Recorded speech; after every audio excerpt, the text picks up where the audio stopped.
probably the best Final Fantasy in the past like 20 years or something like that.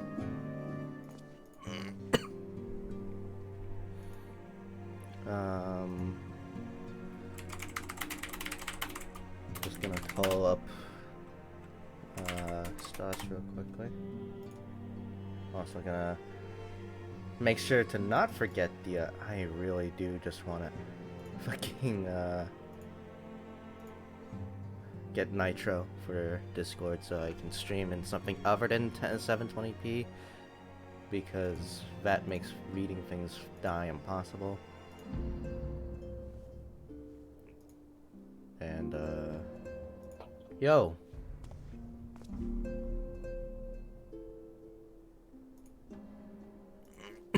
Yeah. Stas can't speak right now. He has to be quiet for his house, so but he's here. You in the stream?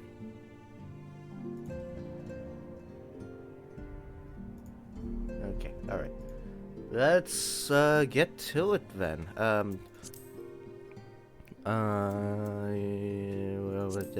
Duty. New Game Plus. We're gonna do Shadowbringers Part 1. It's time for us to go check out the bottom of Circus Tower here. I'm back on Noctis outfit, by the way, because I'm playing Dark Knight for this expansion. Because it's the Dark Knight expansion. Because edgy and shadow. So yoot. The Circus Trench is our first quest.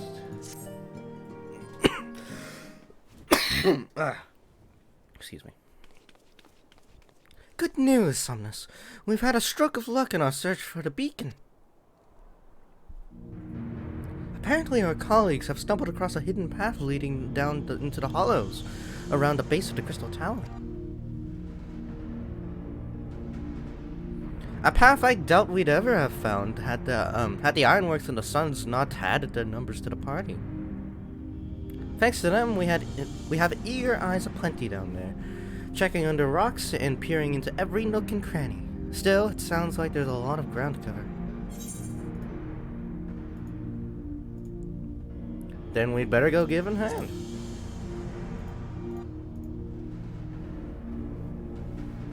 My thoughts exactly. The sooner we find this beacon, the sooner you can travel to wherever it is this mysterious voice is coming from. And the sooner we can work out how to help our friends. We have to find a way to wake them up, and before the Empire comes calling again, meaning we have no time to lose. There's a boat in North Silvertier near and waiting for Teferi people to sight, so let's be on our way. Ah, yes, there's the new quest sound. I forgot to say last stream that the other quest sound was gonna be the last time we would hear it. Yeah, it's rock now, it's metal.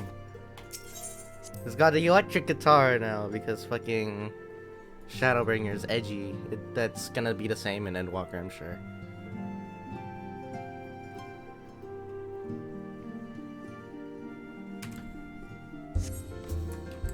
I'm actually going to turn up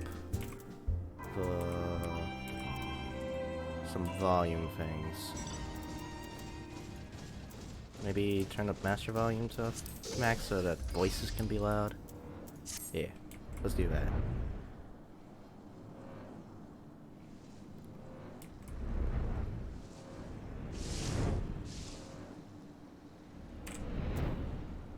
Hopefully not too loud, such so that my voice can't be. I just completely flew straight over it. Lovely.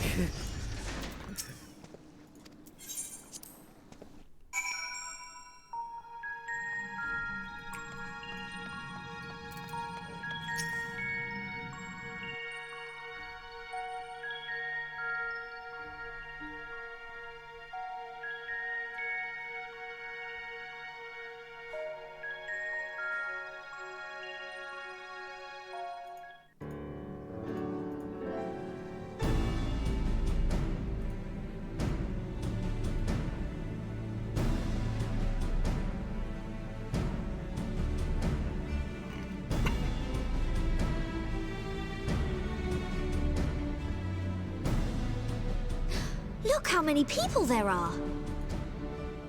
Should we get to it then? Pick up anything that seems the least bit device-like, and we'll make ourselves a pile. Well, if it isn't the hero of the hour, maybe you'll change our look. We've found bugger all without you. Biggs! Wedge!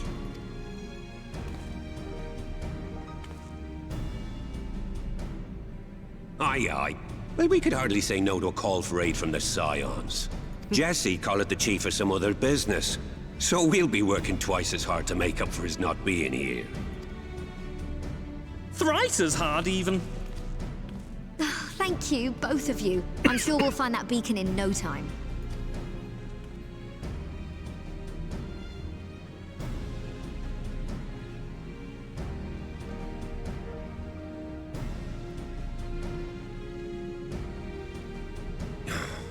I'm not seeing anything out here. Do you reckon you could squeeze in there, Wedge? And get stuck halfway? No, thank you. I could try if you like. Tataru, no! We couldn't ask you to do that. Not I'll even be that much fine. shorter than him. This receptionist is not afraid to get her hands dirty.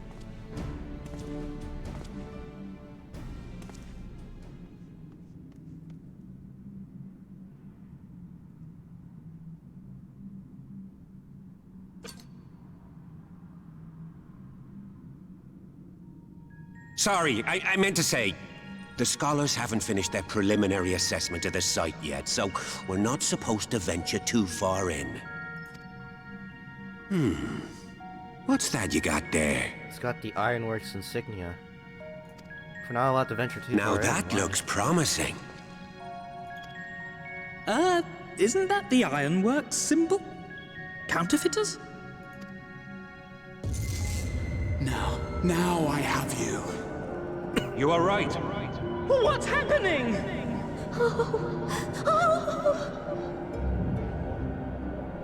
Stay with me. Focus on my voice.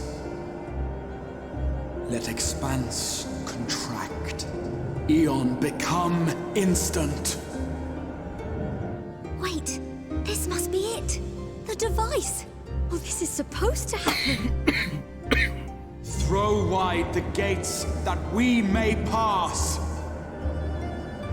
Safe journey, warrior of light. Find our friends and bring them home.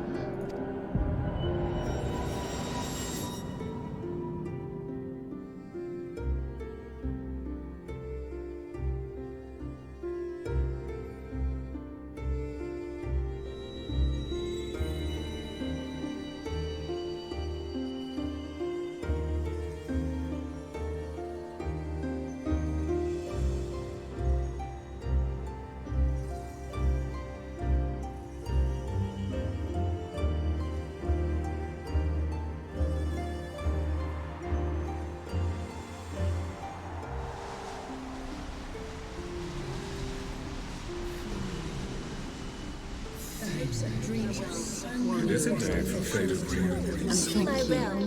for showing me the dawn's light will shine again. Oh, do not look at me so. You're slaves to a tyrant! There's no freedom in that! This is one battle you cannot fight. Away with you! Same spirited accounts always comes a welcome. We did everything right! Everything that was asked of us, and still it came to this!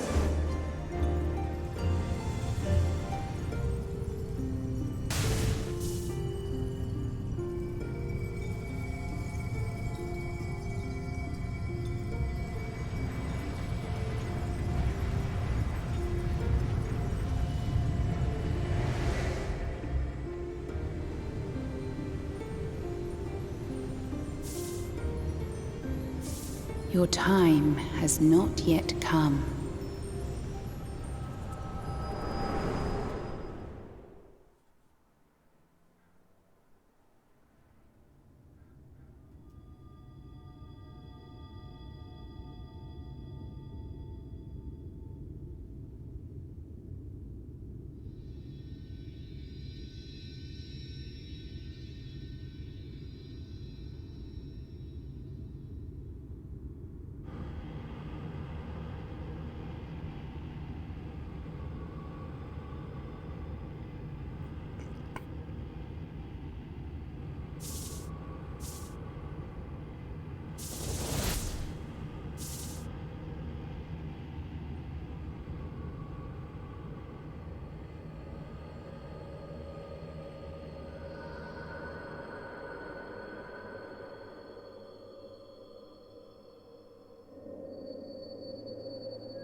From endless dreams I awake.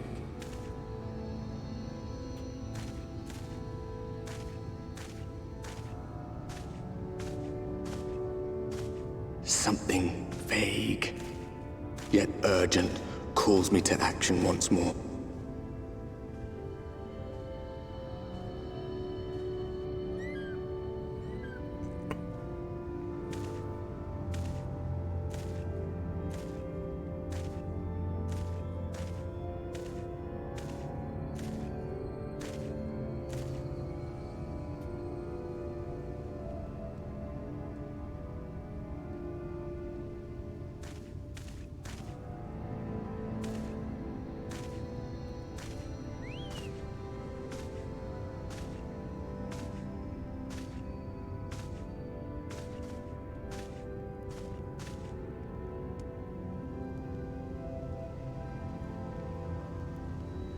Rare to meet someone out here who's not a peddler themselves.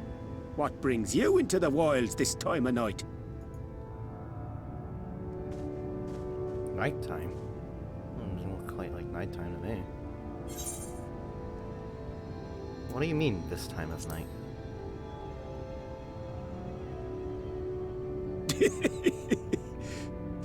Well, if it ain't the oldest joke in the book. Me granddad, God's rest his soul, used to tell that one to the barman at kicking out time.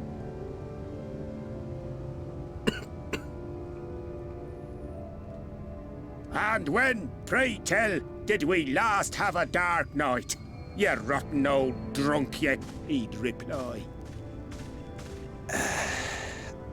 Yeah.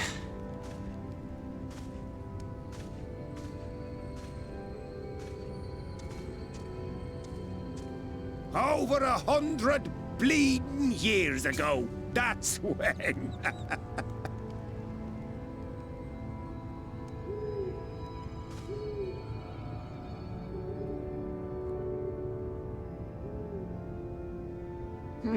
You got that look down to a T. I'd almost think you meant it. Ah, got to you, did they? Poor beggar. That explains it then.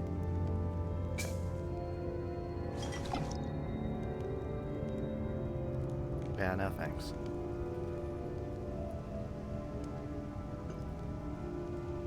Well, I've roads to travel and wares to sell, but you'd best hurry along to the town nearby. Just head east through the trees and aim for the Shining Tower. You'll find the place soon enough. 'Tis the biggest settlement for malms around. Go on now, friend. They'll take good care of you in the Crystarium.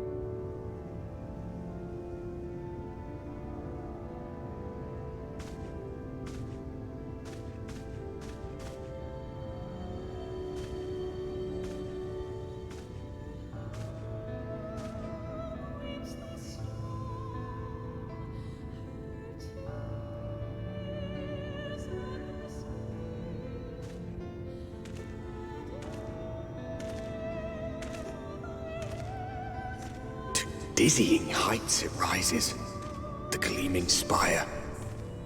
Its tip threatening to pierce the blinding canopy.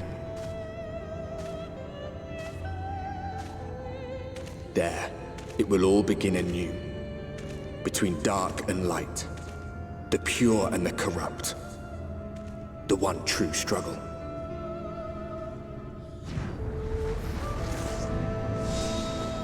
Shadowbringers.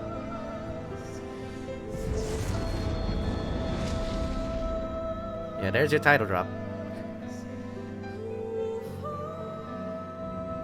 Another big drop, too. Yeah, what he says right. Hasn't been a nighttime in 100 years in this land that we just arrived at.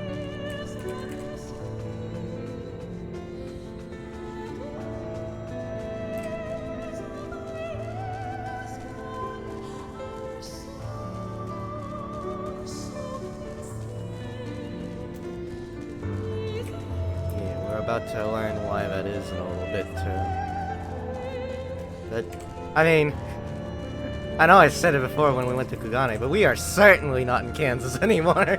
Most certainly not. No, sorry, Bob.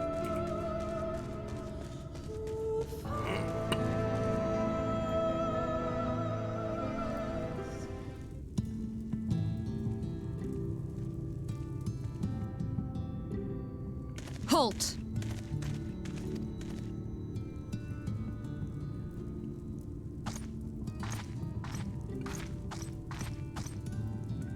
Every face in this city I know. Yours, I do not. This is the threshold of the Crystarium, stranger, and I am its gatekeeper. If you would enter, you will answer my questions.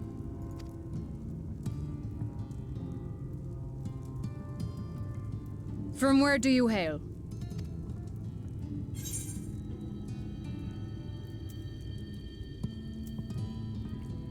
The source. The source? What is this cryptic nonsense? Had you given me an honest answer, I would not have barred your way. We care little here for a person's place of origin. But instead, you chose concealment. And I will not suffer you to pass.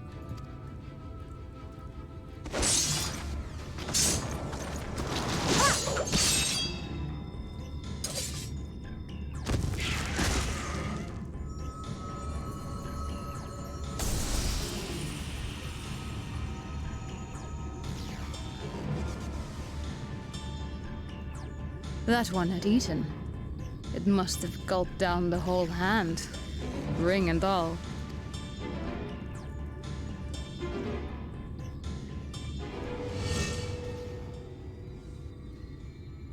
Oh god. It was that guy.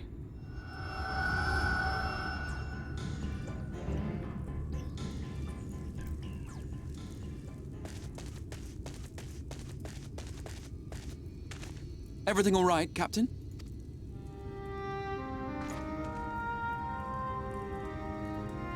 Quite all right, my lord.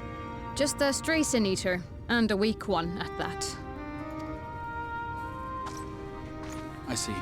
Weak or not, we should be on the lookout for more.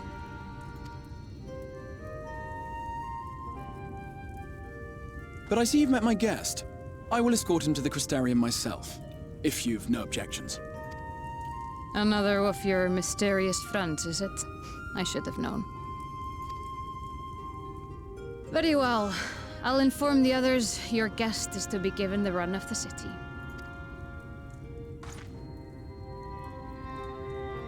Pray forgive my less than cordial welcome. May the rest of your stay with us be a pleasant one.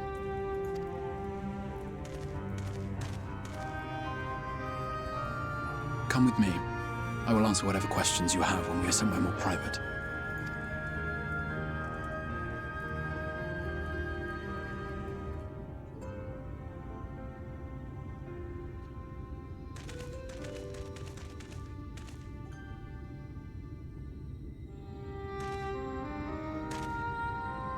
Right then, before we plunge into the wheres and wherefores, let me first thank you for answering my summons.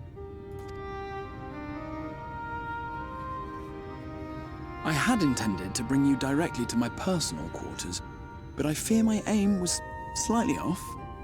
That you are still able to make the crossing unharmed is a great relief. And so, we come to the question of where. The realm in which you now find yourself belongs to one of the 13 reflections, or shards. The first, to be precise, even if its inhabitants are largely oblivious to the fact. As to wherefore, having been awarded the rather grandiose title of Crystal Exarch, I, in my capacity as caretaker of the Crystarium, thought to seek the aid of you and your companions.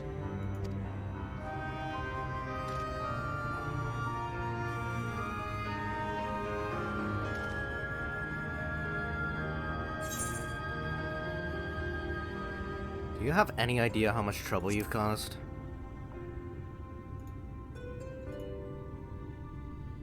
An inkling, yes. I can only beg your forgiveness. Matters here forced my hand. But all shall be explained in due course, I promise you. Let us begin with the glaring skies up above.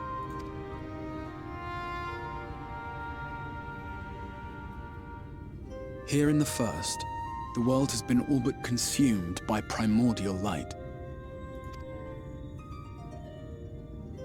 It began a century ago, by this realm's reckoning. A luminous flood swallowing everything in its path. More than 9/10 of this star was lost. And the fortunate few who survived are hounded by abominations born of that catastrophe even now. Sin Eaters, we call them. The creature you saw earlier was one such monstrosity.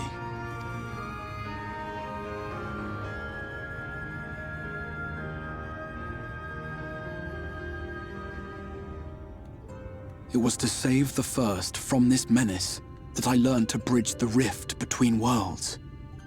That I might call upon the aid of the greatest of heroes. And though it meant depriving a world of its champion, I had to try, for in saving the First, you would bring salvation to the Source as well.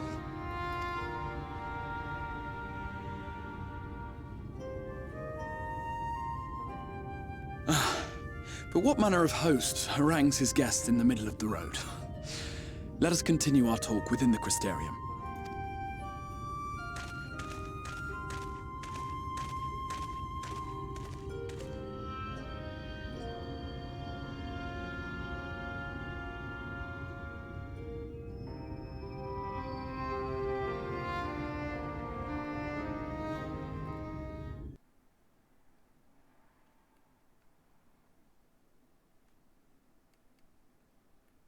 Yeah, those are pretty important lore bits too, so keep those in mind.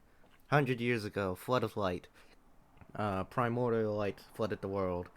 And now there are monsters called Sin Eaters going around killing people, eating people, it seems. So that's about the extent of what we know so far, but we'll learn a lot more about this shit subsequently.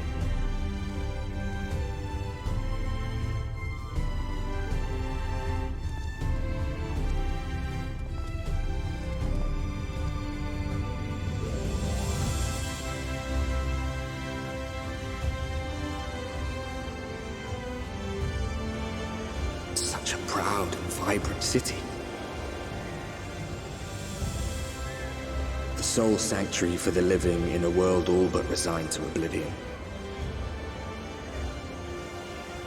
Each stone was laid with hope. The town itself a symbol, a monument to defiance in the face of death. No would-be hero could fail to answer its call. For who among us does not yearn for salvation?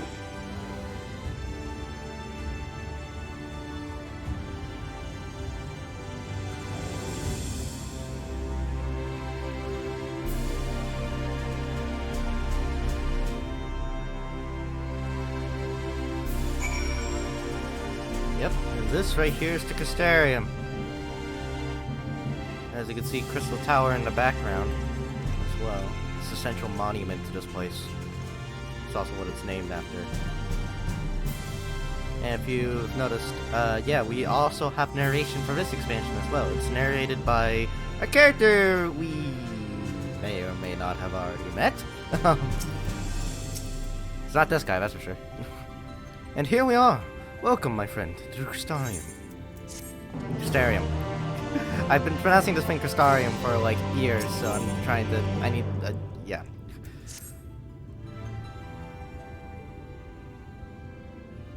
Now, a full and frank discussion in the privacy of my study would seem to be in order. But I think our conversation would be more meaningful were you first to gain a firmer grasp of the situation here. To that end, I would like you to visit a few of the Crystarium's civic leaders and glean something of this world and its predicament. Yeah. Also, unlike previous expansions, this is not just another part of Hydaelyn. There's a whole ass new world, so. As you can see, this path will take you directly to the Aetheryte, a convenience with which I am sure you are only too familiar. Being the rightful object of my summoning spell, you should, in theory, be able to reach all the way back along your etheric trail to find a connection in the source, believe it or not. I strongly suggest you complete this attunement before venturing any further.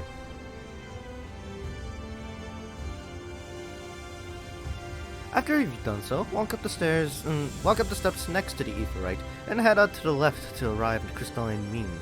This is where you'll find our collective crafters and gatherers, as well as their spokeswoman, Catliss, one of the people I should like you to meet. Another is Morin. To reach him in his Cabinet of Curiosity, you'll want to avoid the aforementioned steps and take the exit on the left, and simply continue straight down along until you've come to the large doors at the end of the path. The third and final person I should like you to meet is Bragi, our man in charge of trade and distribution. He is to be found in the markets, which you can access from the opposite side of the Aetheryte Plaza.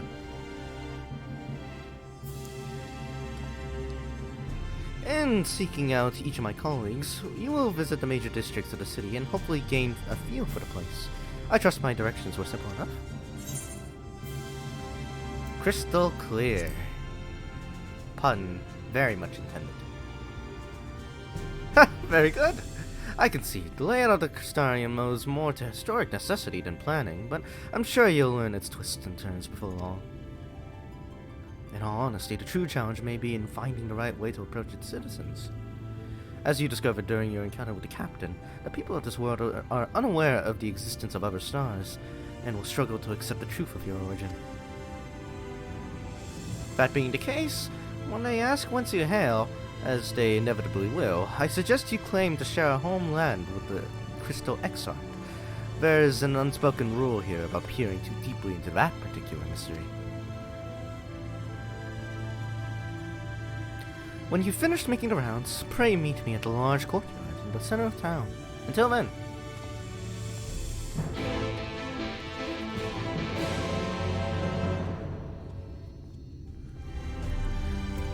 By the way, I love this place. I don't quite love it as much as this guard. It's about the same size though, and it's definitely well, you'll see in a bit. Attuned to the Aetheryte. Oh, do I have to attune to this again? By focusing your senses, you detect the flow of vastly distant currents of ether. Your connection to these energies is faint but stable. You should allow teleportation to Aetherites in the source. Oh, okay. So yeah, we are the special snowflake who can teleport back to the source, which was Heidelin, the world we've been in all along in the expansions up till now. Right now we're in the first, which is one of the shard reflections of the source. It's a parallel world of sorts, and you'll see a lot of parallels with our world, but very distinctly different in a bit. Alright, so let's go visit the Cabinet of Curiosity first.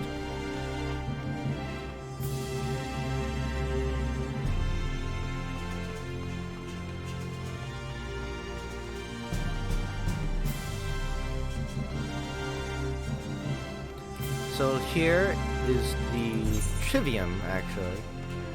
This is sort of the botanical gardens of the Crystarium. Fuck, I need to retrain myself here. This is the botanical gardens of the Crystarium, the Hortarium. I don't know if we ever explore this area in the main story. We do explore this in the side story quests for this place, though.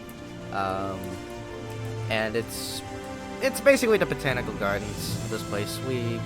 They grow and cultivate plants here and study them and whatnot. Plants of varying origins. It also looks really fucking pretty. You can see it's settled on the water as well. Over here, these doors. This is the lobby, by the way, to the Cabinet of Curiosity. The Cabinet of Curiosity, by the way, is this really nice looking library type place. You'll see in a bit when we open up the gates here. Big, expansive library.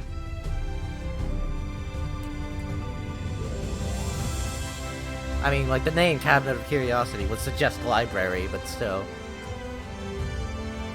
Yeah, massive. Very beautiful. One of the few library places other than Great Gubal that we've seen in the game. So... And then we have more in here.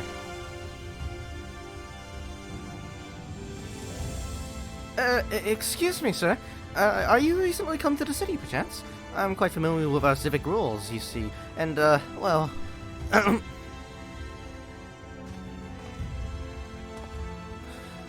What I mean to ask is, have you brought any books with you? A rumpled scroll, even? A scrap of scribbled on parchment? My apologies. Literature is something of an obsession of mine, as well as a profession. Librarian Morin, at your service. And this humble collection is known as the Cabinet of Curiosity. As your powers of perception have likely informed you, my colleagues and I are responsible for curating all manner of tomes, documents, and other vehicles for the written record. As horrific as the loss of life in the land wrought by the flood unquestionably was, the damage to recorded knowledge was no less catastrophic. We feel do all we can to preserve what wisdom survived. But tell me, what brings you to the cabinet today? Looking for any title in particular? Mayhap a spot of academic research? Oh, so you've an interest in modern history. Splendid! A thorough review of recent events can often yield novel perspectives, I quite agree. If you would prefer something visual to accompany the account, then I think I have an illustrated history book for children somewhere. Just a moment, and I'll fetch it for you.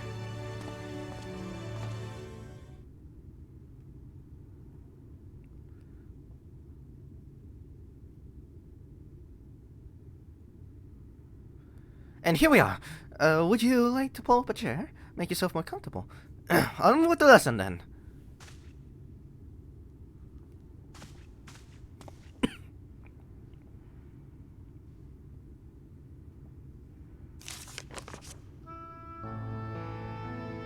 A 100 years ago, or near enough not to matter, villains known as the Warriors of Light slew the Shadowkeeper, the Steward of Darkness. In the weight of this tainted deed, light began to pour into the world as if from unseen cracks. It pooled and swelled without cease, until the day an enormous blinding wave rose up and swept across our star. We called this calamity the Flood of Light. Everything it touched was leached of life and vigor, leaving naught behind but a luminous wasteland.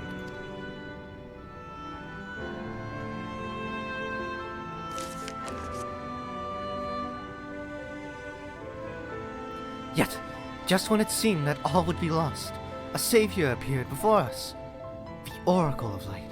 She stood twixt us and approached the doom, and by her power did she stay the flood. Thus was Norvrant, and Norvrant alone spared this fate of erasure.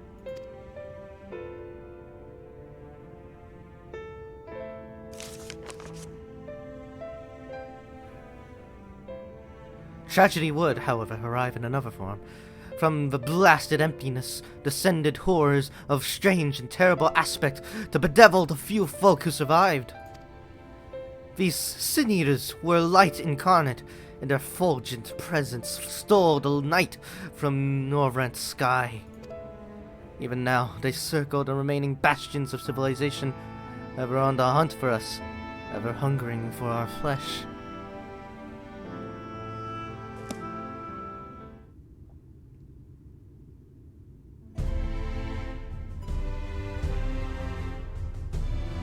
And thus did the world become as it was. What it is. Should you ever wish to hear the tale again, I would be glad to retell it for you. Or, if you would rather I speak of other matters, that too would be my pleasure. I should be glad at the company. Your exchange with Morin has taught you about the Flood of Light.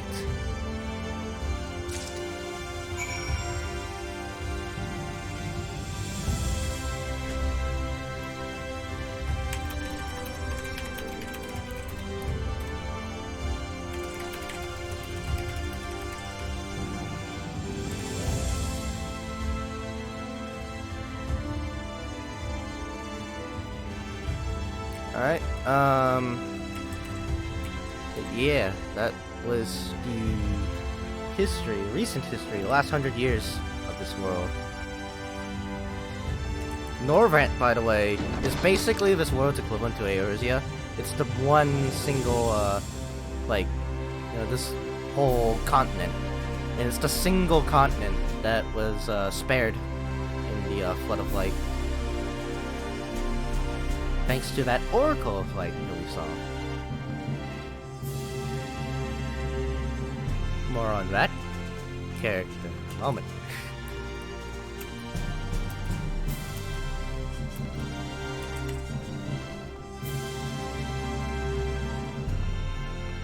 Also interesting how they called the Warriors of Light villainous in this world.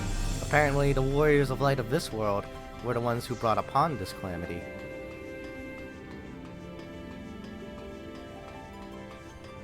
Stark contrast to us back in the Source, where we're the good guys, we are the Warrior of Light, after all.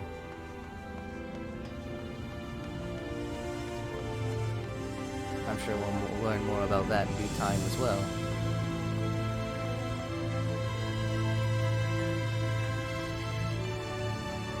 Here we have the Crystalline Mean. This is basically the whole center of industry in the Crystarium. This is where all the crafters and gatherers sort of gather around, pull their resources together and produce everything from food to trinkets to tools to weapons and armor to everything, to even clothing. The center of industry here. And we'll learn a little bit about it in this cutscene. Rare to see a place so stocked with goods, isn't it? But not here. I'm going to guess you're new to our fair city. Well, for what it's worth, you've chosen a fine sanctuary. The Exarch can't throw up a barrier if the Sin Eaters come knocking, so it's a damn sight safer in here than it is out there. Safer and more civilized, too, thanks to us and the Mean. We work together to procure materials and resources, and craft the goods which make city life possible. This is the place to visit if you need a coat mended or a kettle forged. Just don't go thinking it'll be handed to you on a plate like those Yomorian layabouts. Here at the Crystarium, we work for a living. Though I see you're no stranger to honest labor. You don't have that whiff of indolence about you like some folk I've met. Still, I can't quite pin down your profession. Where is it you're from? The same place the Crystal Exarch from. One of the Exarch's countrymen, you say? I see. Well then, I'll work twice as hard to make you feel welcome. Our city wouldn't even exist if it weren't for him. And any friend of his is a friend of ours.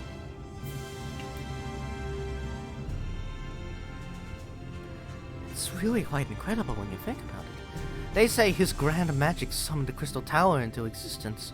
Pulled the entire thing out of thin air. It wasn't long before droves of refugees began congregating around its base, desperate for shelter after losing their homes to the flood. And that's how the Crystarium began.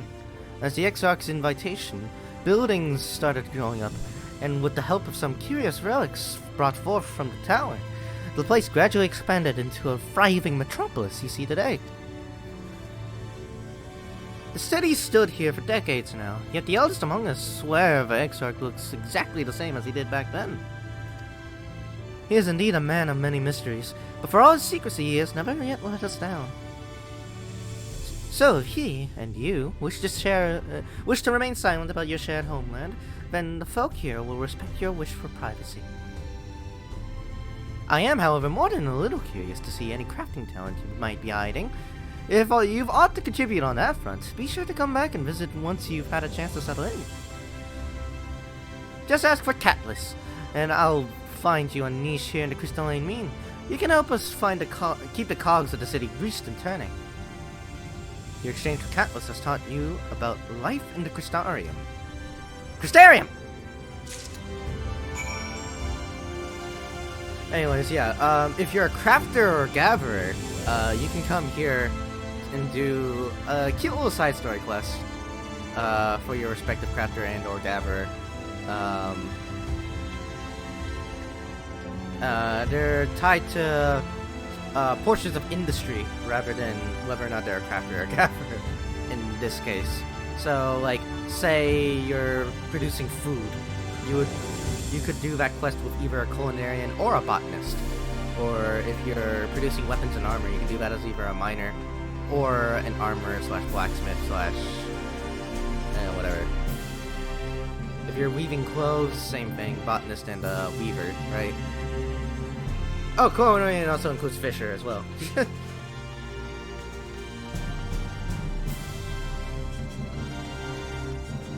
And here... and here we have Musica Universalis. It's the market center for the Crystarium, which we will learn about in this cutscene. We'll also meet our first Hrothgar here.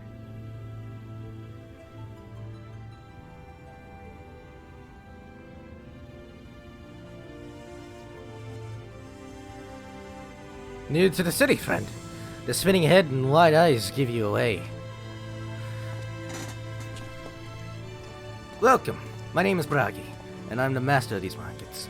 They gave the district another official title, but I'm not in the habit of using it.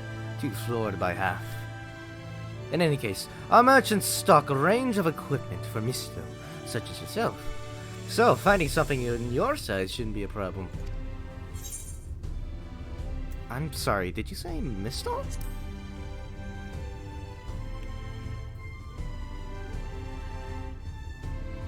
Aye? Something wrong?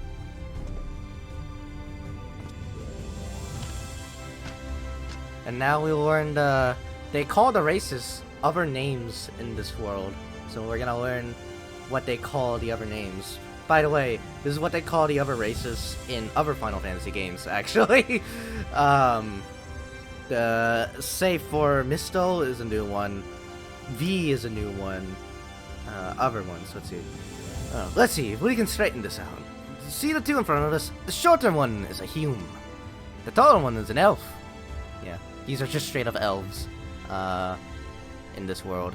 Same thing with, in other Final Fantasies. And, of course, human-looking characters they call humes in other Final Fantasies as well. Like Final Fantasy XI, for instance. The sturdy individual there is a Galgant. Whilst the one with horns is a Duran.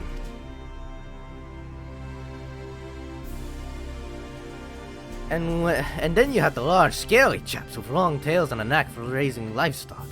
Those would be the Zun.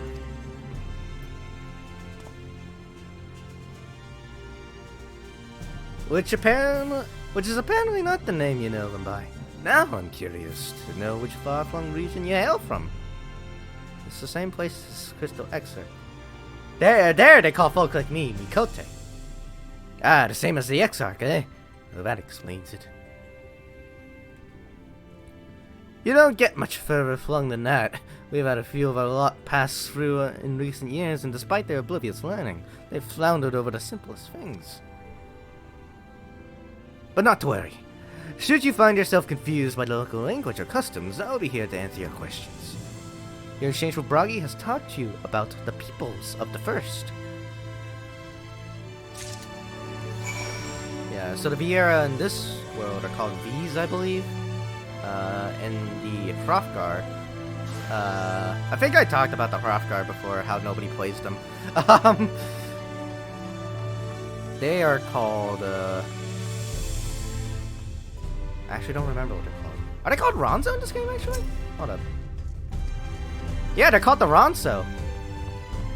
That's a bastardization if I've ever heard one. The Ronso are what the Hrothgar are based off of. They appeared in Final Fantasy X. They're the race that one of your party members in Final Fantasy X was Kimahri. And they look nothing like one another because the Hrothgar, by all intents and purposes, is just a fairy Rogadin.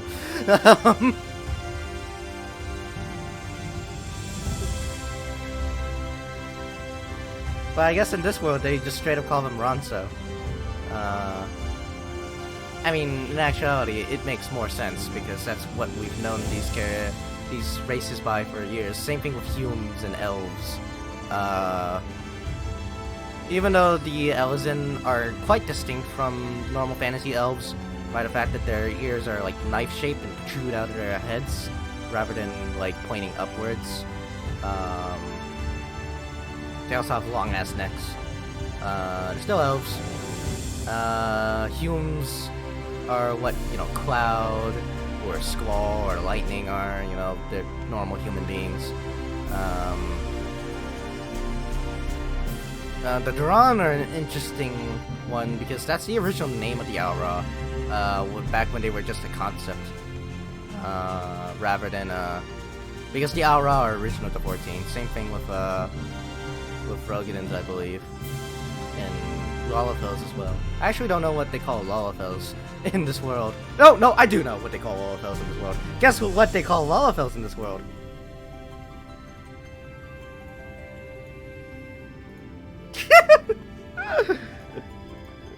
They call them dwarves.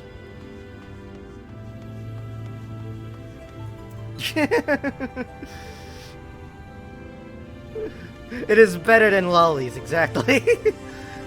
Miles better.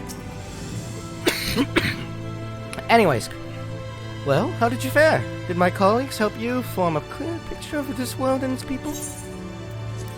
I have notes about all of these. Apparently, I did actually write down notes, so... Yes, it seems you were treated to a most thorough introduction. I understand it was something of a chore, but 'twas necessary that you grasp these things before we proceed. As for the Crystal Tower's origin, you may have noted that details were sparse. The structure is, in fact, the selfsame one you know from the source, transported to the first in its entirety. It was my first attempt at breaching the boundaries between worlds, something of a trial run for your eventual crossing. And although I do not know which era I tore it from, I do know that its arrival served to set the wheels of fate in motion. So yeah, the Crystal Exarch did just straight up pull the Crystal Tower from our world, but he doesn't know when, what iteration of the Crystal Tower he took it from. Meaning that it is the same one, but it makes sense why the one that in our world just didn't flat out disappear, right? So...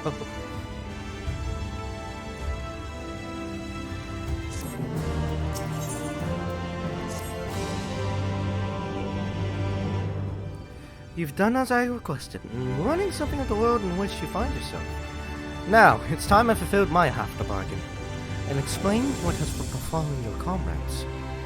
That is a conversation I would rather have in the privacy of my quarters. However, I must go on ahead to the tower and organize a few things, but I shall see that the guard knows to admit you. Just like that, then Grahatia is... I'm not familiar with that name. Is there something I should know? You see, he was the guy that was in the Crystal Tower beforehand. And if you plucked it from our world, he should have been inside. An extraordinary tale, but I'm afraid I found no such individual residing in the tower when it passed into my care. Mayhap you can revisit that mystery another time. For now, I think it best that we focus on the present. Okay, so... the only explanation from then on would be that this is a Crystal Tower from the past, right?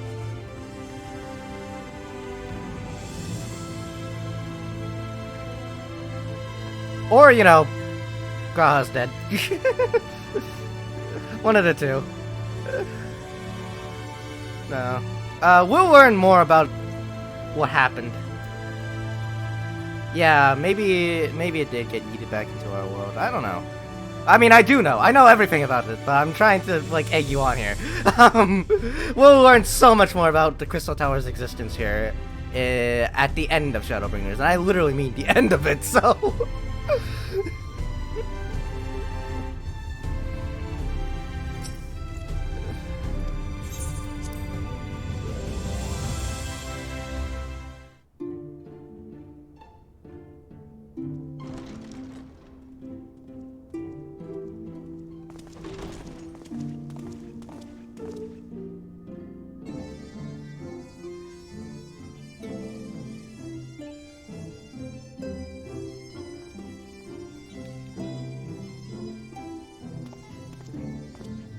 Welcome to the Ocular, my private study.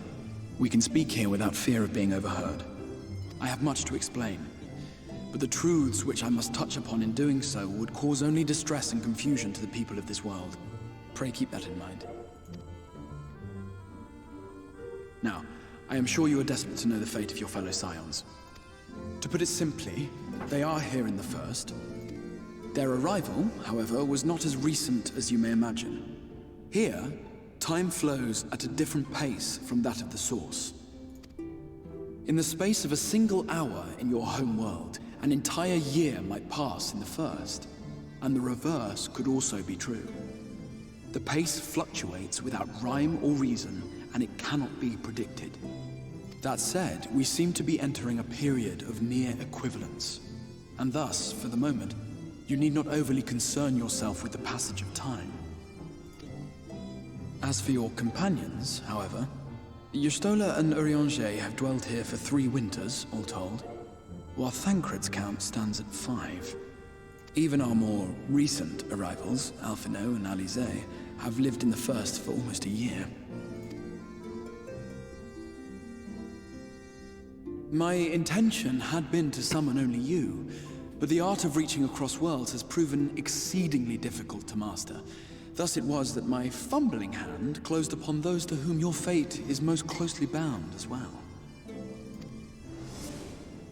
As they were not the object of my summons, their transference was incomplete. Though they may appear to possess corporeal bodies, they are, in truth, merely spirits that one can see and touch. Consequently, while you yourself will be able to pass between worlds with relative freedom, they will not. Much as it grieves me, they are stranded here, unable to return.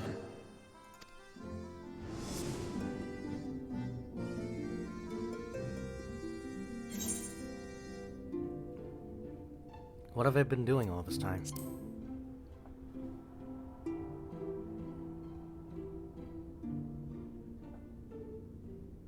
We spent every waking hour searching for a way to reverse the summoning. In the beginning, at least. As you may have surmised, however, our efforts met with little success. And then we all but abandoned the endeavor once Urianger shared with us the vision he had witnessed during his journey through the rift. In that chaotic no-man's land between realms, time and space warp and blend in unexpected ways. What Urianger saw was the future. That which would one day come to pass. In his vision of tomorrow, the First was rejoined with the Source. This collision of worlds brought about the 8th umbral calamity and the deaths of countless multitudes. Amongst those who perished, Urianger clearly saw the fall of the Scion's mightiest champion. He watched you die.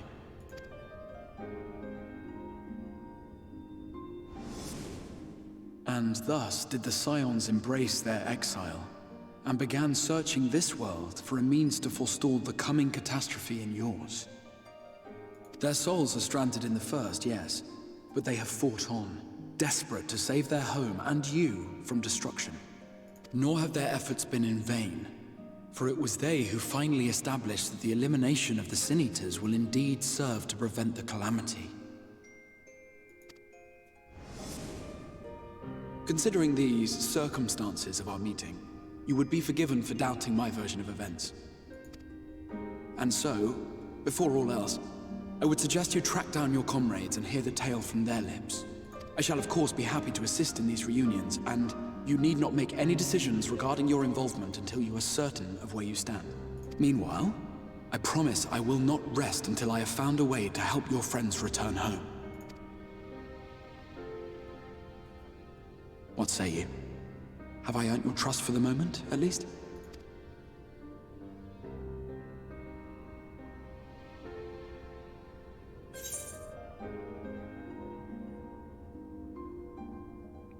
Aye, but I'll see you keep that promise.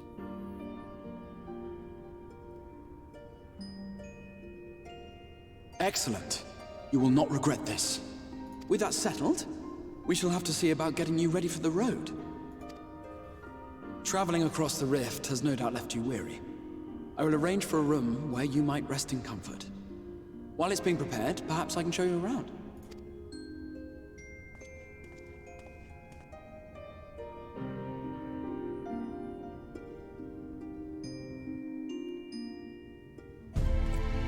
So the last tour was just to establish ourselves with the world. Now we're gonna establish ourselves with the Crystarium proper itself. So yeah. The Crystarium boasts a number of residential districts, but I've been informed that a room has just become available at the Pendants, which, as it turns out, is perfect. Our path there will take us past the markets, and I was hoping to give you my own introduction to their wares. Come along. I'm going to turn down the music, by the way. The music in this area is really loud. This area in particular as well. Big trumpets and whatnot. Lots of fortissimo.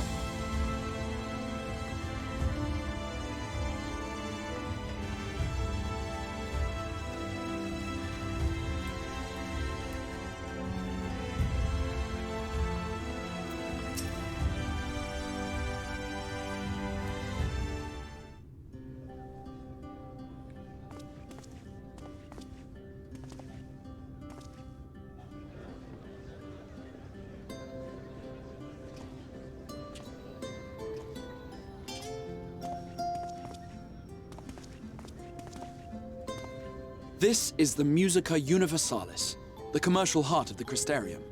Aught you might need to prepare for your journeys can be purchased here.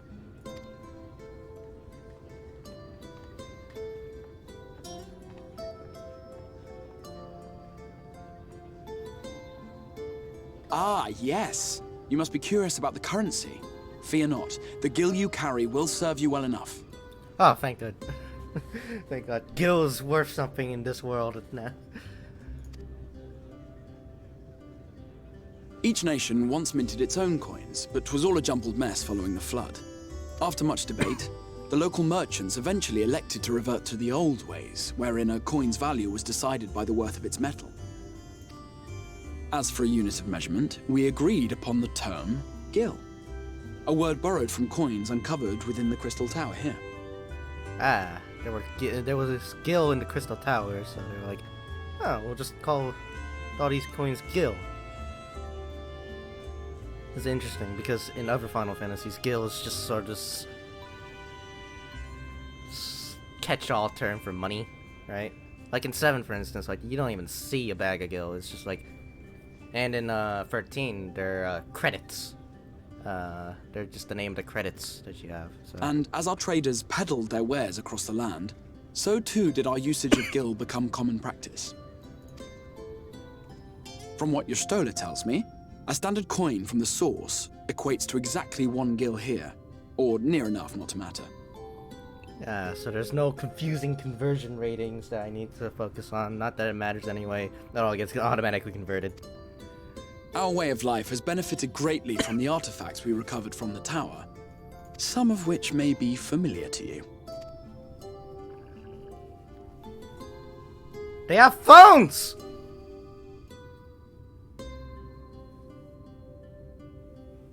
Those are just straight up phones!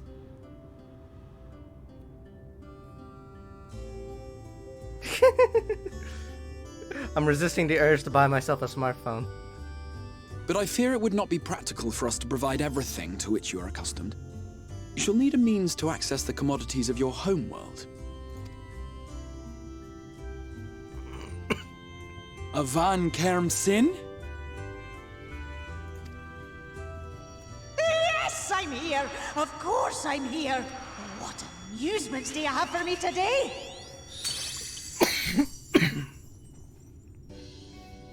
My dear Feo Ul, paragon of pixie kind.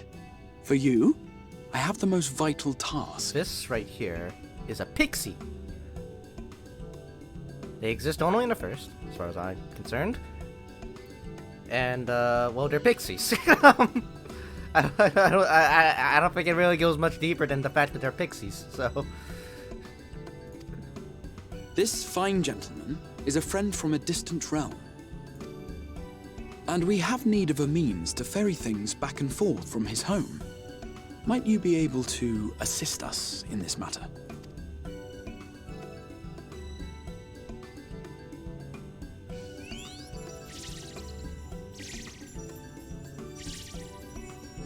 You came from beyond, didn't you? From beyond the rift? How wonderfully exciting!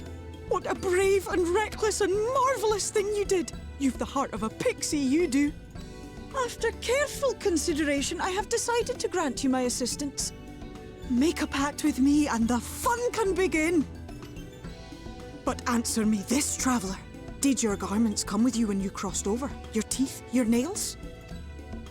I'm pretty sure everything came over, but I'm sure that's not a standard thing. Just as I thought! Then you've a good stout connection with your home through which all your belongings, great and small, may easily pass. From this convenient. moment forth I will be your Isne Fis, and you my Snay Yak. Like the branch which sprouts from the sapling, our bond will flow unbroken from one to the other. Those brackets, by the way, signify that they are speaking the Fey language. Not exclusive to pixies, but fairies in general. They're speaking Fey. Raise your hand.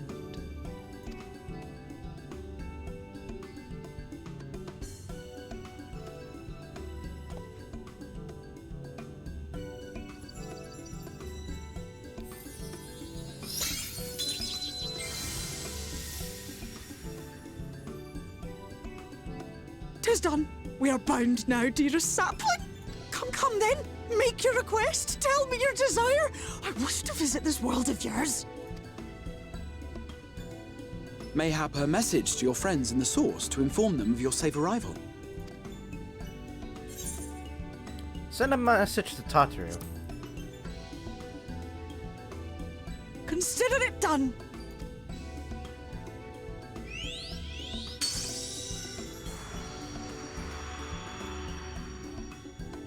As you heard, that was Feo Ool of the Pixies. Their kind possess an affinity for magic akin to that of arcane beings. They rarely show themselves in populated areas, but Feo is insatiably curious even by Pixie standards, and seems to have taken a liking to the Crystarium. Right, we were going to organize a room for you, weren't we? Come along.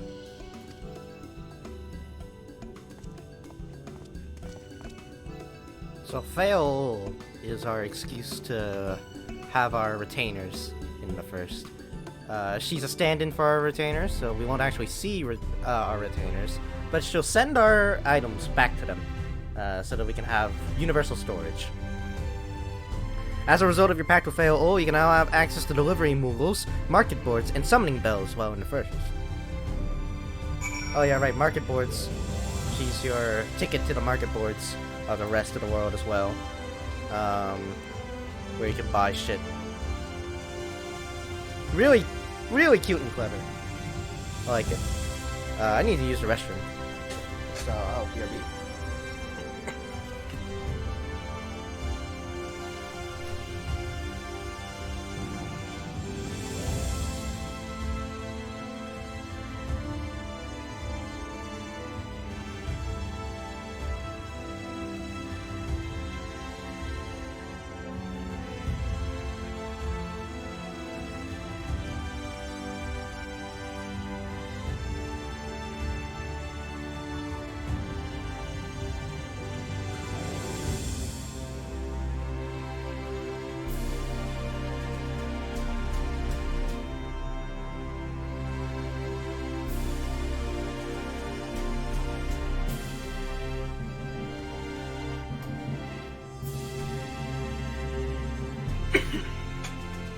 Alright, I'm back.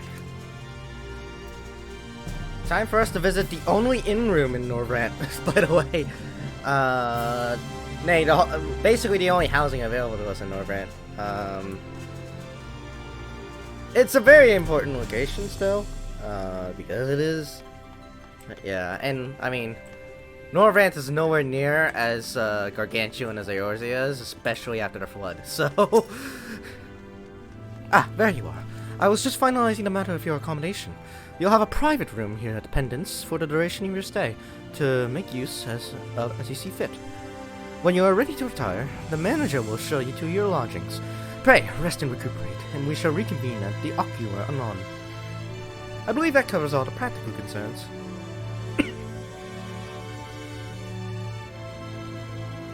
Thank you for answering my calls on this. We are denied the comforting blanket of night, but may peaceful dreams attend you nonetheless.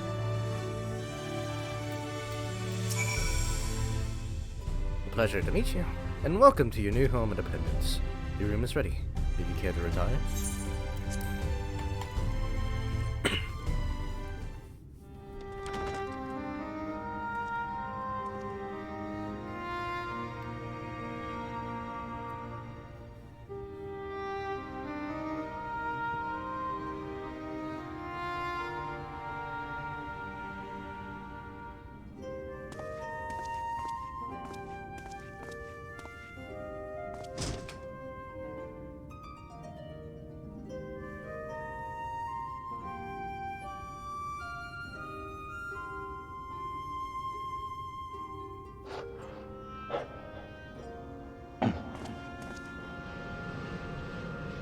You?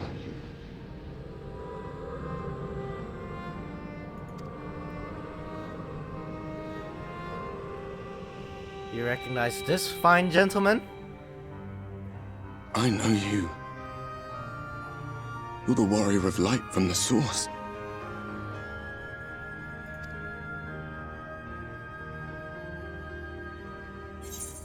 The warrior of darkness? What? Did you just... You can hear me? Oh, gods, how long has it been?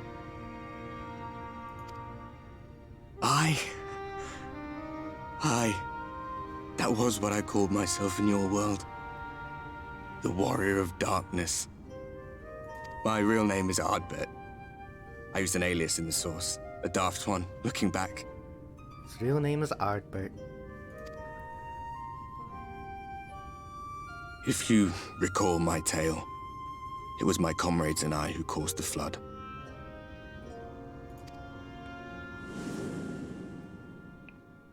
We thought our home doomed. And so we listened to the Ascians. Let them guide us to the source and try to hasten their goddamned ardor.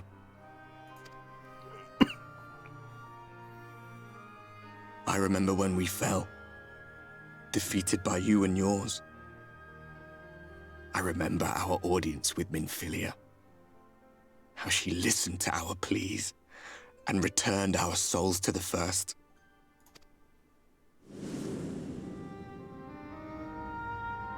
The flood was poised to swallow Norvrant.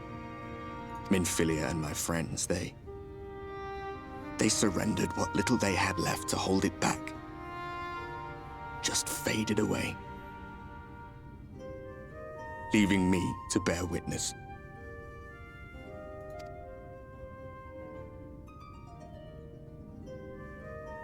Tell me, do you know the year?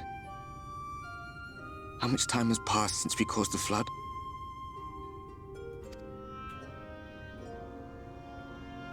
I've been told it's 100 years. 100 years? 100 long years.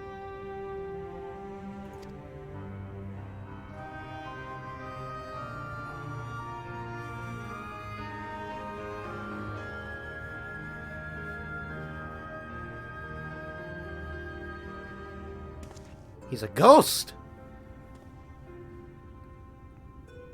My hands find no purchase. My gestures catch no eye, and my pleas, be they whispered or screamed, reach not a single ear. I am a shade, cursed to do naught but drift.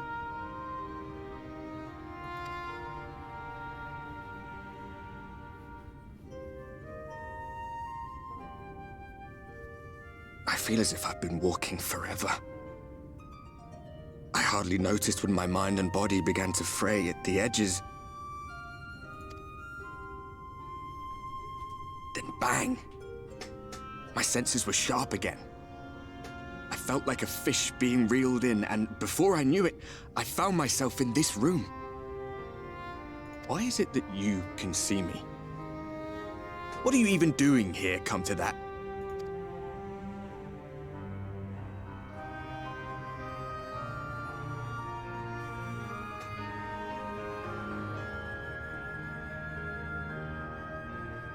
You were summoned to save the First.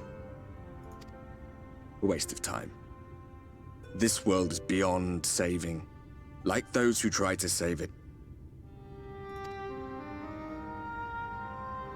Muddled as my mind may be, I've not forgotten that. But if fate has brought me to you, the one person in this God's forsaken world who can see and hear me, then perhaps there is a reason I endured. If I can find out why I was left behind, then maybe I can bring this journey of mine to an end.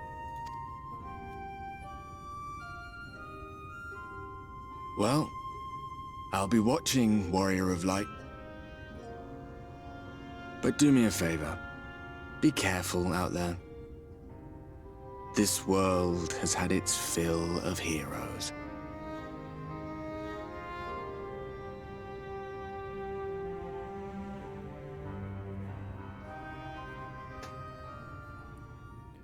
And that was Ardbert. That's why I told you to make note of his face. And why he's a really fucking cool character.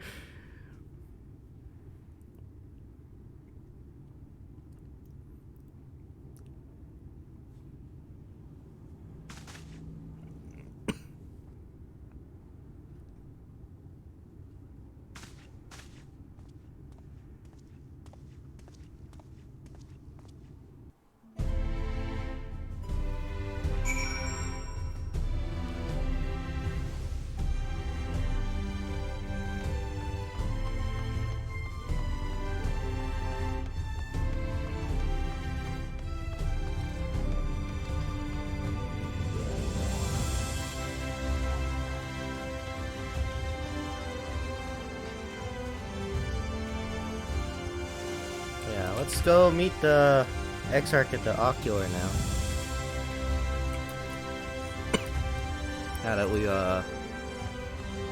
taken note of Artbert's existence. He is a ghost. No one can see or hear him except for us. He's just kind of been wandering around the place for 100 years. When we first saw him, he was clouded in shadow because he was like basically almost gone at that point. And then we saw him and it was like, shit, now he's back.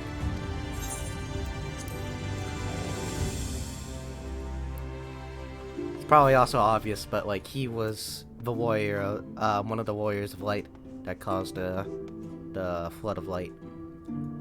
Inadvertently, but still, he did it, so. Ah, how did you find your new quarters? I trust you were able to rest?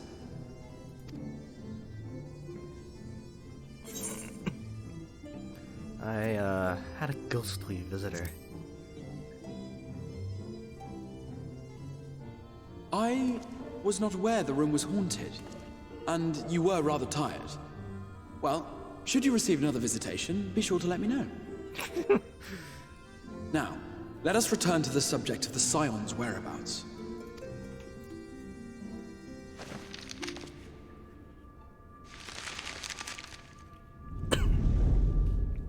This map shows the lands of Norvrand, the only area to be spared the flood of light. The Crystarium is here, in the region known as Lakeland. This is the equivalent of Mordona. To the north is the fairy kingdom of Ilmeg. That is where you'll find Urianger. That would be the equivalent of Ishgard, and you can even see geographically it is in a similar location, and looks similar to boot. To the east lies the once prosperous civilization of Rak-Tika. Your Stola is stationed there, in the heart of the forest. That would be this world's parallel to Gridania. Obviously, because of the whole forest angle. the calamity that happened in our world, where like half the forest was burned down because of Bahamut's terror flare. That never happened, so the forest is as big as ever in this world. I mean, there's no real Girabania equivalent as well. Alas, neither location can be reached without considerable difficulty. As such, I would suggest you first seek out one of the twins, each of whom is stationed but a short flight from the Crystarium. Yeah, these two are pretty hard to get to as well. Ilmeg is a pretty difficult place to get to, and Raktika is a pretty dangerous place to be in because it's so wild in there, so... We have two others, though. Alphino is on Calusia, an island off the western shore. It is home to a city called Yulmore, where the rich and privileged while away their days in idleness. It's a cursed, it's very cursed reflection of Limsa Lominsa. The whole big trait of Limsa Lominsa is a city run by pirates. Yulmore very much is the opposite of that, where it's a city run by the elite. For his part in furthering our cause, Alphino journeyed there to meet with the citizenry and forge alliances. From what I hear, he has since kept himself busy gathering information around the main settlement. Alize, meanwhile, traveled south to the arid wastes of Armorang. Armorang, obviously the parallel to Ul'dah. It's also kind of a twisted reflection of Ul'dah, where Ul'dah is like a mercantile city that's very prosperous. Armorang, in contrast, is more so just a city of industry. They focus more on the industrial aspects of Ul'dah rather than the whole aristocracy and merchant culture that Ul'dah cultivated. So you'll see more mines and whatnot. That, as well as the main city of Armorang, is lost to the flood. In fact, you'll see that a lot of these areas are actually completely lost to us now because of the Flood of Light. They lie upon the very edge of the inhabitable world, where the Flood of Light was halted. Those who dwell there live in constant fear of attack by the Sin Eaters. Yeah, the city of Armorang proper is actually over here, where the Flood of Light stops. So it's very very dangerous area indeed, and really only the mining area of Armorang is still fair. In contrast to her brother, Alize felt that her energies would better be spent learning about the enemy, and thus she sells her services as a guard, both to hone her skills and gather information on our foe.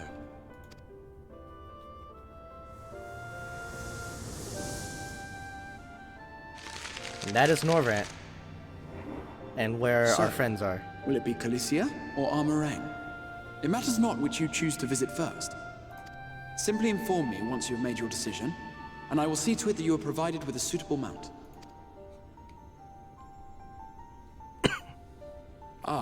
But you must be wondering about Thancred. He has taken up with a new companion, and is presently engaged as a wandering hunter of Sin Eaters. You were probably about to ask about Thancred, yeah?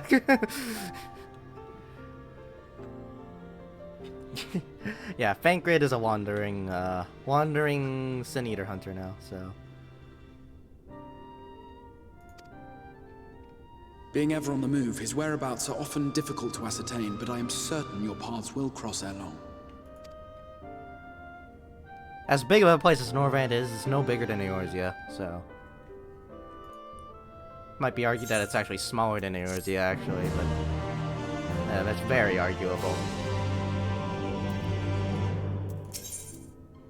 Okay, who do we choose first? Alphino or Alize?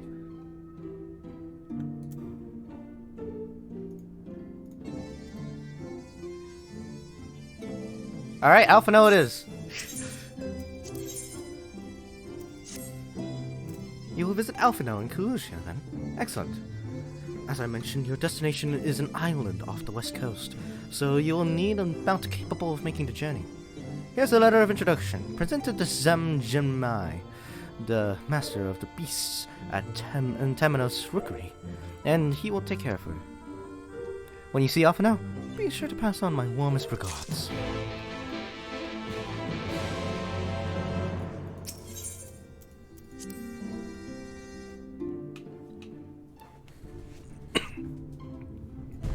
Yeah, we'll see these twisted reflections of a world gone to ruin in due time. Also, like, yeah, good Final Fantasy VI for a parallel here. Not really a direct parallel, honestly, but it is a pretty. Oh wait, no. Yeah, it's the world. It's basically what the World of Ruin was in Final Fantasy VI. So I was actually supposed to go to the Temenos Rookery, not the Amaro launch. Excuse me, I went a little too quickly there. Temenos Rookery is over here, where we see Zhen Jinmai. Now you may recognize these guys as the Amalja from Ul'dah, the beast tribe that worshipped Ifrit. They don't do that in this world. In fact, they're actually very extremely civilized. Very neat. Your face is unknown to me. What business have you at my rookery? The letter of introduction here.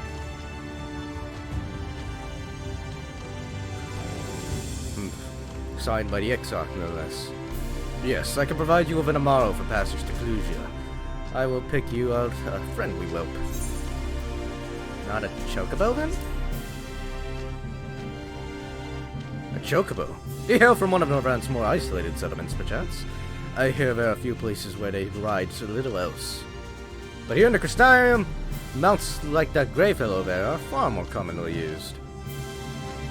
Seeing as you are plainly unaccustomed to riding Amaro, I think it best I accompany you on this flight myself. Any Zun worthy of any of the name could do it, of course, but the Exarch sent you to me. Ensuring you arrive safely is my responsibility. Gather your things and meet me at the Amaro launch. One of the junior tamers will attend to you while you're ready to mount. So in this world, instead of chocobos, they use these things called Amaro. These things right here, this grayish-greenish sort of creature. That looks like... Well, they look neat, that's for sure. Not KFC. Yeah, they're not chocobos. Now, chocobos do exist in this world, as he mentioned before. In fact, there's one right here. But, they're not as common. They're not as common at all. As you see, there's only 2 chocobos amongst the sea of Amaro here. The Amaro are chill. They don't... The main difference between the Amaro and the chocobo is that chocobos can fight. And as you can see, this one is training to fight right here. But this Amaro right here, he's just standing here. He's not doing much. In fact, he's like trying to fly away. So, in fact, if we talk to him, we do get a fair amount of people here coming to observe or pet the Amaro. They do, and they don't mind, and neither do we. Though, know that if you stand around long enough, I will put you to work. Okay, he's not gonna mention the fact that this Amaro is just standing in front of the striking dummy, not doing anything. Yeah, chocobos are more reliable for battle companions. This is chiefly the reason why we don't have our own personal Amaro in Shadowbringers and Norvrant. But ooh, I've never seen these NPCs before. They're not player characters, surprisingly enough. What are you? What quests are you for? You look like player characters, but you're clearly not. Huh. Interesting. Anyways, the Amaro launch time. You may have actually seen me ride one as a mount, by the way. One of those Amaro. You can unlock the Amaro as a mount. Where is it? There it is. But you can only unlock it if you have every job at 80. So on top of being nigh impossible to get, if you do see anyone with this, it's a pretty clear sign that they no life the shit out of this game, like I did.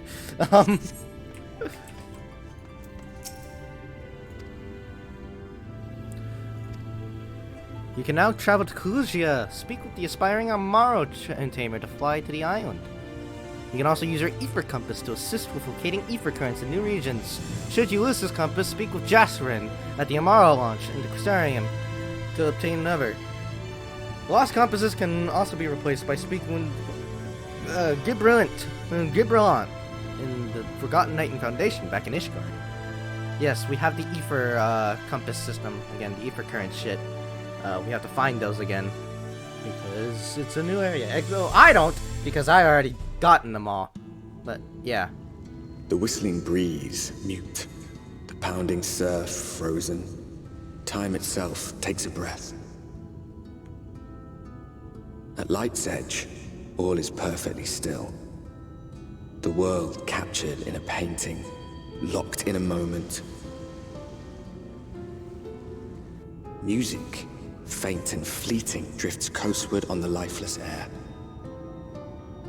And in the distance, beyond the broken earth, a city beckons.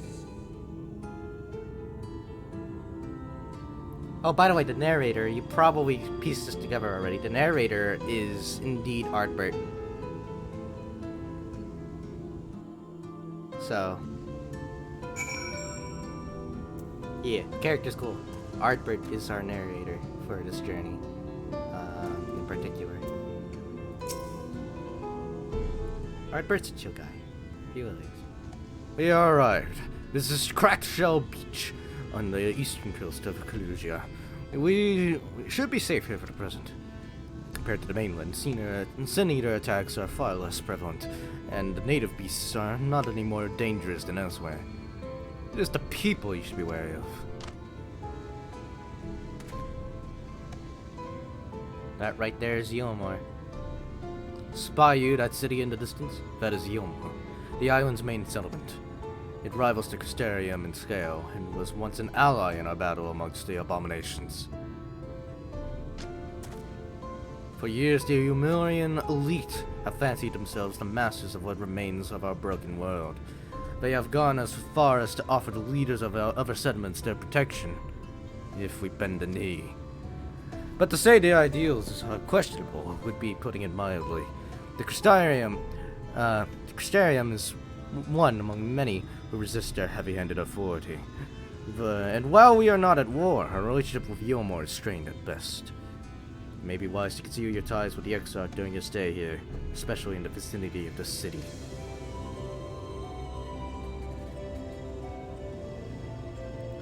I'm glad we understand each other. Now, the Exarch has instructed me to divulge a secret that should make finding your friend a good deal easier. Listen closely.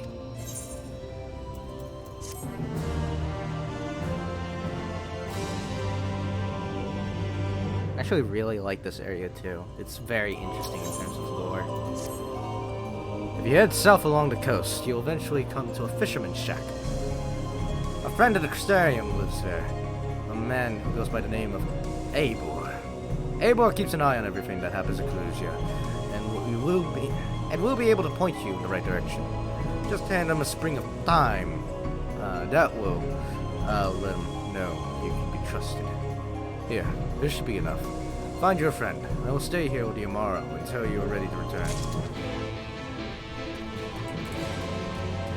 Alright, one of the first reflections of the first that is different.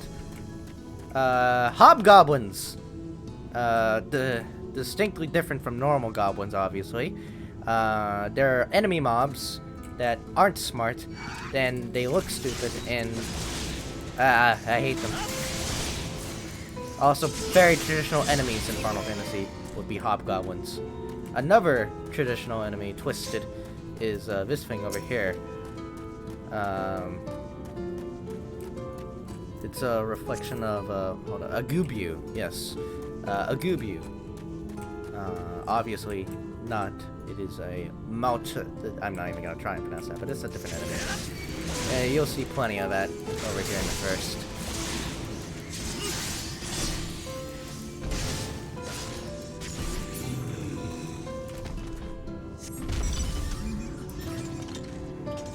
And off we go. Onto... Oh wait, no, that's not the settlement. The Fisherman's Shack is over here. At the bottom of Cracked Shell Beach here. Should be a guy around here. There he is, Eivor. What are you after? Fish? Crab? Think I got an eel in a barrel somewhere if you have a taste for 'em? Here's some thyme. Ooh, I do love a bit of thyme. Chuck some in the pan and it's like a bloody festival of flavor. Now, what is it I could do for you? Can't say as there's been a major upset to report these past few weeks.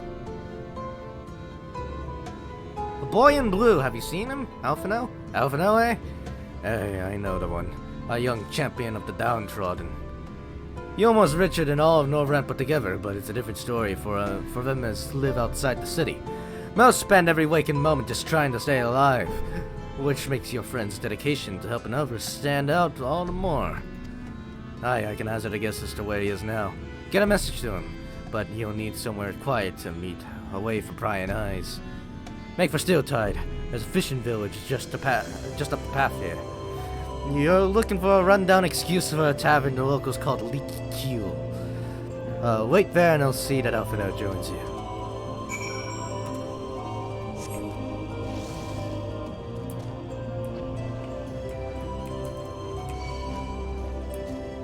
Hobgoblin's following me.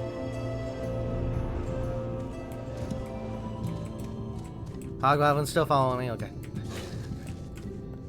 The Leaky Keel. Run down the ass tavern it is, yes. Only would be complete with fucking the archetypical saloon door from the Old West. This is your first time at a tavern. It's customary to buy a drink if you mean to loiter. Well, here we happen. Just water. Fine choice. And what will you be paying with? Here. Well now, those are exotic. Where'd you come by coins like that? I'm sorry, dear. I don't doubt they have value, but I don't have a touchstone to test for their purity. And I'm not about to go begging for one from the neighbors, so we'll just have to come to some other arrangement. Ah, here's an idea. There's a common to the north where we grow our vegetables, but lately the pests have been eating more of them than we have. What do you say about a bit of extermination work? I want you to squash any vermin you find, then find a caretaker and give him an earful from me for sleeping on the job. He'll be in the old silo next to the fence, snoring like it's not. Yeah, for me, you can laze about here as long as you like.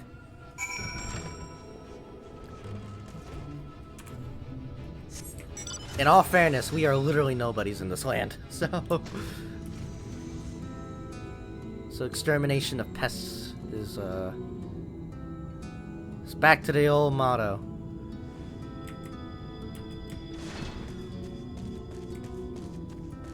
But also the monsters of this world are way more dangerous than they were back there. So, and obviously it's just that the guy was lazy.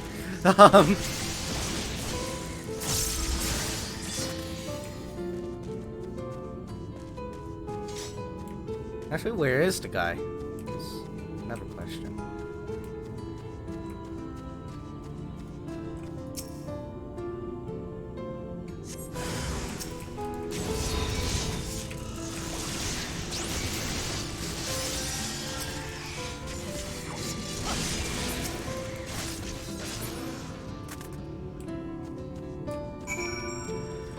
Alright.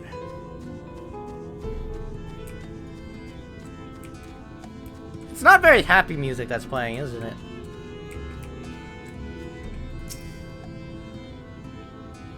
Open up!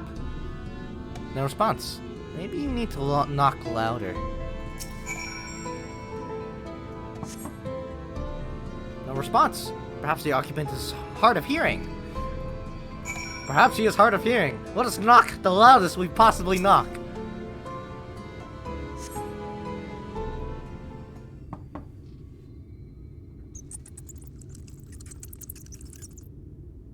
You hear a faint squeaking from the room beyond.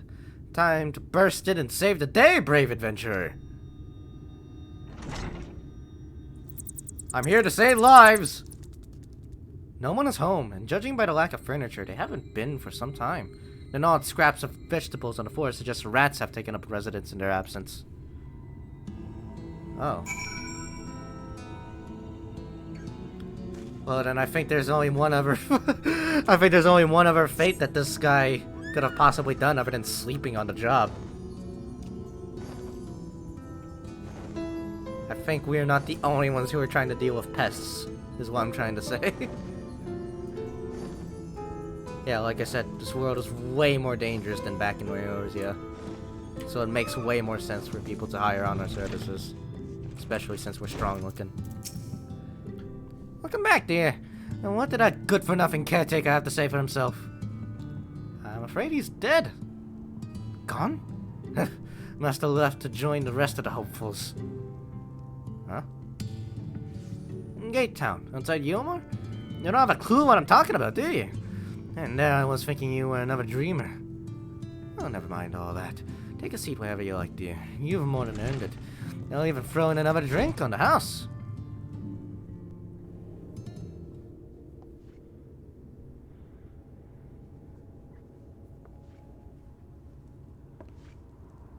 Okay, perhaps not dead, but I kind of assumed the worst, considering a lot of things.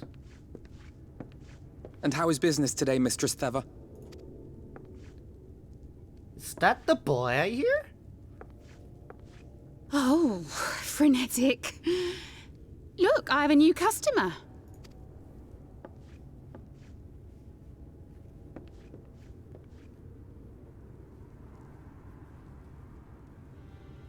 Tis good to see you, my friend. The boy. My son. The barley seeds you wanted. They should produce a better harvest than the last. What, just like that? Oh, Alfino, you really are a dear. Well, I'd best be tidying up some of those empty shacks before the pests move in. Keep an eye on the place while I'm out, eh?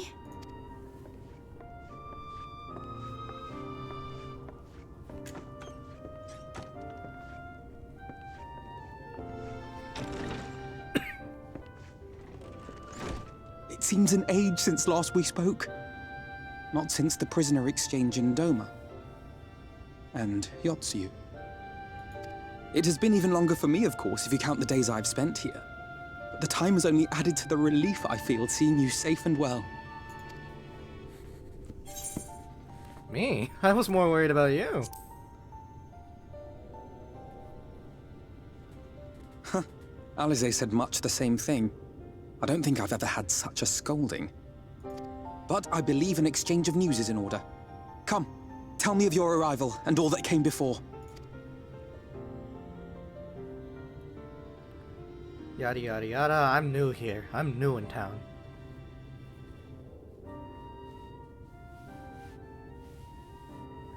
I see. Both the Exarch and Alize told me what they knew of events, but I had stubbornly clung on to the hope that all-out war might yet be avoidable. And poor Tataru. She must be sick with worry. We must endeavor to return as soon as we may. It would be nice to bring her good tidings for a change.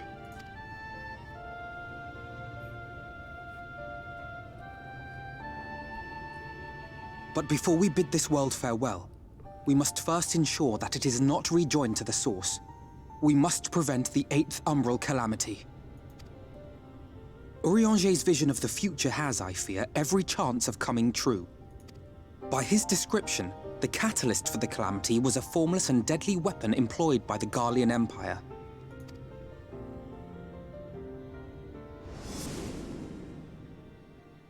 Which can only mean one thing. Black Rose. Gaius was telling you the truth. When we were on the trail of the Ascians, we saw evidence that the gas was being manufactured once more. Gaius was adamant that the project had been scrapped. But so long as there are wars to be waged, there will always be those determined to win by any means. And thus simply destroying the existing stores of Black Rose would do little to alter fate's course.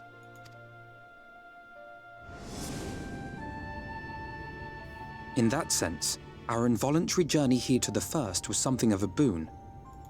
Together with the Exarch, we've developed a theory as to how we believe the rejoining will be set in motion. I'm sure Urianger himself will cover the subject in more detail.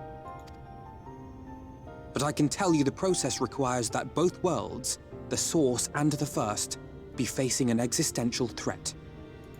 One being Sin Eaters, of course. They are a menace that I would dearly love to remove, and not just to avert a calamity. I may be a stranger to this world, but I will not stand idly by and let innocent people be slaughtered. That is what brought me to the gates of Yulmore. Ignoring its pretensions as a kind of capital city to what remains of the world, it is nonetheless a center of power and authority. If any solutions are to be found, I believe our search should begin there. What say you, old friend? Hungry for another adventure?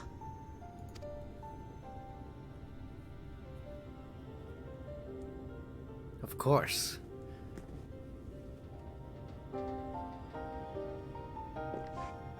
And so we take to the road once more.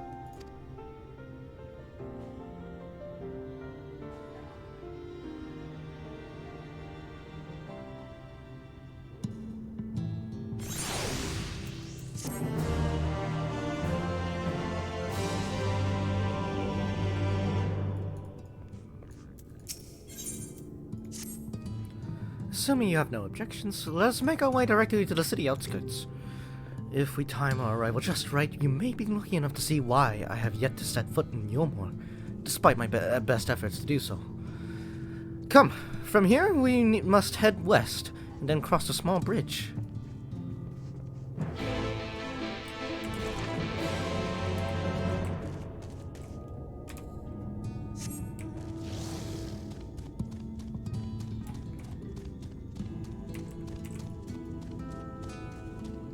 Alphino didn't go inside of Yulmore yet. And we're gonna see why. Oh, come on. By the way, you may have noticed that enemies weren't aggroing me before in overworld areas, but now they are. The way enemies aggro, you have to be 11 levels or higher for them to ignore you.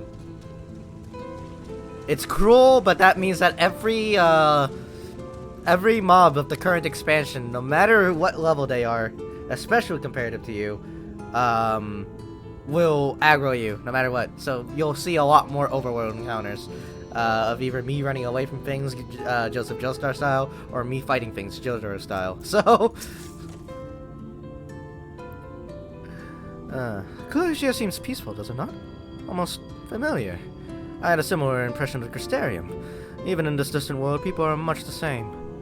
To think that whenever a calamity struck the source, a reflection such as this one, with all its culture and history, is being erased from existence. No! Get away from me! Over there! Quickly, someone's in trouble.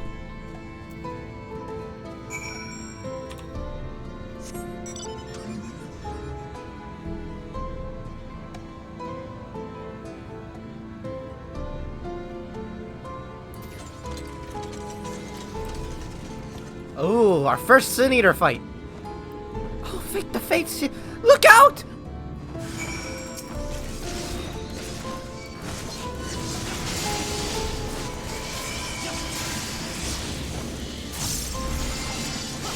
Time to kill. There we go.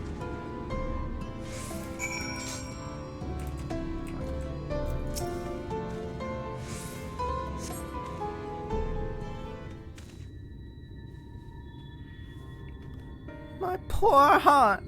Thank you, young sir. Ah, there you are.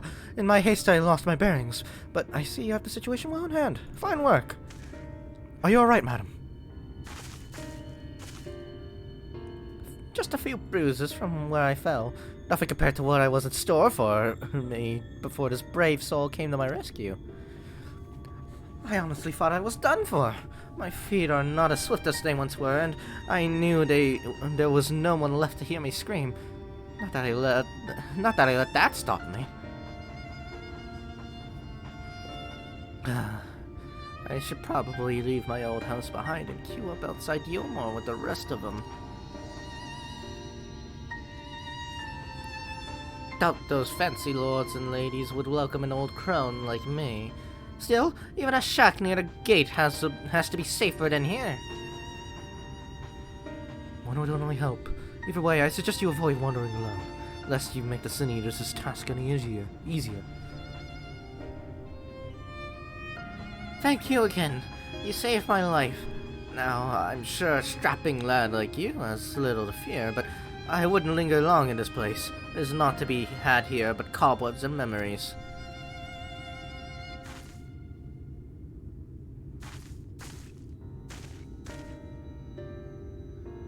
Tis as the lady says. Many in these parts have abandoned their homes to live in Yomo's shadow. Should the Sin Eaters descend upon this region, there are precious few with the strength to fight them off. Speaking of which, what have you been told of these monsters? A brief history then. 'Twas not long after the flood swallowed the better part of the world that the Sin Eaters first appeared. Some beastly, some beauteous. Yet, regardless of their form, all seem incapable of speech, and all are driven by the same insatiable appetite for mortal ether. They are predators, and we are their prey. Kalusia suffers from far fewer attacks than most regions, but even so, the list of the Sin Eaters' victims grows longer by the day, a tragedy without end.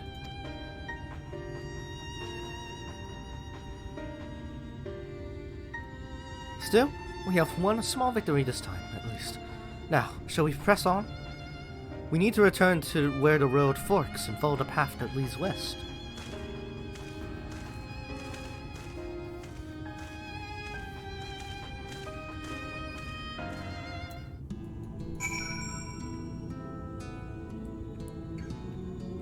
Yeah, as Alphino described there, some Sin Eaters are like fucking monstrous, while some are hot.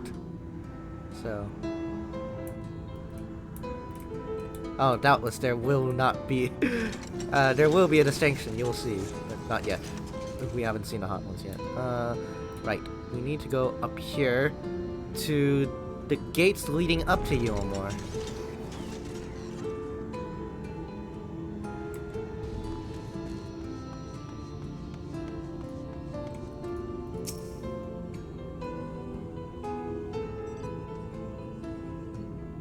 Yeah. You'll see from the surrounding area. Yeah. It's not a nice place to live.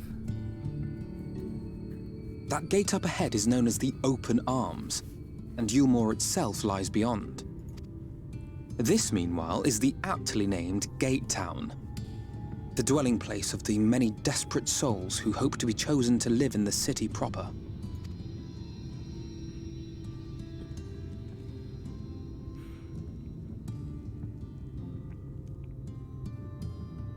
Ah, I thought I recognized you. Brought a new friend, eh?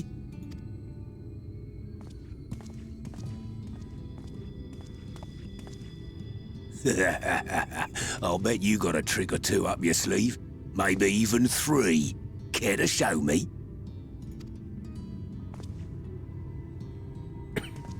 He's not here to compete. Leave him be.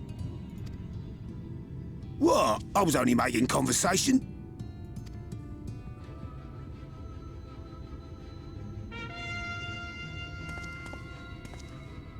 Ladies and gentlemen, your attention, please!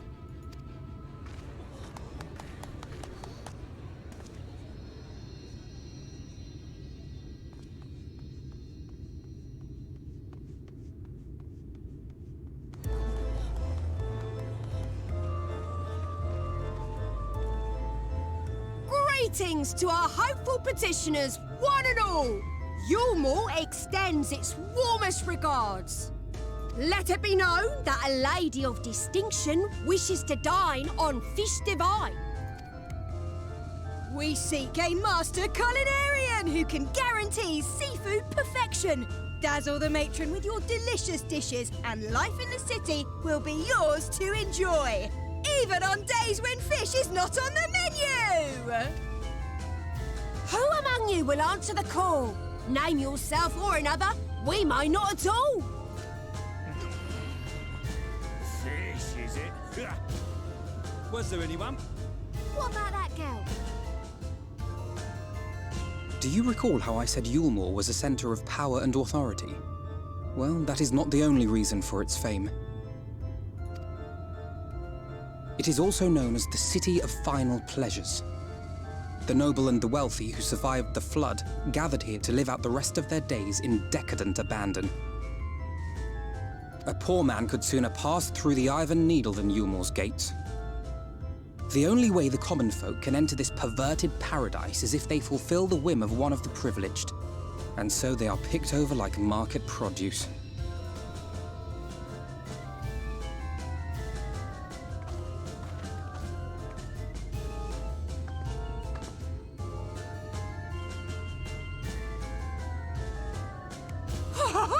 What a catch!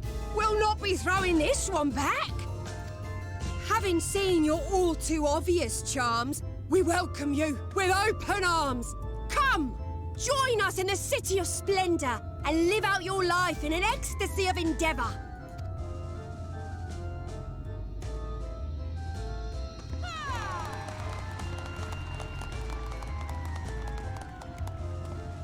Oh, just look at those expectant faces. What could you possibly be waiting for? Well, what have we here? An extra share of meal to celebrate our newest resident!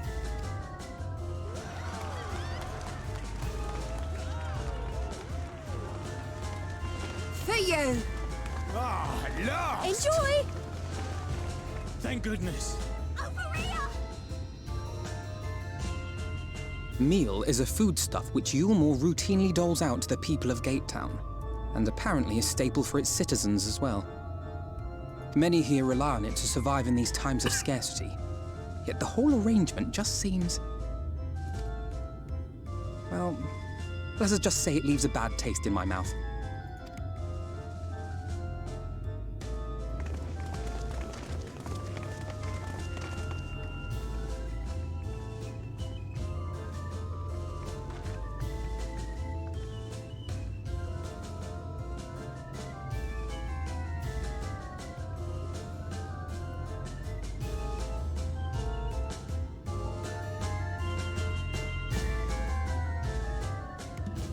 That right there is the selection process in which they select people to join the city proper.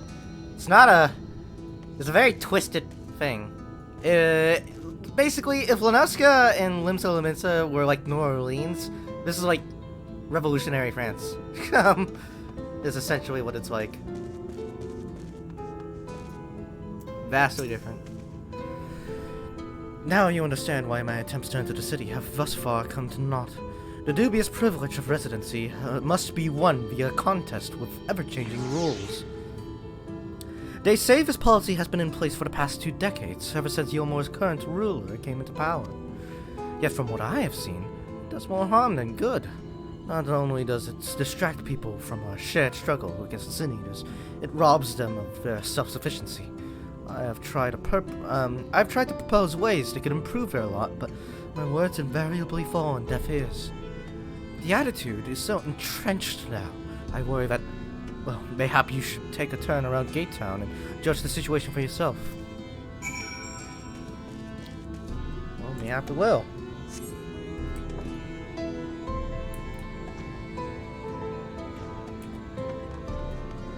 This begrimed bloke that tried to ring out what we're good at earlier. Still here, are you? Can't blame you for wanting a slice of Yulmore's pie. If you ask me, you should dish that sour-faced brat and make a home for yourself here. Gatetown's not much to look at, aye, but at least it's safe. And a meal is the best thing I've ever tasted. By virtue of it's the only thing I've ever tasted.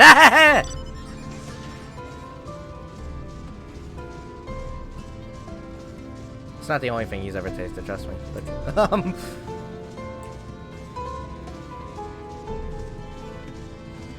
it doesn't sound right, yeah? Just doesn't. A large pot bubbles over the flames. Pale chunks meal, you realize, float in the otherwise plain broth.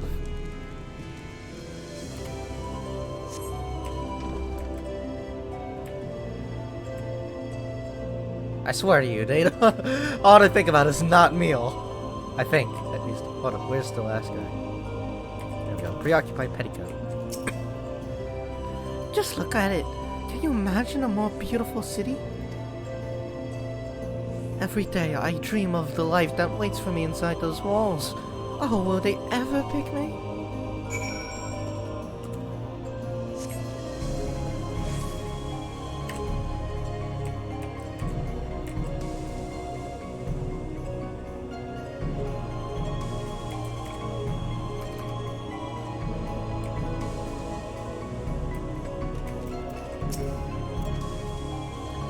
You've seen what Gate Town has to offer. These people can no longer fend for themselves. They've become dependent on the handouts of meal, and believe Yulmore is the answer to all their woes. Yet no matter how I frame my encouragement, they seem unwilling, nay, unable to conceive of any other way to live. Ah!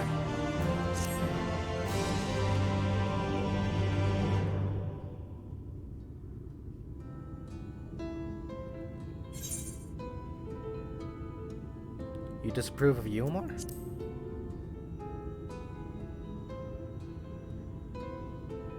It is difficult to make a final judgment without first seeing the city's inner workings. Mayhap it is that uncertainty which always makes me feel so ill at ease here. Not that it matters. However unjust the system seems to me, if these people claim to be content with their lot, it is hardly my place to criticize their choices. But take that elderly lady you rescued. Does it not seem that those who have chosen to forego Yulmore's largesse are doomed to suffer for their independence? In the end, they are all but forced to seek refuge in Gate Town, and so hamlets and fields take the land and across the island are left empty and unattended, hastening the region's descent into ruin. Nay, I am not convinced that Yulmore's generosity truly serves the best interests of Kalusia's people.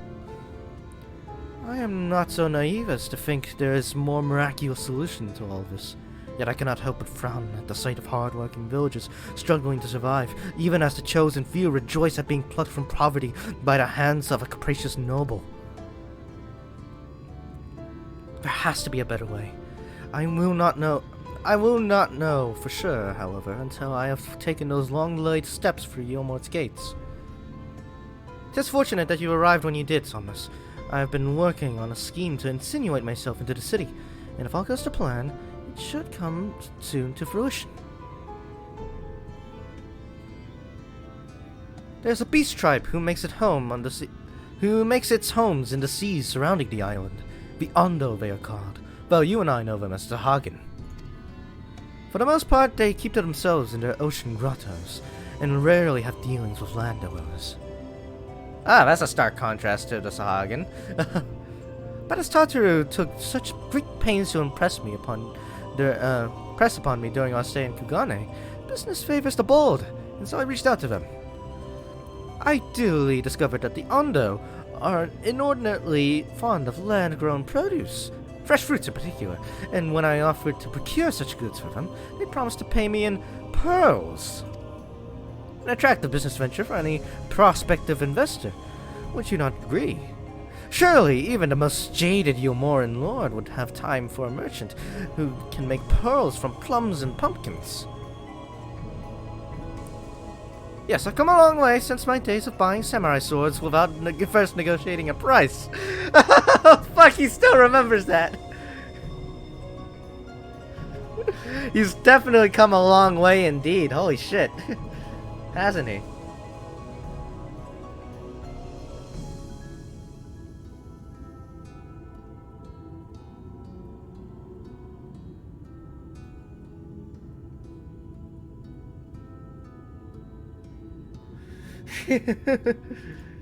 True, yeah. It is one of his last memories of us. I mean, he still remembers everything. It's just, holy shit. My appointment with the Ondo is due to take place in a few hours. I just need to collect the produce and meet with them on the shore. Might you help me make the exchange? Ah, of course. Come on. Excellent. I should be glad of your company. First things first, then. We must pay a visit to Moshamua, my supplier and right. Come, it is just to the northwest of here.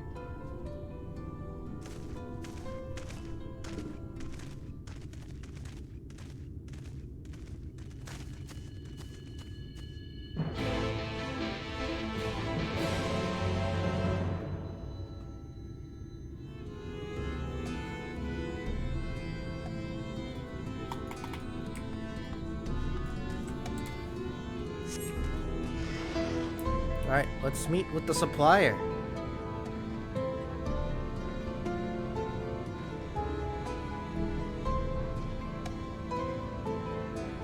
Oh, it's all the way over here and right. Small town over here.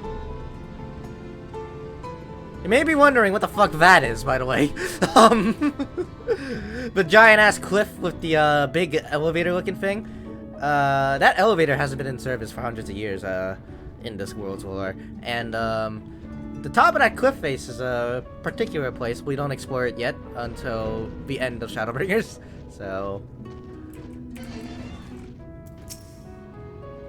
Is there something I can do for you, friend? Good day to you, Moshamua. This is my associate, Somnus. We are here to collect the produce I purchased. I loaded your lackey up with the goods not long ago. My lackey? I know of no such person. Mr. Lad, short blue hair? No? He said he'd come on your behalf, and since he seemed to know all the details, I just assumed... Confounded. Someone must have been eavesdropping on our conversation. If this charlatan was here not long ago, he cannot have gone far.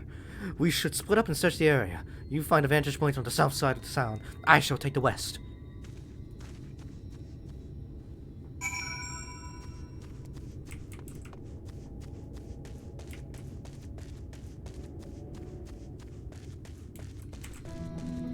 But yeah, we don't properly explore what the fuck that is until way later.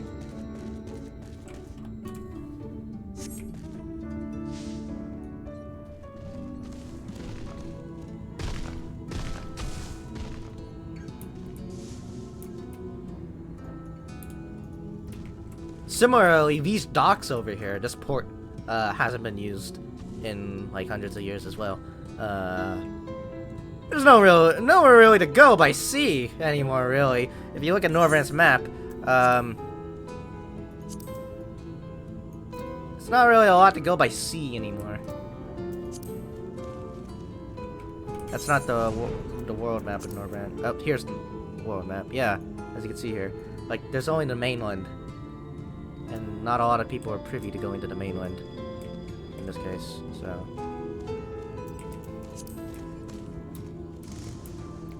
the vantage point I just flew straight past, like I normally do.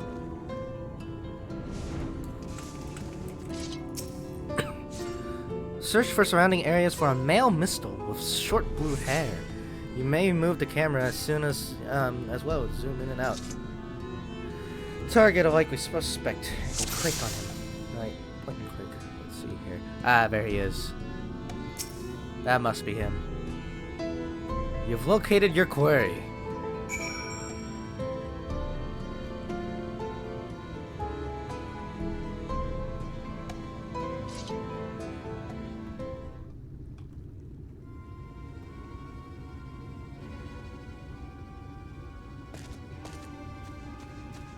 Somnus, any sign of him? Right there. You have a keen eye. Let's move in before he makes good his escape.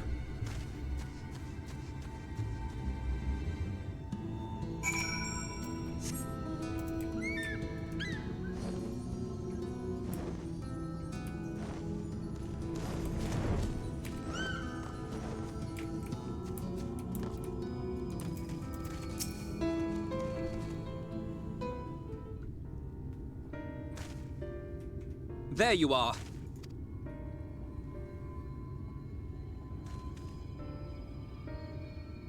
The thief who claims the harvest on my behalf. Hand it over. Well, forgive me. I have to get into the city.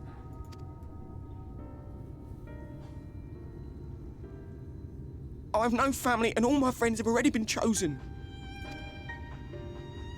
No one here gives a damn about me. When the meal gets handed out, I'm lucky if I get a smell of it. No matter what I do, they won't call out my name. I'm so tired, I'm so bloody hungry. I thought maybe I could steal your idea, get in that way.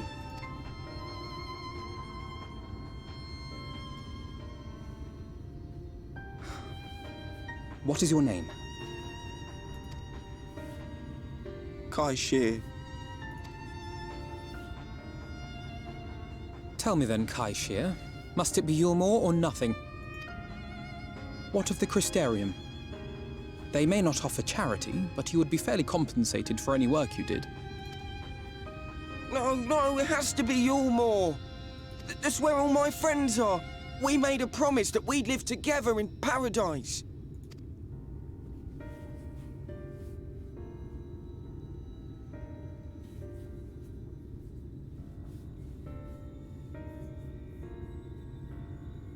I was to make my deal with the Ondo at the Clave. Listen carefully, and I shall tell you my plans for the business, and how best to arouse the Yulmoran's interest.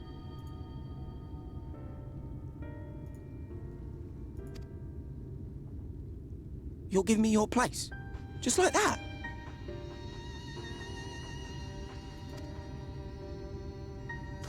I'm giving you a chance, nothing more. What comes of it is entirely up to you.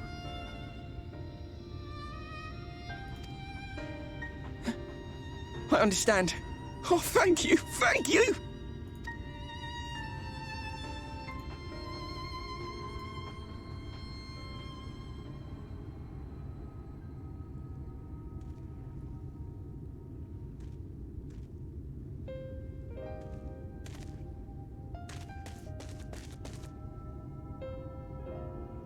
This was but one path.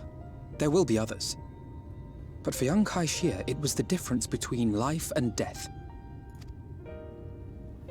I do not regret my decision, yet I will admit that a part of me wonders if it was for the best.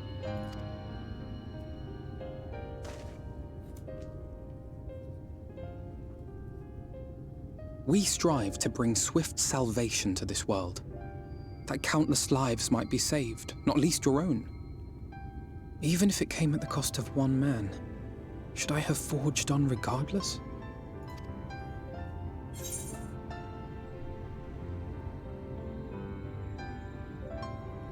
That's not who you are.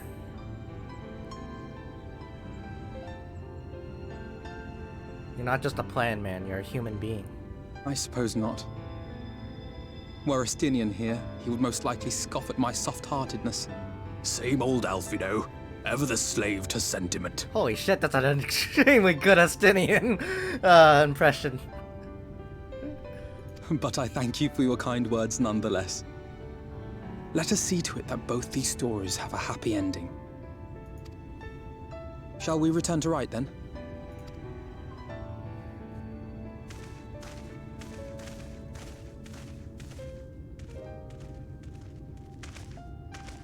Is that...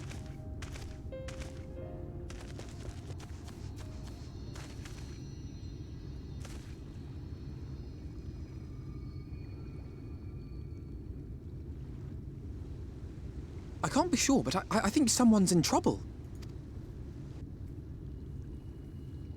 It looks like he's a washed-up fish. Come on, they may need our help.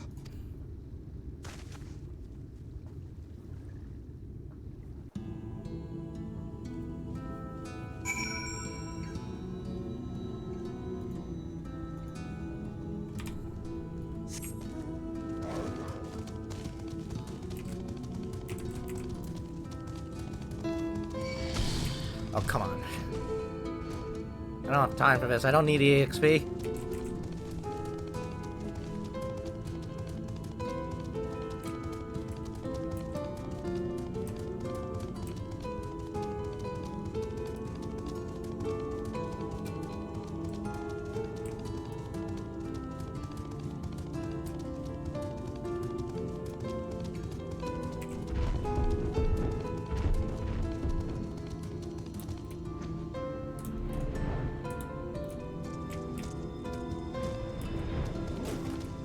weakened wretch.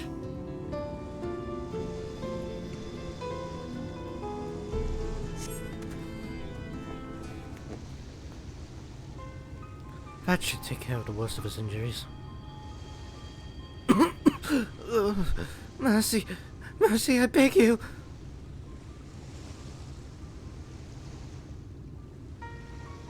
Breathe easy, sir. No harm will come to you here. The poor man is shivering. Pray keep an eye on him while I get a fire going.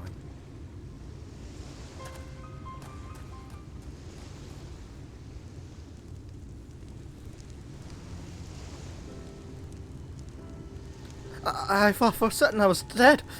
How am I ever to repay this kindness? We'll settle for a tale behind your current predicament. Why don't you begin by telling us your name? Tristel.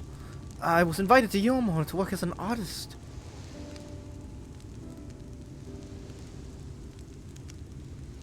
A wealthy couple took me in to paint pictures for them, but when my style proved contrary to their taste, they just as quickly turfed me out into the street. I was left penniless and patronless, a grave sin in Lord Volfrey's city. Within days, they brought me before the man himself, and he asked me what I meant to do. Dejected as I was, I told him I wished to leave. Little did I know how soon he would grant me my wish. They flung me over the bowl straight into the goddamn ocean. From up there? How are you not dashed to pieces? Don't ask me. Luck, I suppose. Though, if you hadn't found me when you did, it wouldn't have counted for much. Monstrous. And the citizens condone such barbaric punishment?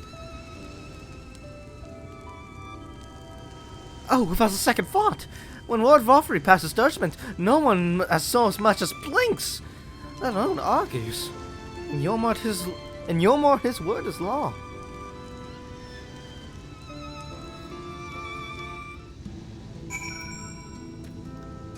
Once he was deemed useless, they just fucking killed him. The more I hear about Yomor, the more determined I am to see what waits within its walls. I shall bend all my thoughts towards securing another way into the city. There must be something else we can do. But first, we should convey Tristel to the shelter of the village. Fire or no fire, he needs to be out of his shower in chilly coastal air. Away into the city.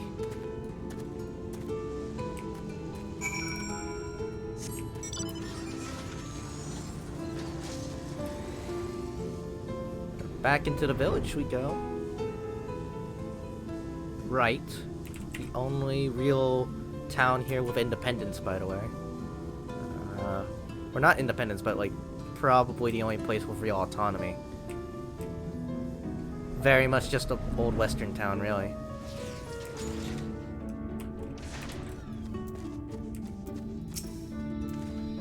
Pray, accept my deepest gratitude. I owe you both my life.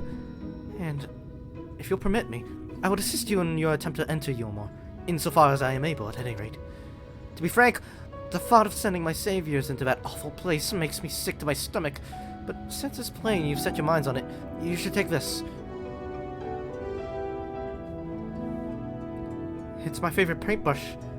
The Yomoran elites are never satisfied until they get exactly what they want, and if I'm not mistaken, the couple I mentioned will be looking for someone to replace me. If you make a show of owning such a well-used brush, you may be able to convince people that you have a talent for painting. I mean, Alphino has a talent already, but I guess you could just say that. Are you certain? This is your livelihood. We cannot deprive you of such a treasured possession. I give it gladly after all you've done for me. Besides, I don't think I have the heart to paint anymore.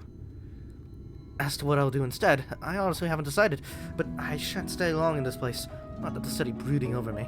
Nay, I'll move on to a new lands and a new profession, and I'll keep you in my prayers from now until my dying day.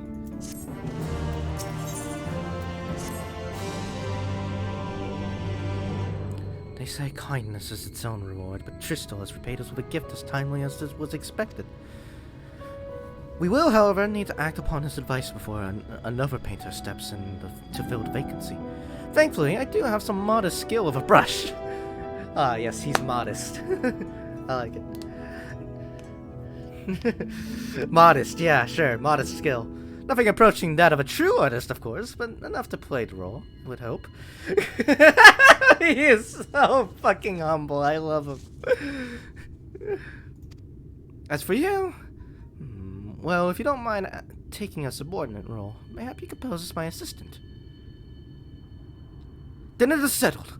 All we need to do now is return to Gate Town and await the next appearance of those vile jesters.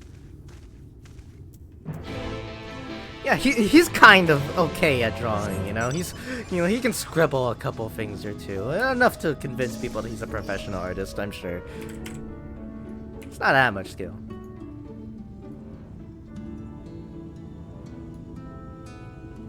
Fucking. Would that I still had the painting of Gosetsu and Yugiri. Or not the painting, the sketch that he made of Gosetsu and Yugiri. I think I actually... No, not even within the confines of my saddlebag. Yeah, I don't know. You do be good at drawing, though. You good.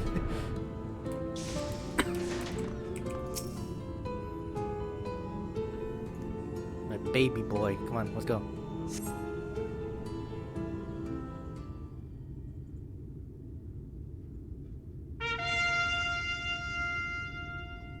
Here they come. Ladies and gentlemen, your attention once more. What a day it's been for the folks at our door. We've welcomed a peddler who made pearls from plum, and now we've a place for a painter of a plum. So come along and don't be slow. It's time to let your colors show.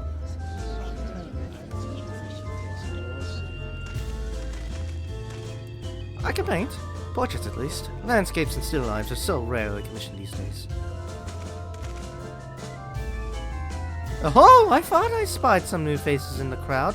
What fortune that you should feel at ease around an easel. What proof have you of your prowess? Any masterpieces on your person? Sadly not. Everything I paint is soon sold. Such is the life of a working artist. I have only my brush to testify for me, though you will note that it has seen no small amount of service. Aha! Ho ho!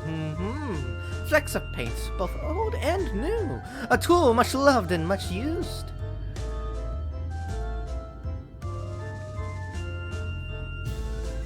Not a prop to be conjured on the hop. Very well, come with us and we'll put those talents to the test.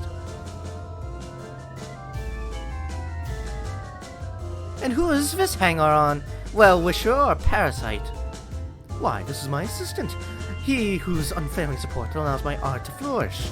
I will go with him, or not at all. Parasite, then. We shall leave his fate in the hands of your new employer. It matters not a whit to us. And having filled our latest vacant space, we retire to your more sweet embrace.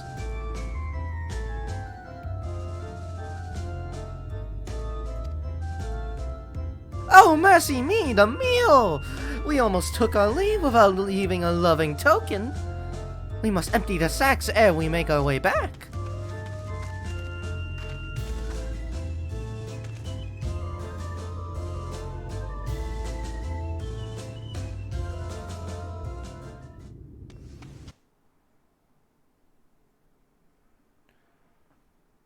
Well, we just have been granted clearance.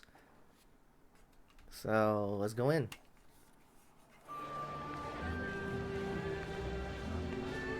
Redemption is beyond us.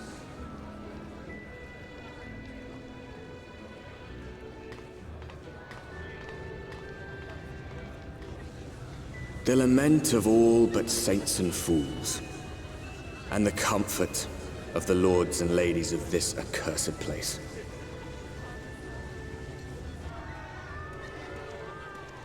Once they held fast against the madness, only to embrace the coming cataclysm and delight in the end of days. It is what you think it is, by the way.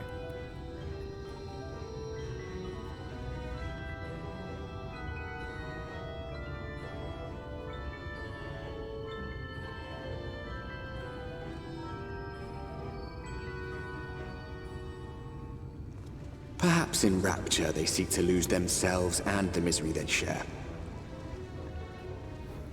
Or perhaps for them alone, the promise of eternal pleasure really does hold true.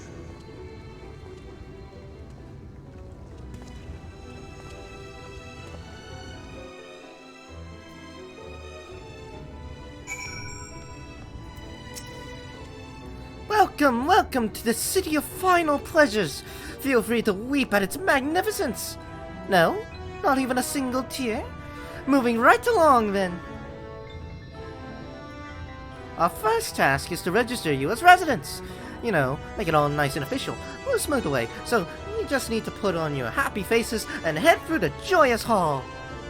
The Bureau of Immigration is in this first room, on the left side of the passage. Declare your name and occupation in a nice loud voice. The clerks will tell you where to go from there. Oh, and pay no mind to those folk off to the side of the road. Much like the hopefuls in Gate Town, they haven't earned the right to enter the city proper. If, however, you enjoy basking in the envy of your fellow man, then by all means take your time. But why waste another moment? Go! Enjoy the beginning of your new life in paradise!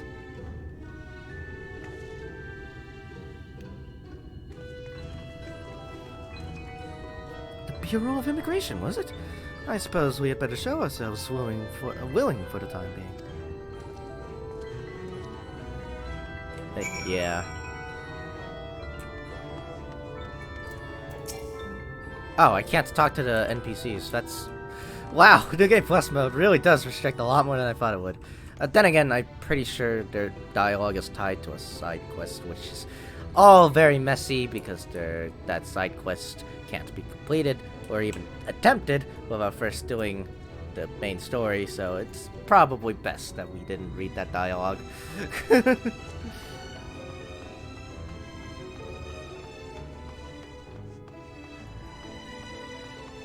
Anyways, Joyous Hall. This is Immigrations, yes? Ooh, proper Immigrations Hall.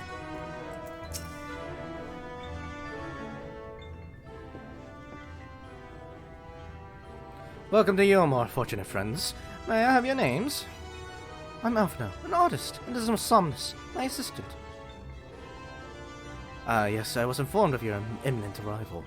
We can forego the usual interview and begin processing your registration papers forthwith. Now, the citizens of Yulmore are divided into two classes. These are the free, who are blessed with the favor of Lord Volfrey, and the bonded, who work in the employ of the free. You will be joining the ranks of the bonded. Your duties are to serve a patron in the capacity for which you are chosen. In your case, painting pretty pictures. Should your patron dismiss you for any reason, you must find another sponsor among the free, or accept work as a general laborer. I see. Might you tell us something of the patron we are to serve? The two patrons, actually. Chinus and Dulia Chai, a Misto couple whom most refer to as Chais. They are both gentle souls, but I would ask that you conduct yourself with respect and humility, for your own sake as much as theirs. Now, a moment please, while I complete the relevant paperwork.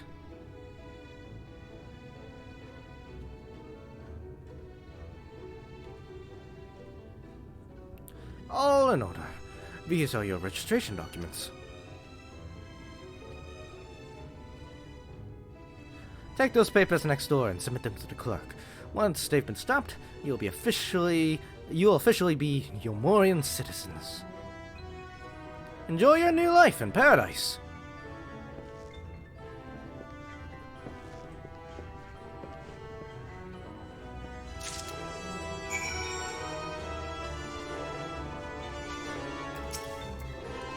Welcome to the Bureau of Investigation. Papers, please.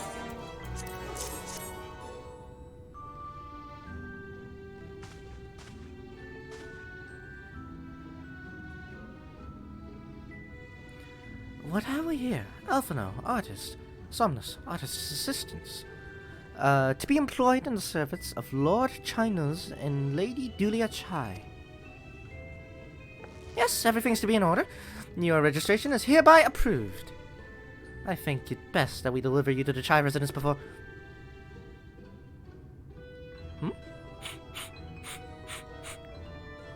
Oh dear.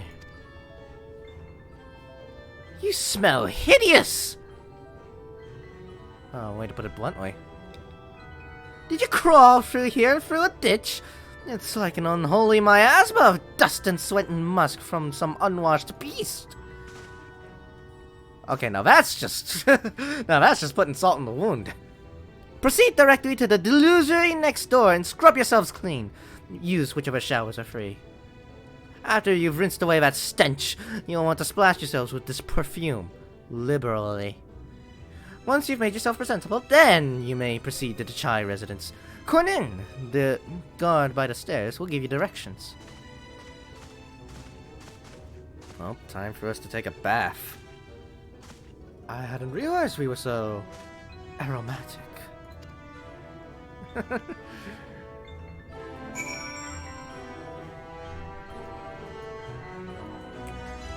Well, scrub yourself clean in the delusory showers. For the immersion effect, actually, do I have inventory space to take off all my shit? No I don't. Can I make inventory space to take off all my shit? I don't need that. I don't need that. I definitely don't need that. I don't need that. I can just imagine seeing someone toss... I definitely don't need that anymore. Don't need that. Whoa. I definitely don't need those. Don't need that. Really don't need that. Okay, alright. Let's toss all my shit. Okay, well. Take a shower. Oh, fuck! I probably shouldn't have actually taken off all my shit. Oh, wait, no, okay. It doesn't play a cutscene of you taking off your shit. It doesn't play a cutscene of you in the shower, thank God. Whatever, you rinse yourself clean in the stream of water. Oh, no, it does!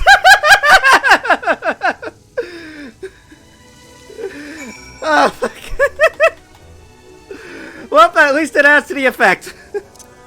I gotta put on all my clothes again. Whoop!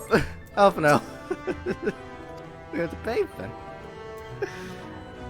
Oh, hopefully I don't get TLS for that. I kind of did that as a joke, thinking it was going to be like a quick text box, not really a full-on cutscene. Holy shit. Anyways. Sweet-smelling perfume. Let's go. You apply the perfume as directed, and the delicate scent of roses fill the air. Alright, your turn, Alpha now. Oh, you've showered and dressed already, have you? Is it not... that is to say... it seems rather exposed for another ablutions, does it not? Hurry up and shower, Stinky. Let's see. What would a Stinian say? Good gods! You will mention nothing of this! Swear to me! I guess he's just embarrassed of being stinky. Huh.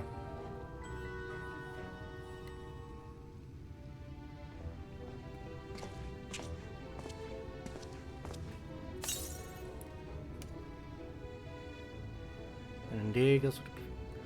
Well, that was bracing.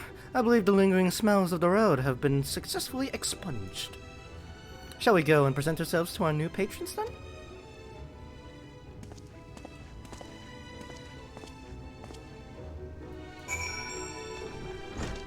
Yeah. In all seriousness, that would probably have been way more problematic if I were a female character. So I don't think I would get TLS for that. If I were a female character, definitely. Most definitely. Absolutely. Super TLS. Super banned. I would never see the face of Twitch ever again.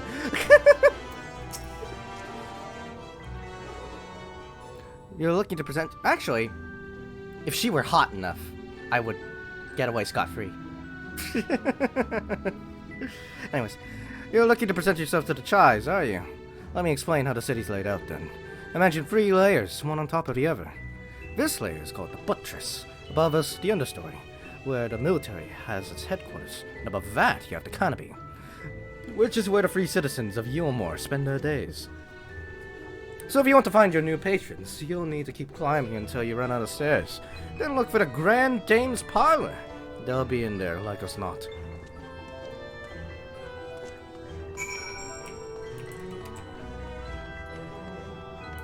Yes.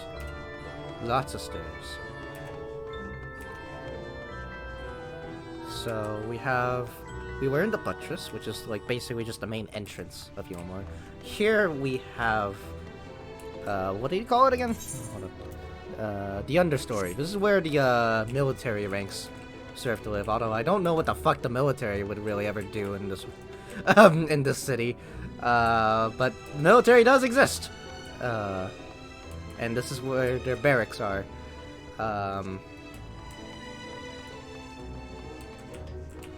Don't question the cages.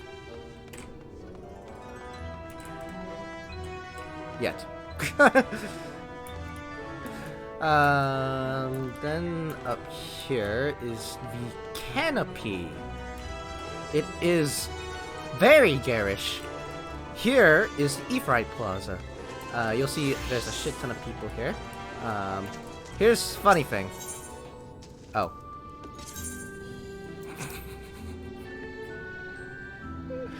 I was about to mention that you can't actually attune to the Ephraim here. I've already attuned to it. I attuned to it because you do eventually have access to the Ephraim. But when first starting out, first time you see this place, you see the Ephraim, you immediately instinctively go to try to attune to it. You can't. At least not at this point of the story, but yeah. Over here is the bar, the Grand Dame's Parlor, and here we have our quarry.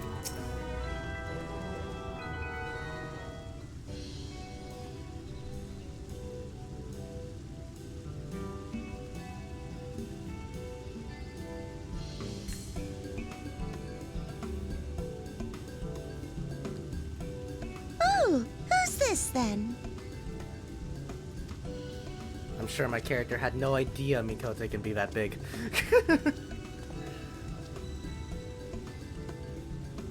Lord and Lady Chai, pray forgive our intrusion. I am given to understand you were in search of an artist.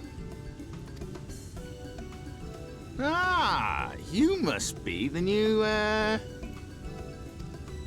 Oh, goodness me! What an adorable boy! Yeah, you and the rest of the silken family. hair, those pearly cheeks, oh, and you even smell wonderful, like a bed of flowers. Again, you and the rest of the fan base. I approve of this one, dearest. I am positive he will paint us the most delightful pictures. Yes. Well, as long as he paints better than that talentless wretch we sent packing last week.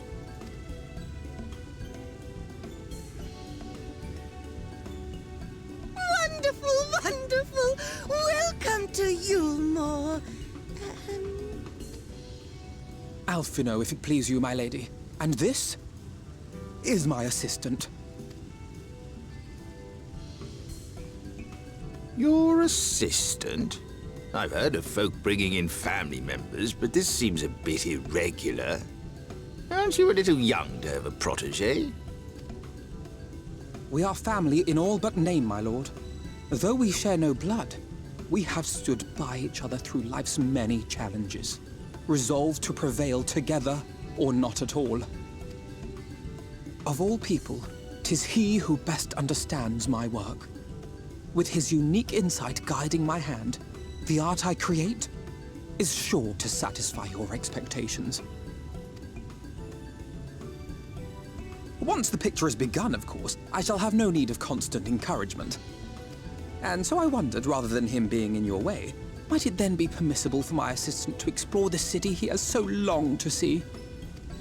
Out of gratitude for his priceless contribution to my art, I thought it only fair that I make this humble request on his behalf. Fucking, he should win an Oscar.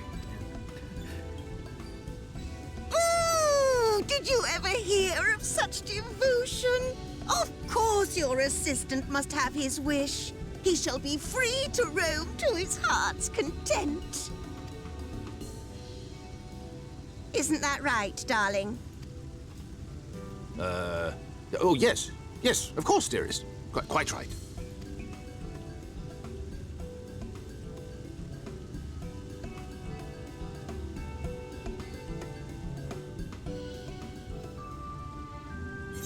Oh, time for me to wander. Just gotta load up the... Okay. Now, you've the opportunity to experience Yomor. I suggest you make the most of it. Explore the city, top to bottom. In other words, I would start with the canopy and go from there. Try wandering around the market stalls, mayhap. Such places are usually filled with colorful characters, only too eager to share local gossip with a friendly visitor. I would appreciate it, of course, if you could share any discoveries with me in turn. We should both learn as much as possible about our new place of residence. Time to learn. Okay, there's normally not a lot of players in there. I don't know why there's so many players here. Oh, hello there. A fresh register? You seem a little lost. Well, 'tis lovely to make your acquaintance. Speaking of acquaintances, you wouldn't happen to run into my attendant on your wanderings, have you? Big strong lad, long hair, tied back. He was escorting me on a shopping errand when I realized I'd dropped my handkerchief, and now I've been waiting here all alone while he's been off searching for it. I'm not terribly fond of being alone. If you do see him, I would be obliged if you could pass on this message. Forget that silly handkerchief and return to my side at once.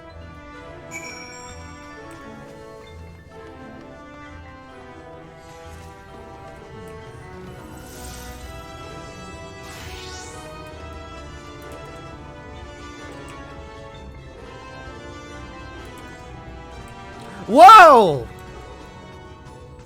Hold on, friend! Here, let me help you. That's certain doom down there.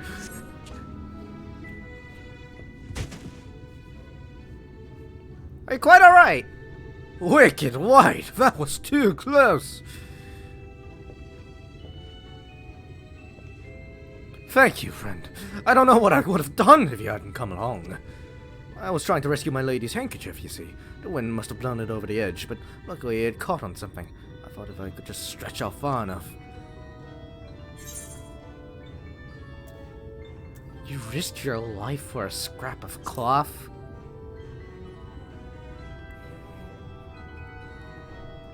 Not just a scrap of cloth! Not if it belongs to her! I would risk my life and more to spare my mistress but a moment of sadness. Oh, when I first came to Yomor, I thought only of improving my lot in life. But there was so much more to the city than wealth and plenty. There's no war here, no conflict. The residents all treat each other with warmth and respect. My mistress has ever been so kind to me, and I can think of no other place in Calusia where I could possibly be happier. Oh, sorry. I might have gotten carried away. I find it a bit hard when I start counting my blessings these days. Please, you should come with me to meet my lady. Once she hears of your deed, you'll bear witness to her generosity firsthand. I already met her. She sent me to look for you. What? Lonely, you say? Curse my clumsy feet! I must return to her immediately!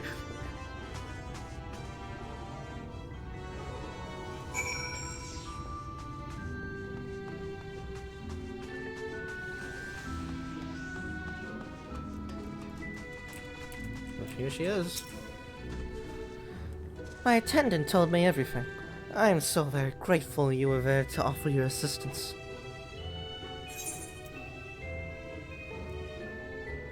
You value him highly, then. as if he were a member of my own family.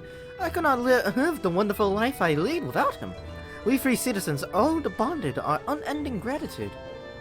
Mayhap in another society, our different standing would breed prejudice or resentment, but in Yomor, a most glorious measure is in place to avert such unpleasantness. Part of that measure requires that the free surrender their fortunes. Upon registration, all of our property, financial, intellectual, or otherwise, is given over to the city. Ah. I see. In exchange, we are provided with ample funds and commodities to live a life of pampered luxury. Being liberated from the concern of earning coin has an almost miraculous effect on people's outlook. There are no rivals to compete against, only fellow residents with whom to enjoy our tranquil existence. Now, if you'll excuse us, I must see what the markets have to offer as reward for the return of my handkerchief. Oh, and I have not forgotten you, of course, our courageous messenger turned rescuer.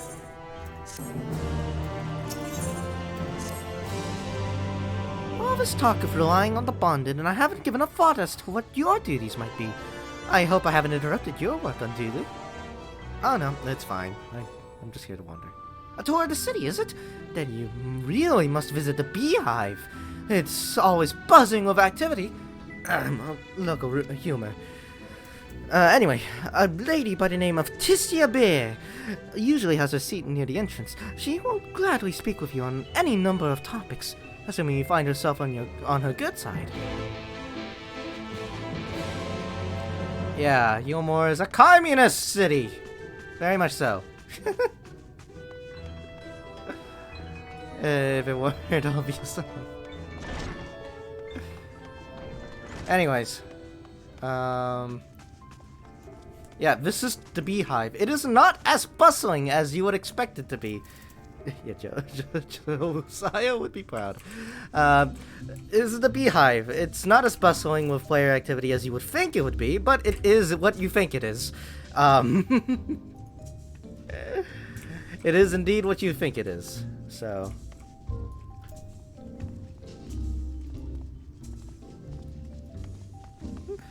Oh, I already showed it to you. I didn't realize. Welcome to what? Wow, my fucking.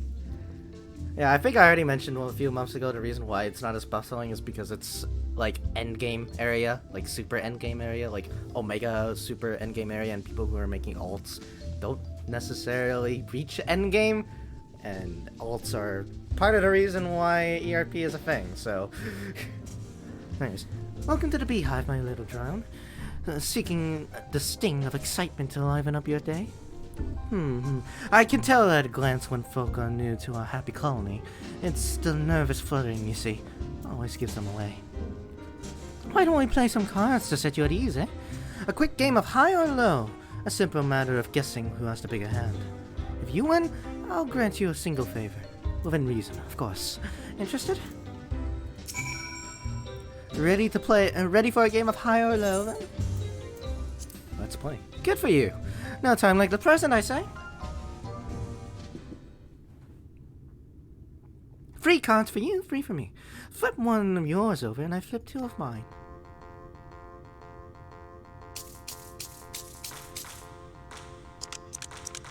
Ooh. What's your call? Will your total be higher or lower than mine? You have a pretty big card there. I think on average, I probably will have the higher card. You're going up higher, right? Wait, let's see what you've got. My cards add up to 18. You have... Oh god. Total of 9. That's actually the first game of higher or low I've lost, actually. Okay, try again. Unless... Oh, sorry, honeybee, but this match goes to me. Let's play again. That's what I like to hear. Let's shuffle the deck. Okay. This again. Okay. I'm going to go with the statistical. I am not gonna add up. My cards add up to 16. You have a total of 12. Hey, we won!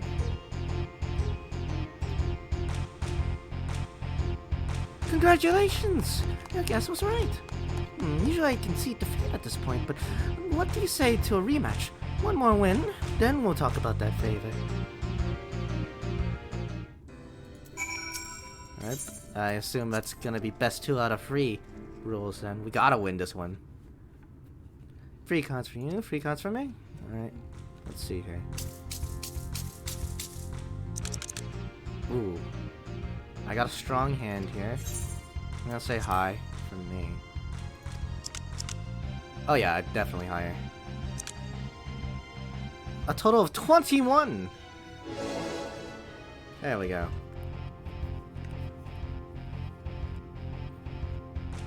Well, well, would you look at that? I think you've got a knack for this, newcomer. Congratulations! Victory is yours, as is the prize I promised. Come, whisper in my ear, then. And don't be shy. Tell old Chista what she has to do for you. Yeah. That's all? How delightfully wholesome! But if knowledge is what you want, then that is what you shall have. In my humble estimation, the most wondrous thing about this town is how safe we are from the Sin Eaters. They say Lord Volfrey was born with the power to command them, which means no Yomoran need ever raise a weapon in defense of the city. Why the fuck do you have a military then? Was the kind of thing you wish to know? Was that the kind of thing you wish to know? If your itch still needs scratching, well, you might get a few words out of Afan over there. There's not that Mary Sot likes more than the sound of his own voice.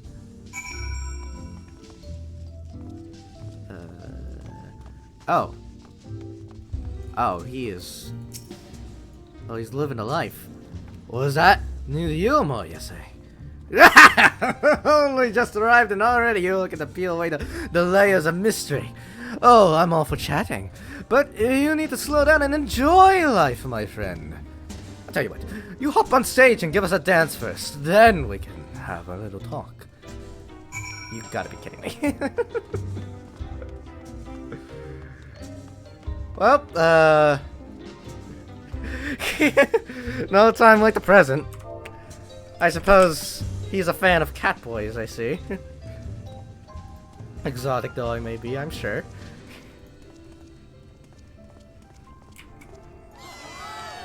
That's the way! Dance like there's no tomorrow! Please, I don't want a standing ovation for this.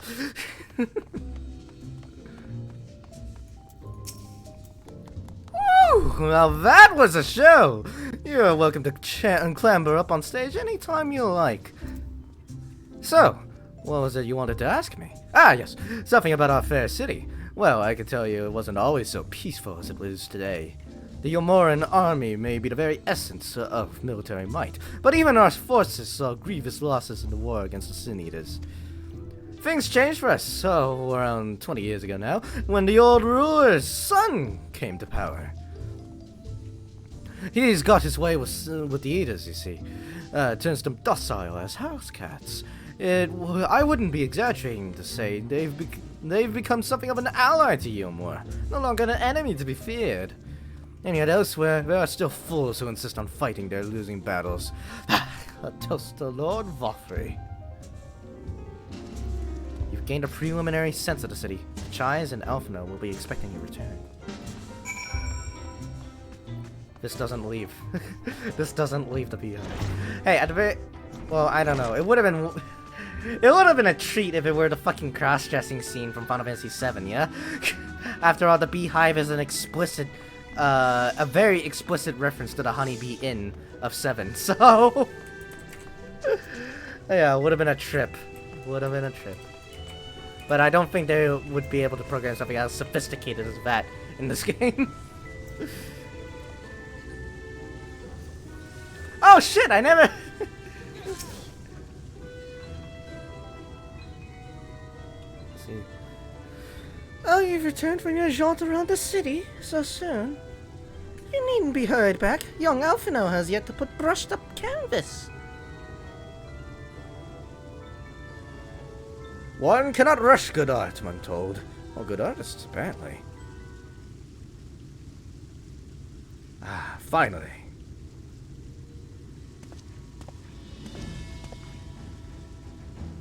Ooh, he's got himself a fancy spiffin' new outfit. I've put together an ensemble out of the garments he chose. Is this satisfactory? Oh, goodness gracious me! That last outfit was precious, but this makes you most look positively dashing. You truly are a handsome boy. However am I to decide? What happened to painting?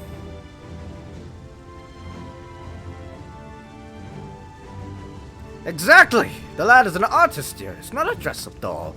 It's about time we set him to work for the reason we called him here. Must we? I do love a good painting, but I thought since we were enjoying ourselves so thoroughly... Well, not... That is to say, as long as you... Just make sure you give the lad time to prepare. We know who'll... we know who'll be upset if he's not ready to paint at a moment's notice. Whatever you say, darling. So, shall we pick out some jewelry next?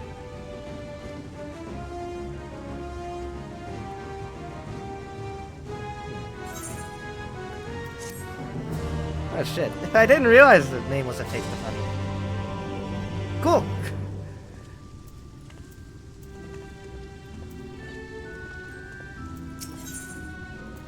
Blessed instrument.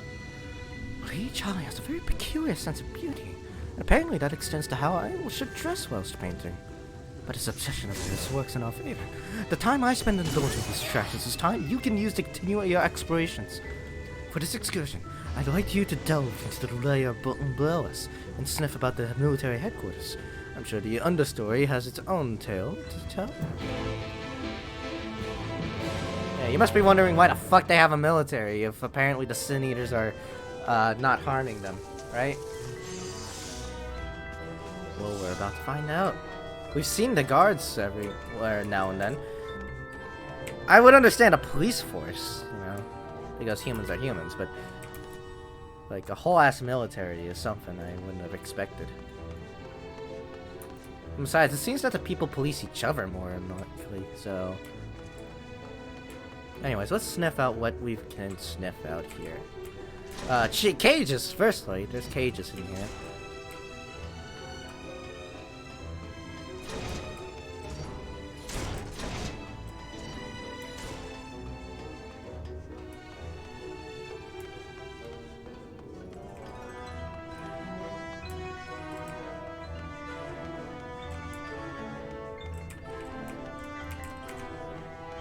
Oh, actually, now I realize.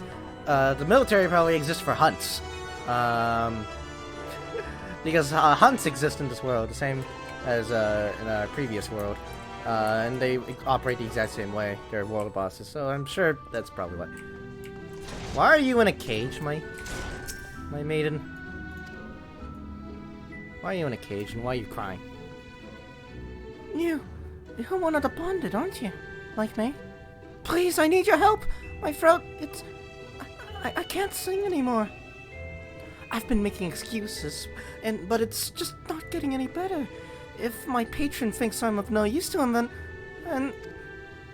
I need you to sneak out to the derelicts and describe my condition to Vorik. Here's a list of symptoms, and a hunk of meal to pay for his medicines. Please, I have no one else to turn to. A singer who can't sing anymore. Well, we very much know what will happen to her if it turns out she can't sing anymore, right? So, best help her out.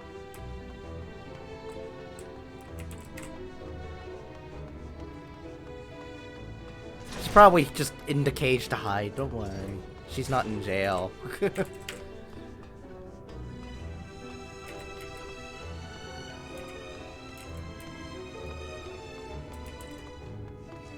Anyways, the derelicts, by the way, is the immediate outside area of Yomor. That we were looking at earlier outside the entrance. You know, people who haven't even been afforded to go into the city proper, as they said, and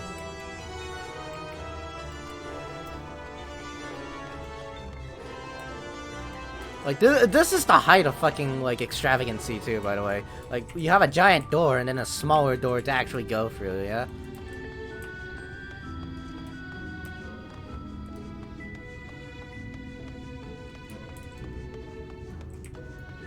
It's the Derelicts, by the way. Not a fun, happy place. Not as fun or happy of a place as inside of Yoma, yeah? It's, junk everywhere, and there's actually, like, ruins from parts of Yoma that must have dropped down or been attacked at some point. And everybody lives in tents and, like, mashed together wooden boxes. Thorik here is probably the doctor of this place. You need medicines, tonics, potions.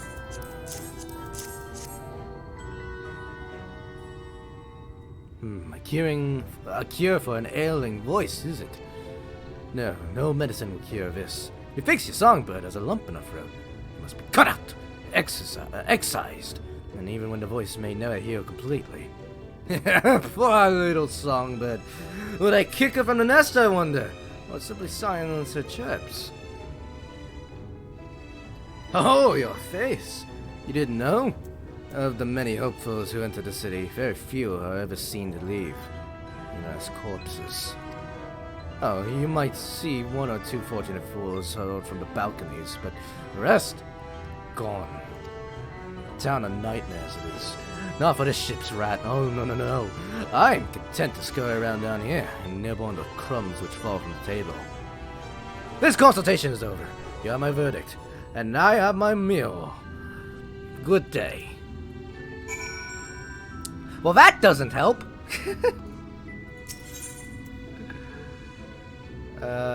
That does not help at all.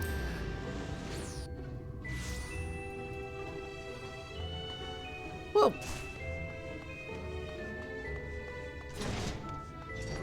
I have bad news for you, Laurel. Did you get my medicine? He refused to give it to me. So that's it? What am I to do if I can't sing? Ah, there you are, my sweet canary. Have you been crying again? Don't tell me your voice is still not on the mend. Oh, generous sir, have mercy!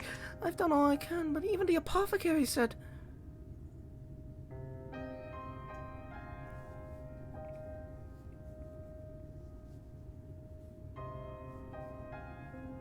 So you've been suffering all this time.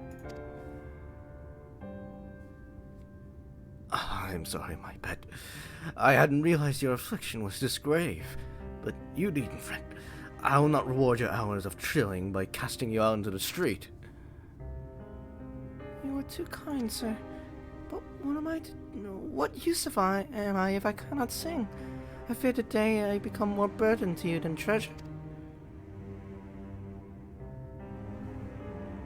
And I shall have a word with Lord Valfrey to arrange you for your ascension. In that paradise where resides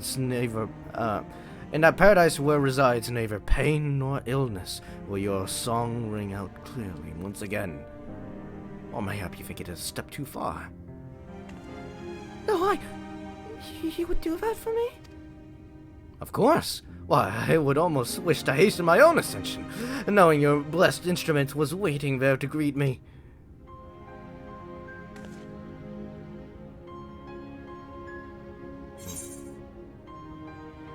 This sounds too good to be true.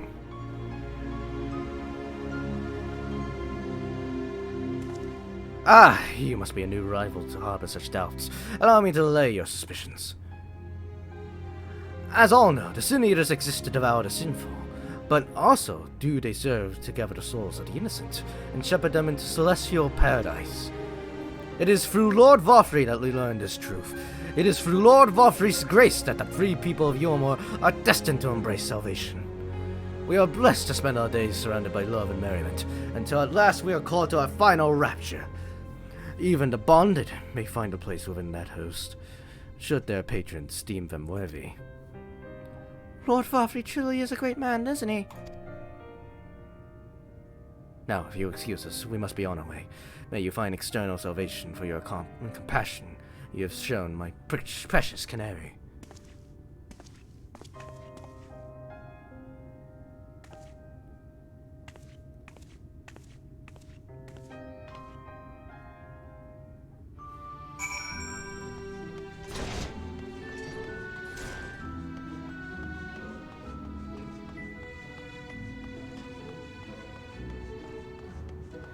I'm not gonna say anything.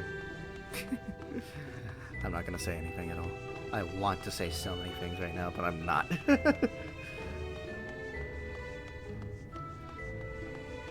All I can say is that's really disturbing.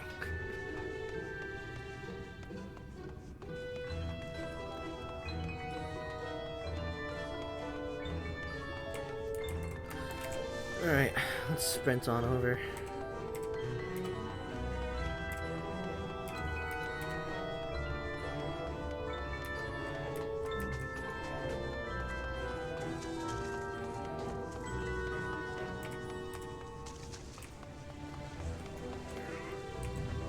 Fucking modest painting my ass.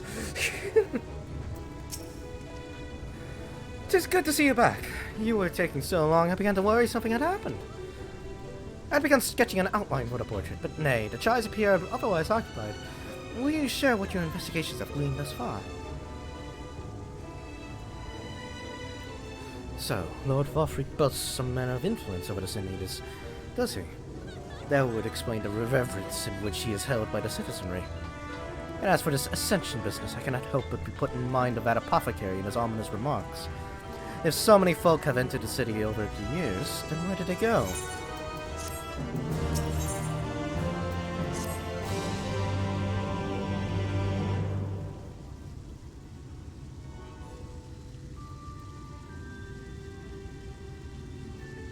Huh, I take my eye off you for one moment and you're chattering away with that assistance of yours. I assume the outline is done then?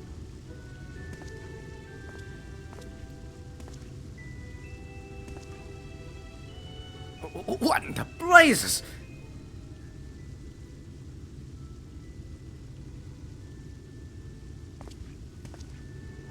It's so unflattering! Explain yourself, Alvino! Where's your artistic interpretation?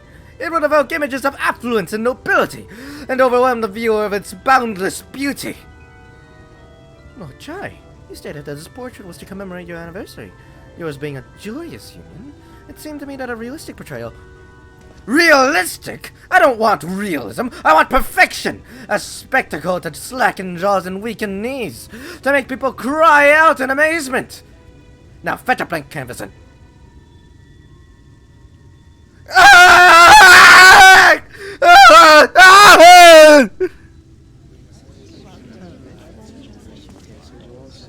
I say, did that come from above?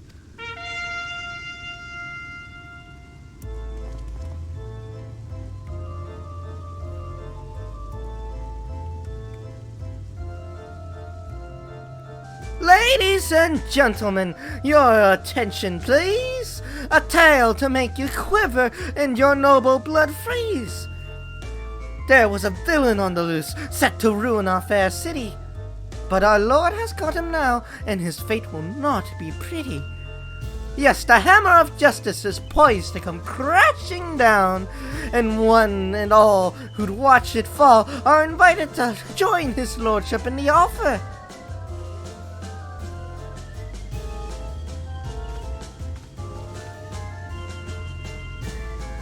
A malcontent? How dreadful. Is this man... And this man is to face sentencing? That's right. In fact, if you're curious, it might be worth you going along for the experience. The offer they mentioned is part of the emergence. The level above us, where Lord Valfrey resides. Ordinarily, you would be barred from entering, but it seems they'll be opening its doors for the next little while. The Crown Lift will take you up there. You'd better not dawdle then.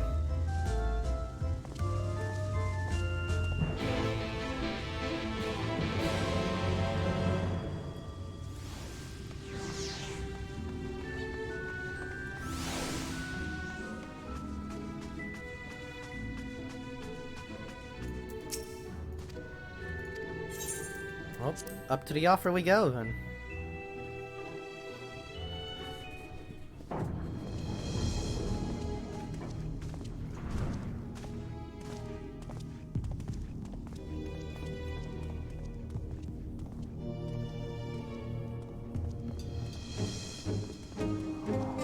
That's him. That's Vorthri.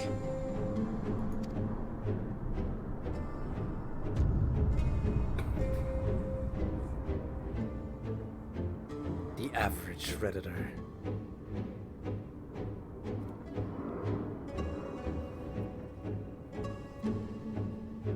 He is attended by sin eaters. But how does he keep them from attacking? Mercy! Mercy!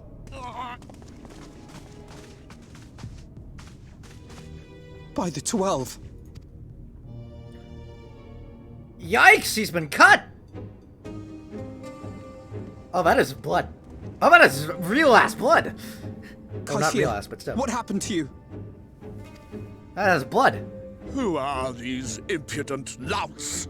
I do not recall requesting their presence. Lord Vorthree, what is the meaning of this? Why is this poor man bleeding to death on your floor? Why? You ask me why? Because criminals must be punished.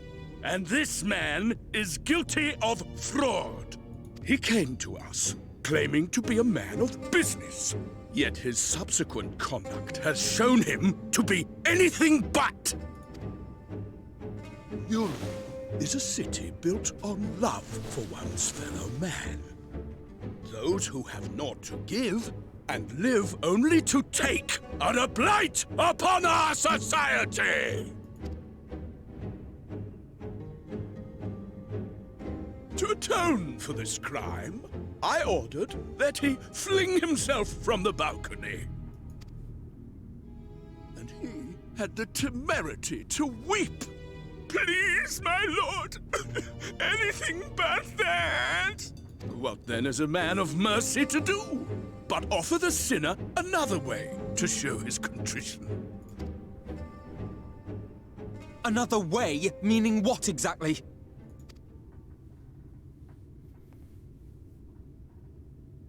Sin-eaters are part of Yulmor's society, but they must be fed with ether. Living ether. So, I demanded an offering of flesh, carved by his own hand, from his own hide. And still, he could not do as I asked. A wholly unsatisfactory performance.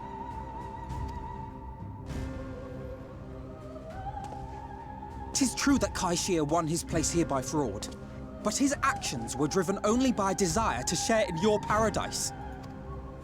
That you would cast him out I could almost accept, but to humiliate him thus? To demand his very life? Is this truly the way of Yulmor?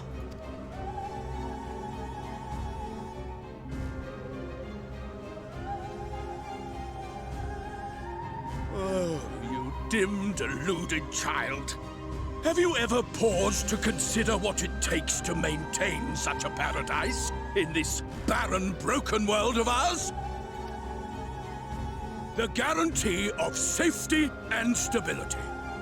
The knowledge that if one only abides by the rules, one has naught to fear.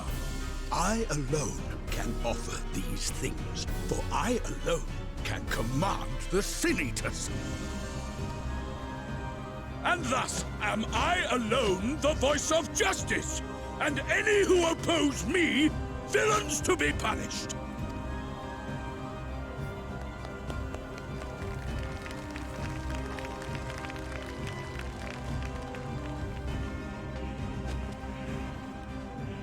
And people call this paradise.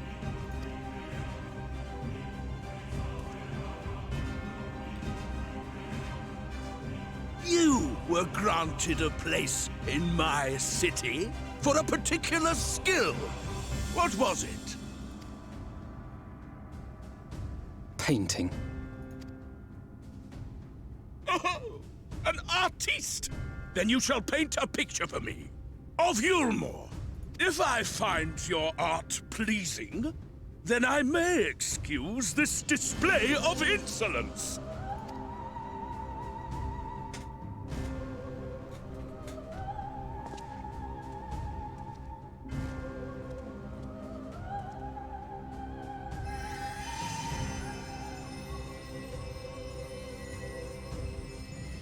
gave you permission to tend to that criminal's wounds?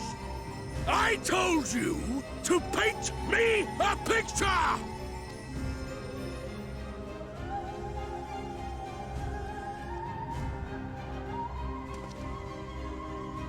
What you need is a mirror, not a painting. It will capture the horror I see before me far better than I ever could.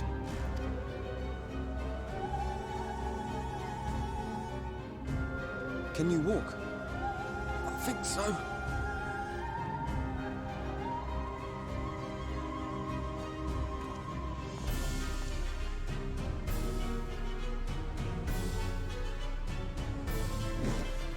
Did that little worm just insult me?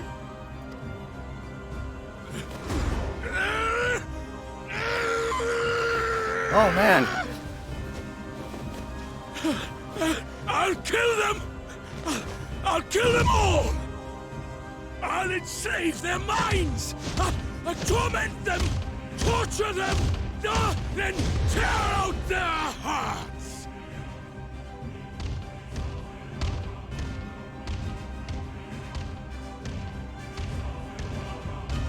That right there is the great Lord Valkyrie everyone's been yammering about. Big giant baby. Let's leave.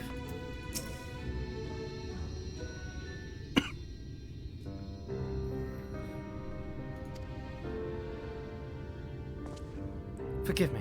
In my anger, I seem to have marched us back outside. Again. Well, it's probably best we leave this island altogether. I believe we've worn out our welcome in Yulmore. In any case, I've seen enough of this world's self-proclaimed capital city to convince me that our battle against the Sin Eaters will find few allies in Clusia. I will accompany you back to the Crystarium. We need to regroup and think on our strategy anew.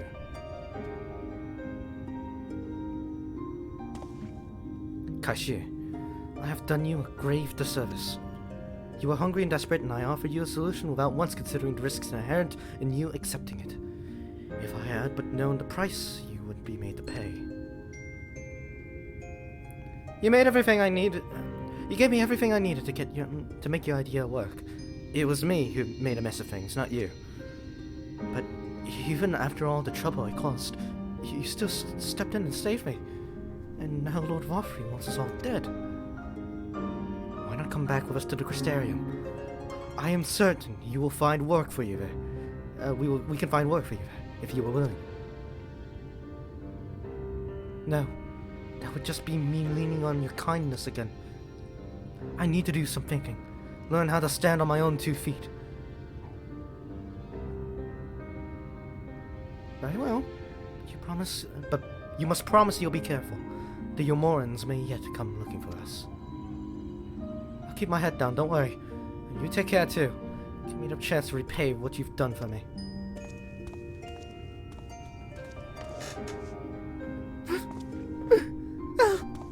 Alphino! Lord and Lady Chai. What in the blazes did you do? They have the whole entire city looking for you! I took a peek at your unfinished portrait, Alphino. Now I've seen many a beautiful and striking picture painted for me, but there was something about your work. It was as if you had caught the very essence of our love, and rendered it naked upon the canvas. It was bold, unflinching, and I adored it. Please, you must come back with us and finish what you began. I will speak with Lord Valkyrie and vouch for your character. I'm sure we can smooth over any hard feelings. I am sorry, Lady Chai. There are more important matters to which I must attend. More important? What could be more important than enjoying the days we have left to the forest? Pray, press me no further. We are leaving, but I would not presume to take the garments you were so kind to procure for me. One moment. I wouldn't hear of it! Keep your clothes, you silly boy, I insist! And I shall make arrangements so that you can pass through the gate without causing a stir. I expect you come to visit. I will return, I promise you that. The outrage I witnessed must not go unanswered. The next time we meet, I shall be better prepared to confront the corruption which hides behind the glittering facade.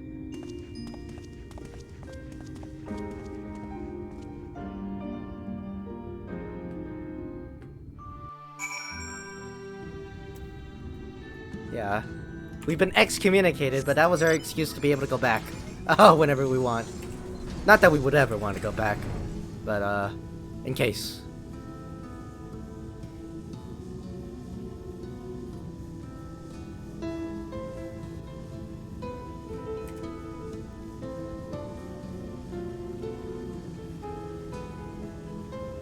Let's go back to... Ooh! Someone's fighting! Let me be a hero and help... Actually, no, they got it.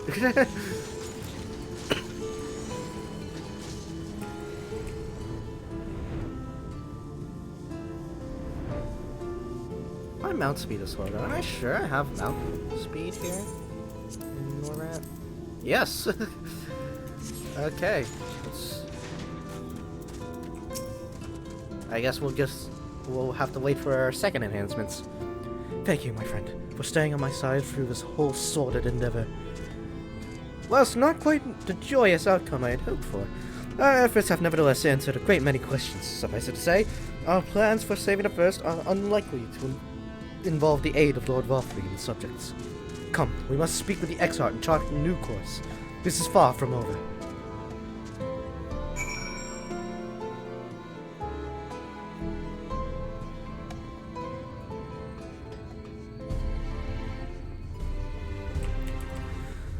Alright.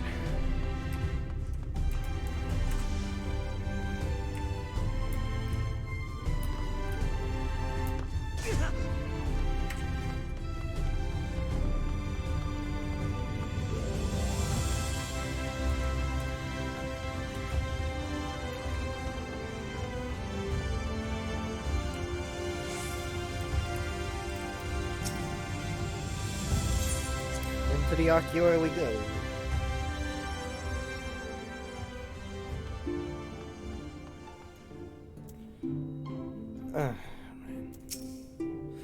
It is good to be back amongst friends. In such company, I can finally turn my thoughts to the future. But ere we discuss all we have learned and begin planning our next step, I think it best you visit Alize. Her familiarity with Amarang will no doubt provide us invaluable insight. And besides, I know she is eager to see you as I was.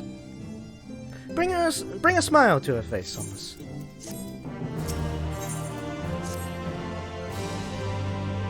Brave daughter to Amarang, Alize will be overjoyed to see you safe. I know she was particularly concerned for your well-being. She, pressed upon me how regrettable the timing of her summoning was, repeatedly. I only hope that my part in sending you to her will garner me some measure of forgiveness.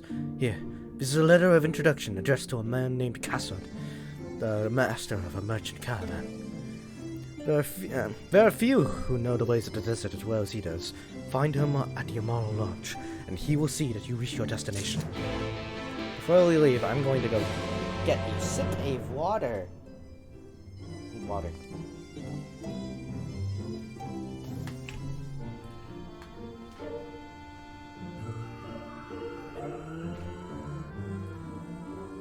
Yo, someone was fucking drifting here, by the way. Just now. I don't know if the stream caught that, but, holy shit.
Alright, I'm back.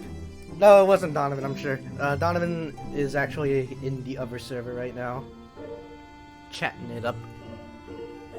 And you'll never guess who's with him, by the way.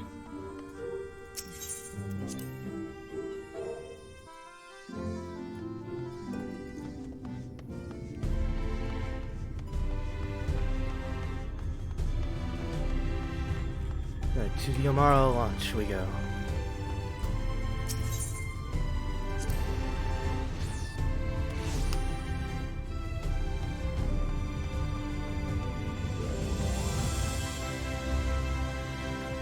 Cassard! Let's go. Huh! If you come looking for work, I might have a spot for another guard. Here. Sealed message.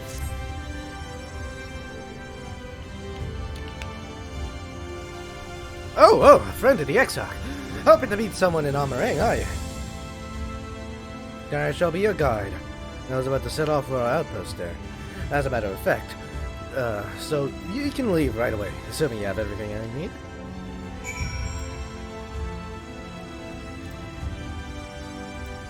Oh, did you need to go, actually, by the way? I just realized the time.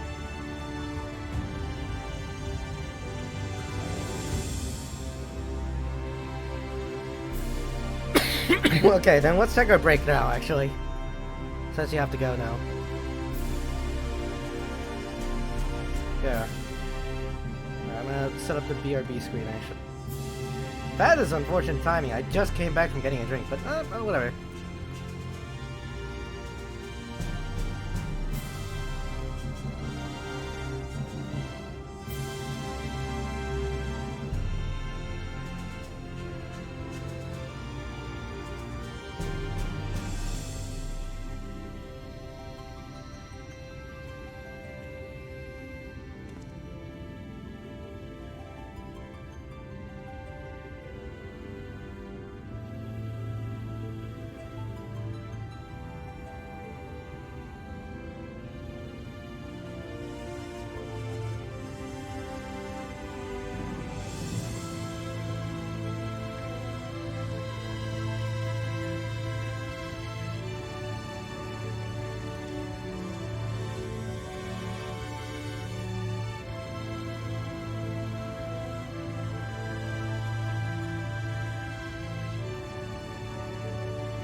Okay, I'm back. Thank God I didn't autolog. I'm gonna turn down the volume a little. I like hearing the voices, but I suspect that the Crystarium's theme is just too loud. I don't know if Stas is back yet, though. You back? Neat. Okay, alright. Still can't talk?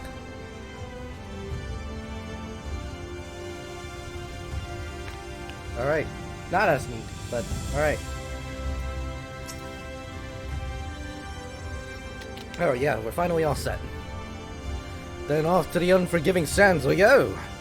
We now travel to Almarang, speak with the Adroy Amaro trainer to fly to the desert.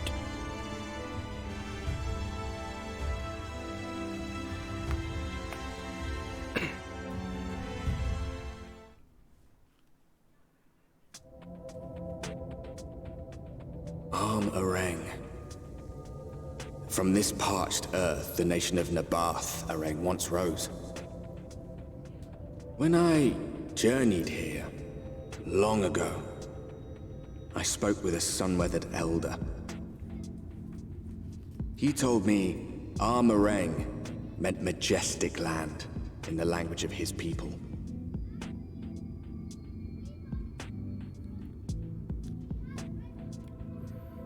And so it might still be, were it not for the light's unrelenting onslaught.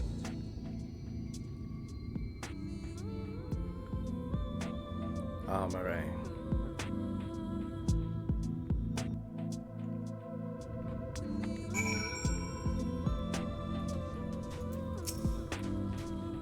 Ugh! No matter how many times I come here, the cold never fails to catch me off guard. The sky may be as bright as the scorching hours a day, but it gets brisk enough to make you shiver. Now, the Archrock's letter said I was to take you to the inn at Journey's Head, which is where this Alize friend of yours is staying. But that's a fair old distance, so I propose we make a stop at Mordsuk to break up the trek, allowing me to attend some business and you to enjoy the local hospitality. Sound good? Good. Alright, you know what? I'm off. I'd better not see the goods covered in sand when I get back. Right. We head southwest, straight as an arrow.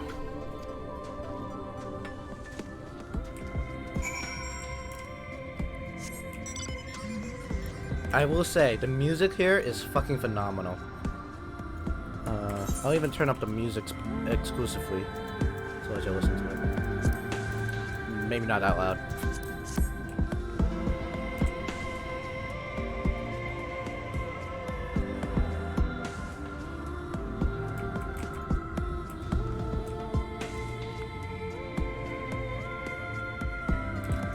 Also, Gigantars! These are Cactar, but big. And, well, I guess I wouldn't say stupid, but the poor things... Here's his idle animation. It tries to do the Cactar pose, but it can't because his head is too big, so it just goes blah blah blah.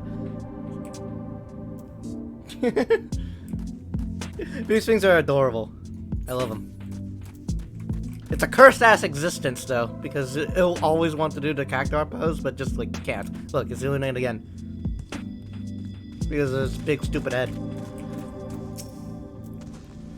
Stop here for a moment. This is your first visit to Almarang, is it? Before you cross the river of sand, you need to turn around and feast your eyes on that!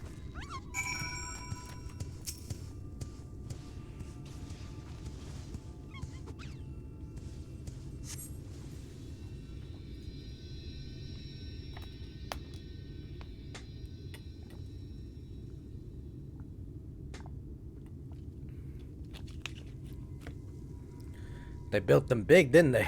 That's Castle Sharo, a fortress meant to protect the northern reaches of Nabath-Farang. Saying what was left behind, I believe it when they say it was once one of Norvrant's mightiest nations. At least until the flood came along. Great chunks of Nabath-Farang's lands were lost to the light. a great city included. The few who survived didn't see much point in staying. Most of them, anyway. No, not many chose to come here these days. Not with everything in ruins. Even a hulking great fortress has become little more than a Amara roost for me and my caravan. But not everywhere is as deserted as this place. Just wait until you see more souk. Let's press on, shall we?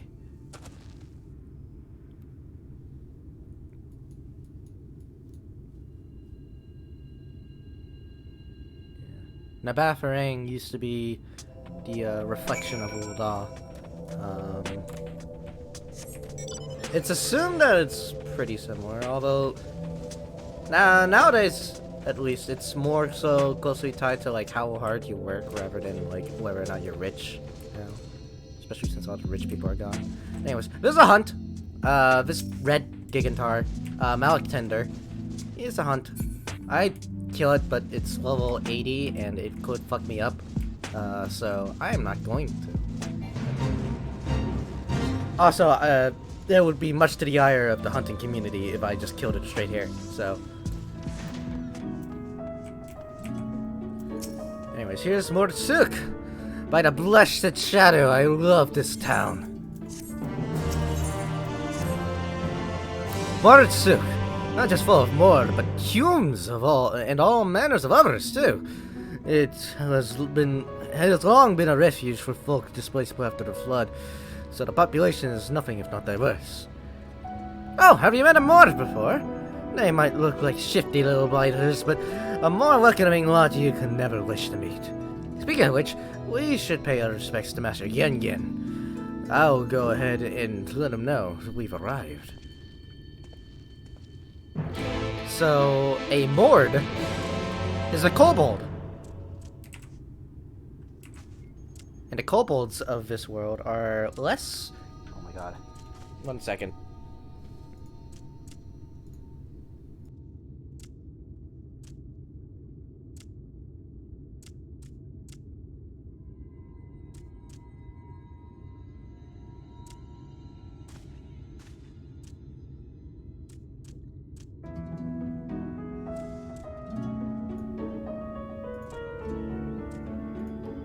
Huh.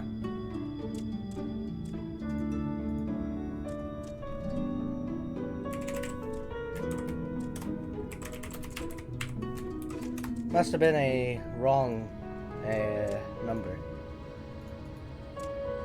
Whatever. Anyways, these right here are kobolds. The kobolds of this world. They're called Mord in this world.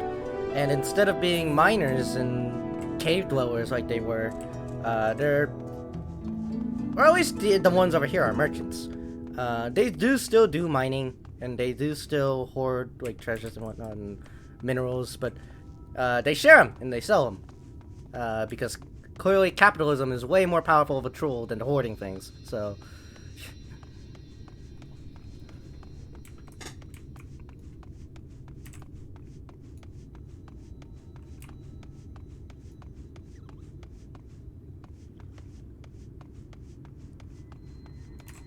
Goron moment. Yeah, they're Gorons. Yeah, they're basically Gorons, yeah. Except they're fluffy. Fluffy Gorons. In this world, at least.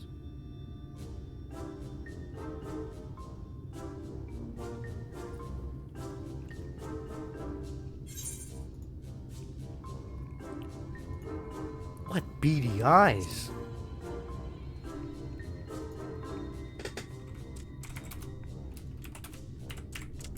Master Gengen, this is the friend of the Exarch I was telling you about. Hey, I got his voice pretty spot on. Very good, very good. Though friend or no, all are welcome in Mord Souk. Souk is Mordish for city. As things stand, this souk boasts the largest and busiest marketplace in all Armorang. You'll find ore from the mines here, of course, but all manner of other things too. Many of them rare. As I told you before, not many visit Armorang by choice, but Mord Souk's a different story. Merchants come from miles around to purchase the relics the Maud dig up. Aye, that they do. For Maud do not dismiss the spoils of the earth. We clean them and polish them and reveal to the world their true value. Ah, so actually Gorons. That is why they come here. Come from far away. Come with much money. And capitals. And so our souk is always busy, busy, busy. No such thing as a thing no one needs. You say that every time, Master Gengen. Some sort of family motto, wasn't it? Or perhaps a Maud philosophy, for which we should all be very grateful. Would that everyone was so willing to take in refugees regardless of race or creed. Now then, if you intend to spend any time here, you'll want to gain the trust of the locals. And there's a little custom all newcomers are expected to observe. The cracking of the coin purse. You buy one thing from the market. Price can be low or high, just as long as you buy. As the good Maud says. In fact, the Exarch sent a little something to cover this very expense. A Verbert gold piece, no less. The first I've held in years. Verbert gold piece. Verbert gold? Real Verbert gold? Hey, yo! Here, newcomer, crack your coin purse with me. Oh no, you want my goods, newcomer. I have jars and pots all smooth and shiny. Over here! Come and look! You buy, you buy?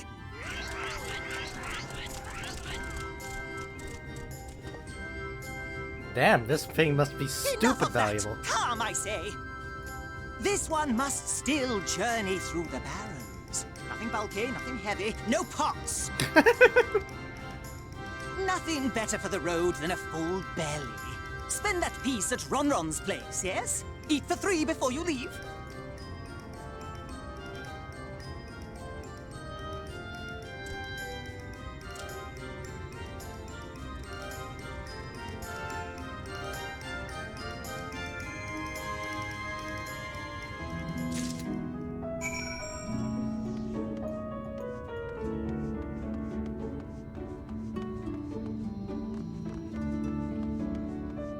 So Vobert, by the way, is this world's equivalent to Ishgard.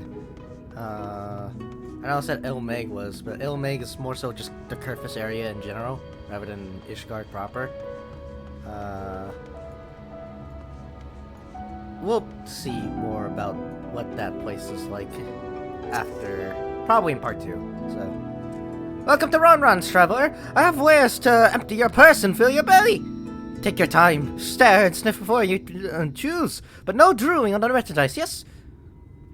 Browse Ronron's wares. You may move the camera as well as zoom in and excuse me, as well as zoom in and out. Target the food stuff and inspect it with the mouse click. We have meat. That's my ever-budding bounty, made with the best parts of a lizard, cured with several spicy spices. Some find the smell challenging, but it will warm you up on chilly desert nights.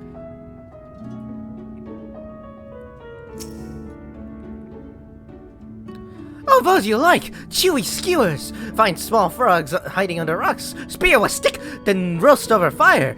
Crackly on the outside, gooey on the inside. Perfect for snacking.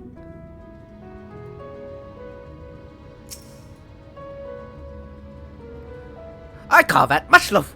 The middle is stuffed with bittersweet cactus fruits, so even if the bread dries out, it's still moist inside. Keeps you going on in the heat.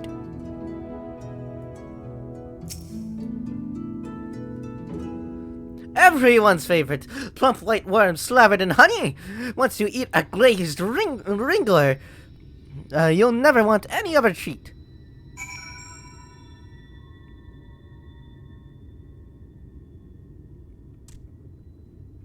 Fine cuisine. They all look tasty, yes? Which to choose? Which to choose? Well, what do we want? The worms. I'll take the glazed wrigglers, please.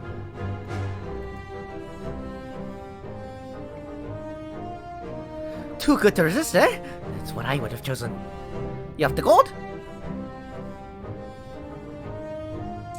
And done! One Vobertite's honor buys you 15 jars! Yikes! 15! Maybe we should have went with the meat instead.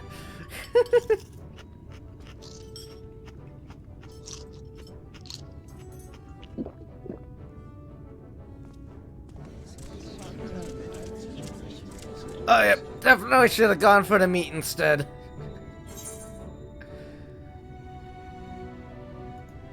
I think I'll share the rest.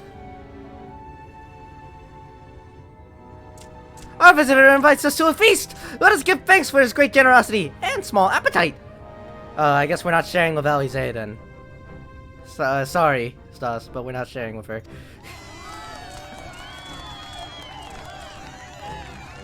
Consider your coin purse cracked! I am pleased to accept your custom, and Gengen will be pleased that you honored ours! God. Keeping the merchandise down, yes? No returns! We really should have gone with the meat, I'll tell you that much.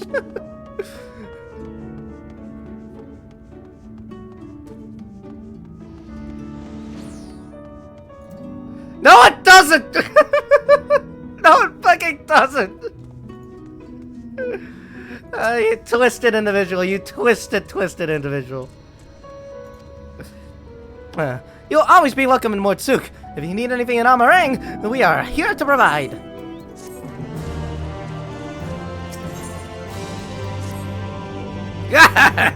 Yeah, courage, my friend. Ronron's wares are more exotic than harmful, but I don't envy you for the bellyache you'll have on the morrow. Right, now that you've eaten, I expect you're eager to get back on the road. Would you mind if we delayed our departure a touch? I have a few deals left to close before I can conclude my business here in Mortsuk. Yeah. Oh, offering your services, are you? Well, an assistant would certainly help hurry things along. I've a receipt here for some goods that need picking up from the market. All properly paid for. You just need to do the lifting and carrying. I'll go ahead and take care of the last minute haggling then. See you in a bit. You can view the market receipt at any time during this quest by using the relevant item in the key items menu.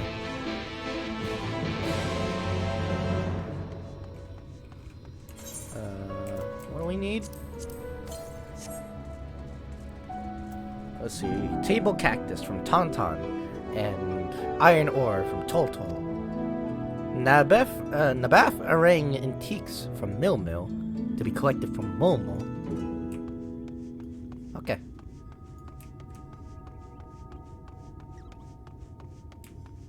So we need to find Tauntaun here. Wherever he is.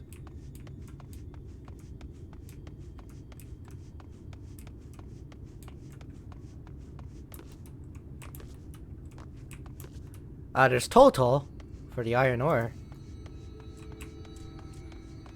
Let's go grab some of this.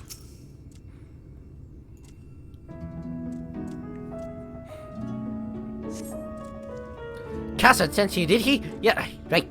Yes. What kind of ore was it again? Iron ore. Iron ore, of course! That would explain this box I have here. It's all yours! Okay, still need to find Tauntauns. What was it? Working... table cactus. Cactus.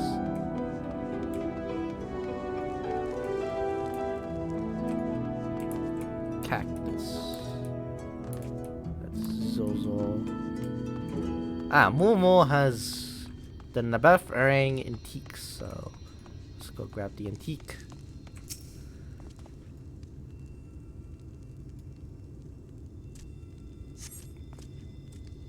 Hey, no touching! The merchandise is spoken for! You couldn't possibly change my mind with a better offer. I'm here from Casa. What, Cassard sent you? Oh, why didn't you say so? I wouldn't dream of selling his goods to a higher bidder. Oh, no. Not bad for hanging relics, wasn't it? Oh, packed in that box here. Handle with care.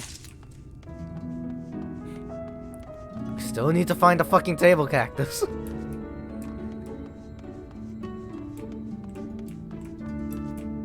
Fucking, that reminds me of, like, fucking... I don't know if you were there or not, but when Patrick fucking... When we went, out, Black Friday shopping, and Patrick fucking bought a tree for Christmas. It's like a tiny little thing. And we kept on thinking you got, like, yeah. Were you there for that? I think you were there for that, actually.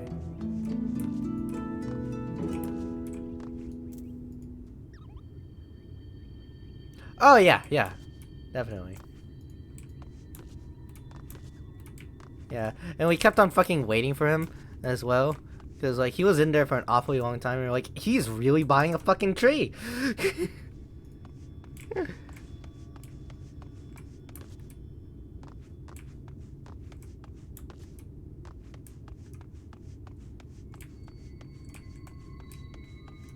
Where is the cactus?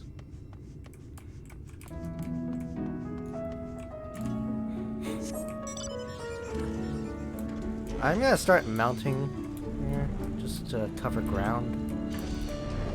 Ah, there we go. Tauntaun. How did I miss this before?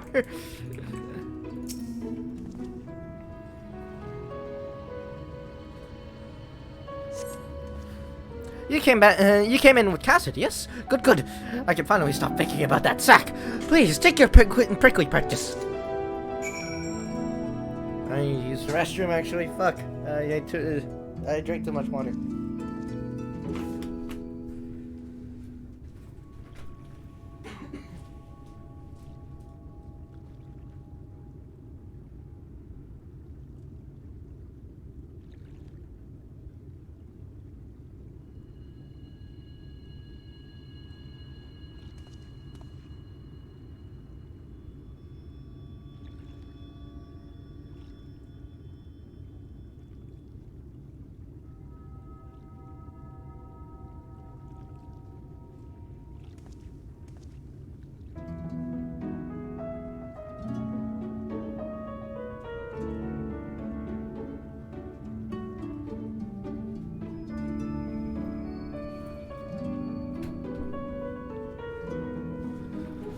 Alright. Excuse me for that. Nature calls.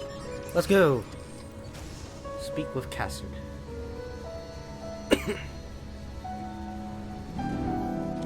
I finished my rounds. Don't tell me you've been around the entire market already.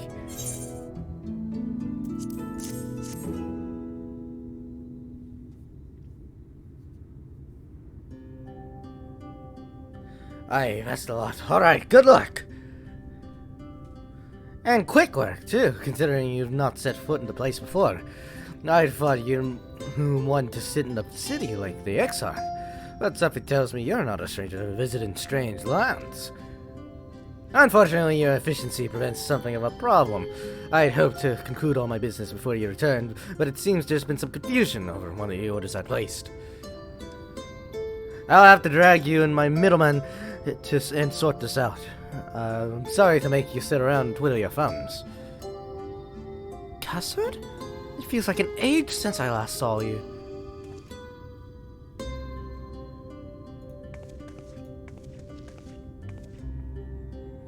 Well, visiting lovely Tasleen! It has been a while, but your timing couldn't be better. This gentleman was on his way to meet with Alize. I'm supposed to be taking him to your corner of the desert, but a misplaced order has commandeered my attention.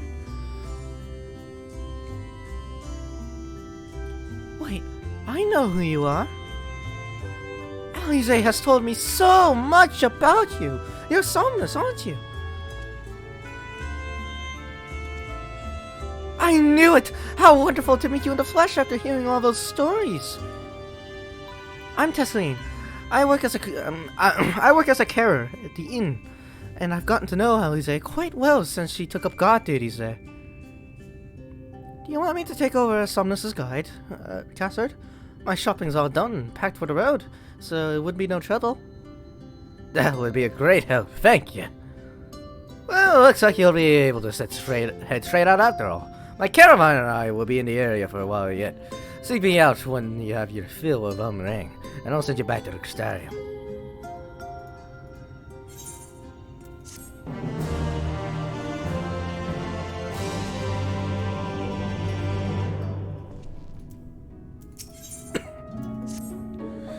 Isaiah has been desperate to see you, Somnus, so let's get you to sooner rather than later. The inn isn't too hard to find, really. You can actually see the top of the rock spires from here. We just need to swing around the ridge, then head south. Come on, I'll get my supplies together and meet you outside.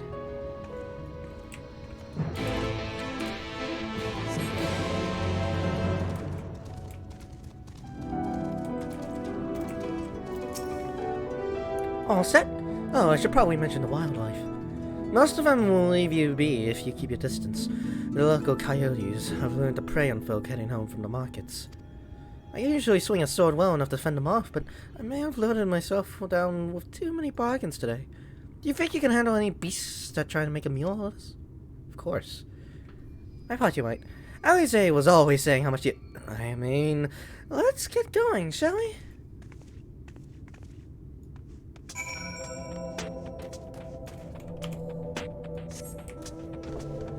Defeat any coyotes that threaten Tesleen. You're not a coyote. Get away. You're also not a coyote. Seriously. Here's the coyote. There's one singular coyote. That's pathetic.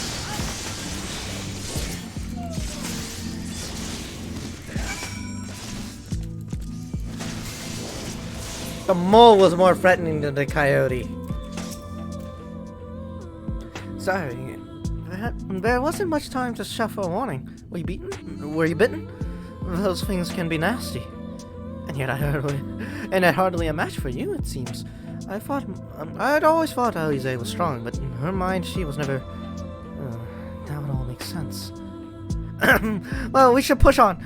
It might be best if you scout ahead and clear out any coyotes that have our scent. I'll wait here while you fight it without any distractions.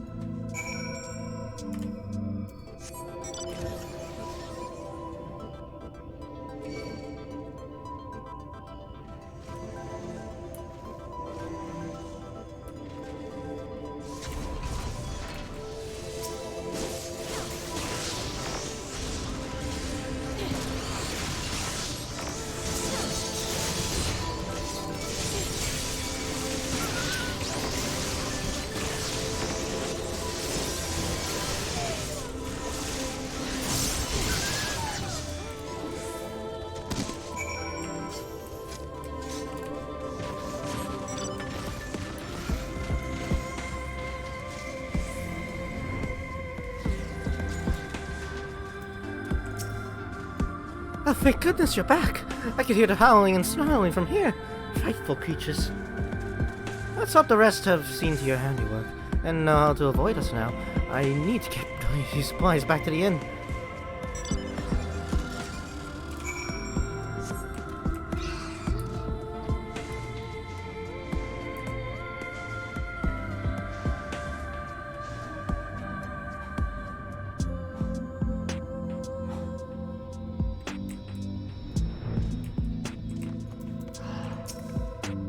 This is it. Thanks to you, I didn't have to drop any my shopping even once. Come to think of it, I'm glad I didn't make the trip alone. It seems you ended up escorting me. I'll have to repay the favor somehow. But first, let's head inside, shall we?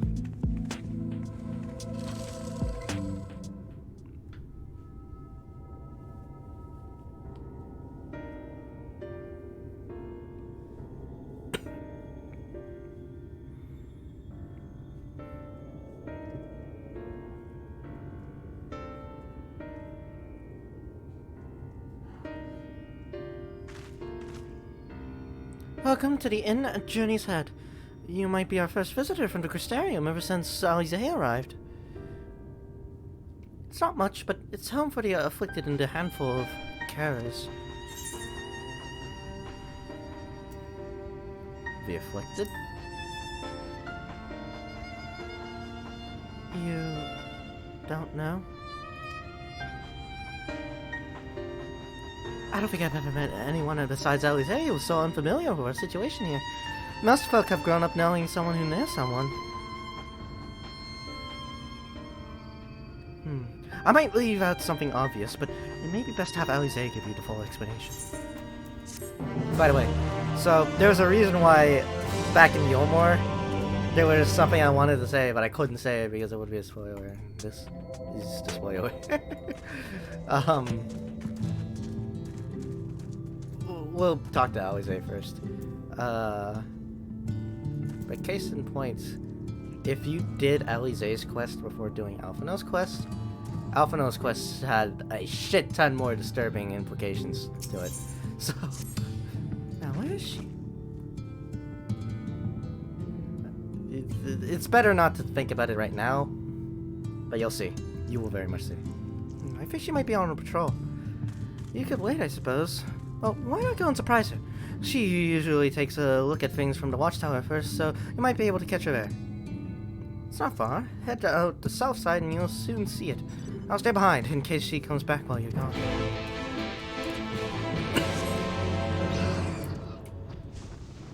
Look for Alize.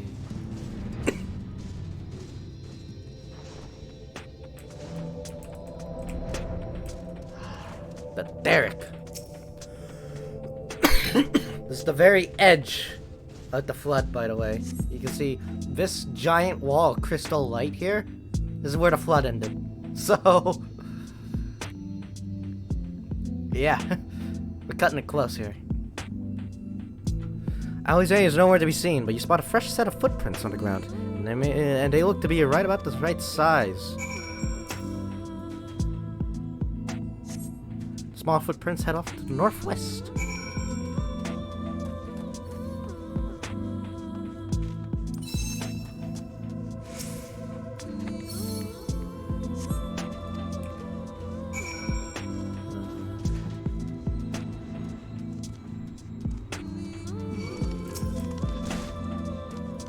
Ah, yes. Gibdos.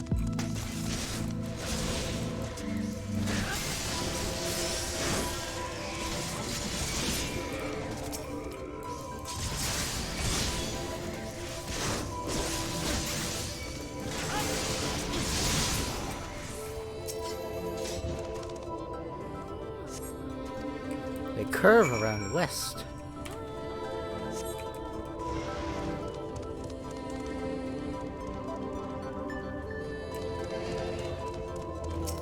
Oh, they're everywhere!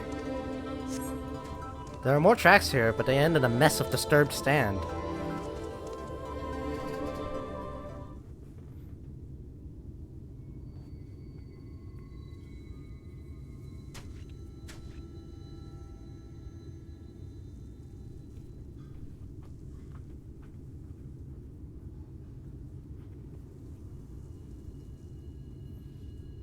This is where the flood of light ended. This is right where it is. Ah, there's one of them. Get back here! That's a big jump! Is that... It can't be.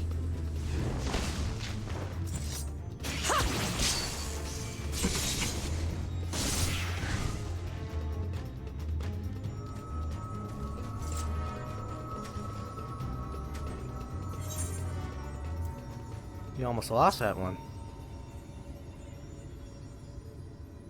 I had it under control, right up until the moment I didn't. I'll do better next time.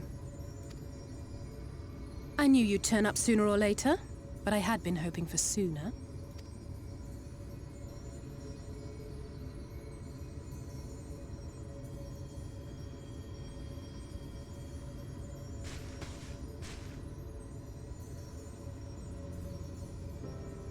How are you?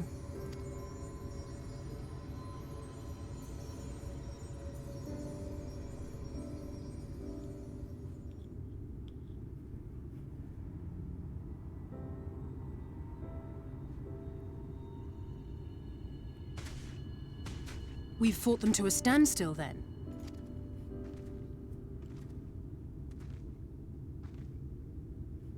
The Exarch did say that the Empire seemed to have drawn back when he last looked in on the source. But without knowing for sure how fast time was passing there, I couldn't help worrying that a lot might have happened since then. I'm heartily relieved to hear that it hasn't, just as Alphino must have been. As you can imagine, both he and Urianger were desperate to hear the news from home when I arrived. I haven't actually seen Thancred and Y'shtola yet, but they will have heard all the latest developments from the Exarch by now, or should have at least.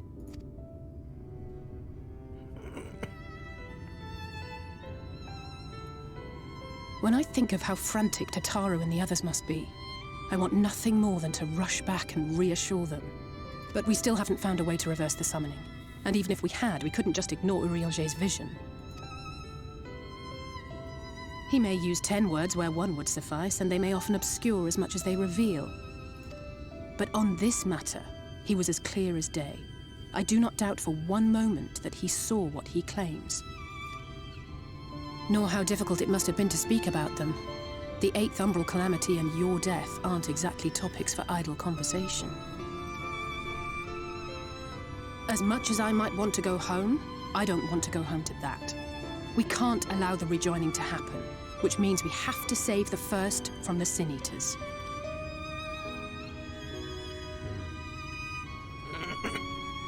That great wall of white is a remnant of the flood. 100 years ago, the balance in the first tipped decisively in favor of light. From that moment, it rose and swelled with each passing day, and then, without warning, it burst forth like water from a broken dam. A colossal wave of pure light, drowning everything in its wake. Only Norvrant was spared. For the most part, living things are composed of ether of various different aspects, but when exposed to such a flood, their etheric harmony is shattered, and their natural form breaks down. Then they either perish, or are warped into mindless abominations.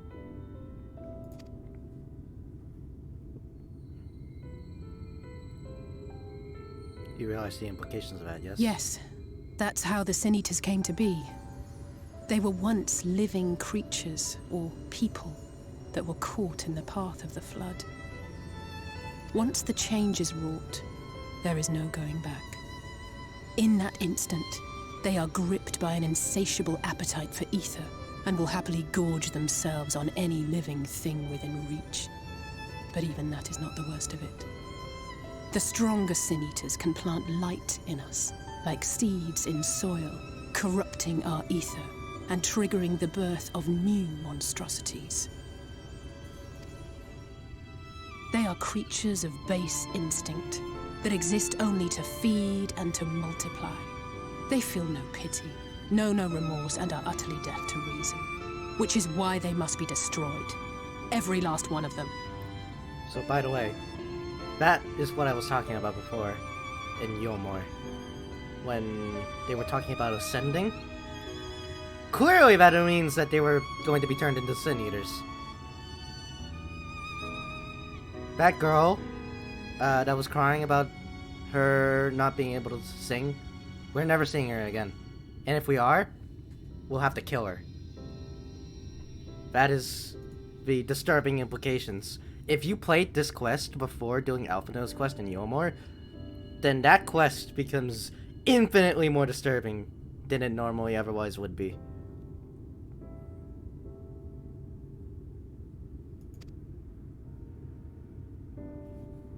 The infirmary is full of the Sin Eaters' victims, left here to spend their final hours waiting for the change to overtake them. And that's what Tesleen meant by the afflicted. Those are people who are to turn into Sin Eaters. Or in the process of which. It's just a matter of time. More for some, less for others. Those patients will all become monsters in the end. And to add insult to injury, the afflicted are feared, shunned, cast out of society and exiled here to the edge of the world. The only thing I have to say about this hellish place is it has served me well as a training ground. Tessie and the others have also been kind enough to share their knowledge of the Sin Eaters, which is knowledge I can now share with you. Well, you help me finish my patrol, of course.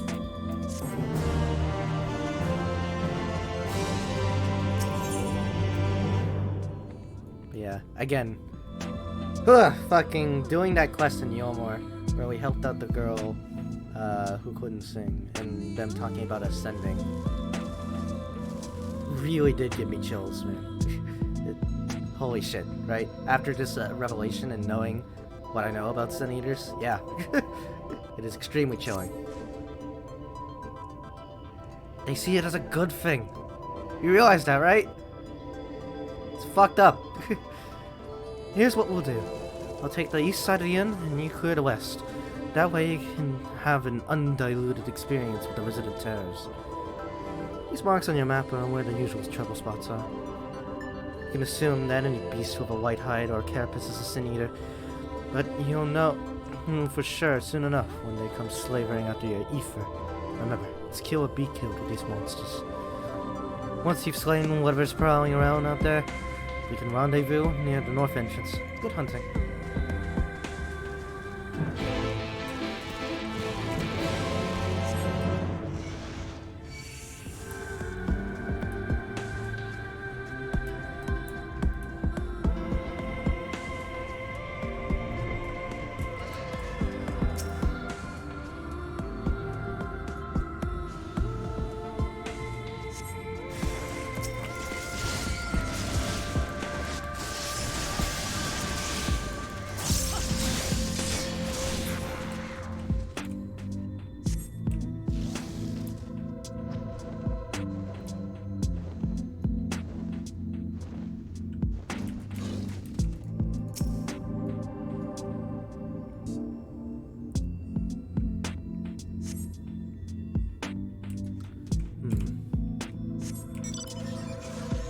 Nothing there.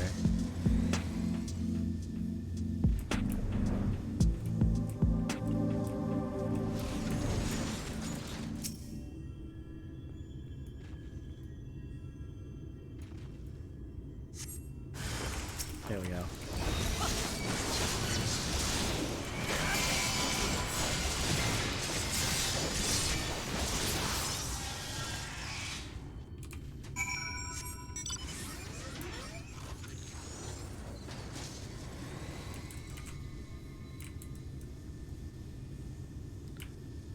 Oh, by the way, this shadow that you may or may not see, it's not a player. It's Dark Knight's level 80 ability, my summon. You get to summon a shadow self, a Kage Bunshi no Jutsu, to fight alongside you as a Dark Knight, for like 30 seconds. Yeah, you've probably seen me use it every now and then whenever I'm level 80. That's a telltale sign, by the way, that I'm level 80 and not level synced as a Dark Knight, is that I had that Kage Bunshin there. The stand. Yes, exactly. Literally my stand. Yeah, it's not a player character. It's not, or like an NPC. It's my shadow, essentially, fighting with me. He has a really cool storyline in the Dark Knight storyline, and his reason for being is really cool. But for now, we're not doing the Dark Knight storyline. We're doing the Dark Knight storyline. How did you fare? Killed a couple? I thought there might be one or two lurking on the fringes. Nothing out of the ordinary of this area.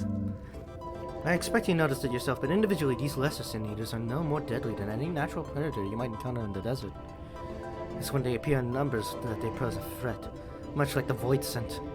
They have an unfortunate tendency to flock to the strongest of their kind. Thus, when a powerful Sin Eater goes out to hunt, it might be attended by a veritable swarm of wicked kin. Imagine an army of such creatures descending on a village or hamlet. That's the basic idea behind my patrols. The cold are ranks enough, often enough that their numbers won't be overwhelming when the big ones come out to play. And you've certainly helped on that front. Let's report our victories to Destiny, shall we?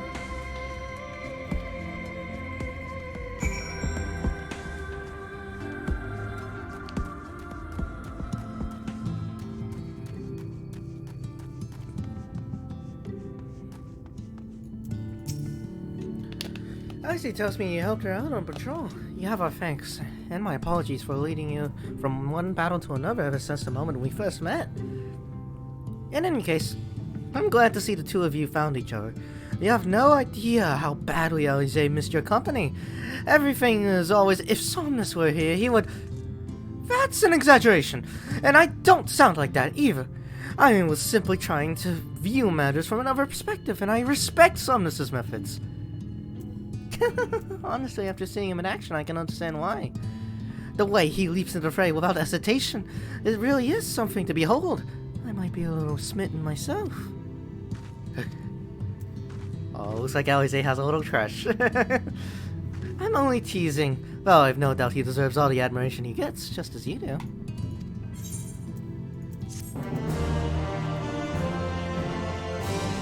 Is that different as a female? I don't know. the answer is I don't fucking know, because like, a lot of that is told outside of cutscenes in just normal-ass dialogue with her, so...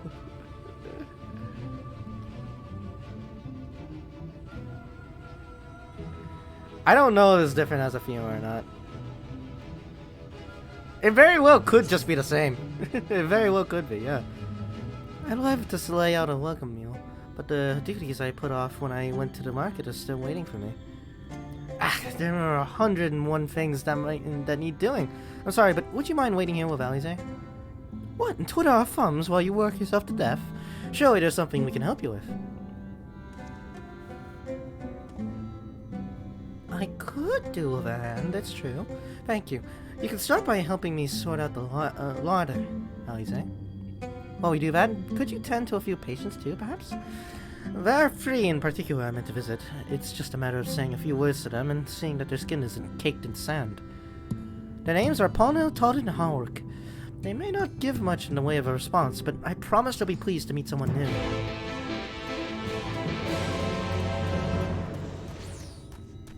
Alright, let's talk to Pawnhill now.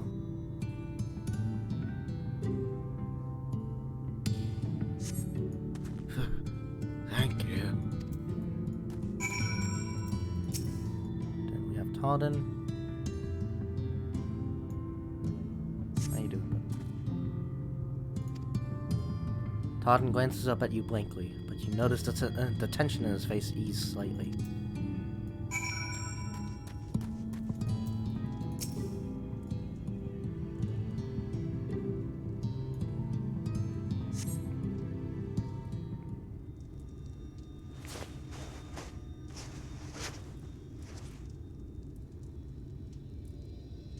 Ulrich remains utterly still as you wipe the sand from his cheek.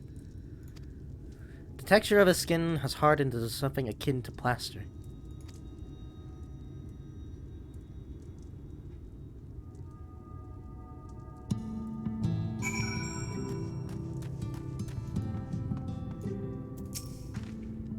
You've seen to the patients, however.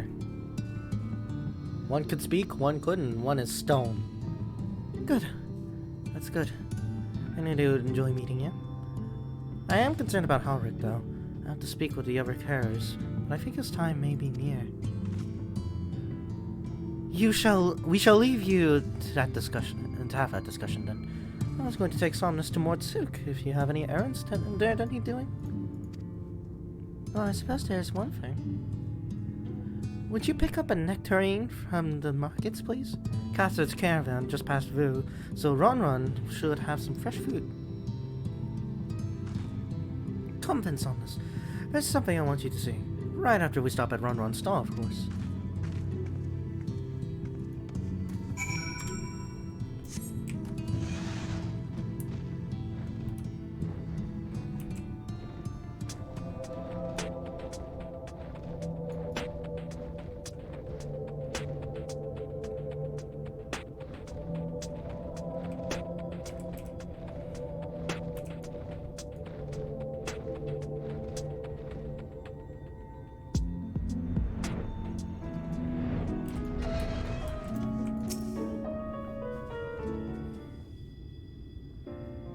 Oh, back again, are you?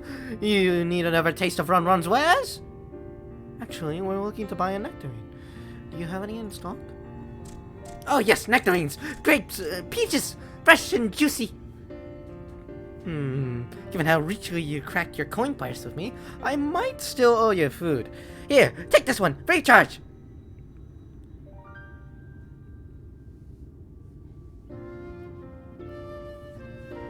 Gods, I've never seen a mod merchant give away something for nothing before. How much coin did you spend here? I don't know quite the conversion ratings, but it must have been enough to buy a house. Oh yes, I'll take a jar of honeyed worms as well. Yikes, you like that shit? Oh no, they're not for me. It's an offering of sorts. Okay, alright. Calm down your typing there, Stas. She doesn't like this shit. She's just going to give it to someone else.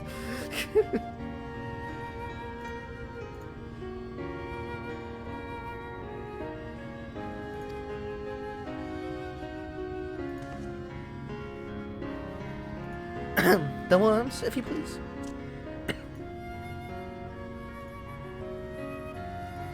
Only the best figures for you! Come again, my friends!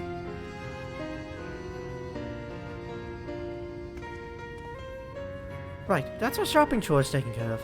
Let's head up past the FFXIV to the main tower. The view I want to show you can only be seen from its very top.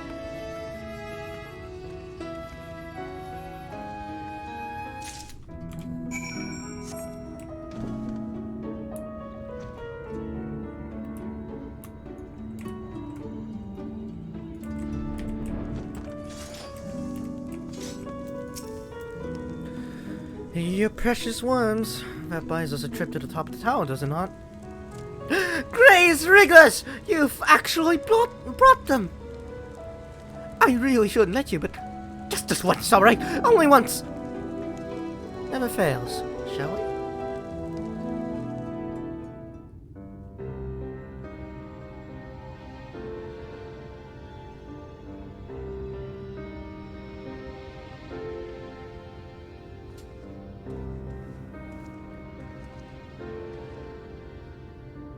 Look, over there, where the wall is broken. Do you see what lies beyond? That's what the land became after the light flooded in. An empty white nothingness. Life cannot exist in such conditions. The primordial light would wreak havoc on the body's etheric balance.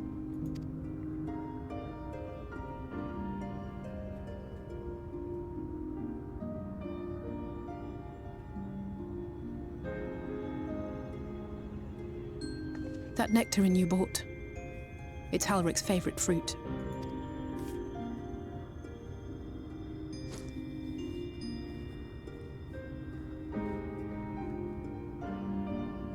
Most of the patients, Halric included, survived the attacks of powerful eaters, but their fate was sealed all the same.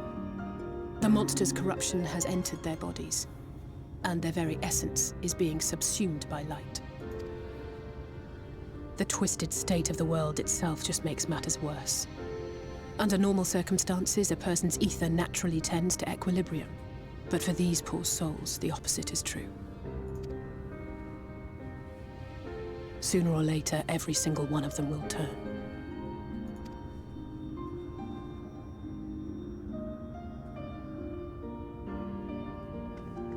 Tesleen and the patients, they all know this.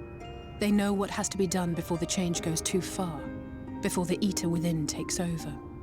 The preferred method is mixing poison into their favorite food.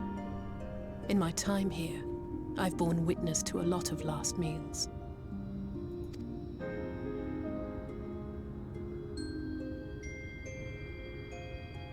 I feel just as helpless as before. No matter how hard I fight, it's never enough.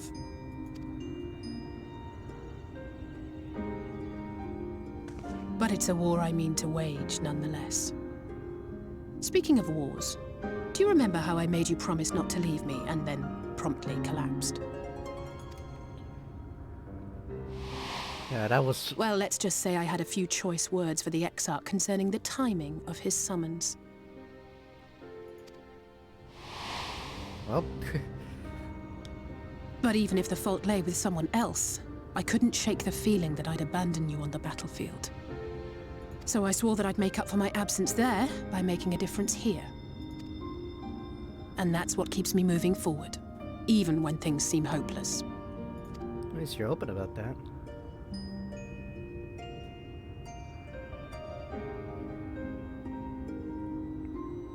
On which note, it's time we headed back. The longer we keep Tesleen waiting, the harder this will be for her.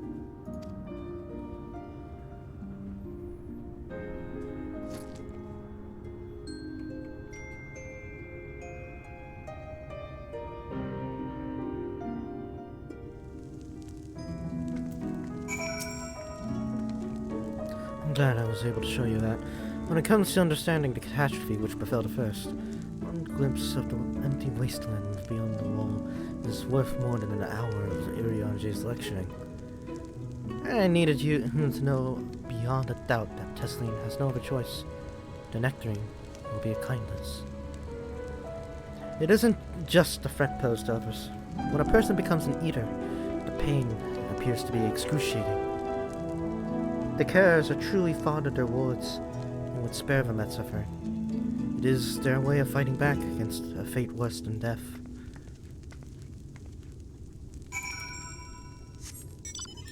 So that's why the Warriors of Darkness were so adamant in this whole rejoining thing, in killing everybody. Because at this point, when you have two choices, what better choice to make than to die at that point, yeah? Especially when it's inevitable.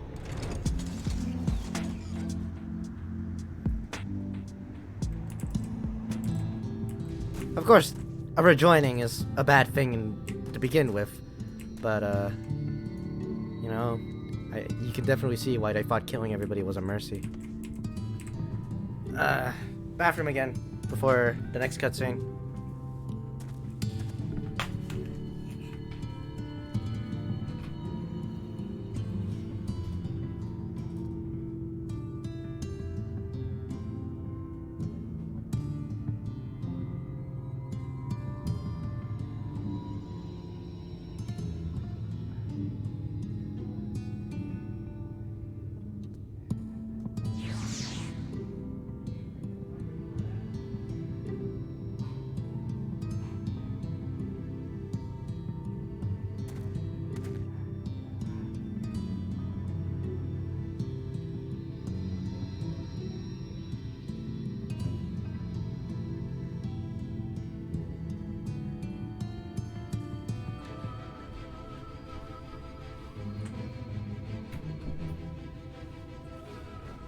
Anyways. Alright, next cutscene. You're back. I hope you had a nice time. Did you manage to find a nectarine? Here. Thank you. Alize's explained why I wanted this, has she? I can see it in your eyes. But we may not need it just yet. I spoke with the others and we've decided to keep an eye on Halruk for now.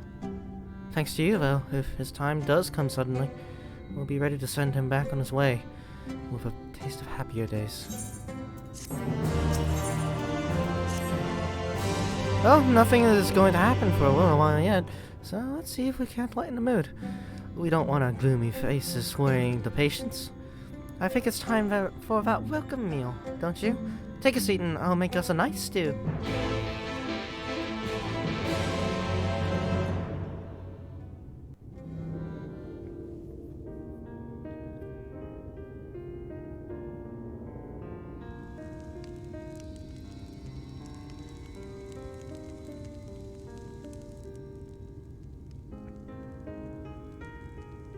Speak up if you'd like another helping. I made a little bit more than usual today. And you've added something special to the broth, if I'm not mistaken. Aye, well, it's not often we have visitors from the Crystarium, so I may have thrown in a few extra bits and bobs.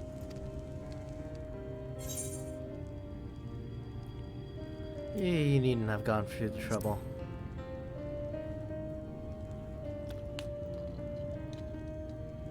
Oh, it's nothing, really. And we do so rarely have guests.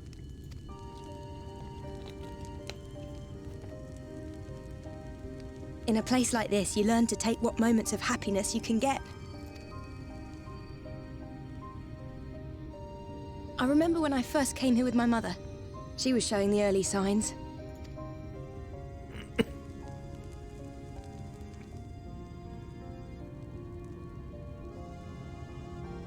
I knew there was no way to save her, but I just couldn't face what needed to be done. That's the way of it for most people. Why they travel from arms to stay here. Beaten, broken souls come to wait out the inevitable, to receive the mercy of a painless death.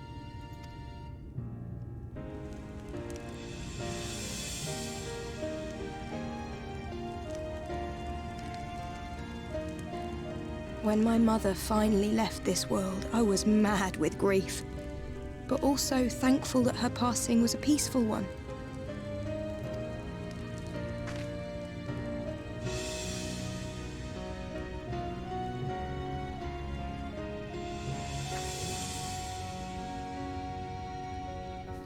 It's never easy, ending a life you've cared for, even when you believe they go on to a better place.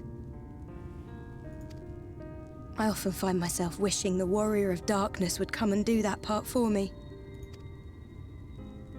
The Warrior of Darkness? You've never heard the tale? I'm not sure where it began, but every child in Norvrant could tell you a version of it.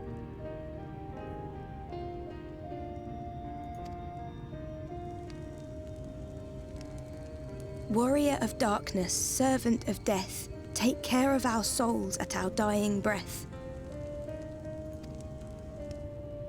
Let sinners and eaters of sin go with thee, that all may return to the sunless sea.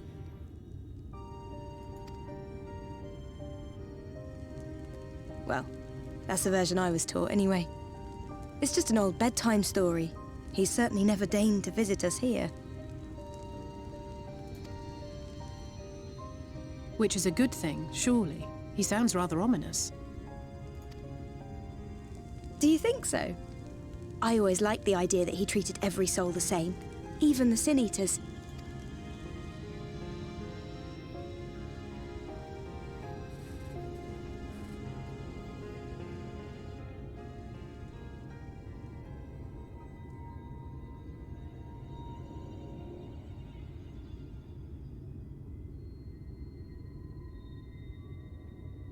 They're coming.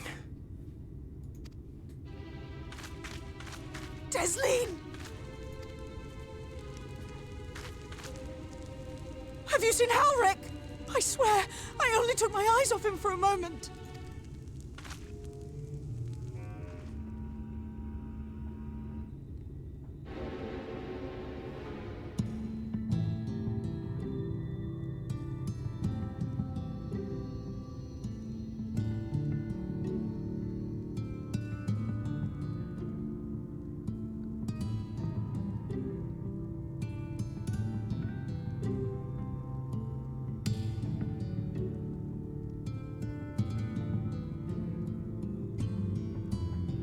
Nope, I was just texting. Sorry. I'm here. I was just texting.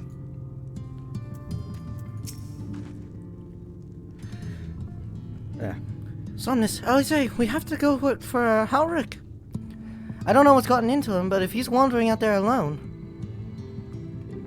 I'll assign search out where he is and split up. Any idea where he might be headed? No, he's never done anything like this before, but it can't be a coincidence that the other patients are suddenly so agitated. They can sense something. In any case, let's keep the search close to the inn. Halric isn't very sure on his feet, so he wouldn't have gone far. I'll search the east side. Please, Halric, please be alright.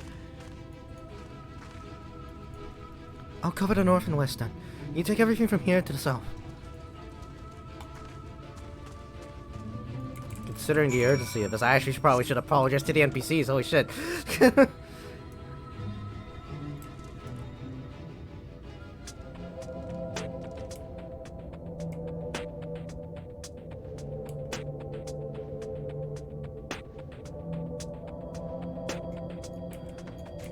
Is Halric here?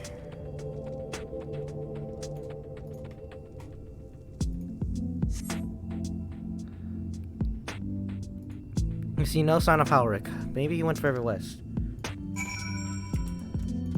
I'm spacing out a lot because the other server is fucking popping off on messages, by the way. Dano and the others are having a really lively conversation of memes over there. Just trying to clear out notifications.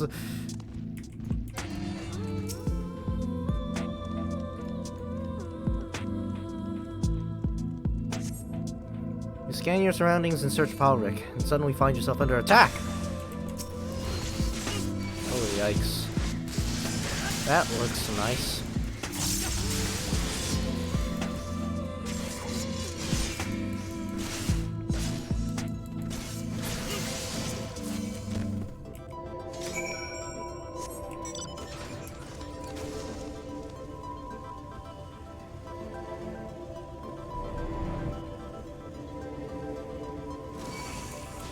You gotta be fucking kidding me.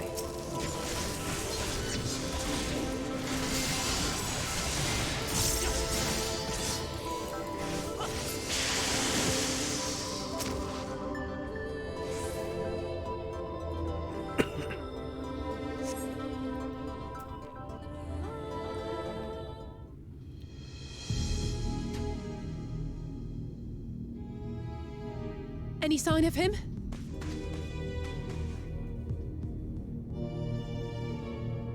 No luck then. But he surely can't have gone far. We should keep looking.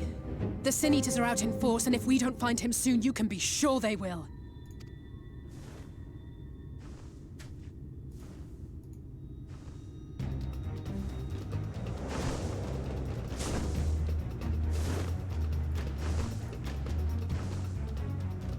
Did you see the size of that thing? It must be one of the nasty ones. Wherever it's going, it can only mean trouble. After it!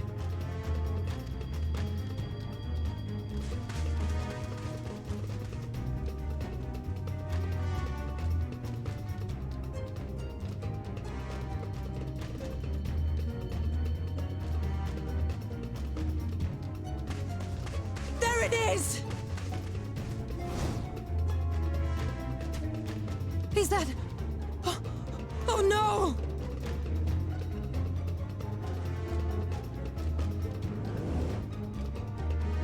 Halric!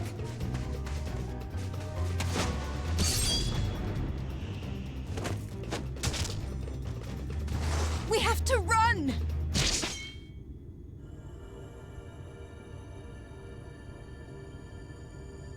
Tesseline!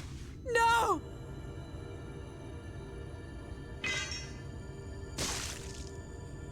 Oh, it's worse than what you think it is, by the way.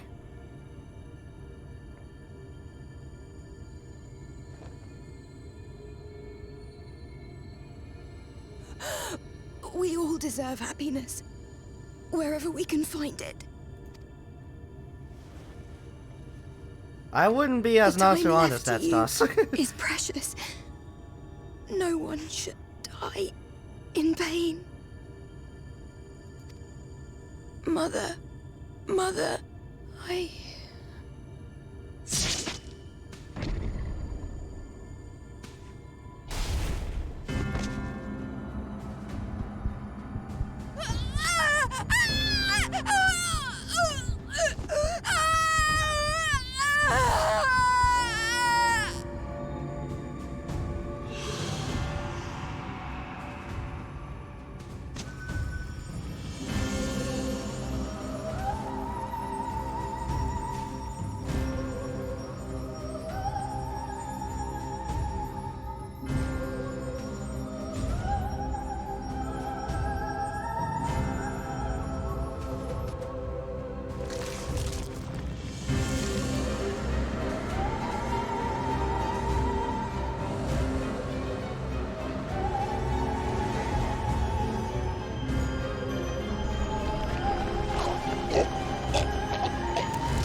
Yeah.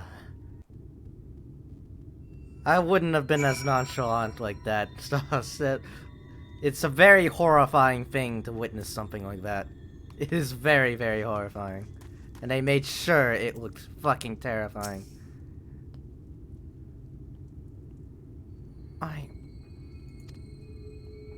I'm sorry, Sumnus. I tried to tell the carers what happened, but I can't be the shoulder they lean on. Not like this.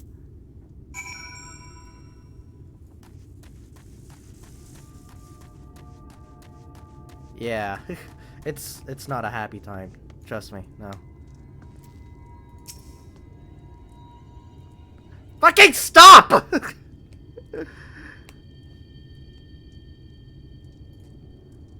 Whatever. It's just so unfair. Tesseline was always so cheery with the patients, telling them not to be scared, that there wouldn't be any pain. For all the people in the world to suffer such a fate. It's a dramatic moment, okay? I don't really... Yeah. Don't really feel comfortable you acting that way, honestly.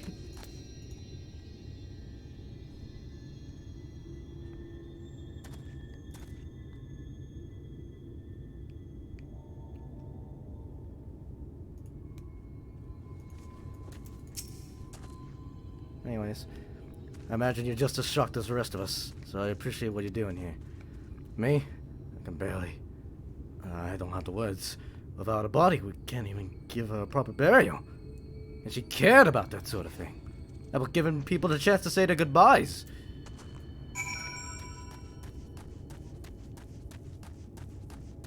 Yeah, this is not something to be laughed about, is what I'm trying to say. So...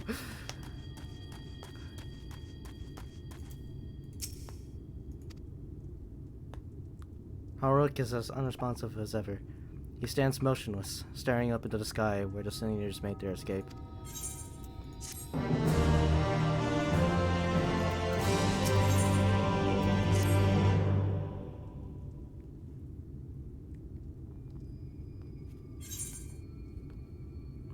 I've spoken with the carers. Thank you. What you're doing, it means a lot to them. To me.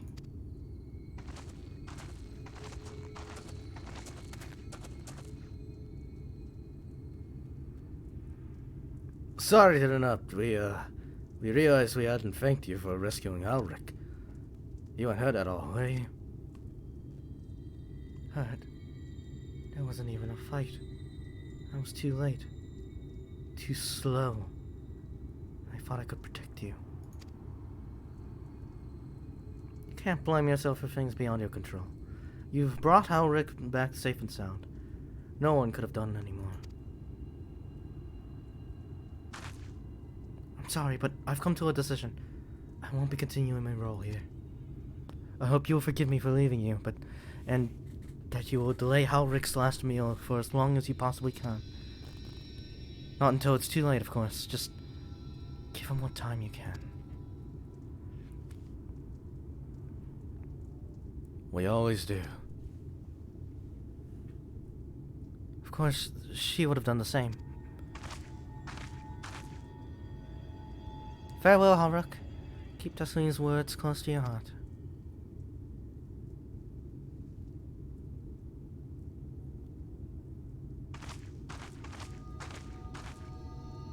Wait, you're leaving this very moment? I understand how you must feel, but surely this is a bit hasty. Do you even have anywhere to go? I have a destination in mind, yes. And a purpose. This damned light, building without cease, is the reason we can't save those corrupted by the Eaters. But if we corrected the bounce, even if it were only little by little, even if it took years, it would surely make things better. Hold on now, there. Everyone knows there's too much light, but how could you ever hope to get rid of it? You'd have to change the whole world. That's right. We should return to the Crystarium. I may not be able to repel the eaters on my own, but I can still use the skills I've gained here to hack them.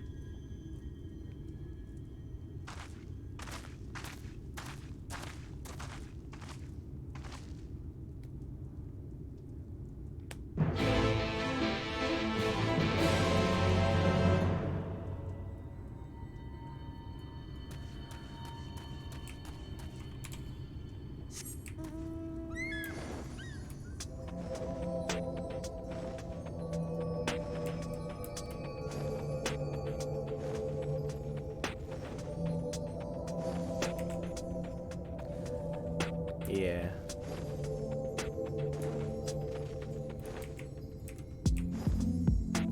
Again, the implication that that's like the end point that people of that the Umorians strive for. You know, ascension is what they call it. It's really fucking sickening to me. It truly, honestly is.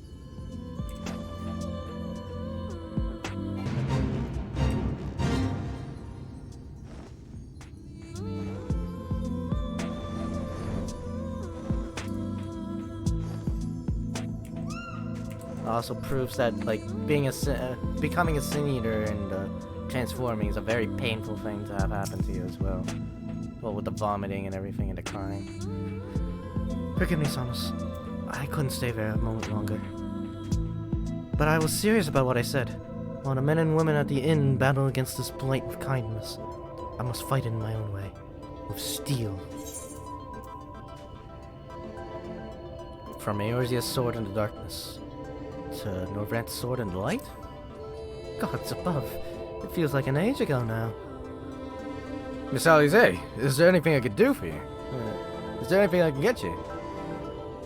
You're swift as tomorrow. I need to return to the Crystarium immediately. As you wish.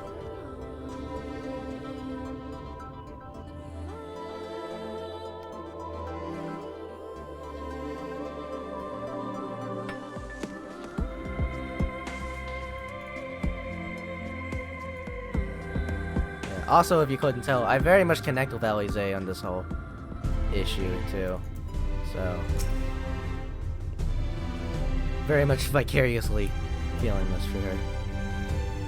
Remind me to wear goggles if we ever fly over Almarang again. Barely gotten sand out of my eyes. But the wind did help to clear my mind at last. I think I'm ready to meet with the Exarch.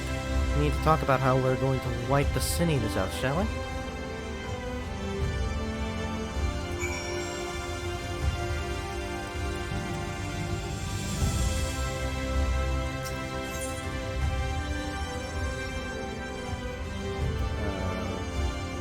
Docile Gate, I believe? Where the Ocular is?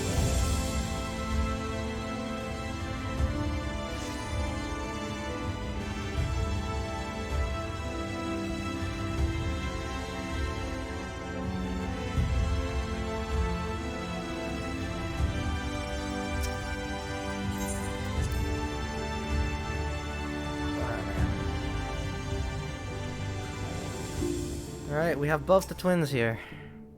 Thank you for seeking me out, Somnus. It meant a lot to have you there at my side, and looking at Alphino, I'd say he's eager to begin this discussion as I am. I say we lay our experiences before the Exarch. Just step back to see what kind of picture they make. Then we can decide where to go from here.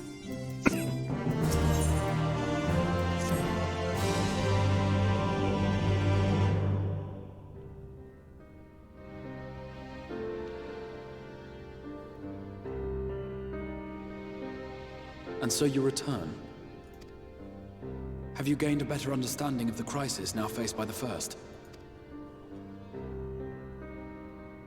Better is not the word I would use. Some lands may have been spared the flood, but the survivors live only to suffer. There seems no end to the horrors inflicted by the Sin Eaters. Indeed. Those abominations are a calamity in their own right. And I can well imagine how hopeless the task of eradicating them must seem to you. But after countless battles and untold sacrifice, we have identified a potential weakness. Sin Eaters are drawn to serve the strongest of their kind, a class of creature we call Light Wardens. And from what we have been able to ascertain, only a handful of these entities exist. Just as an ant colony will perish in the absence of its queen, we believe that the death of a Light Warden will cause the lesser creatures within its sphere of influence to disperse. I have a feeling Yulmul might have something to say about any concerted action we take against these monsters. Vorthra's command over the Sin-Eaters is integral to Yulmoran society. In seeming to guarantee his people's safety, it guarantees their obedience. He will not take kindly to us depriving him of such useful allies. Agreed. Thus we will need to occupy or otherwise divert his forces whilst we proceed with the business of eliminating the Wardens. Until we have done so, all other considerations must be set aside if we are to forestall the 8th Umbral Calamity.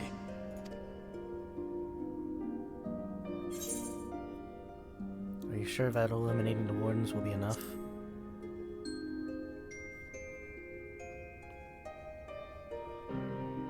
Your uncertainty is understandable, given the circumstances. Perhaps a more detailed explanation is in order. To begin at the beginning, then. Fancy.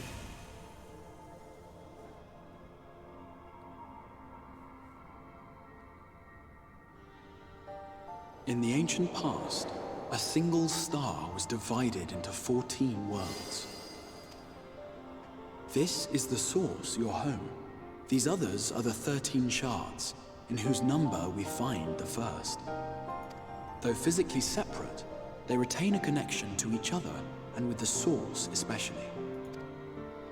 Now, let us assume that a given element in one of the shards attains abnormal ascendancy. Just as water will flow from the highest point to the lowest, the excess energy will begin trickling into the source.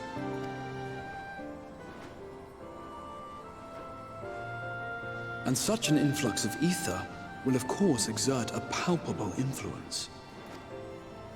If the element in question were fire, then drought and wildfires might ensue. If it were ice, one might expect the weather to turn bitterly cold. As ether continues to pour in, such phenomena will become more and more extreme, until eventually, a single, untimely event triggers a disaster which cracks the barrier dividing the two worlds.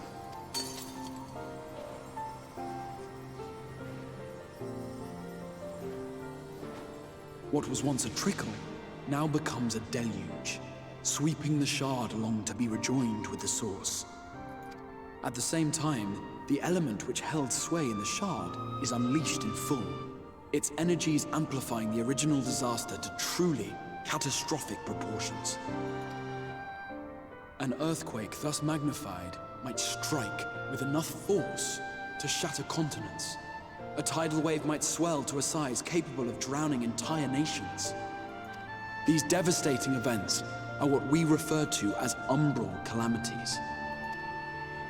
7 times has a calamity befallen the source. 7 times has a shard been absorbed.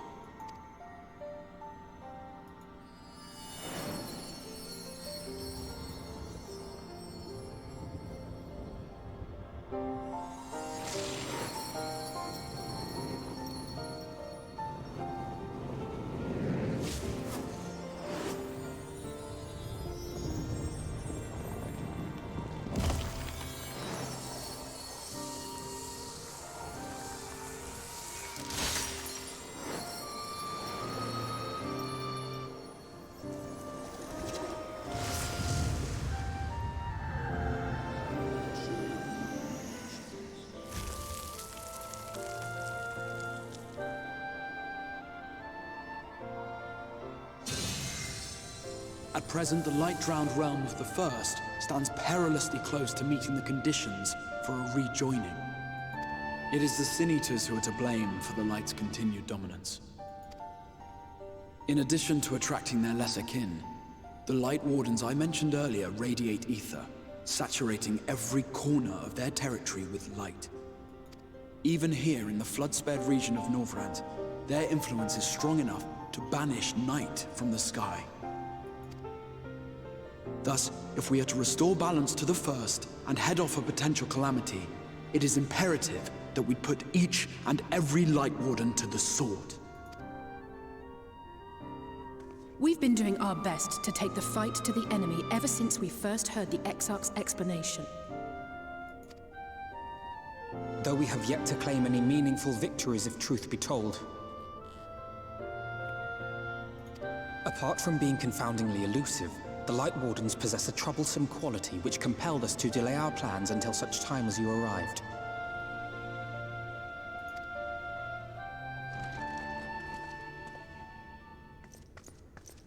Forgive the interruption, my lord, but Hallminster Switch is requesting reinforcements. They say the Sin Eaters are attacking in force, and the village could soon be overrun.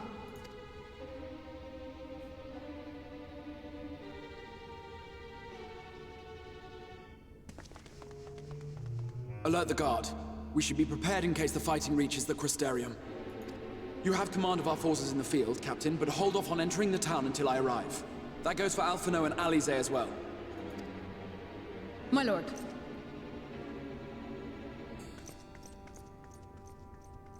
Pray, lend us your strength. Such a fight will provide you with far greater insight than any explanation I could offer.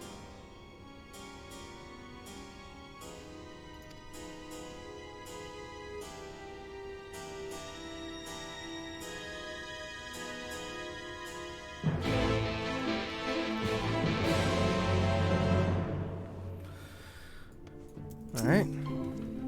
Hallminster Switch is in the north of Lakeland, so we had best make haste with our preparations. In fact, meet me outside the Crystarium at the crossroads, northwest of the Ascensor Gate, and I shall lead you there myself.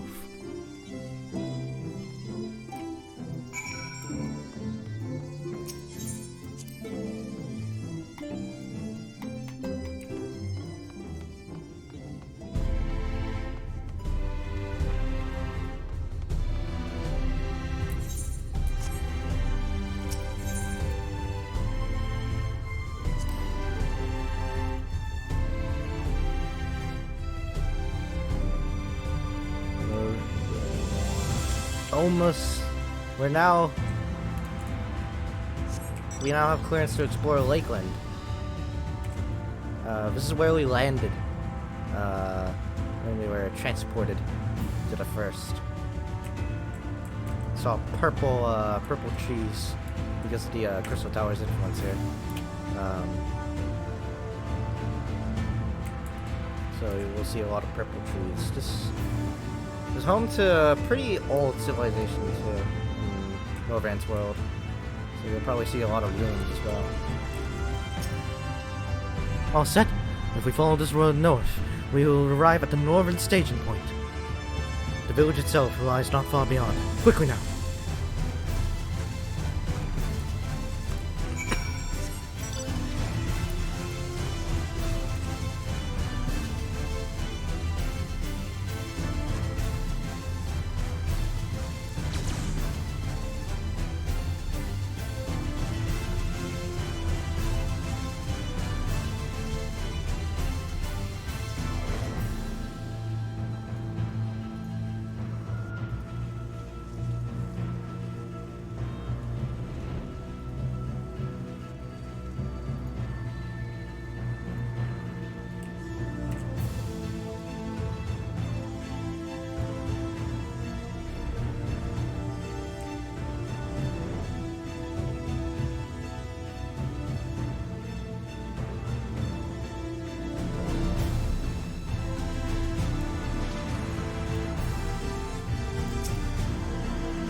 Hallminster Switch is past these gates and through the woods.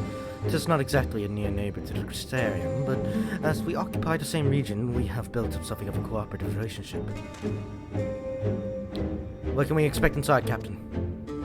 The town is beset by a swarm, unlike any we have seen in recent years. We did our best to evacuate the villagers, but as many as half remain. Judging by a number of eaters present, we have good reason to believe that a light warden leads the attack. How convenient. It seems we'll have our chance to slay a warden sooner than we expected. One does not simply slay a warden. Has no one told you what happens if you defeat one of those fiends? They hold more light inside them than all of their underlings put together. It can be struck down, aye, but its essence won't dissipate like the liquid kind. Vile ether will billow outwards and envelop the nearest living being, a reckless young swordsman perhaps, and turn it into a brand new warden. Well, you can leave that particular quandary to us. I must ask that the gods stand down and allow us to engage this leader of eaters alone. Concentrate on the survivors. We must save every life we can. But what if...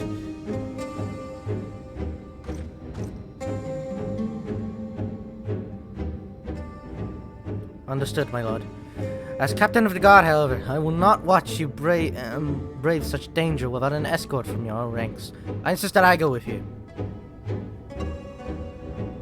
Very well. Then our warden slaying party shall include myself, the Leviers, Captain Lena, and last but not least...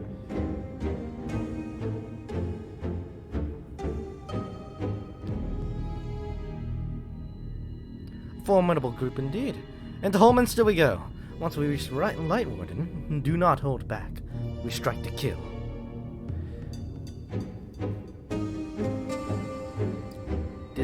The instance dungeons encountered in the Shadowbringers main scenario quest can be completed solo, alongside a supporting party of NPCs. To make use of this feature, simply speak with one of the NPC companions near the entrance to the instance, and select the option to form a party.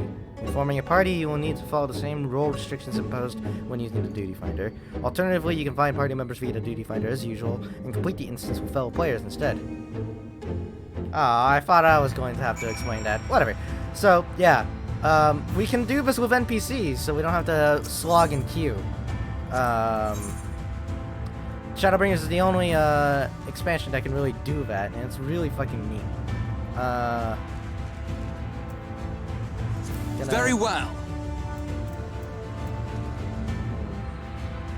Gonna go in this party. I kind of want Lena in the party, but I also don't want Alpha and Alexander to separate. Leave this to me. Very well. Let's give it our all.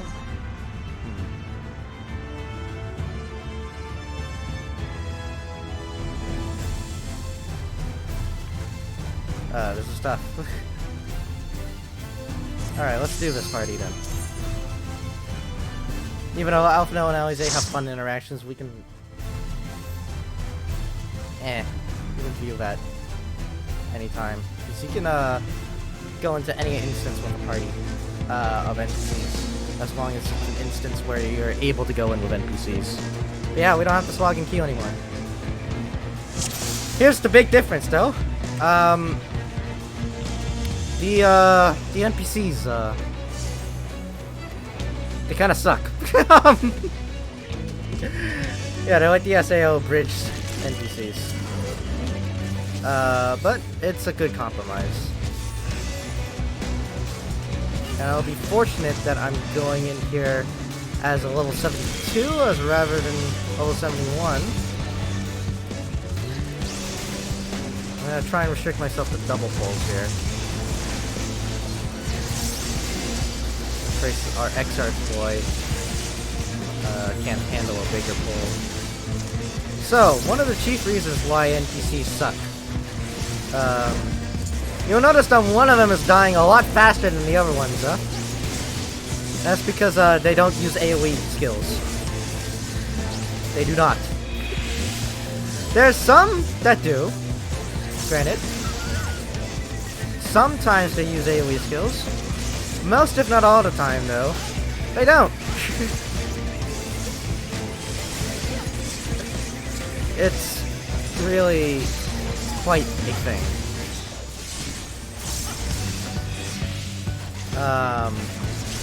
there are some NPCs that have like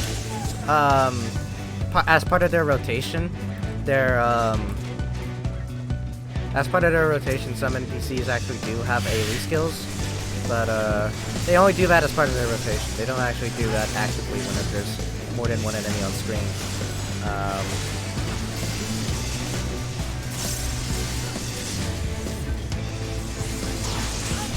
But they make up for it in that they can do every mechanic in each of these dungeons perfectly. They halt their DPS whenever they do, but the comfort that they're always gonna do something the right way is more than enough for a lot of people. Because trust me when I say that there are some players out there who are dumber than the NPCs, which is it's a thing to say, but it is definitely. There's definitely some truth in that. There are definitely some players out there who are dumber than the NPCs. And can't quite do the mechanics as well. So that's some of the chief reasons behind the NPC party system. Is, you know, the faster queues, the fact that you don't have to wait for queues anymore. Especially useful for DPS, but also the fact that they do mechanics perfectly the first time around. So if you're going through a dungeon for the first time and you want to learn the mechanics for it, that's generally what I do as well. If I'm doing content for the first time, I do it with NPCs and see what the NPCs do for the mechanics, so I won't be confused if I go into another party. It also lets you go through the dungeon at your own pace as well.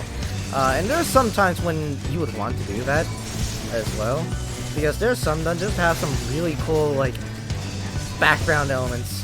Like you've seen me like, you know, sort of stop and stare at certain things whenever we're in certain dungeons before, whenever I solo them. And that's simply just because of that. There are a lot of things in these dungeons that can easily be missed if you're just rushing through it with a party. You know, all the scenery and whatnot you can't really experience unless you're literally by yourself. They kind of make that obsolete with the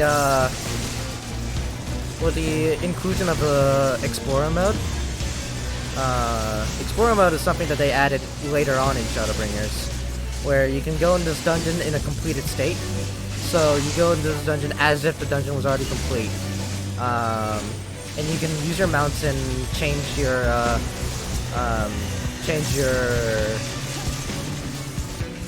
jobs freely in Explorer mode as well. You can also use any tier of Limit Break by yourself, but there are no enemies, so there's nothing really to use them on, other than just to make it look cool. But they are fully functional. You know, you can also spawn a striking dummy in Explorer mode as well to kind of practice your rotation with a neat little thing, or like, you know, do your limit break on it. So the whole doing the dungeon at your own pace thing kind of is rendered obsolete because of that, but it's still nice to do it at your own pace, because in order to unlock Explorer mode you have to be level 80 anyways, and there are a lot of things that you can easily miss as well. Like, remember this thing? This was the Sin Eater that turned Tesleen. It also happens to be the Sin Eater that was in the opening to Shadowbringers, the opening cinematic. Yeah, it's time for revenge. In the opening cinematic, this Sin Eater was also featured in it as well. And we get to beat the shit out of it now.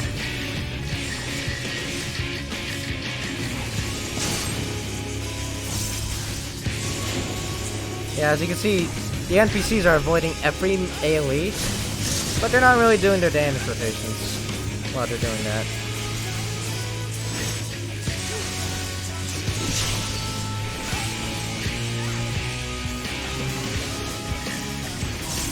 This is not just revenge music, this is the mid-boss dungeon theme.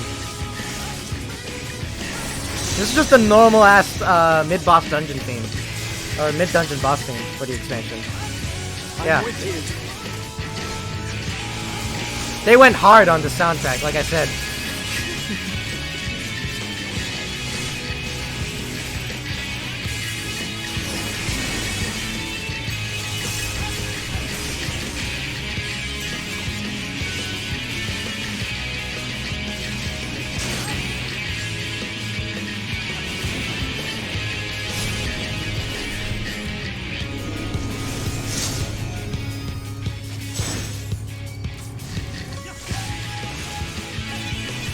Yeah. One unfortunate thing about going into this event series is you still do have to level sync. Really. Yeah, you still do have to level sync. And come on!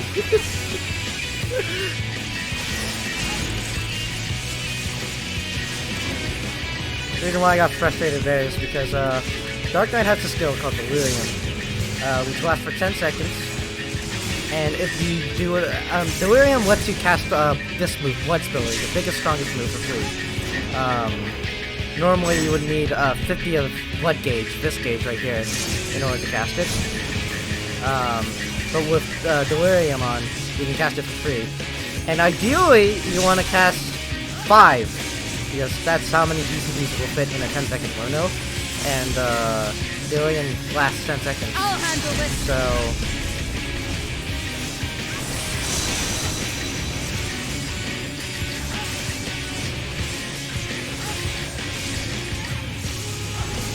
it's frustrating when the boss moves away. Whenever that happens. Whenever I'm in the middle of Delirium and I clip a GCD. Or if I last miss a GCD.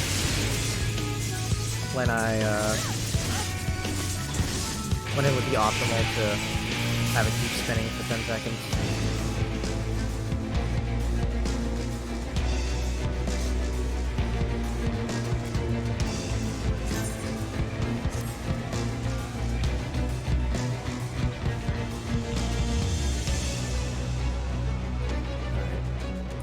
Hopefully, it's the extra toy. That's what he's doing.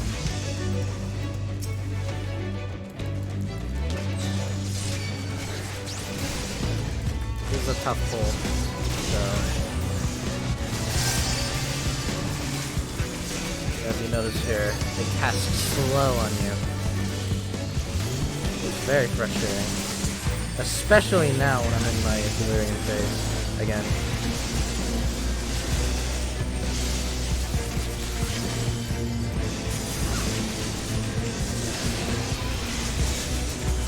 Gotta bring them over here.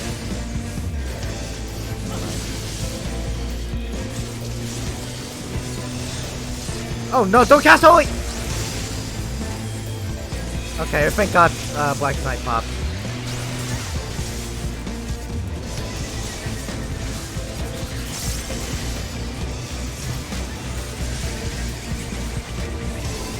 The time has come.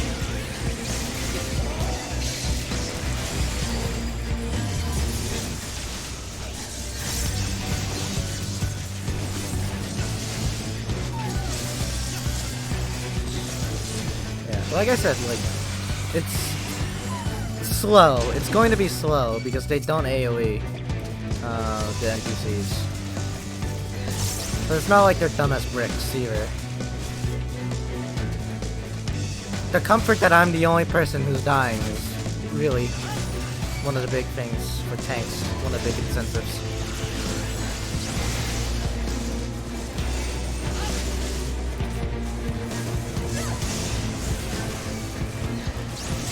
Because again, NPCs will always avoid AoEs and whatnot if they can.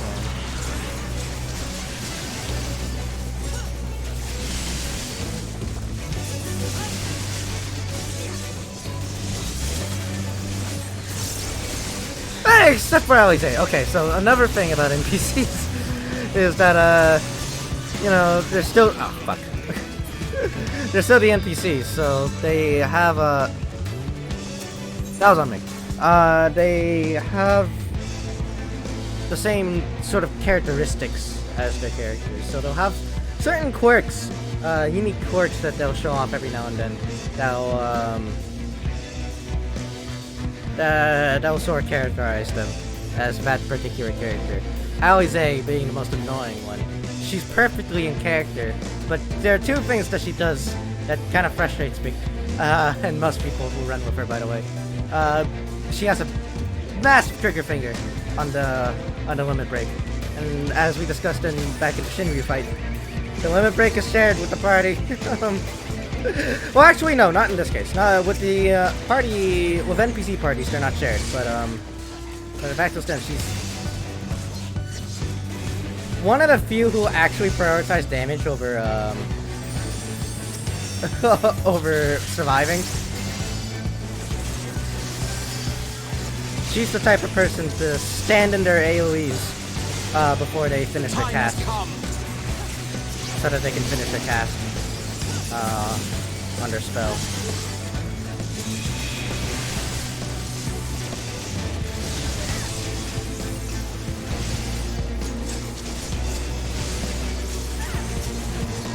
Yeah. Similarly, Alphino's the type of healer who refuses to DPS unless you're topped off. So constantly try and heal you.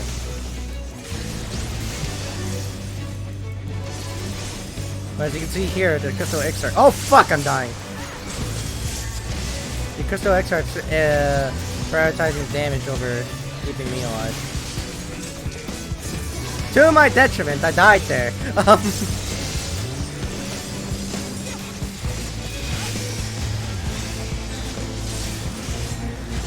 Well, okay. Quote, died. I will tell you right now, I actually did die. I introduce you to the most bonkers-ass tank cooldown imaginable, Living Dead. It revives you after you die, and won't let you go below 1 HP for the next 10 seconds after you die. Problem. If those 10 seconds go up and you're not topped off, you're dead for good at this time. You actually, like, actually died. So, yeah. Bonkers ass tank cooldown.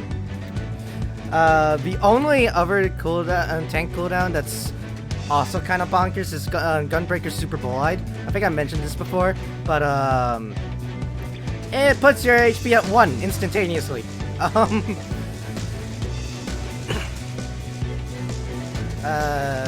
But you'll be invincible for the next 10 seconds. You're just at 1 HP. Anyways, here's a heartbreaking fight. Tesleen the Forgiven. We have to fight Tesleen now. So this is very heartbreaking. But we're gonna have to do this. As you can see here, the text implies that she's very much in pain.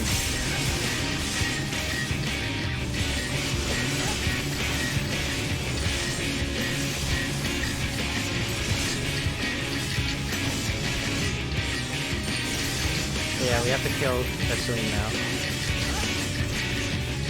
I'm doing a lot more blood spillers than I thought I should.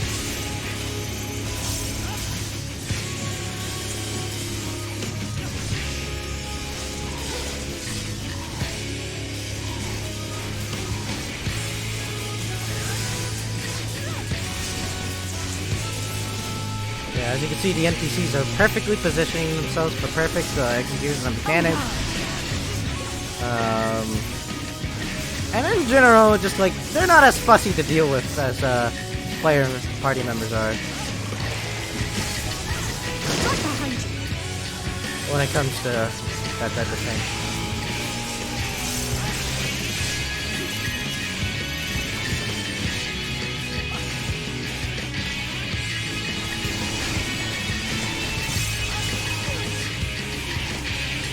The time has come.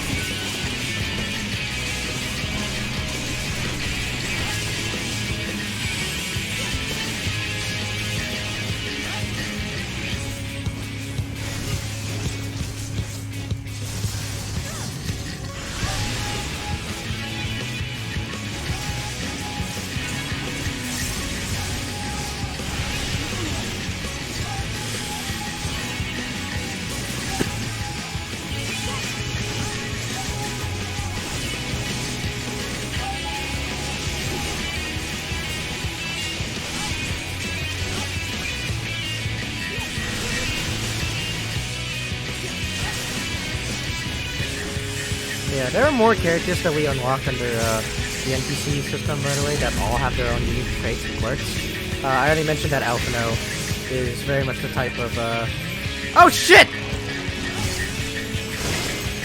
Okay, so remember when I said that the limit break is not tied to the party when it comes to NPC parties? I lied! I lied. The limit break is very much tied to the party still. It's not an independent thing still. So if an NPC party member uses the limit break, that's the limit break. So yeah, Alize is as annoying as as I described.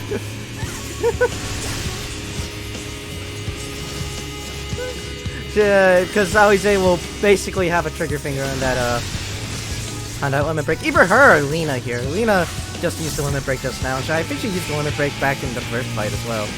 So she's also trigger happy with that limit break.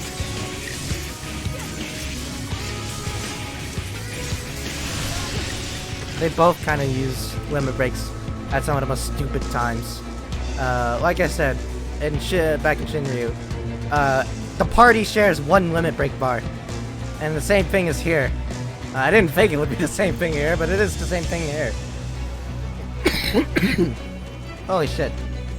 Okay, you learn something new every day.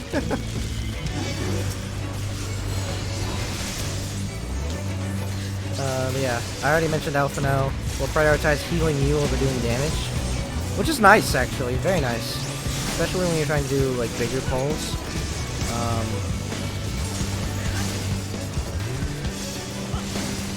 But he'll leave you wanting, I'll say that much. Again, in stark contrast here, the Crystal Exarch very much prioritizing his DPS rotation over keeping me alive.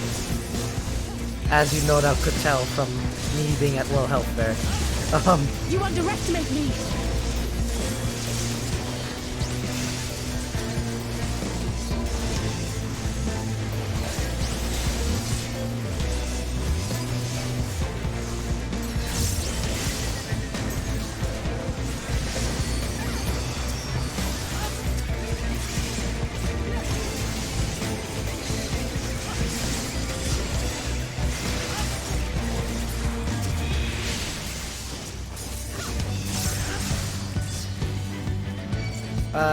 Similarly, by the way, later on in the story, we'll also have another NPC character join our party that, who's worthless for DPS. Just straight up. But then we'll have another NPC character joining our party who's fucking god tier for DPS. That character... yeah. Fun fact, I actually did have to have both in my party. I'll explain a little bit, but yeah, that character that's, like, godly at DPS, one thing that character is really good for is that they, not only do they single target rotation, they also AoE as well. Not voluntarily, by the way. No. They're a black mage, and Black Mage's big capstone ability, up until level 80, is a Foul. And Foul is an AoE move, but it also happens to be Black Mage's strongest move. It's basically just mini Ultima. And fucking that character uses it as part of their rotation. So, it's not that they are doing AoE voluntarily, really. It's just part of their rotation. But it's still really fucking good because Foul is a fucking amazing ability. And besides, they're Black Mage even away, so... Actually, I believe Crystal Exarch, if you choose him as a DPS, because Crystal Exarch has a unique trait where he's an all-rounder. Meaning that he can be any role you need him to be. Tank, healer, DPS. If you choose him as a DPS, he's a Black Mage as well. I probably should have done that as well if I wanted this to be over quickly. And if you choose him as a healer, he's a light mage like he is right now. He's a paladin if you choose him as a tank. They play very differently from each other as well. Characters that have the same or even just similar jobs won't act anywhere close to the same with each other. Or hell, even as the player character. Another quirk. By the way, they gave a name to this called the Trust System. It's called the Trust System. It's not just for doing story dungeons as well. The characters also have their own individual levels that you need to level up. When you're doing the story, you don't need to worry about that. There's a separate version of the characters that you play with during the story, that are story incarnations, that are already the requisite level of the dungeon. So if I queue into a level 80 dungeon with Trust, and I'm doing the story, then the Trust, no matter if I have one at 75, one at 76, and one 71, they'll all be level 80, so that's neat. You don't have to actually level them up, but you can if you want to. I don't know what you get out of it, but I've done it. I shouldn't show it, because there's spoilers in the Trust roster, but you can level them all the way up to 80 from 71. And I've done it, and I don't know what the fuck you get out of it. I did it already, I don't know what the fuck you get out of it other than a good feeling. But it's neat. It's neat to have that ability. Ah, fuck! I forgot, I didn't have this on. You should have screamed at me when we didn't see an establishing shot of Mr. Switch. Because it would have showed the Light Warden that we're fighting here. Philia. This is the final boss of the dungeon.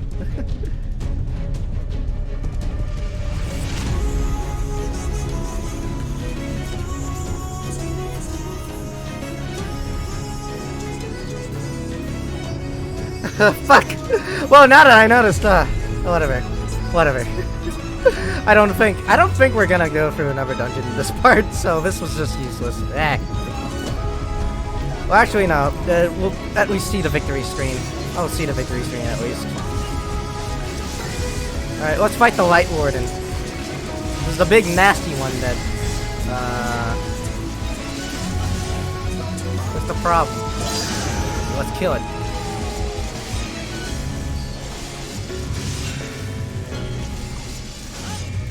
I feel like I'm doing way more than just 5 blood spillers, but I guess I am.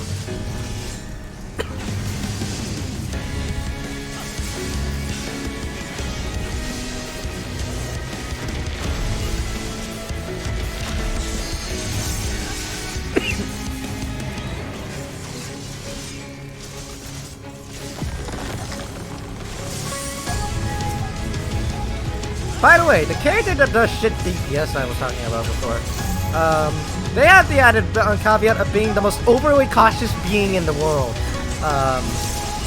So they still have value. If you don't want anybody else to die, that is, other than like you, maybe. Which is just crazy talk, it's nonsense. You noticed there, when I died, we instantly wiped. That's because your life is the only one that matters. If any of the NPCs die, everything carries on, but if you die, you restart from the beginning. Not the whole last dungeon, you don't have to kill all the mobs again,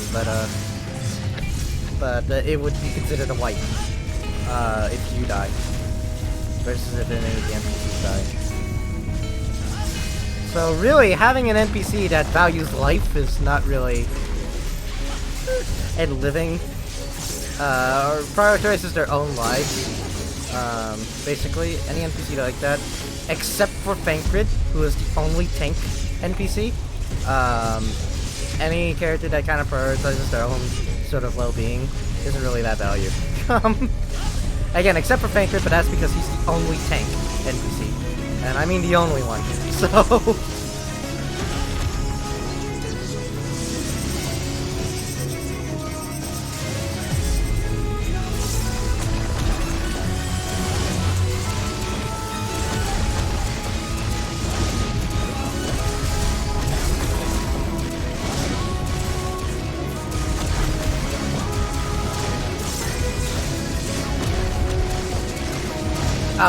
Oh, I fucked up there. Alright. You don't want to move too far in front of it.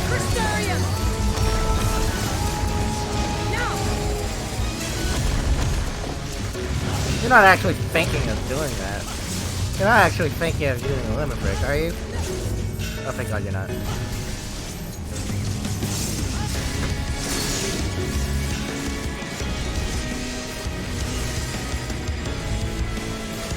By the way, see what I mean when I say that Shadowbringers made the telegraphs a lot easier. Instead of starboard, larboard, this thing says left out, right out. No ambiguity in left or right there, as it should be.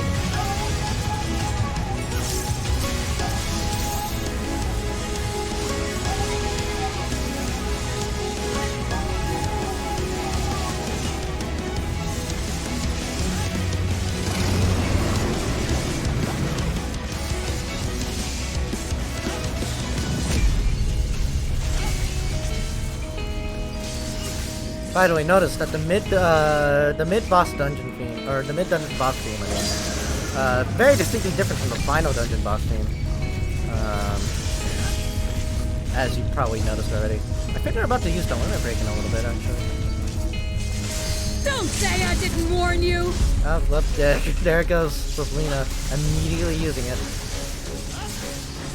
To the chagrin of Alize, I'm sure. Because if we went in with the party of Exarch, Alphino, Alize, and me, would have Alize would have been the one who used the limit break immediately. Anyways, finally we get our victory screen.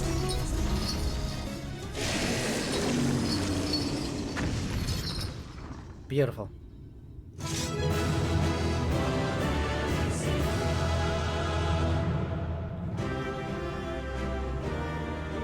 Corpse lingers too, by the way, which is the most disturbing part.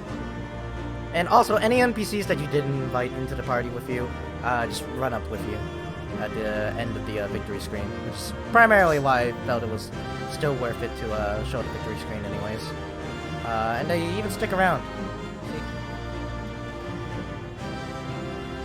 Alize is looking back because of Tesleen. We killed Tesleen back there, but we just kind of ran on forwards anyway. But now is her time to look back and mourn.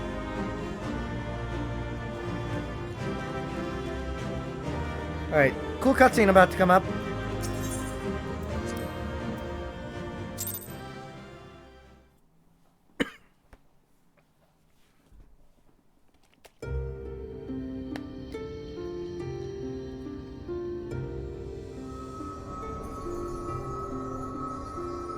It's releasing its ether! Fall back!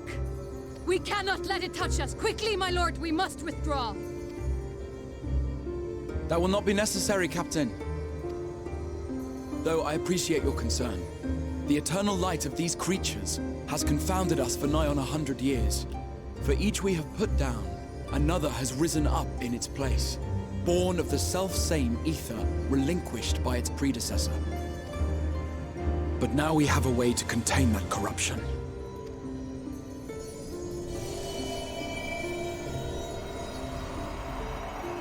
The blessing of light, and the hero who wields it now stands before you.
Behold, the monster's power is broken, and the world, twisted by its touch, returns to its rightful form.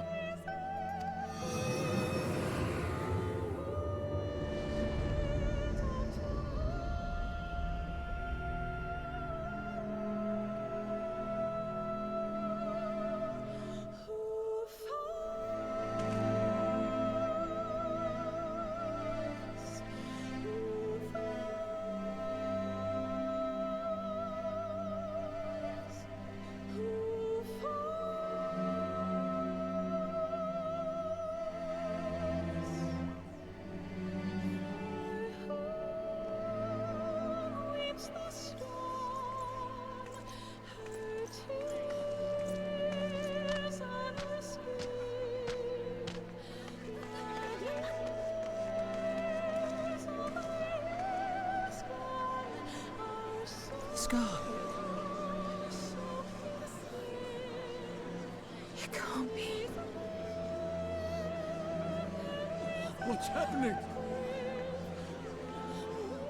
It's so beautiful.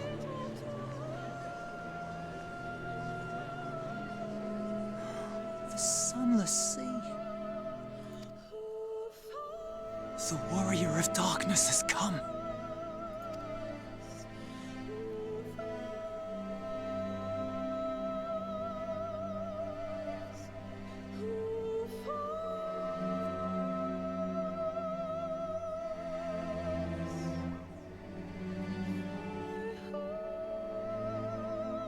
Is that what I think it is? The night sky. As it should be. Who are you people? You killed a warden, then bathed in its ether as if it were a spring shower, and now the sky? The legends are true.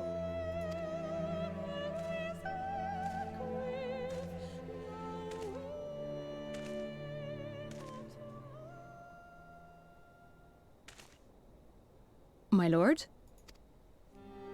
How many years have I waited for this moment? For the one possessed of her blessing. For you. You have vanquished the Light Warden of Lakeland, and for the first time in a century, darkness has returned to the mantle of night. Without the ever-present light to sustain them, the Sin Eaters will have no choice but to retreat. Yet our victory is far from complete. Though darkness has fallen here, the other wardens yet bask beneath burning skies, feasting upon what little life remains. Even should it cost me all I have, I would see each and every one of them slain, that this world might be spared from oblivion. Not only for the first, but for the source as well. Save one, and we save the other. But, be that as it may, I concede it was wrong of me to summon you to this fight against your will. I swear, on my life, I will one day atone for that deed, but for the present, I beg you stay and see this fight to its conclusion. Cast down the wardens and restore darkness to the first.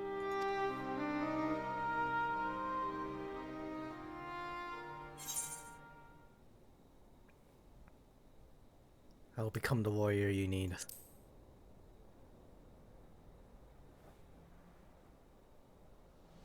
On behalf of the First, I offer you my deepest thanks. I understand there is much at stake here, Exarch, but why do you risk yourself so readily? It must have been a dangerous drain on your ether to summon even one person across the rift. I do it for my people, of course. To give the Crystarium the tomorrow it deserves. That is true now, yes, but the city had yet to be built when you first called forth the Crystal Tower. I'm simply curious to know what prompted you to commit yourself so completely to this particular course.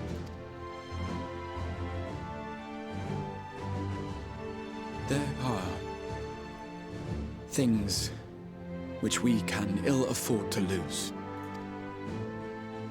And I sensed from the first that I had a part to play in preserving them.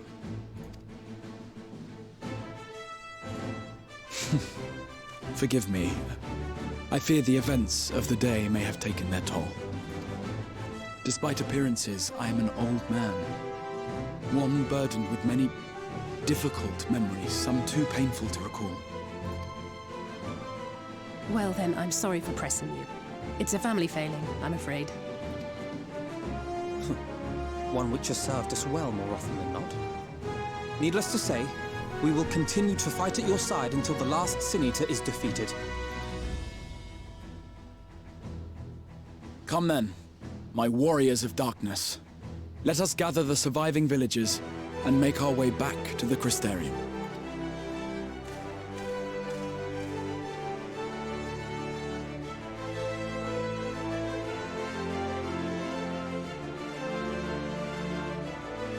Notice our bird in the background there watching us.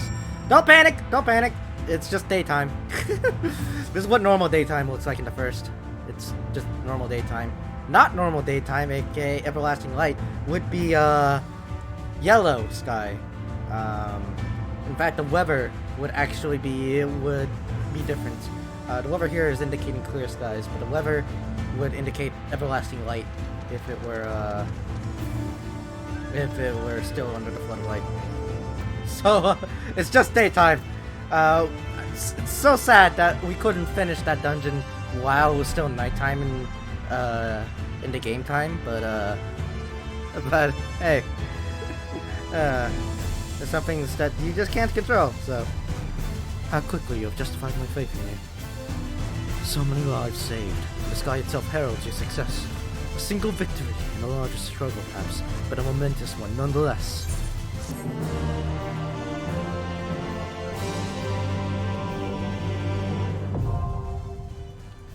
We've officially unlocked trust parties. You can enlist NPC companions to revisit completed instances by opening the trust interface located under duty in the main menu. But again, in order to do this, you have to actually level them up. They will start out to level 71, so you can go back to Holman's Strict all you want, but when we get to the level 73 dungeon, and the level 75, and the 77 and 80 ones, yeah, we're gonna need to level them up before we can do them with trusts. Revisit them with trusts. Visiting them for the first time with trusts is fine.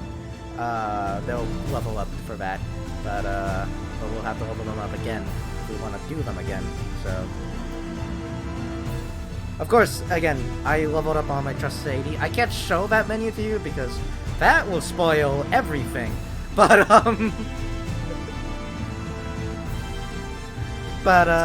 yeah. We have become what we must. We've become the warrior of darkness now.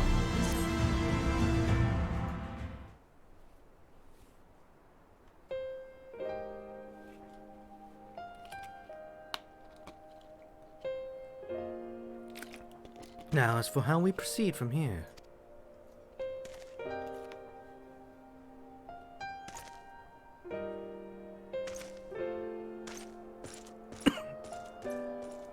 The villagers have evacuated earlier than... the villagers we evacuated earlier have arrived safely in the Crystarium. They seem to be accepting their situation for the moment. Most folks are far too distracted by the sky to worry about the wounds or lost homes. They whisper and wonder if the warrior of darkness has come.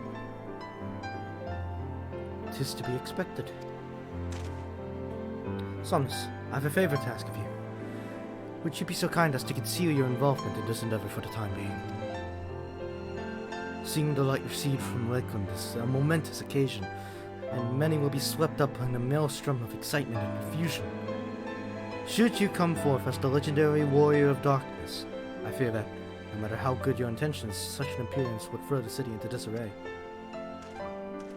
I find myself in agreement with the Exarch, though my concerns are more focused on Yilmore. It may be best if you maintain a low profile until we see how Volfrey responds to all this.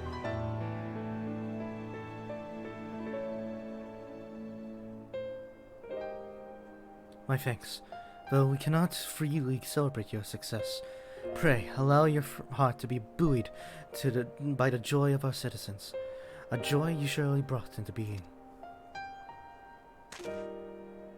And I must ask the same discretion of you, Captain. It is my intention to share with our people the tale of the great warrior who stood in defiance of the Sinians. This unnamed champion defeated the Light Warden and has since departed for parts unknown, yes? As you wish, my lord. Your penchant for mystery is nothing new, and I will encourage folk not to question this either. Although, I expect to be told the whole truth of it one day. About all of you. With that settled, I shall return to the Crystarium and make an address to the people. These explanations and adjustments will consume much of my time, so pray take the opportunity to rest and recover from your exploits. And to think, you'll not even need to shutter the windows to enjoy a dark and peaceful night's sleep.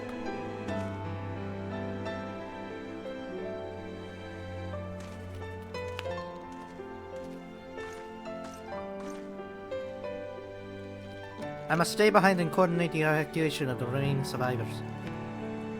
And I hesitate to ask after all you've done here today, but can I ask you to pass on a message on your way to the pendants? Let Bragi know that we're bringing in a number of injured, and that any restoratives in the market need to be reserved for the infirmary.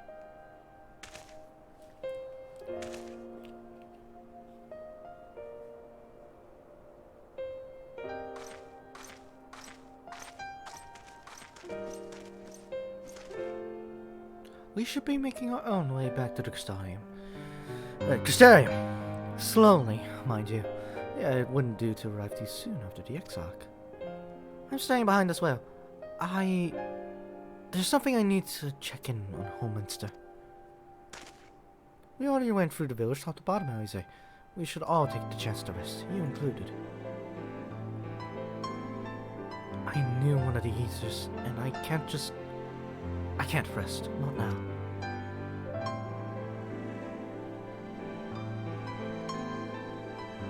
So please, I wish to be left alone for a while. And that means you as well, Saunders. I should be cross if you try to follow me. I promise to find you later, when I feel myself again.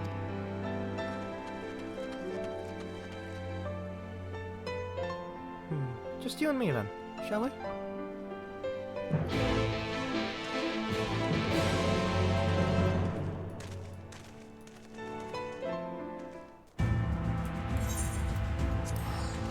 This is also why I've been refraining from using the return command.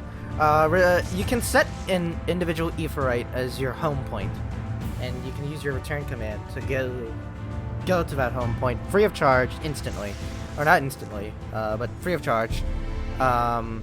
Difference here is that I set my home point to the Crystarium, which, yeah, I've refrained from using this command explicitly because of that.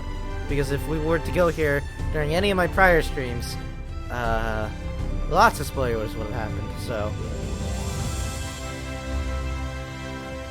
Not the least of which being the fact that it's nighttime here. Yeah. I was about to actually officially turn nighttime. I was actually wait for that to happen, because this place has some really nice nighttime music, actually. So.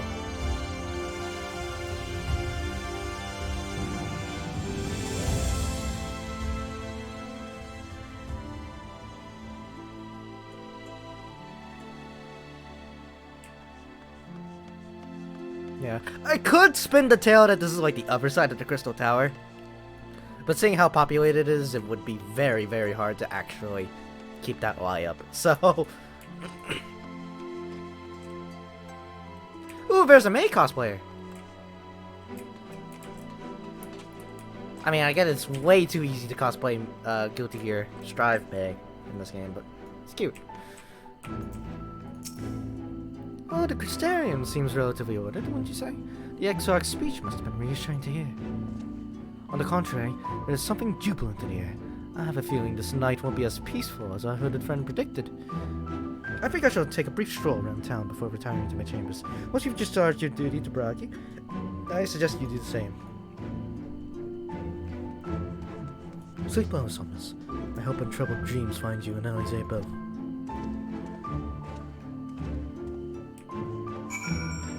Alright, let's inform Bragi of our, to reserve the, medicines.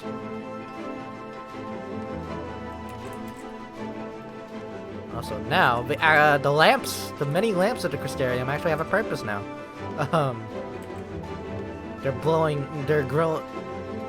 They're English. They're glowing brightly. Very much so. Hi, what can I do for you?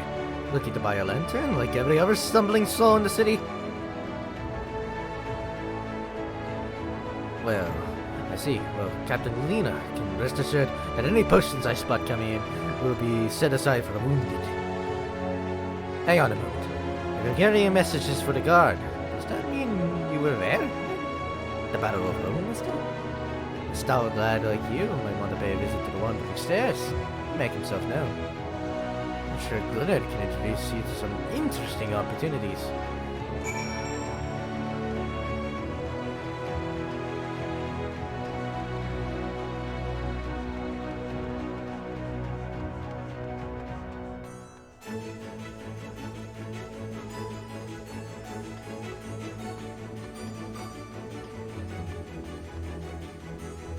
Okay.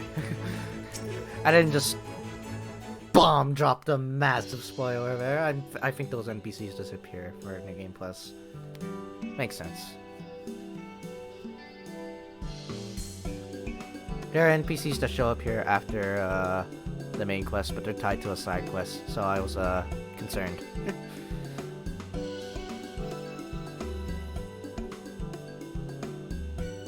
Celia! More beer for table 2, and a couple of pints for me for table 3. While you're at it. Coming right up. Sorry we rushed off our feet this evening, sir. Can I get you anything? Drinks are on the house! I was told I would have work here? Oh, that Braggy has a twisted sense of humor.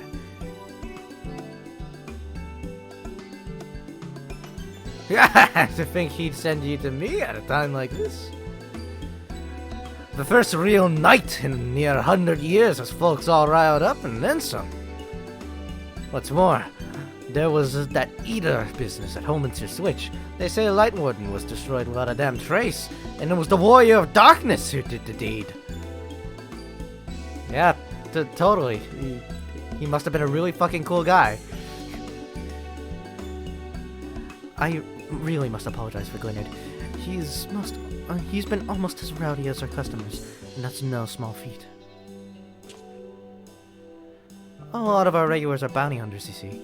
They mostly go after eaters, and the rumor of the warrior's appearance has the spark to their kindling. You know how the weak eaters are drawn to the strong ones, yes? Aye, they swarm like angry bees around a queen. You need look no further than Holminster for proof of that. But attacks on that scale don't happen every day. Praise the blessed shadow. No, the more common threats are the strays. No one knows why, but every now and again an eater will leave the pack to prowl alone. Those are the ones you run into on the road, if your luck is foul. They're a danger to everyone, so the Settlement Council put bounties on their heads. And our bar here is a convenient place for hunters to gather and share information. Seems a few of them were inspired by the Warden slaying, even more than the most. These are the types who have their sights set on the absolute worst of the strays. A class of eaters would have been dubbed the Cardinal Virtues. The Virtues showed up out of nowhere about 3 summers ago, and when historians heard the descriptions given by survivors, well, apparently they share an appearance with the villains who caused the flood. And if that doesn't send chills down your spine, they're also reported to be as tough as Light Wardens. Not the kind of prey you can take down single-handed.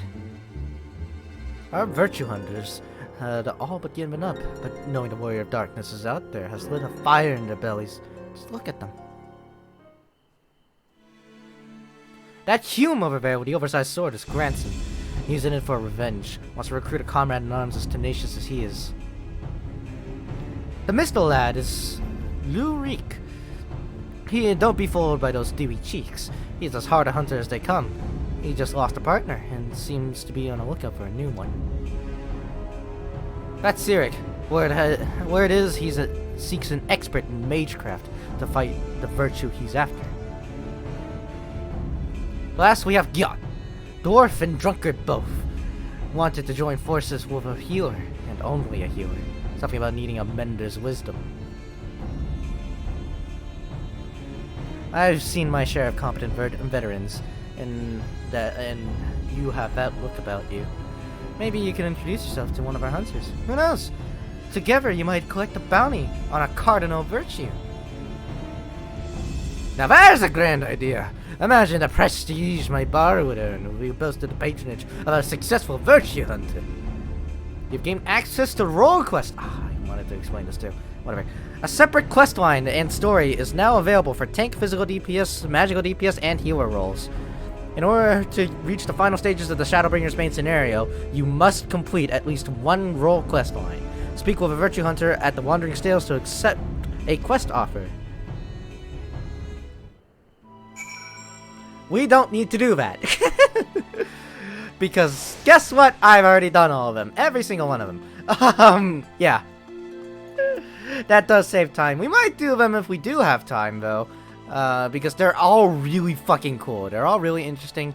They serve as some really good insight to the Warriors of Light of this world, which are the Warriors of Darkness back in Heavensward. Because, you know, as she mentioned before in the cutscene, the cardinal virtues take the appearance. They don't just take the appearance; they straight up are the Warriors of Darkness that we met back in Heavensward, aka the Warriors of Light of this world. And we get some really good insight into their backstories, into their stories before they moved on to the Source to fight us. They're actually all really cool and interesting characters. You meet a different one every time too. So each one of them are separated by, you know, you've heard the woman say, you know, like they're looking for different roles. So you have to be a different role for each of these. Granson's quests, for example, you have to be a tank. You have to be another physical DPS. No matter which physical DPS, physical range or melee DPS, you have to be a physical DPS to work with Lurik here. With Sirig, you have to be a magical DPS, and with Giot, you have to be a healer. Those will give you insight into the other tank of the Warriors of Darkness. The other tank of the Warriors of Darkness, the Bard of the Warriors of Darkness, that Black Mage, and the White Mage that we saw back in Heavensward. We actually get to look into their backstories and whatnot, and it's really cool. And learn a lot about them. And if you've done all of them, if you're crazy enough to level up a tank, a melee and or physical range DPS, a magical DPS, and a healer, all at level 80. You only have to do one of these in order to do the role quests. But if you do all the role quests, there's an extra bonus role quest at the end of it all that goes into the collective story of the adventurers as a unit, as opposed to them individually. And it's really fucking cool, and the reason why you have to do them in order to reach the final stages of the Shadowbringers MSQ is because there is a point, a cutscene at the end of Shadowbringers that makes 0 sense if you didn't do these. So, I will explain the significance of it when we... Well, it's not that it would make 0 sense, it's just that it would straight up would not happen if you didn't do these role quests, right? Yeah, even if you skip the story of the role quests, like, it would still make sense, right? But it wouldn't happen if you didn't do the role quests. And I'll explain when we get there what we do in these role quests that makes that scene happen. And it's a really touching scene, actually. So we'll retire to our quarters.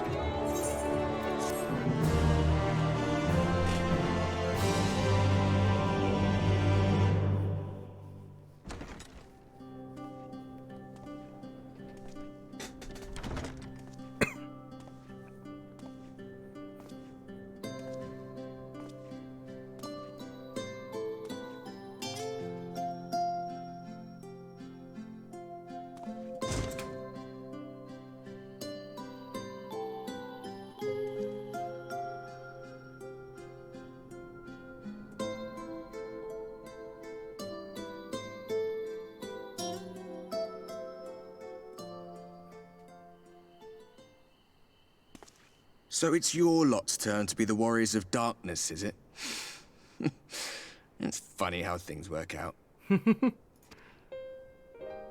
is. Been watching, have you? Well, I did warn you.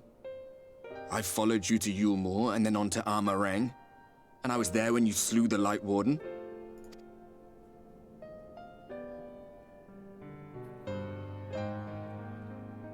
Those white-haired twins who were with you. I remember them from our battle in the Source. Are they your friends then? Through thick and thin?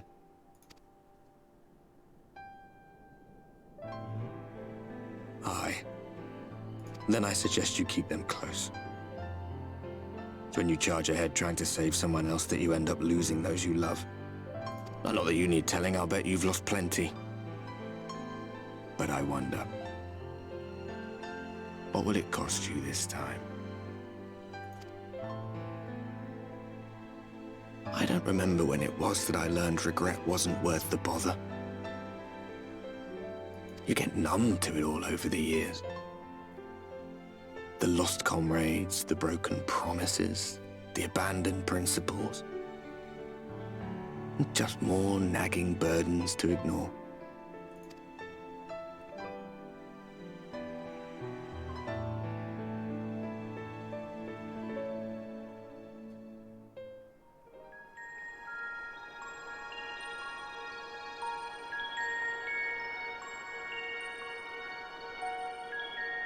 So this is what the light was hiding.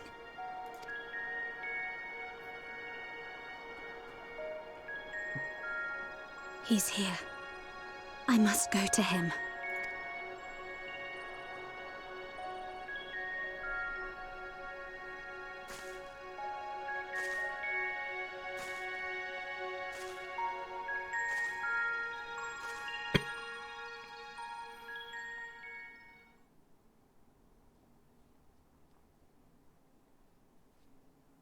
Meanwhile, inside an Imperial Magitek facility in the Source.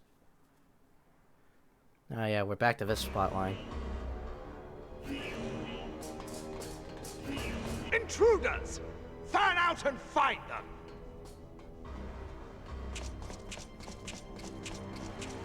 Oh boy, it's Justinian. Out of my way!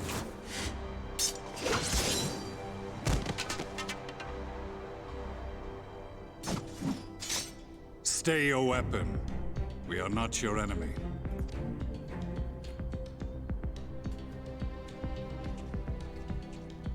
Ah, yes, Gaius.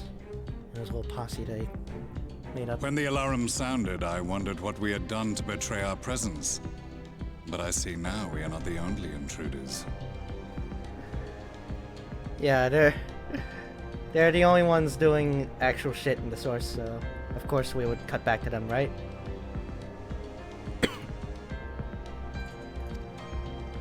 Sir Estinian, I presume. The dragoon who plucked the warrior of light from the jaws of death? Your armor is most distinct.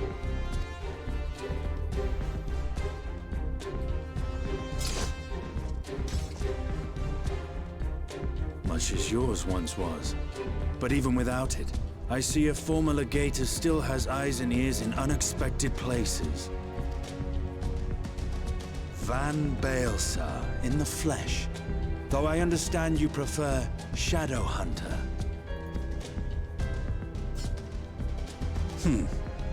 You are in contact with the Scions, I take it.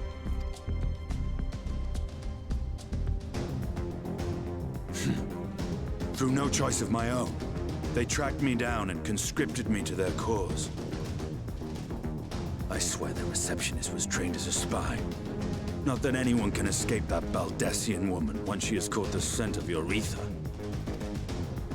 If they have resorted to using freelancers, I must assume their attempts to wake the afflicted have failed. And what of their champion? Away on other business. Thus, it has fallen to me to root out any trace of the Empire's new weapon.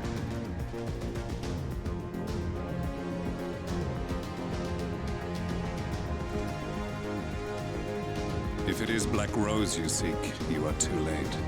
My people have already completed your mission here. Yet this is but one factory among many.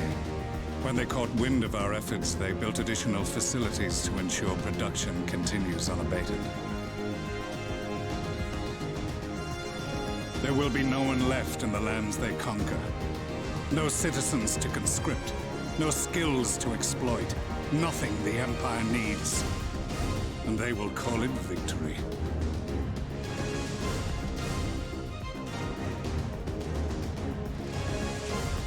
What exactly does this Black Rose do? The gas is described as a poison, but its actual effect is more arcane in nature. It was created to disrupt the ether in living beings, to bring the flow of their life energies to a standstill. Inhaling even the tiniest amount will cause all bodily functions to cease, much as a potent venom will stop a man's heart. Released over a city, Black Rose could conceivably kill every inhabitant, and all without damaging a single structure. Search every corner! Rouse the barracks if you have to! I want this facility secured! I have more questions, but now is not the time. Sir Estinian, I have an offer for you, but I will make it only once. Since it would seem we seek the same answers, you are welcome to join us. Ha! From what I hear, you need all the help you can get. In case you don't know, Varys himself confessed that your empire was a creation of the Ascians. I am aware of what his Radiance said at the parley. Thus I would return to the capital, that I might behold the truth of this corruption with my own eyes. My path leads to Garlemald.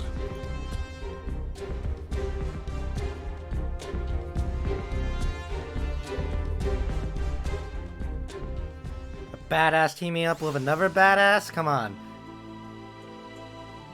What more to love? I'm gonna use the restroom again.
Back inside, I'll get another bottle of water as well, and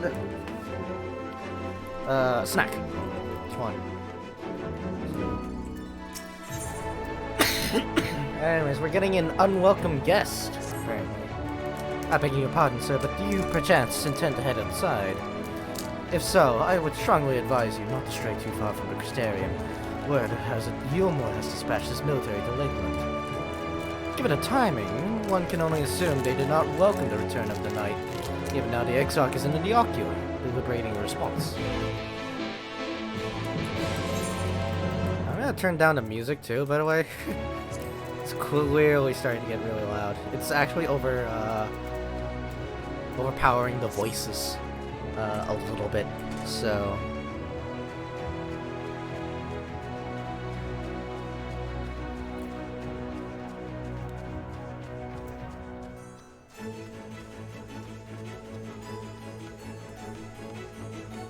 To the Ocular we go to speak with the Crystal Exarch again for Yulmorian business.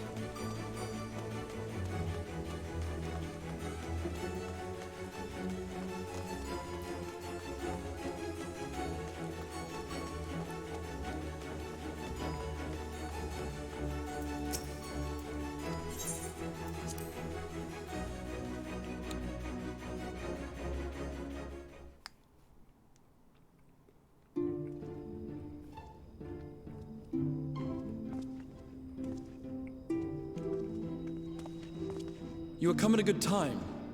As you may have heard, we have something of a quandary on our hands.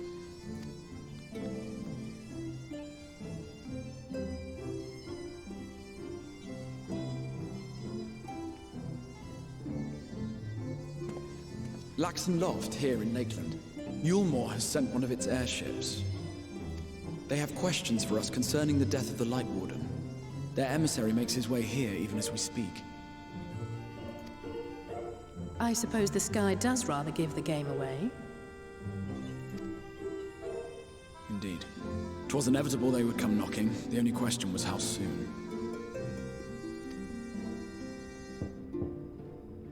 Ah, this soon, apparently. My lord, I am come with the Yulmoran emissary. May I show him in? A moment, Captain, if you would.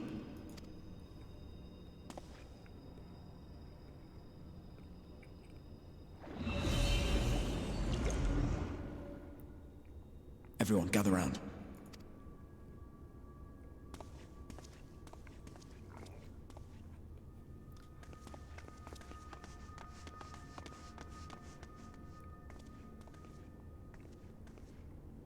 I do not wish to show our hand prematurely. Forgive me this liberty. Vanish.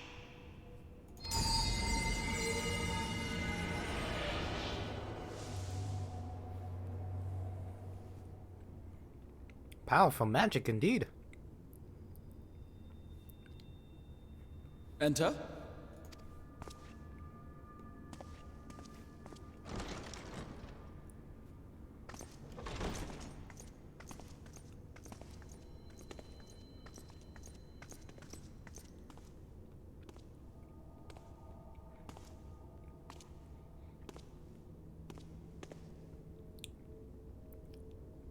Well, well. The commander of the Yulmoran army himself.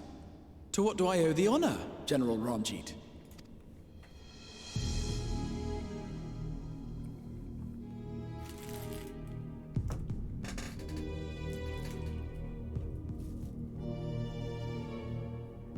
The Light Warden is dead, Exarch. Were your people responsible? You are clearly in some haste, my lord. But before I address your question, you must allow me one of my own. What is Yulmor's interest in this? His Benevolence, Lord Vorthry, is gravely concerned that the actions of an ignorant few may jeopardize relations between man and Sin Eater. Should it transpire that the Crystarium is guilty of abetting the villains responsible for this outrage, my lord has decreed that it suffer the same retribution.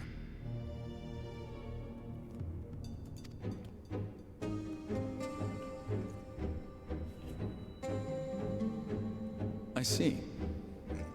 Since you have been so candid, I too shall speak my mind.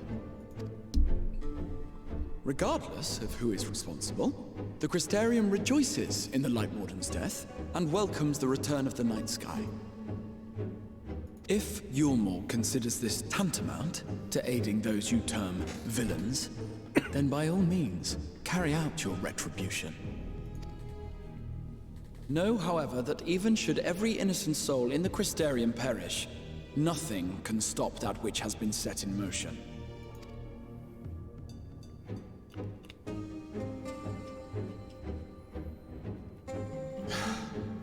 Folly. The death of one or 1,000,000 Sin Eaters changes nothing. The world is dead, and writhe as we might, like maggots in its rotting course, it will not be reborn. Only by my master's grace may we live out our days in peace. But I waste my breath. You have made your stance clear. I shall relay your words to Lord Vorthry.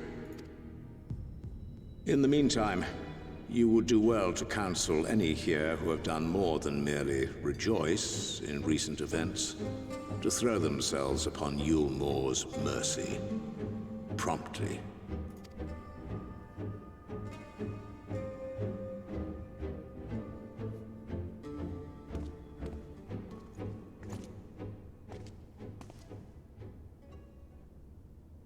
One last matter. We are searching for a young artist and his assistant. Know you of whom I speak? An artist and his assistant, no. I cannot say I do. Oh, come on. You really think that the Exarch would have sold us out that easily?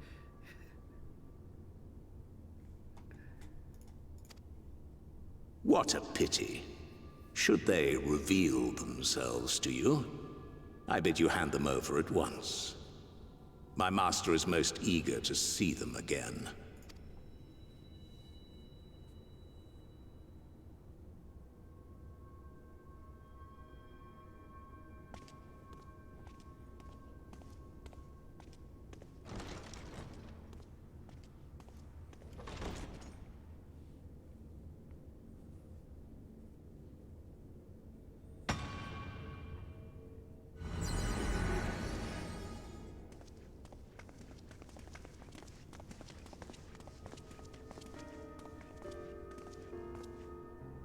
Am I imagining things, or did he just stare straight at us? I fear he did. The General is not a man to be trifled with. He is a warrior of fearsome repute who has led Yulmor's army since before Vorthri's time, when the nation still spearheaded the fight against the Sin-Eaters. One does not command the world's mightiest army, and for so long, without possessing exceptional instincts. If Yulmor chose to send such an individual, we must assume this talk of retribution is more than an idle threat. While we are grateful for your support, my lord, we cannot in good conscience put your people in harm's way. 'Tis noble of you to say, Master Alphinaud, but my people have been in harm's way since long before you arrived. Yulmor has ever yearned to rule over what remains of the world. Even should we surrender the Warrior of Darkness to them, they would find some other pretext upon which to invade. The people of the Crystarium know this only too well, which is why, when the time comes, I am certain they will fight to the last man. If truth be told, I would not have been surprised had Ranjit declared war here and now. He may have reason to delay. According to reports, the Yulmoran forces at Laxan Loft were observed taking a prisoner. A young woman believed to be none other than the Oracle of Light, Minfilia. It may be that General Ranjit wishes to convey her to Yulmor before commencing hostilities. Having mentored generations of Minfilias, it would not surprise me if he had made her capture his chief concern. I'm sorry, generations of Minfilias? Ah, of course. How remiss of me. I had intended to speak to you of Minfilia. There is, however, much to say, and precious little time in which to say it. I think it best that you seek out Maren at the Cabinet of Curiosity. He'll be able to enlighten you. Alphinaud, Alize, would you care to accompany your friend? You doubtless have insights of your own to offer on the matter. All right, though I'm still not sure I understand it all myself. In the meantime, I will set about making provisions for war.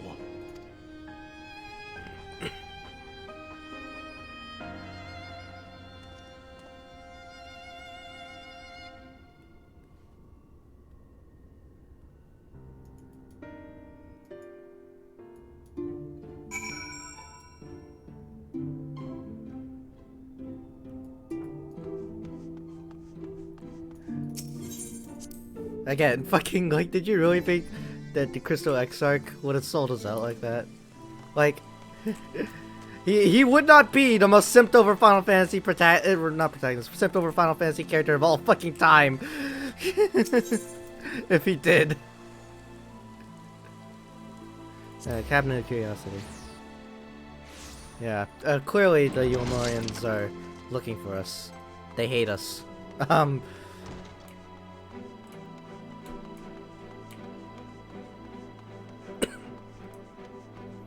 Alright, so let's learn about these generations of Minfilias that you mentioned.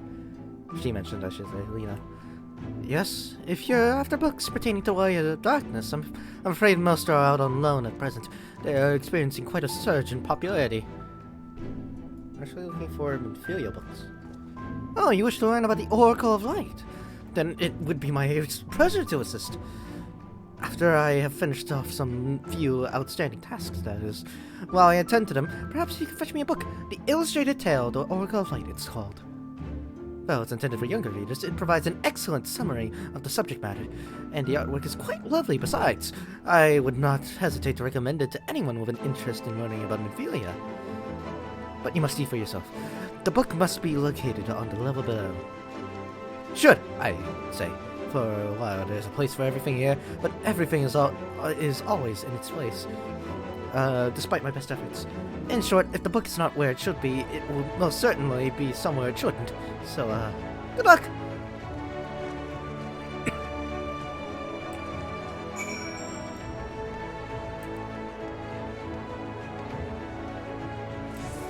We're searching for a book. Another picture book. Like,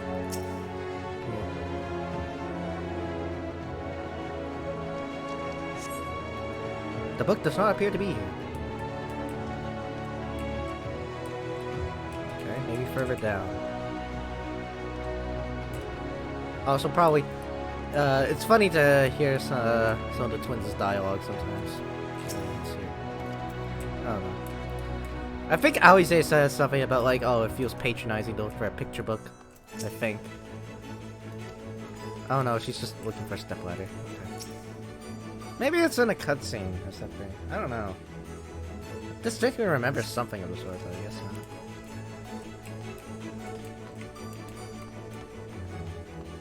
Could be Mandela affecting it.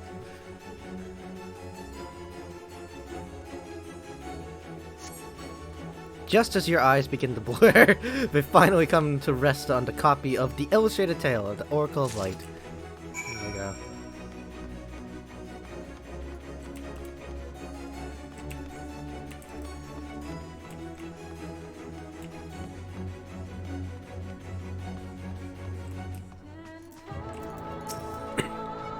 Have you found the book? There it is. Yes, this is the one. I hope it wasn't too difficult to track down. I'm happy to say I finished all my pressing tasks. So if you want to call your friends over, we can begin learning at once.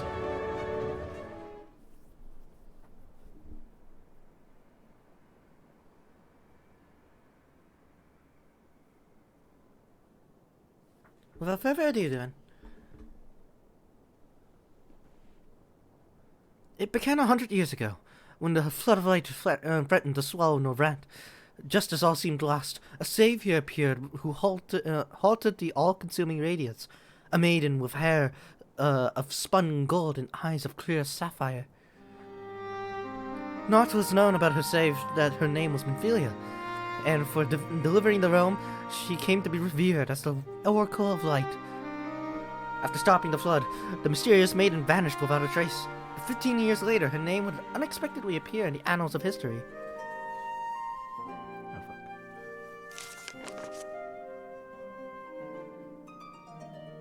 When Sin Eaters laid ruin to the kingdom of Velbert, a young girl was discovered who was immune to the creature's blighted touch. One with hair of spun gold and eyes of clear sapphire, she was hailed as the Oracle Reborn, and came to likewise be called Minfilia. Enlisting in the Umoran army, this Minfilia fought and vanquished countless Sin Eaters.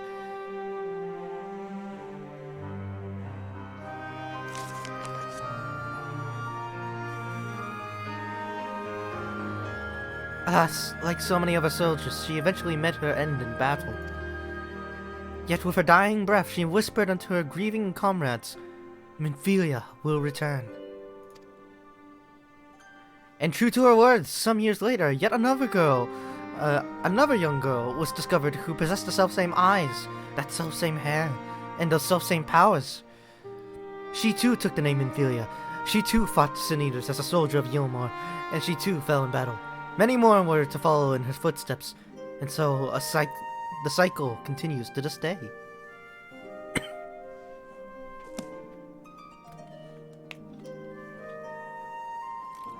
And that concludes the tale.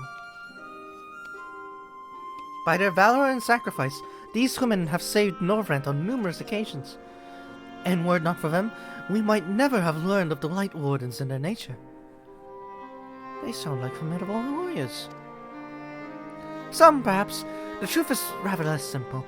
Though the Oracle is reborn with certain common traits, she does not inherit the memories or knowledge of her previous incarnations. All the Minfilias thus far were discovered as ordinary girls, unversed in the ways of war and ignorant to the power they harbored.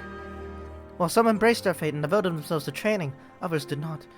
But all were made to face the Sin Eaters, and all died to keep their hopes safe. What can you tell us of the current Minfilia? She was found by the Umoran army some 10 years ago and taken into their care. Or rather their custody. She was a prisoner in all but name. For by that time, under Lord Walfrey's rule, Yulmor had already abandoned resistance in favor of decadence. Minfilia was an uncomfortable reminder of the war they no longer wished to fight, a potential threat to the peace, and so they kept her under lock and key.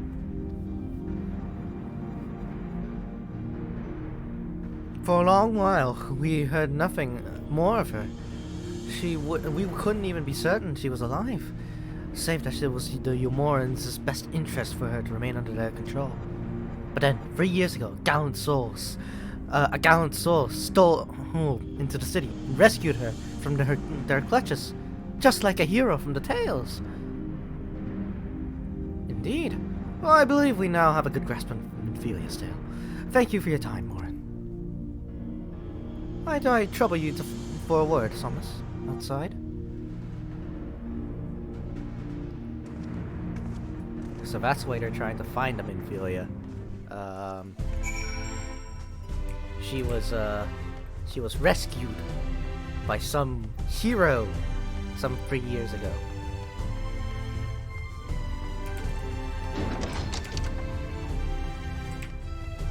Fucking wonder who that hero could have been. Wink wonk. Wink wonk. It's in the... Yeah, it's probably Thancred. It's barely even a spoiler. It's everywhere in the promotional material. We all know that Thancred is like very protective of Minfilia, so hearing that Minfilia exists in the first, he would probably have like jumped to her rescue. Yeah.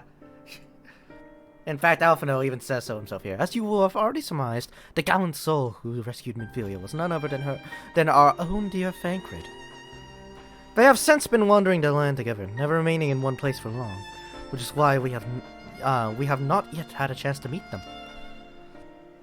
We know that Minfilia journeyed here as Hydaelyn's emissary to halt the flood of light. It could only be her that the people of the First witnessed 100 years ago, the original Oracle of Light.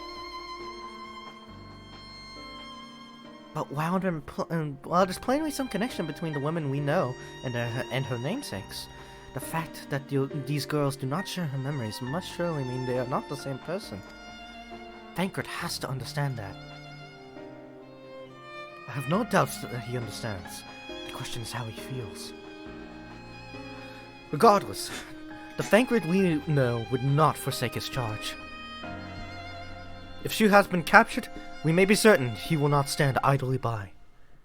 There you go again, talking about your roundabout way. If you think we should rescue Minfilia, then just spit it out. It just so happens I agree with you. It's quite clear that this Minfilia possesses Hydaelyn's blessing. And it wouldn't hurt to have a second such individual on our side, right, Somnus? I mean, one's generally been enough, but fine.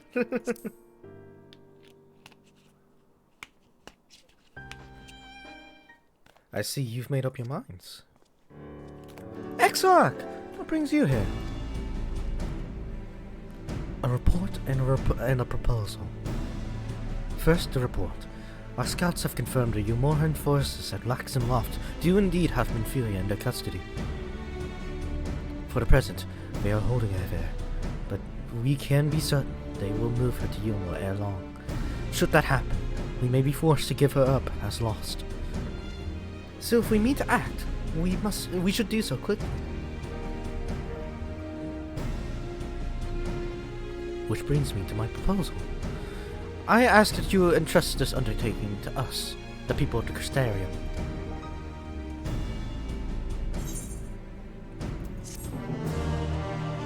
Dun dun dun!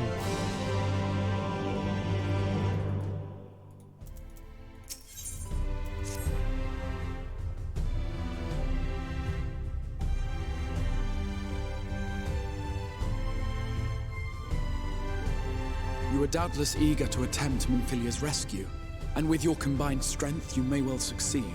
But as I said earlier, I do not wish to show our hand unless absolutely necessary.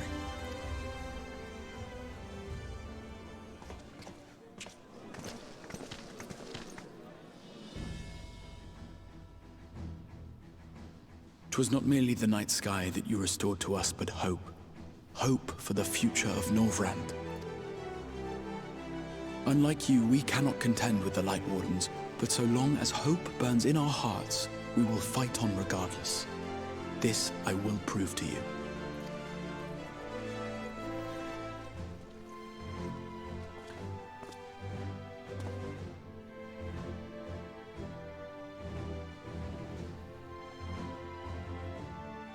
My friends, I thank you for gathering at such short notice.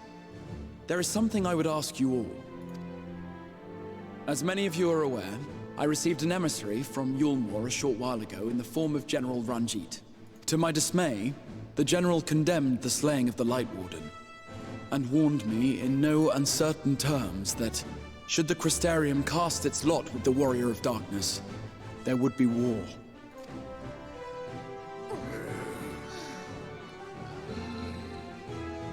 Let none be mistaken. We would be hard-pressed indeed to resist the might of Yulmore. Some would even call it suicide. And yet my heart cries out to fight. Better that than relinquish the hope that swelled in my breast when I beheld the night sky for the first time in 100 years.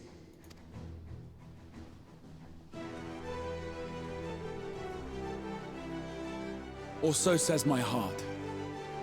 My mind, meanwhile, reminds me that to follow my heart would be to risk everything we have accomplished thus far.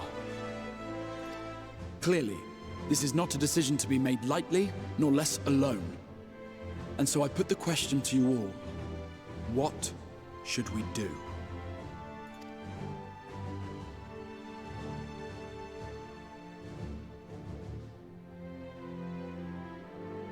My lord, you already know our minds. It brought tears to our eyes to witness the knight's return. The whole of Norvrand deserves the same, and not just because some children's story tells us so.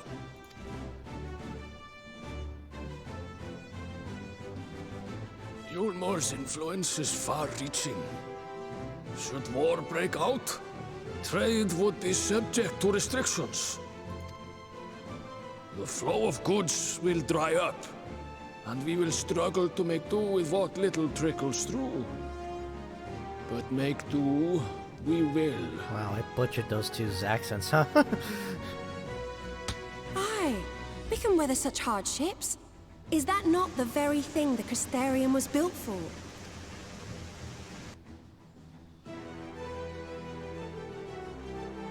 We have always taken pride in our ability to sustain ourselves. Not just to endure, but to thrive. When all falls down around you, rise up. Those were your words. There may come a day when all hope seems lost. But even should the rest of the world give in to despair, we shall not. We shall fight on, that our children and our children's children might know a better tomorrow. Rousing words apart, I never much cared for those Yulmoran bastards anyway.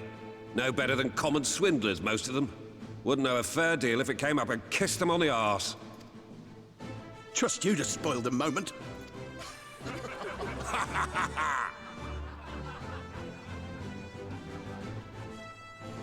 It appears we have a consensus. Let it be known that the Yulmoran host at Laxon Loft has taken the Oracle of Light captive. They fear the power she holds over the Sin Eaters, and doubtless intend to imprison her once more. So, I move that we rescue the Oracle, grant her a place among us, and let that be our answer to Yulmore's ultimatum. Hear, hear! Hear, hear! Oh, you're actually, like, going through this. In planning a strategy for the rescue, I open the floor to you all.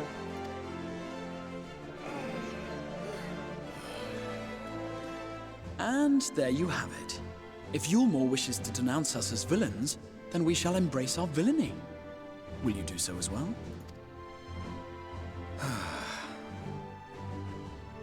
We will not be outdone. Consider us your partners in crime.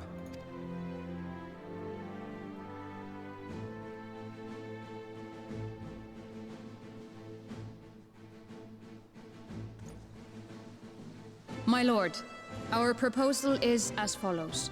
We begin by deploying Amaro to occupy the skies over Lakeland. They should serve to delay the airship's departure.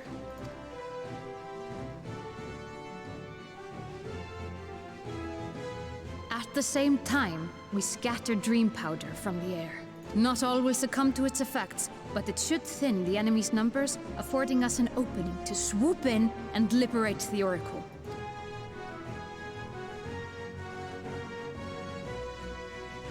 Very good. See to your preparations.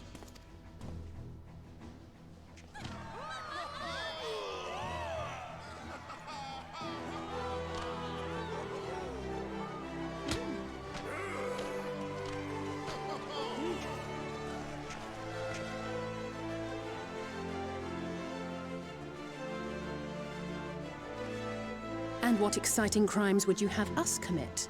Speaking for my fellow villains, I'd say we're capable of most things, though we draw the line at indolence.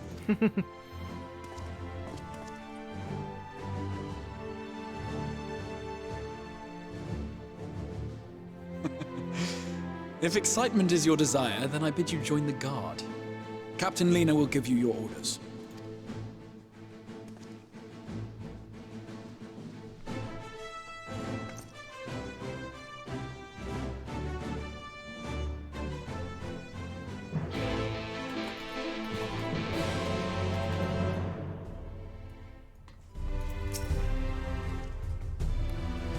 So you'll be joining the guard. But however highly the Exarch thinks of you, you will receive no special treatment from me. Is that clear? What's your salute then, soldier? That one, right? Better. More spirited than the Exarch's feeble attempt, certainly. Now, things first. You'll need uniforms. Go to the crystalline mine and report to Catliss. She will see you measured and fitted.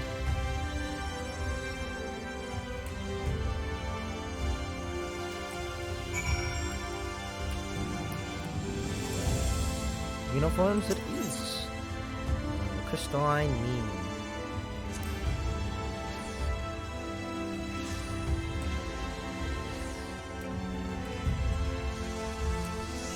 Look how actually good looking the sky is now, instead of just this homogeneous blob of yellow and gold and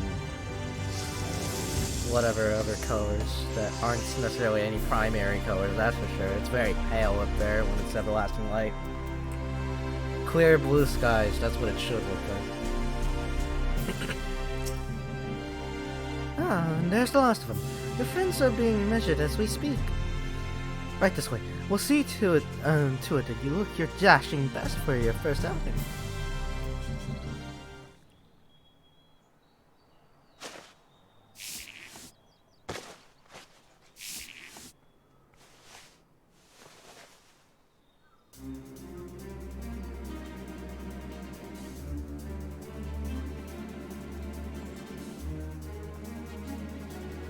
Done, are you? Well, let's have a look at those numbers.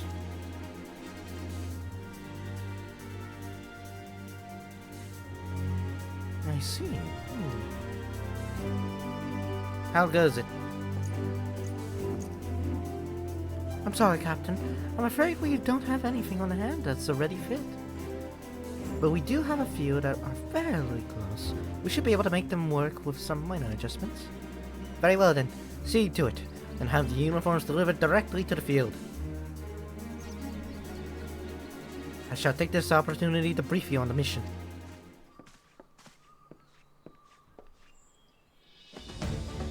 As mentioned earlier, we will deploy Amaro to scatter dream powder from the air.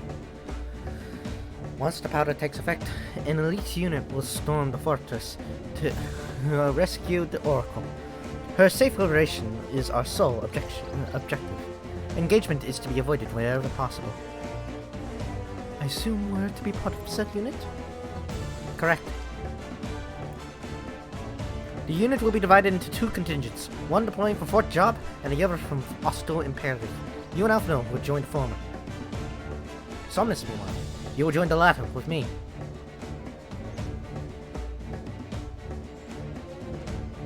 Before you proceed to your positions, you are to report to Sheshamile at Shadowbringers. She will issue you a serum of ward to ward off the effects of dream powder. We shall be on our way then. Take care, my friend, and we will see you in the field.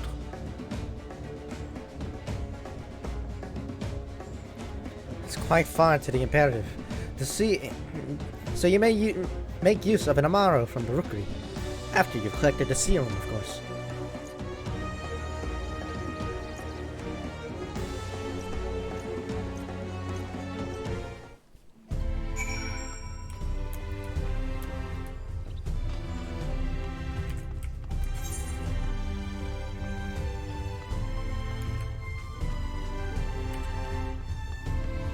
I'm ready for this. Just gotta get the serum and it's straight for the Hostile Imperative.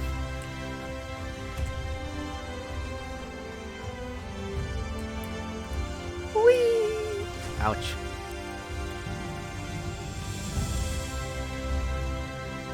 One dose of serum, please.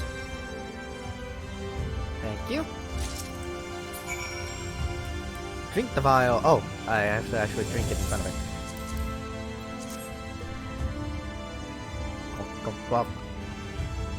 Oh god! It's one of those cough syrups, isn't it? I saw my character go dizzy there.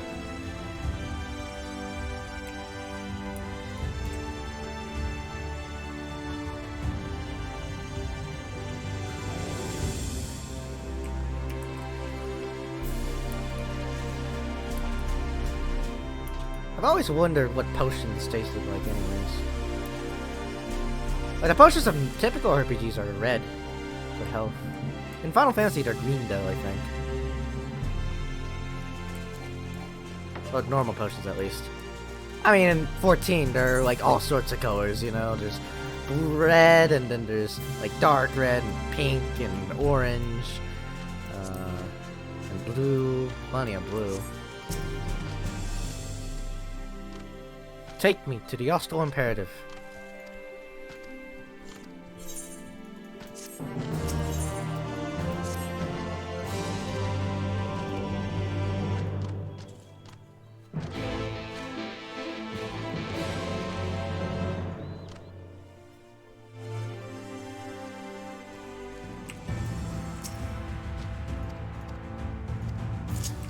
Oh, we can actually ride an Amaro. This is actually really neat because it lets us actually ride fly in this area, even if we didn't unlock flying.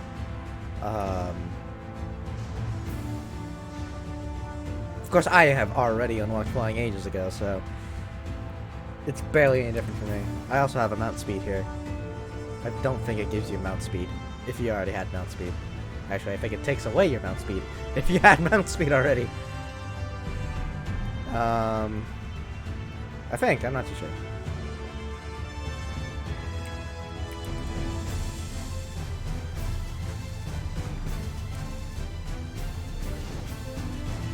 Oh yeah, it totally does.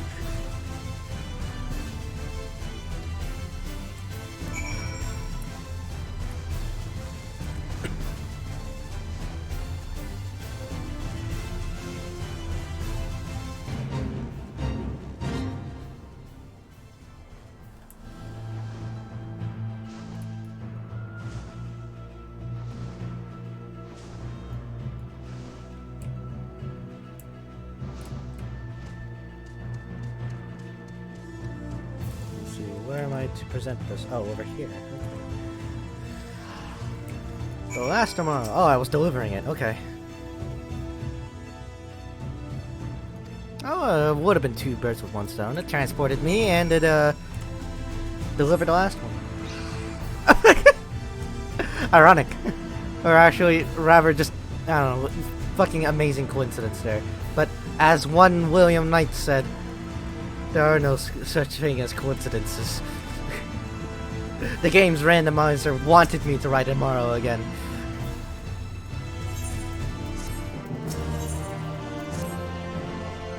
In readiness for the operation, the Amaro will need to be treated with the same serum as us. As you well know, however, it's not pleasant. In order to coax them into taking it, we have sprinkled it in their fodder. All that remains is to feed them. A task I am sure you will enjoy. Fetch the fodder from the Amaro launch and see to the four of the beasts. Dismissed.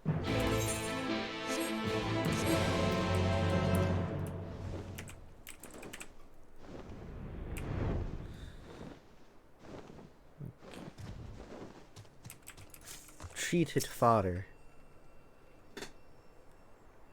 Yeah, they don't eat Geishel greens like chocobos do. They eat just normal greens, normal fodder.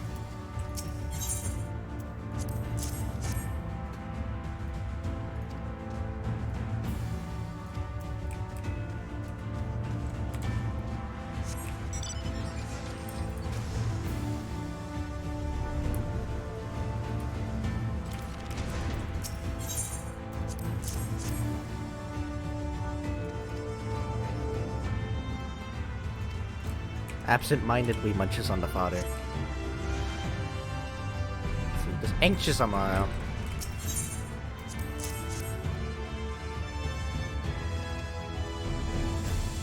Amaro is wary at first, but appetite eventually wins out and it accepts the fodder.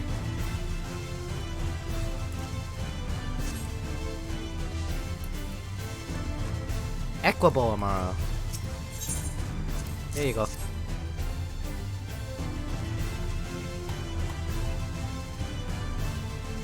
He all reels at the smell, but accepts the fodder nonetheless. I like how they all have distinct personalities from one another. The Amaro Fred?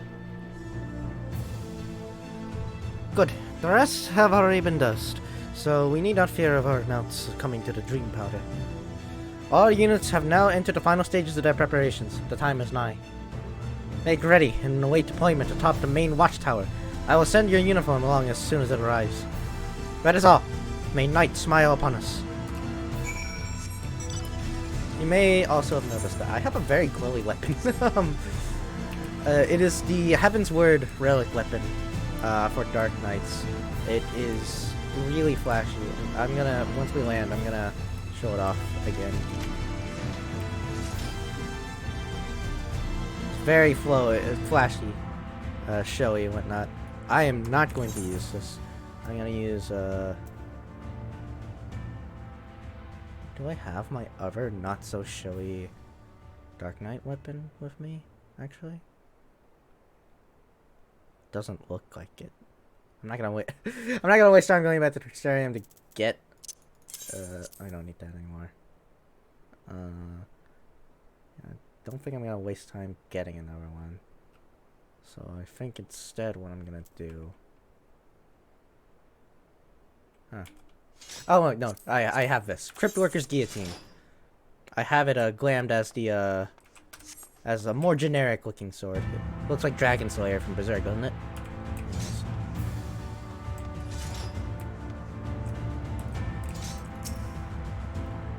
Let's go before the sun sets. During the operation, some of your gear will be glamored, your attributes and abilities will be unaffected. Thank God they give us that warning, by the way. Remember last time they forced us into, a military uniform? I was caught completely off guard.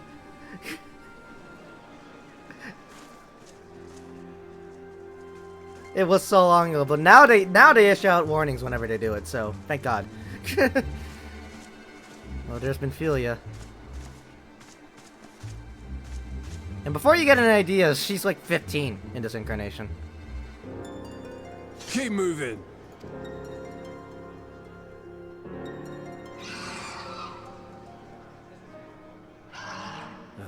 What now?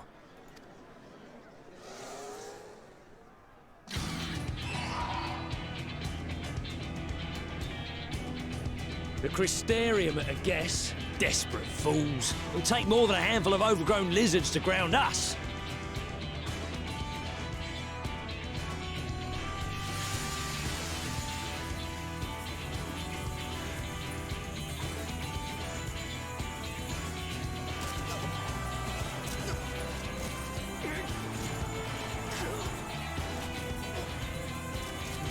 You're gonna be...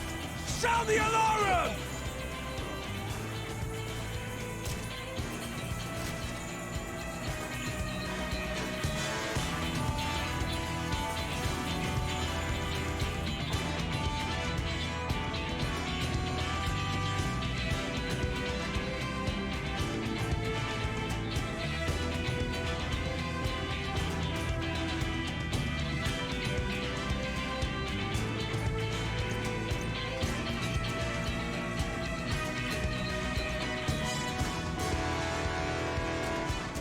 Captain, the powder has taken effect. It is time. Let us free the Oracle from their clutches.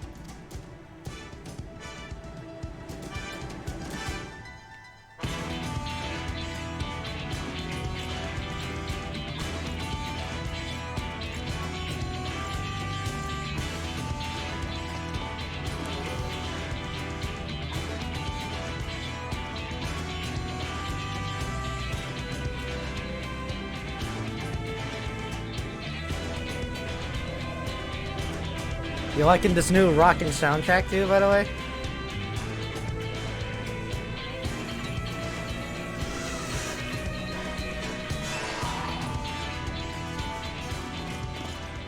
Yeah. Fits. Oh, let's go in.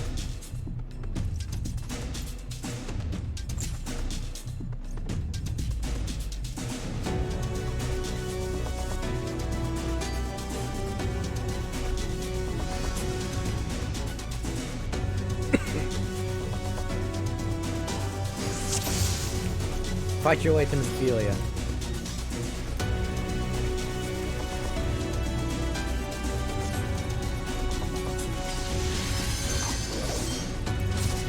For the Crystarium!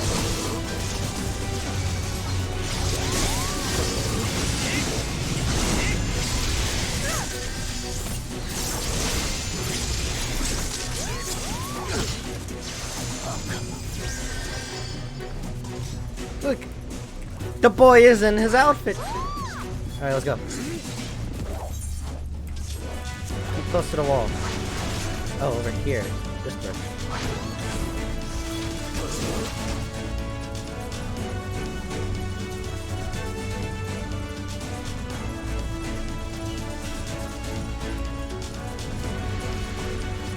On guard!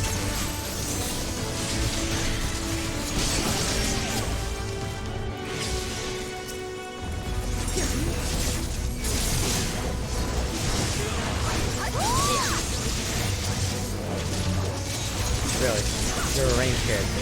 You had to be a ranged guy.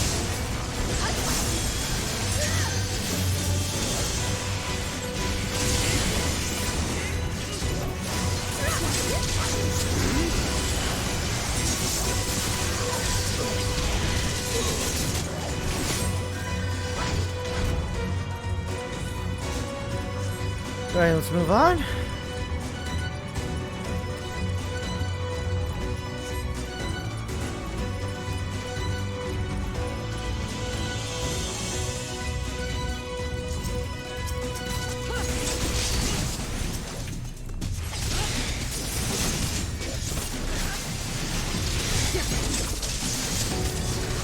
Leave this to me!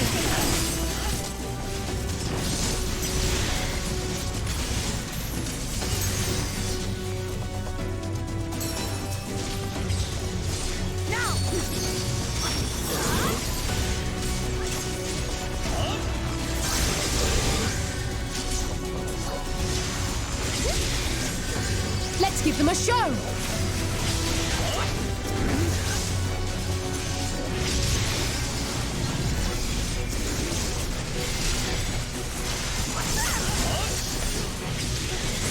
Fucking love that thing so much. Makes me feel like I'm tearing through these things. Guys.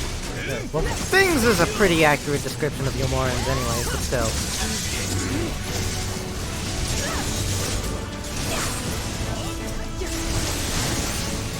You're not alone.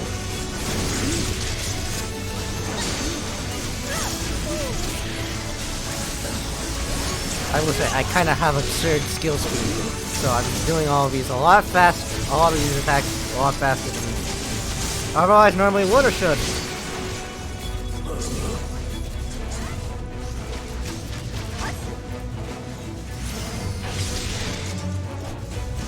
Looks like they'll hold off the fort, so we gotta go on ahead.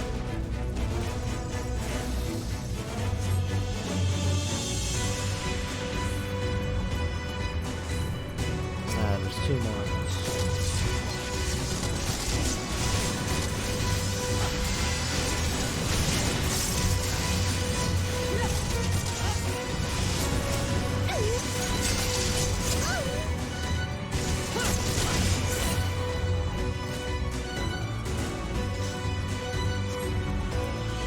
Up the stairs?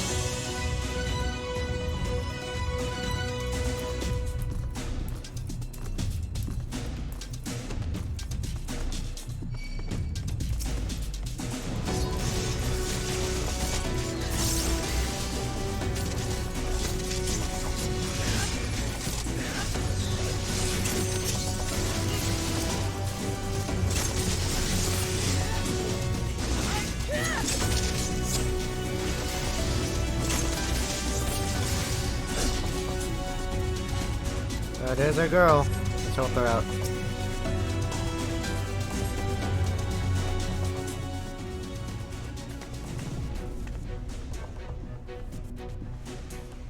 Thank you. Are you from Fort Crystarium? Correct. We've come to rescue you. Your weapons, made to the same specifications as Fankrit's. Be ready to use them. Understood. Please, lead the way.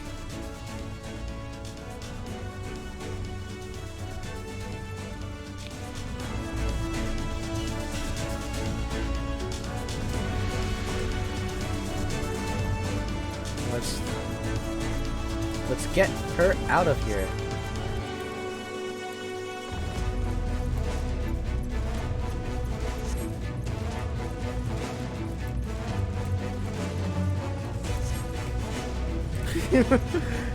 I didn't know it actually voiced out the snore there.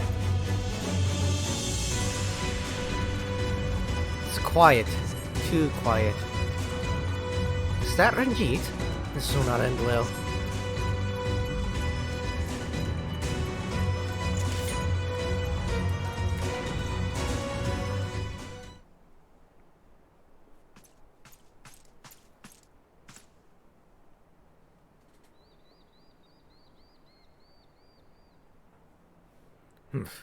Brazen thieves.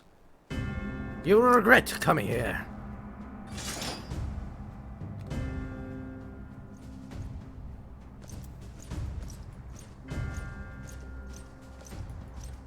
Energy's level.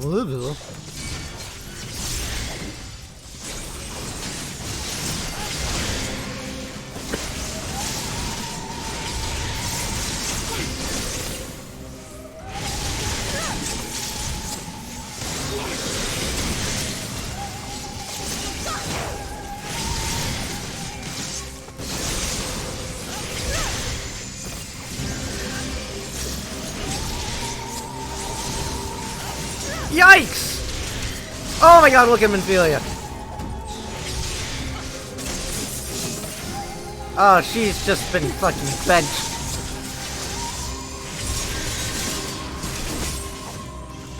Fucking, what did he even do then? Oh, he's doing it again, it looks like.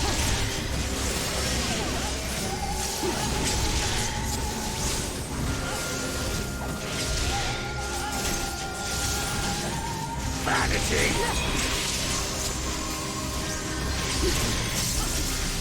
Be gone! Oh god. Oh, he's summoning lightning. Oh, he's using his little pet to summon lightning. Ah! Okay. Alright, it's a 1v1 now. Oh, never mind. It's an uphill battle. You're made of sterner stuff.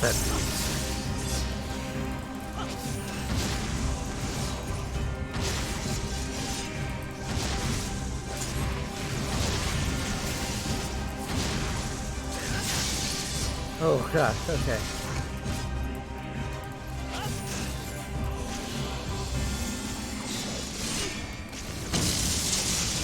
Oh yikes, that hurts actually.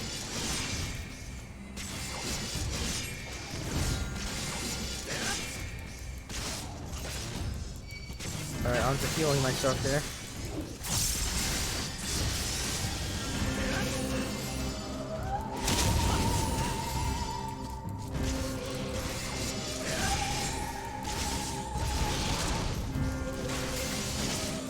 Is he gonna do it again? Not yet. That might be it.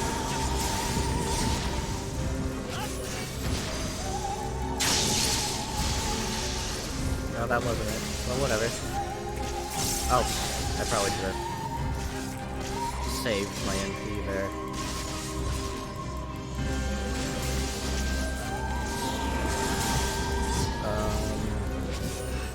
Gonna wanna... Oh, yikes. Okay, I avoided that.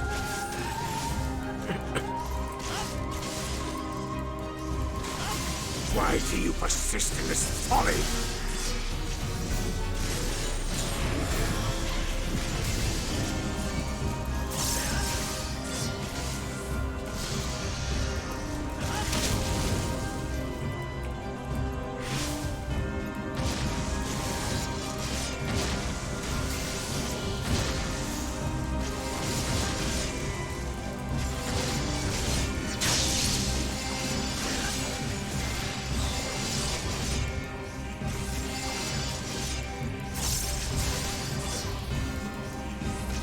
Oh, fuck. It's I should have over.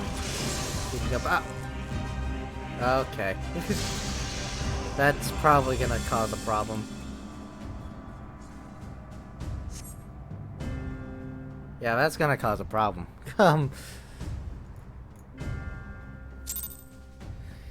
Unwinnable battle, as you no doubt could tell, but I mean, I could have beat him.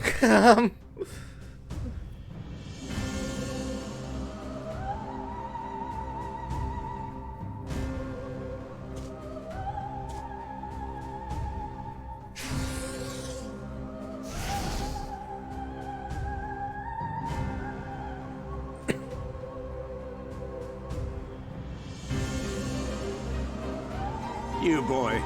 You bear a striking resemblance to the artist my master seeks. By all means, keep your counsel.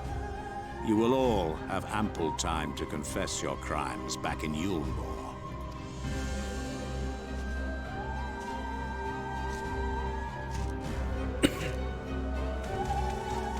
Oh, here's the boy. Here he is.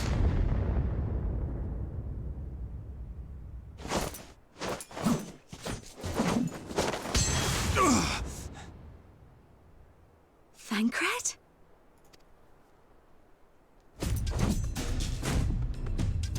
So, you are the wretch who stole her from us. And what if I am?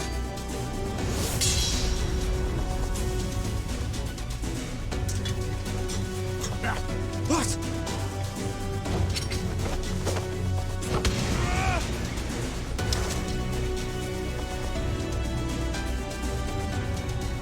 Pathetic. Vermin such as you are not worthy of the Oracle. Okay, but you shouldn't say that word around Thancred.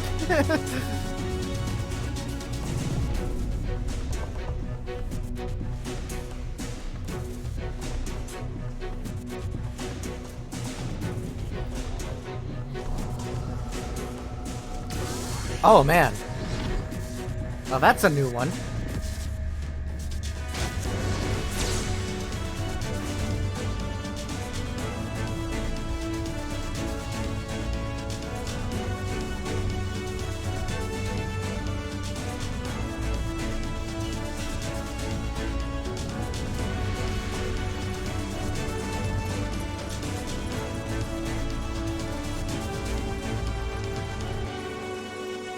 Oh, he waits for her.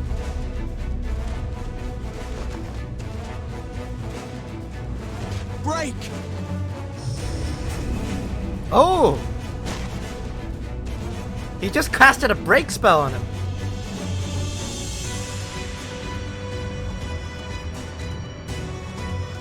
Crystal Exarch is way better at magic than I thought he was. He casted magic that straight up just shouldn't exist in 14. Fool! You would see your city razed. I would sooner see it razed than conquered. Suffice it to say, we are ready to receive you. What now, Exarch? Will you face me yourself?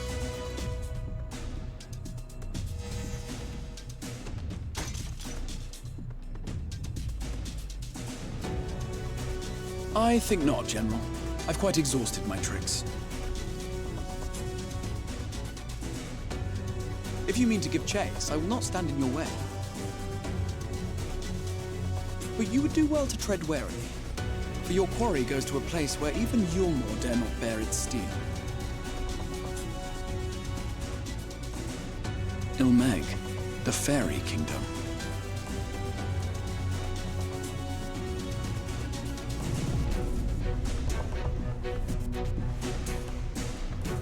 You probably gathered that's our destination, yes? To think that mountain of indolence still had the energy to unleash his hounds. Even the most pointless of conflicts may alter a world's course. And now the plan has gone awry. But how? How did the so-called Crystal Exarch bring the hero of the source to the first? As if I didn't have enough on my hands already.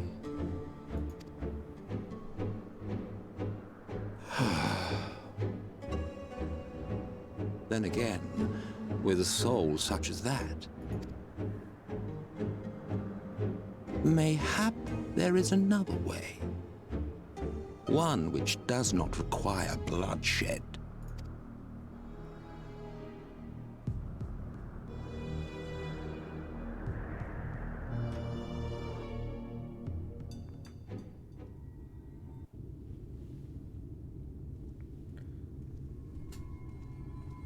But I should have also probably Not so put the long warning that I ago, was getting. Here in the shadow of the northern ranges lay the great kingdom of Verbert. A nation with a proud history that the Sin Eaters cut short, just like all the rest. Since that time, these lands have become a haven for Fey folk. Dreamers frolicking amidst the ruins of a forgotten realm.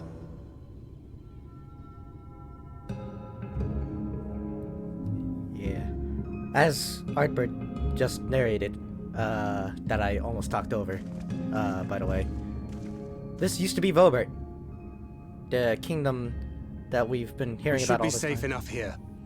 The kingdom that we've been hearing about all this time, and the parallel to Ishgard. Now it's being overrun by fairies, because the kingdom of Vobert went kaput, safe to say. And now it's fairyland now. And they call it Ilmeg nowadays. This is a really cool place. This is actually my favorite place, favorite area of Shadowbringers. So, and maybe even the whole game. I love it so much.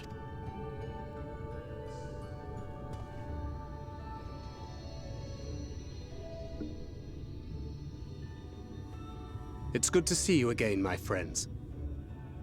I don't know about you, but it feels like years since last we met.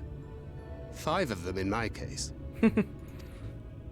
Why, it only feels like 1 to me, but long enough to warrant a more convivial reunion either way.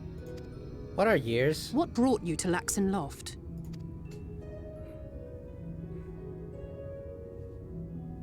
The girl, Minfilia, she and I were traveling together hunting Sin Eaters. But as we were nearing Lakeland, she abruptly ran off on her own. I found her too late to stop the Yulmorans from taking her prisoner. And as I was considering rescue options, I observed that the Crystarium was on the move. So I consulted the Exarch, who apprised me of the details of the operation and issued me certain instructions. Should the situation take a turn for the worse, I was to see you all safely to Ilmeg. And here we are. Orianger has called this place home for a while now, yet we have never called upon him, I am ashamed to say. 'Twas only at the Crystarium that we met. Hardly surprising. This is not the sort of place one visits on a whim.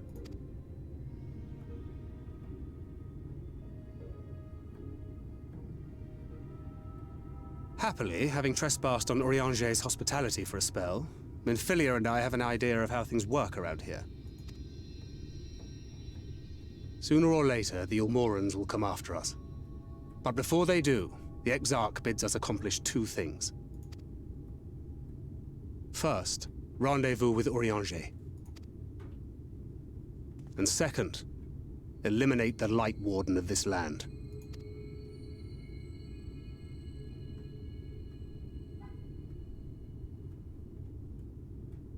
So, Minfilia. What made you leave Thancred behind, if you don't mind me asking?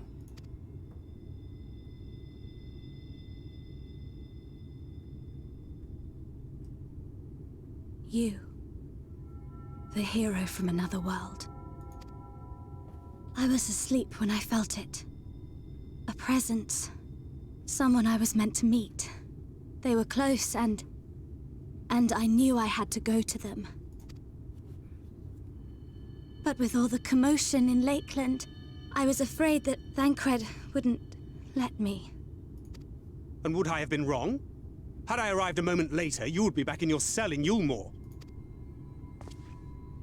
And now we have Ranjit snapping at our heels. You really have outdone yourself this time.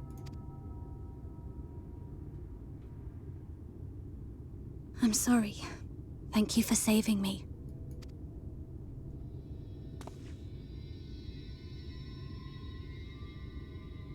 Oh, poor thing being scolded so. Like I said, and like Artbrit said, Fairyland now. Who said that? Show yourselves. You're gonna see why this place doesn't really see a lot of visitors. Come now, put away that frown and have some fun with us. Yes, let us have some fun. Lots and lots of fun. Which way was it to Orianger's?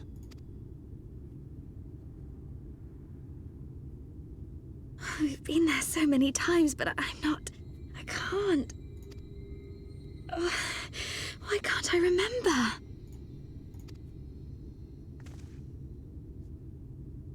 Damn it all. We're already caught in their spell.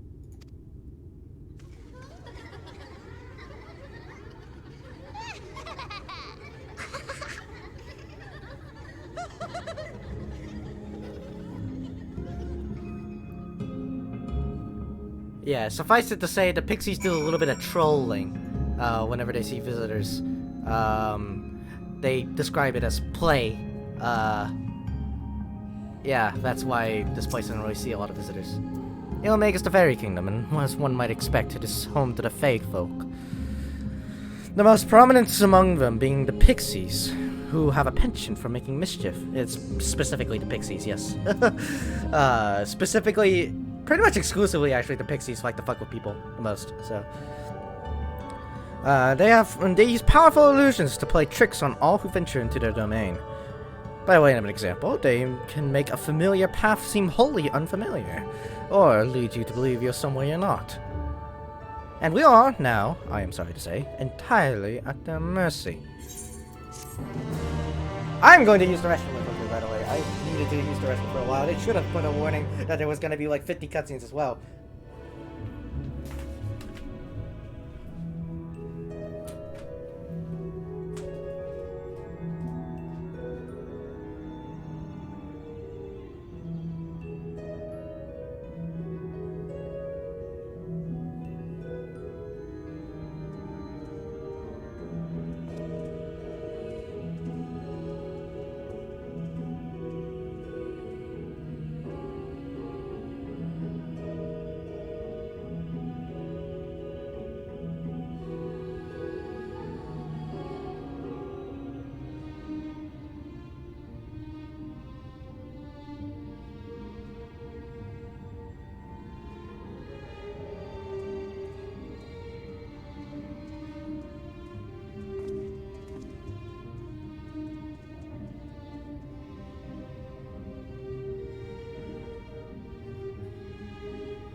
I'm back. I think I can turn on the lights now, by the way. I think the trick-or-treaters are mostly gone.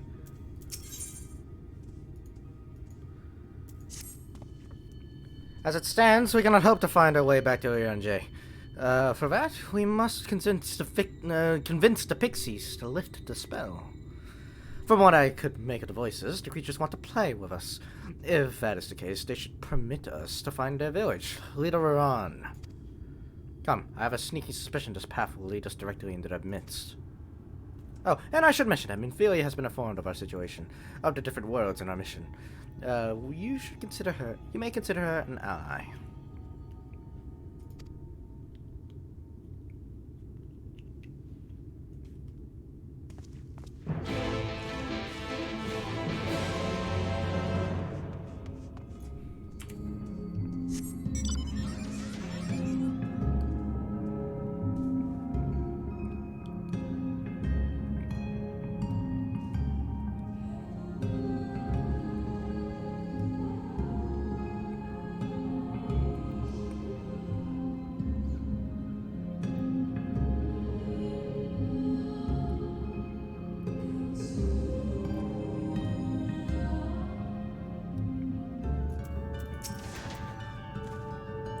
Well, here we are. Yet the pixies are nowhere to be seen.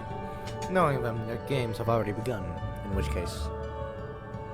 Somnus, there is a variety of plant native to these parts with distinctive pearl tips. Looking grass is his name. It's so called because it can be used to spy pixies. Believe it or not. I'll explain how I know of this later, but first I need you to help me find some. Oh, if a voice calls to you, under no circumstances should you respond. You will only subject yourself to further mischief.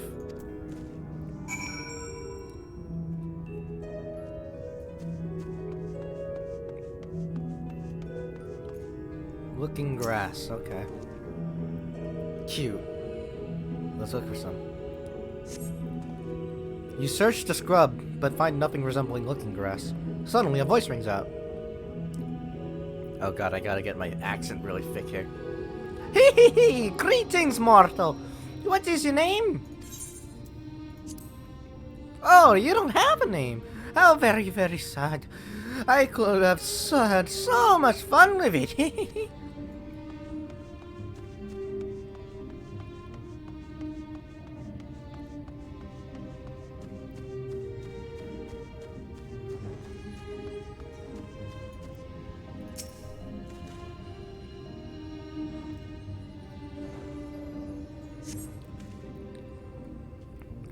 Find nothing resembling looking grass. Suddenly a voice rings out. What is it that you seek, child? Perhaps I can help you find it. Humph! Such a rude child, and too clever by half.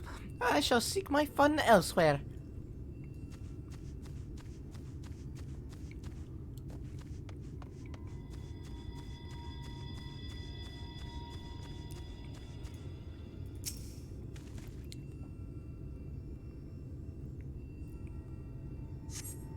You're searching the shrub, you find what appears to be looking grass. Suddenly a voice rings out. Oh, a visitor! Where are you from, pray tell? Perhaps this one's hard of hearing. What brings you here? Ah, stone deaf. How boring. Still, picking plants at our village is as good as indulging in our hospitality. And who are we to turn you away? Stay a while, stay forever. Your body begins to feel heavy. Oh, come on, seriously. Yeah, if we said anything, we would get a debuff. By the way, this one we just guarantee you get a debuff, I think. So I take it you met with some trouble, perhaps for subjecting you. Apologies for subjecting you to that. That guy tried to cleanse it, by the way, with an S and a. It doesn't work. I'm sorry, but it doesn't work. You can try again. He tried again. It doesn't work. I'm sorry to say. Can I assume that from your presence that you managed to find some looking grass?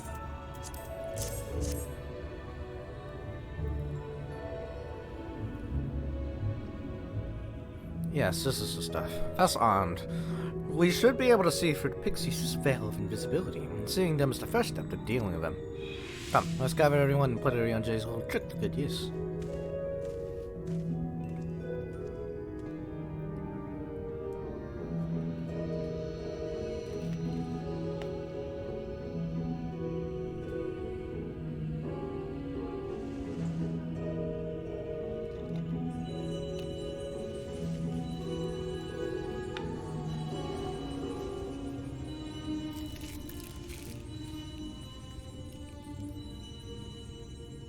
Farasitha, Krakleath.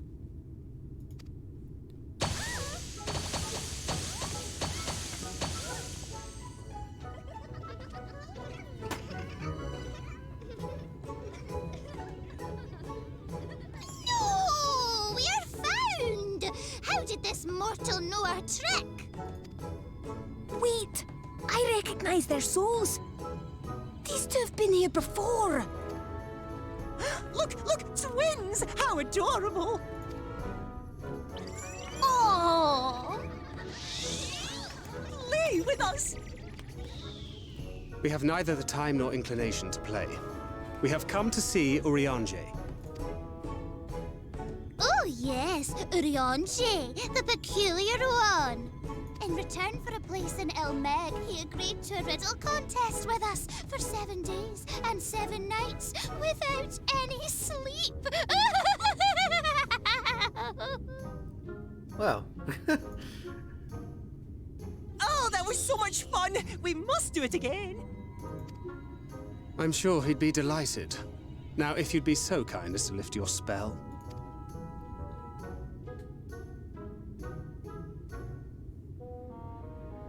Shall we? Should we?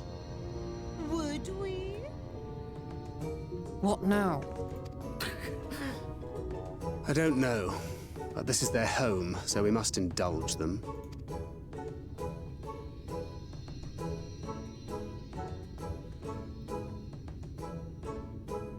Right, we've made up our minds. We will lift our spell on one condition, that you first lend us a helping hand, or 2, or 3. Once you've helped solve all of our troubles, we'll let you see Urianger, Pixie's honor. Of course, it had to be something like that. Even Thancred's disappointed that we have to Well, do there you fetch have quests it. again. Pixie chores. I suggest we split up. Pixie chores, as he described it, yes. But you can see what I was talking about now with his new outfit, having the cartridges on his belt, yes? He has like an actual ammo belt now. He's really fucking cool. That's a gunbreaker. Oh. Yeah, this is something I didn't miss. Yeah, we have to do their fetch quests. We have to do Pixie chores, as Thancred said. But it makes sense because pixies are fucking vile, man, okay? Dastardly, all of them.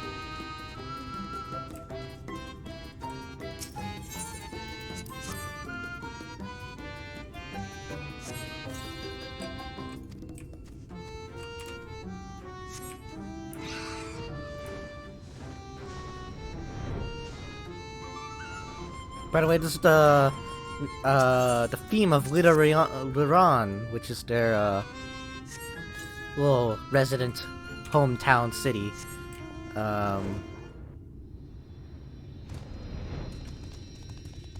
And it's something, all right.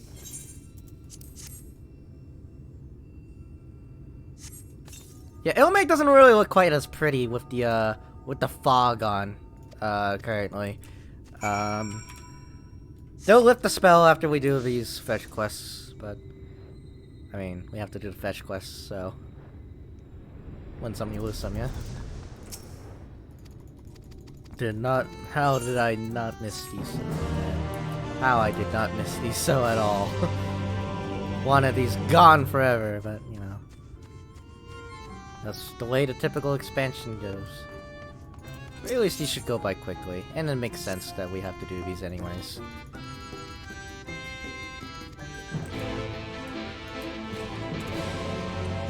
I'm skipping over a lot of pixie lore, by the way, but we get way more in the Beast Tribes, so honestly, this is not even like a toe in the water of pixie lore. So I'm not gonna pay too much attention to it, or give too much attention to it. All I can say is that they're fairies. They're fae. They like to cause mischief. They have a way of life. Floffs here. These floffs are a subset of fae kind. They're very similar to pixies in that they also like to troll a lot. Except they're toads. They look like frogs a little bit, and they're sort of charlatan type characters. They're like landlords essentially.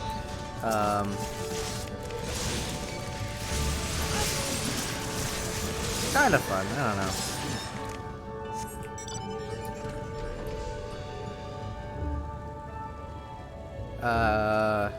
We were supposed to... These leaf men, by the way, are kind of disturbing. You see, the pixie brand of humor is kind of fucked up in that, they like to make plants of people. Turn people into plants. These are what they are. It's barely a spoiler. It's not really that much of a shock when you see it happen. It's just kind of fucked up that it does happen. And they tend to them like they would be plants. I mean, not all of them are actual people, okay? They're God if they were. But like, yeah.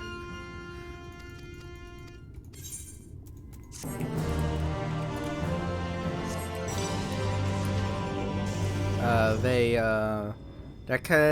got a really twisted brain of humor, but then again, they're immortal beings who literally live to sow chaos. So, like, not really much to it. Good chaos, by the way, chaotic good. All of them are. Because all a pixie wants in life is to dick around, really.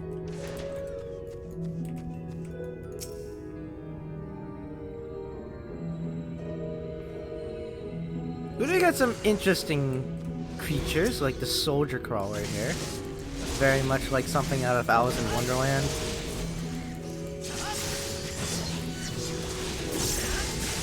Why is it taking so long to die? Oh! Part of it is probably because I have a weaker weapon than I normally do. There we go. Now I have my strong weapon.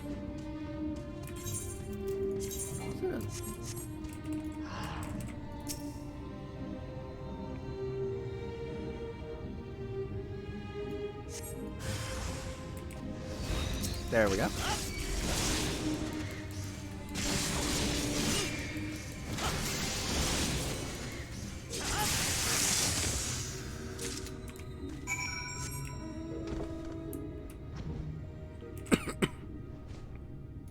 And this would be the last of them. See, it's not so bad. I just had to do 3.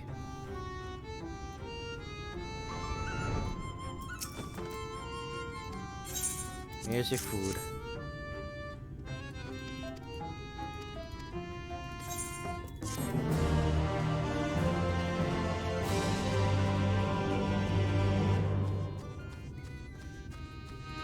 Alright, I'm finished.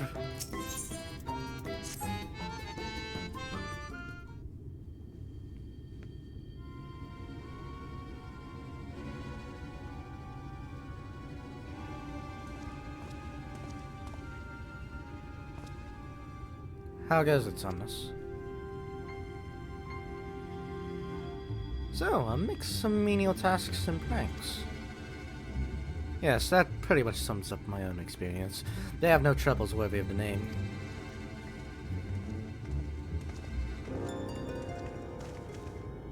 How long are we supposed to keep at this? They're clearly playing with us. Indeed. Whenever I inquire about how much more there is to be done, the answer is ever the same. A little. I doubt they have any intention of releasing us in the near future. Leon James once told me a story about the pixies. They're born from the souls of those who died as children, or so it's believed. Though they don't have any memories of their previous lives, the desire to have fun remains, imprinted on their souls. And so they live only to play, keeping hapless mortals at their pleasure for years on end, sometimes even until death. In the past, when I sought to identify the true nature of ghosts, I came upon literature examining a similar subject. The soul is likened to a core that resides in the ether, and its presence is what differentiates us from such beings as sprites and arcane entities. Upon death, said core ordinarily dissipates alongside the ether that composed the flesh. However, it may be held together and bound to the corporeal realm, either by the will of its owner or by means of certain arts. In time, the soul may regather ether unto itself to assume another form, or find newly emerged life in which to abide. The pixies may be one such instance of this. If ghosts were merely souls without bodies, what does that make us? I think you've become that which you fear most, brother dearest. Oh! Alphino is a ghosty! He's scared of ghosty, but he is ghosty. However, the pixies may have come into being. If we leave them to judge when they are satisfied, they will never be satisfied. Nay, we must negotiate new terms with the creatures. But where to begin? It seems to me we would need at least one among them to sympathize with us. In the course of your chores, did any of you encounter a pixie who seemed even faintly amenable to reason? Fail all. I met her back at the Crystarium. What? You knew a pixie from before? Made a pact with her. Not only are you acquainted, but you've entered into a pact! You might have mentioned this sooner. At any rate, I dare to hope that this will offer us a way out. Without further delay, then, summon this fail all, if you please.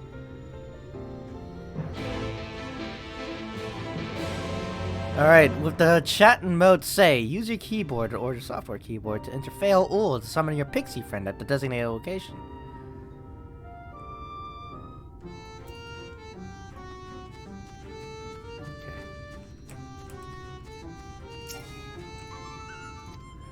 Alright then. Fail.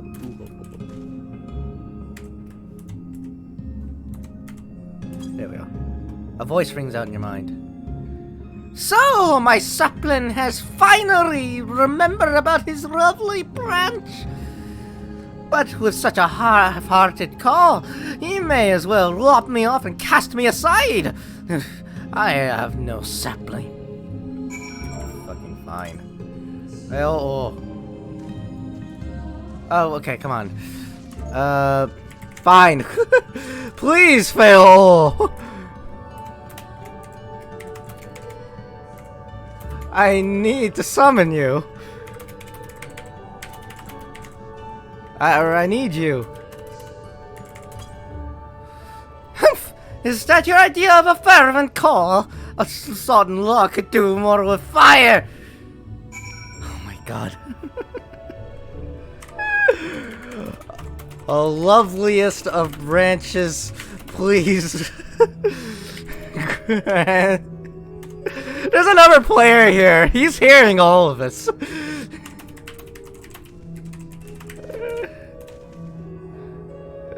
There we go. Oh, come on.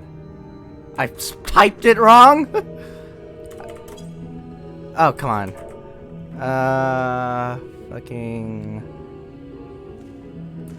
Yeah, I forgot an apostrophe, or I forgot a comma.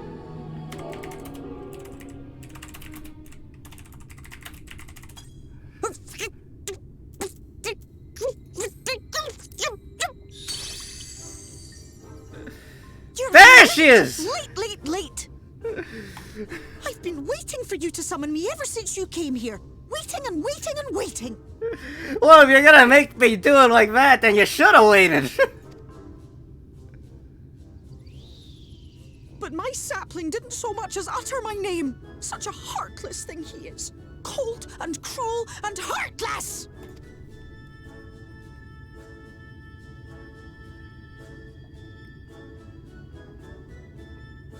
Another self-important little brat. Just what we need. Reminds me of my childhood.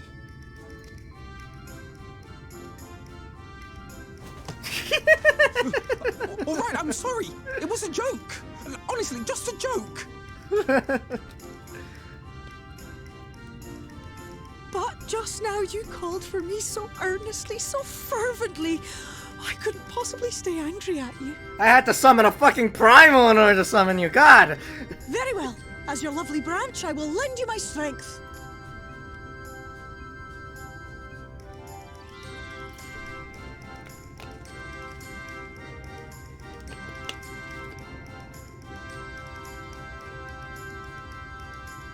Well, well, well. If it isn't Theo Ool, the mould feel. It's been too long. Not long enough for you to think of any new games, though, apparently.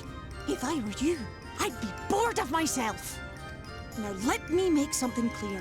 That mortal is mine. No matter what you do, he will never be yours. Never, never, ever! Oh, not even a bit. But what about the others? Surely we can keep them. No, you can't keep them either. They're for my amusement and mine alone.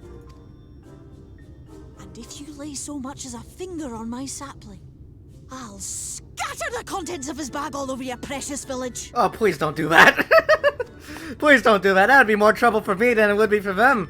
Cold, hard metal, furry, festering food, stinky, sweaty small clothes, and all manner of other terrible, unmentionable things. How would you like that, Again, that would be more trouble for me than it would be for them. Please don't do that. But will you not at least let us play with the twins? Just while the others go and see Urianger? Aye, that's all we ask. And we promise we'll play nicely. It seems we won't be joining you. Aye! We'll reveal the hidden Fernic to you at once.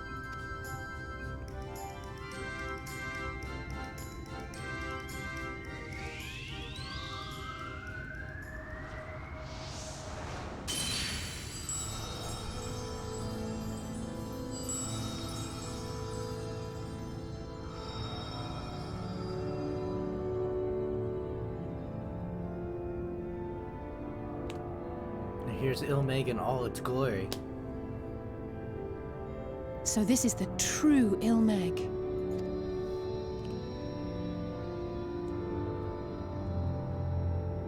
How are you feeling? Better. I think I remember the way now. Apologies for the delay. Shall we go and see Urianger? Your lovely branch is useful, yes? So whenever you're in trouble, you must remember to make use of me!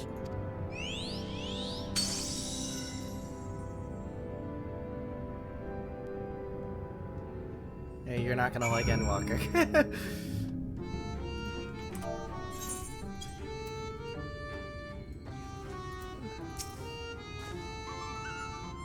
For Alphinaud and Alize's sake, let us be quick. It would be a shame to return, only to find that they have been made to play one game too many.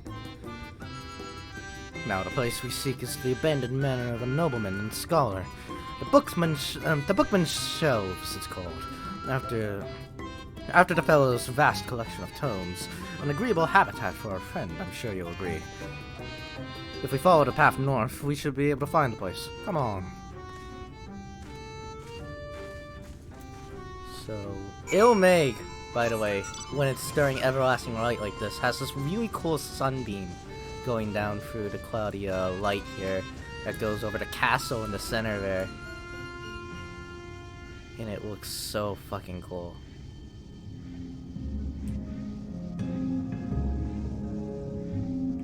Yeah, as we've mentioned before, this is a formerly the Kingdom of Vobert. And that was, you know, the castle for the Kingdom of Vobert. But ever since the kingdom was kaput, they flooded the kingdom. Actually, we're actually on the highlands right now. And while this is where like the noblemen's lived and whatnot, down there, as you can see, the flooded area here with all the houses and even the church down there, all flooded. It even leads out to a really nice fjord over there. It's actually in between two lakes, multiple lakes. There's also more of the kingdom over there as well. Yeah, I love this place. It's very Hyrule-esque to me, which I very much enjoy. It's very, very pretty. It's prettier when you get to see it in proper daytime, as opposed to the everlasting light that it is right here. But this really, the light clouds really do bring out sort of the more the background elements, make this look like a vast valley. It's really pretty, actually.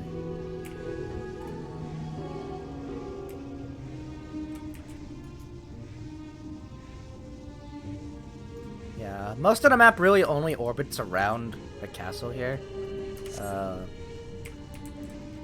I don't mind. It's really nice.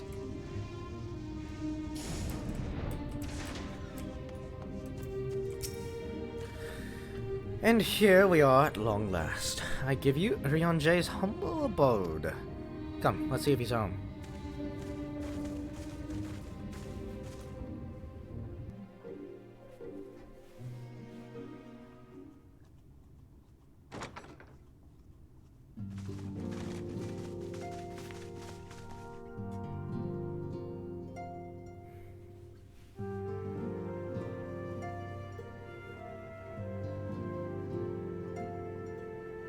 Ryonjae, are you in?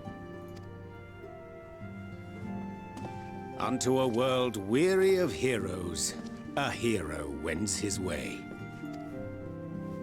The Exarch did send word that thou wouldst seek me out, but ne'er did I imagine thou wouldst arrive so soon.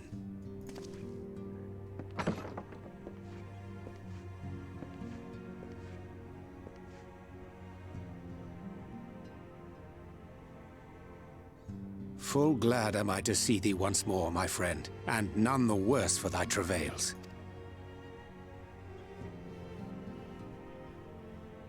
Run along, Minfilia. We will meet you outside. But... Another one for you to imbue, if you'd be so kind.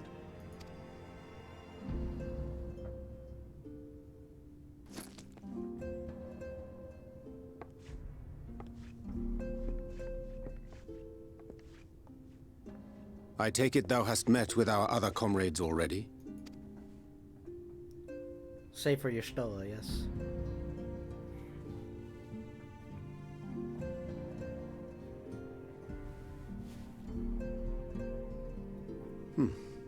That Master Alphino and Mistress Alize now travel in thy company is of great comfort to me.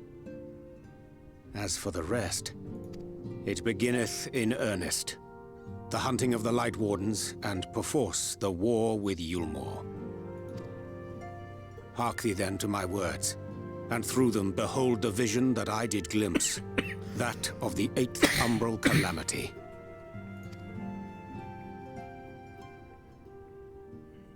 As I drifted hither to the first, traversing the boundary twixt reality and potentiality, I did bear witness to events yet to come. There I saw the combined forces of Eorzea and the Far East offering fierce resistance to the legions of Garlemald. So fierce, in fact, that they did begin to push the enemy back.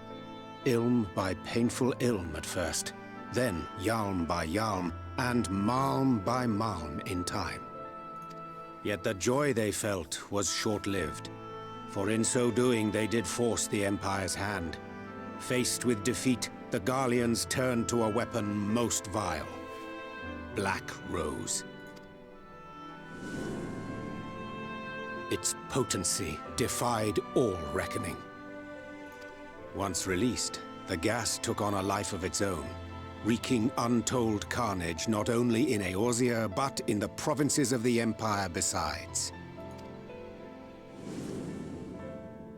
From fighters upon the front lines to babes in their beds, none were spared. And as the casualties became too numerous to count, so did the fabric of civilization begin to unravel. Nor did the land itself escape unscathed, for spreading from the site of its release, Black Rose brought death to the very soil. To survive amidst the chaos and upheaval, men came to live by the sword, the rule of law giving way, inevitably, to the rule of might. Thus was the spark struck and the fire kindled, and swiftly did it spread as a blaze in a field of straw to engulf every corner of the world. Nations worthy of the name did then cease to exist. And those souls brave and true who might have risen to restore order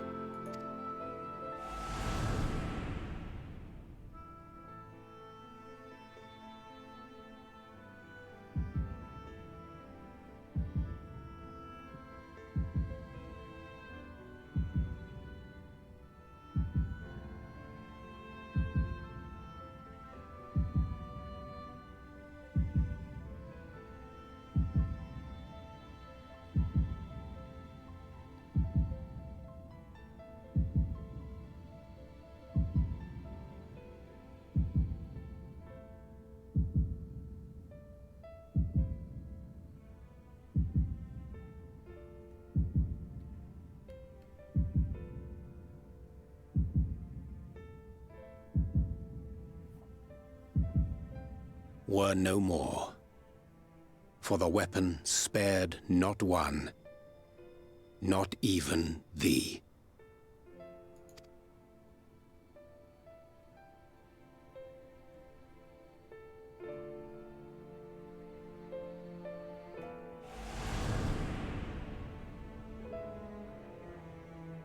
An endless age of war, begotten by the blight of Black Rose. Such is the legacy of the 8th umbral calamity which I did behold.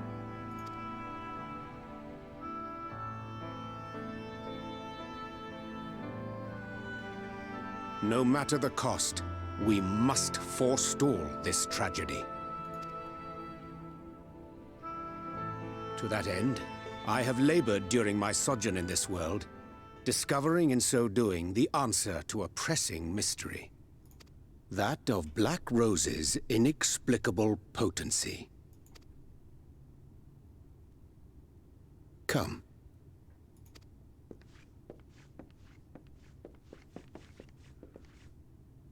Dost thou recognize yonder chart?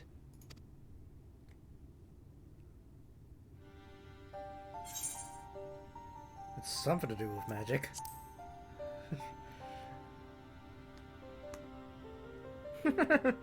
Indeed. 'Tis a rendering of the elemental wheel, such as one might find in classrooms across the source. As the chart maketh plain, our world is composed of 6 elements, in addition to which there exist 2 poles in fundamental opposition. Astral, the active; umbral, the passive. As a reflection of the source, the first naturally compriseth the selfsame forces. Yet, curiously, there is a notable divergence in their nomenclature. To be specific, the denizens of this world employ not the terms astral and umbral. Thus was I moved to inquire what names said forces had been assigned. A simple question which yielded a most unexpected answer.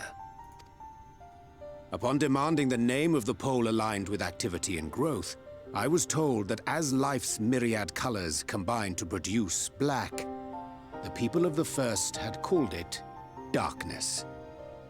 At this, did my mind begin to race. Yet 'twas only when I asked what name had been given to the pole aligned with passivity that mine eyes were opened to the truth. Peace and tranquility being as purest white, unmarred by color, I was told it had been given the name of light. That's umbral light and astral darkness, yes? I'm no etherologist, but it strikes me that the nomenclature of the first is rooted in the generation of the two forces, while our own appears to focus on their effects. Which makes one wonder, have we had it backwards all this time?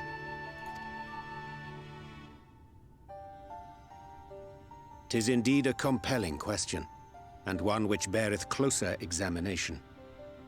Yet what knowledge we already possess sufficeth to explain the chain of events. The phenomenon of etheric thinning observed in the source is the consequence of light, the power of stasis, flowing in from the first to stifle the movement of ether within the land. And according to Master Alphino, Black Rose slayeth by halting the circulation of ether within living beings. Should such a weapon be unleashed even as the first were rejoined, replete as it is with light, we would have a disaster of untold proportions on our hands. A calamity. Well, at least we have a better grasp of what we're facing. Our objective, however, remains unchanged.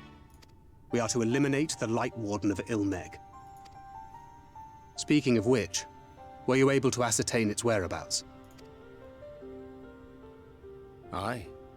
'Tis all but certainly ensconced within Leargear, the castle which standeth in the midst of the lake. To enter said stronghold, we must needs turn to the pixies for aid. Fortunately, I have become quite adept at courting their cooperation. Henceforth shall I accompany you, and do all in my power to ensure that my vision doth not come to pass.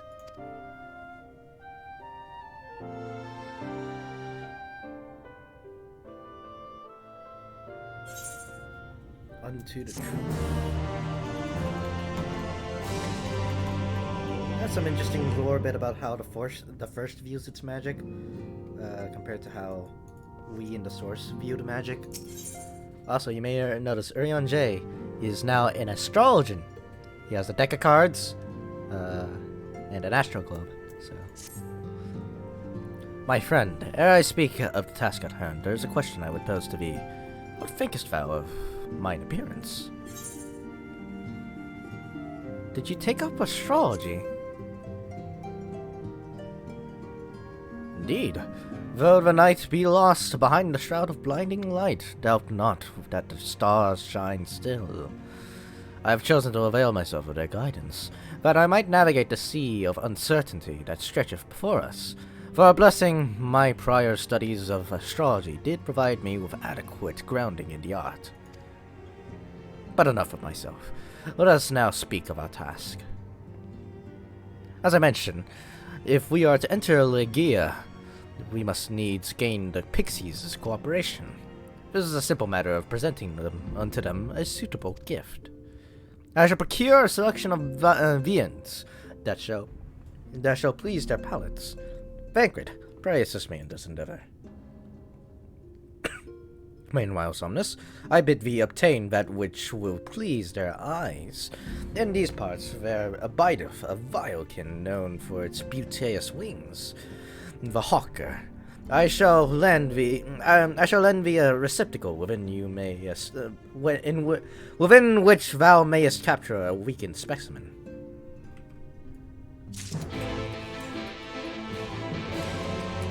To translate into English there, kill thing, put it in a bottle. Actually, no, weaken a thing, then put it in a bottle.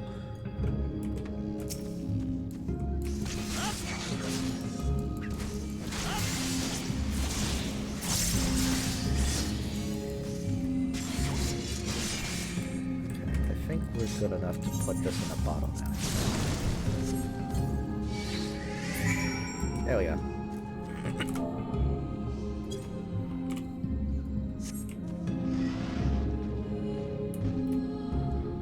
By the way, this building you can't actually go inside of.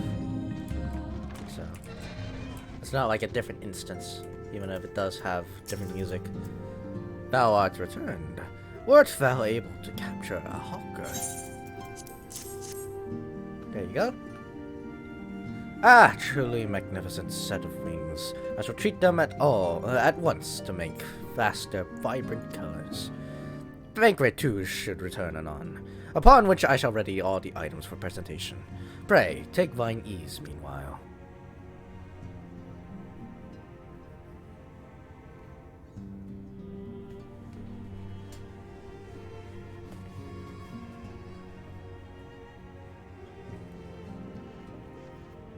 "'Tis done. The pixies shall be well pleased with these gifts. Ah, lest I forget.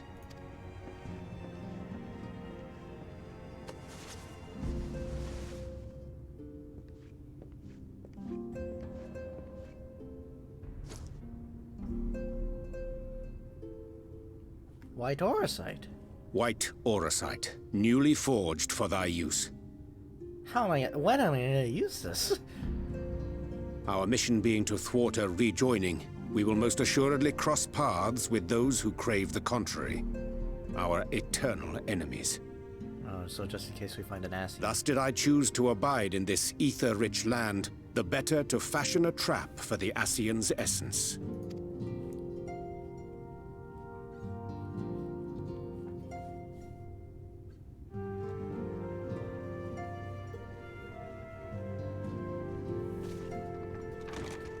May I come in now?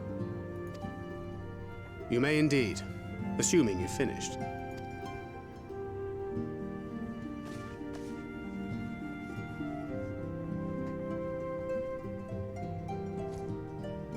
I did as you asked. That's my girl, thank you. Head pats.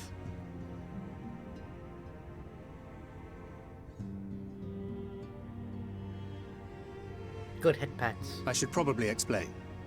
Though my body remained behind in the source, its limitations saw fit to accompany me. Which is to say, I cannot manipulate ether. I took up the gunblade for its defensive advantages, but on account of my little impairment, I cannot imbue the ammunition myself. Luckily for me, Minfilia has quite a talent for it. Minfilia, once we set forth, we are not like to return for some while. If thou wouldst choose tomes to take with thee, let it be now. Really? May I? Of course, my dear.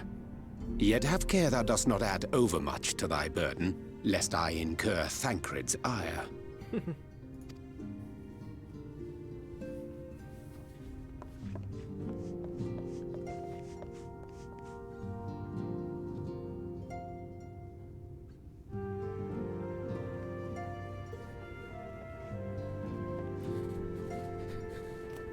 Hast thou spoken to him of thine encounter with the Minfilia of Eld?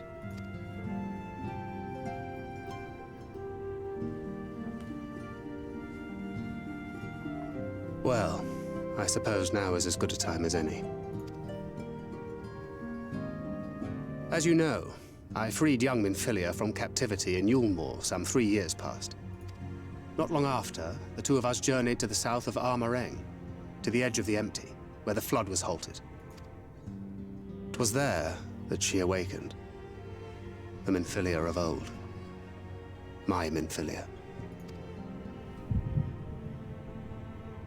Here it comes. Flashback.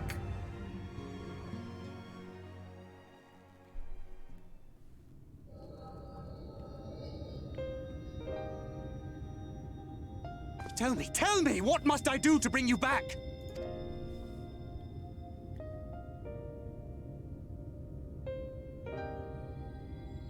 My dearest Thancred, as I am now, I am no different from an Ascian. This child is but a vessel. One of many I have used that I might spread word of her enduring blessing and preserve the flame of hope. In my name, each has died, never having lived her own life. I have taken enough from these children. I will take no more. But what of your suffering? Your sacrifice? This isn't fair! I will not stand for it. I cannot! There must be something we can do. Tell me!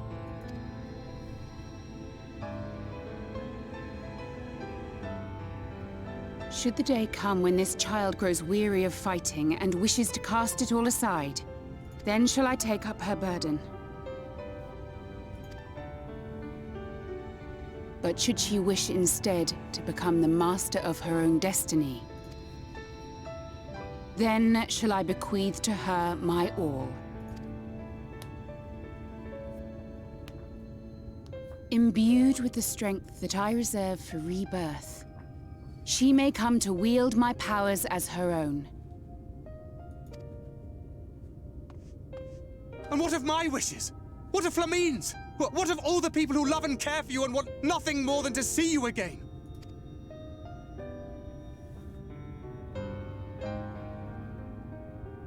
It is not their decision to make.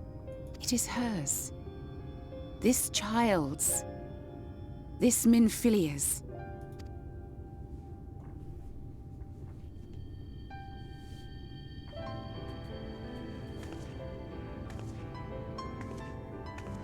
You have ever watched over me, Thancred.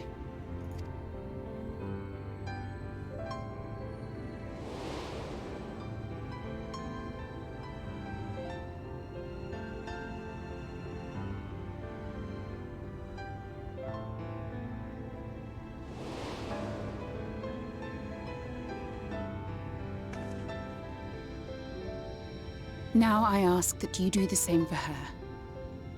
Protect her. Teach her. Stand by her as you stood by me. There is much and more she does not know. She needs a guide to show her the ways of the world, or she will never find her own path.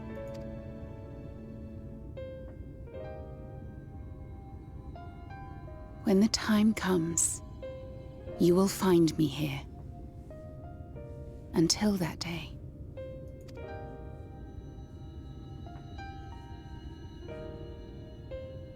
Minfilia, wait!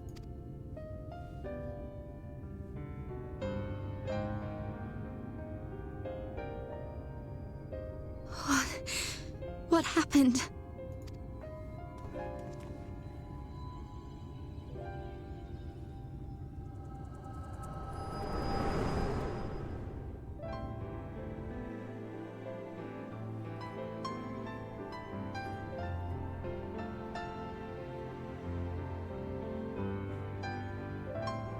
And then she was gone. Minfilia, the girl, claims to have no recollection of any of it. I have told her many things. Where we came from, what we fight for. But of that day, I have not spoken.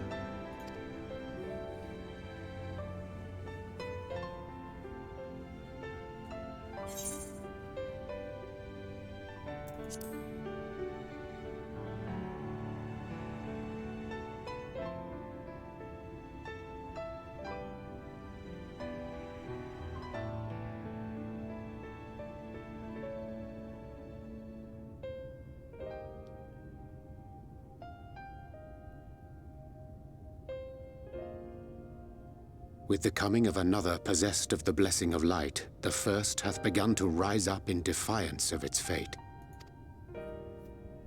The question remaineth, however, who shall take up the flame of hope which Minfilia hath borne for so long? Whether we will it or no, the choice must soon be made.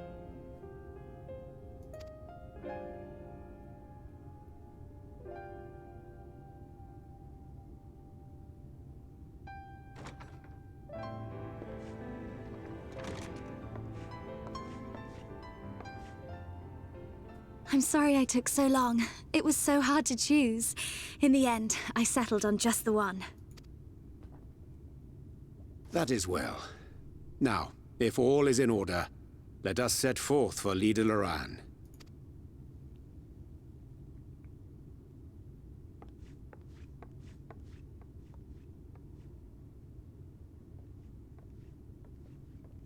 But yeah. This Minfilia is the one that's been imbuing Thancred's ether cartridges, by the way. Obviously. And a lot of other things happened in that cutscene other than that, but I mean, it'd be folly to acknowledge it right now, yeah? It's, a lot.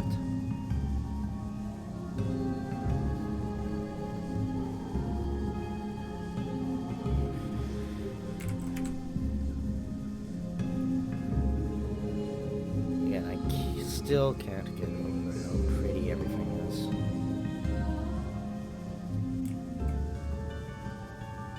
Although, admittedly, this place does get so much prettier at around twilight hours. Actually, about now. If it were normal. It is not normal. Well, actually, technically, because this has been this way for 100 years, it is normal. But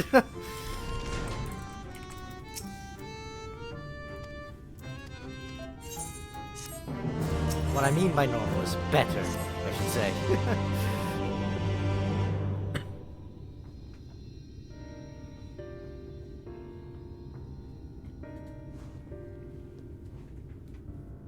So, what is it that you desire?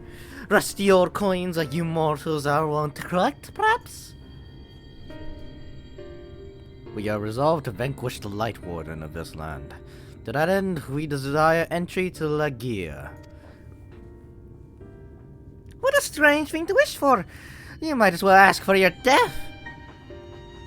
But if that is what you want, who are we to argue? Very well, I shall speak with the others.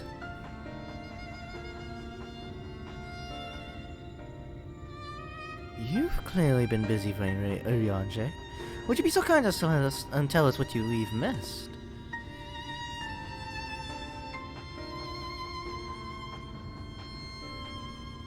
Bring out your thesauruses, boyos. Baby boys. So that was the purpose of the gifts. Is there anything you can tell us about this Light Warden? Aye, my lady. By circumstances most tragic, the Light Warden of this land is our king and ruler, Titania. Or Titania, I don't know. I don't actually know how they pronounce it in the game. We'll see later, but it's either Titania or Titania, so...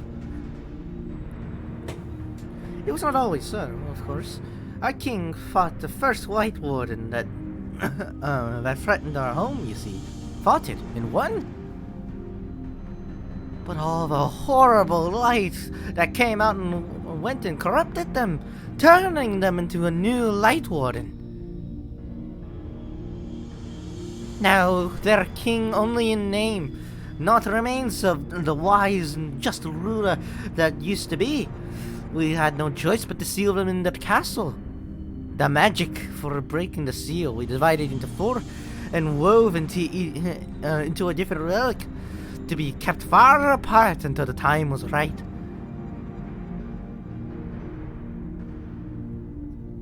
And this dress is one of them.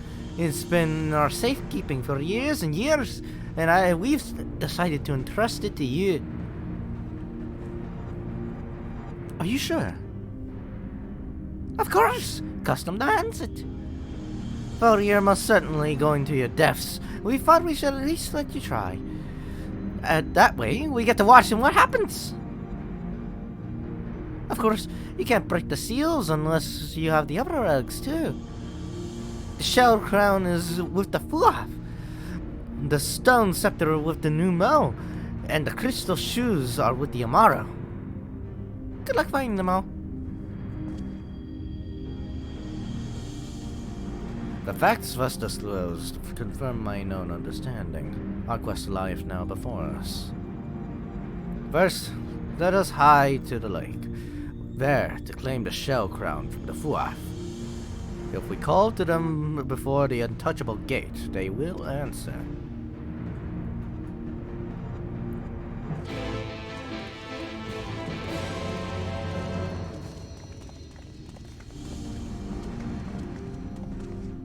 Yeah, the Fuaf, to sort of clarify, They're more so like, they're a lot like the Pixies in that they like to play, but they're more so like charlatans where they want like a splendid performance type of thing rather than like child's play, like how the Pixies like it. So that's their main distinction. Other than the fact that, you know, the Fulaf are, you know, frogs. Yeah. Kind of Phantom Thief-esque, a lot of them are.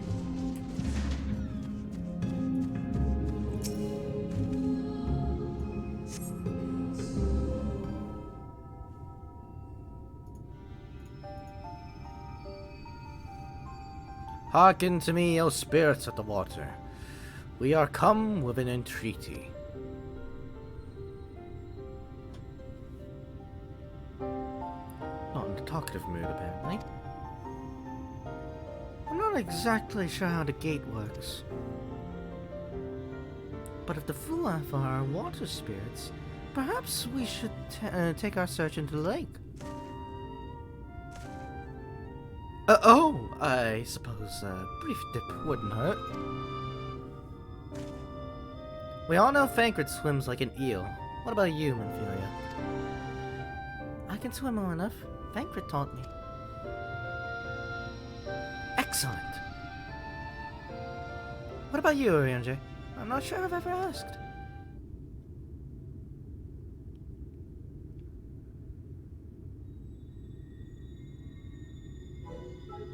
Rather than swim, mayhap it would be more expeditious to walk upon the surface by means of magic. You too, Oriange? That you should be a kindred spirit! Worry not, my friend. I know some helpful tricks, and I should be more than happy to share them with you. Together, we shall conquer the waves! As you may have guessed, Oriange also cannot swim, and instead of revealing that fact, he decided to conceal with the fact that he found a way to walk on water with magic.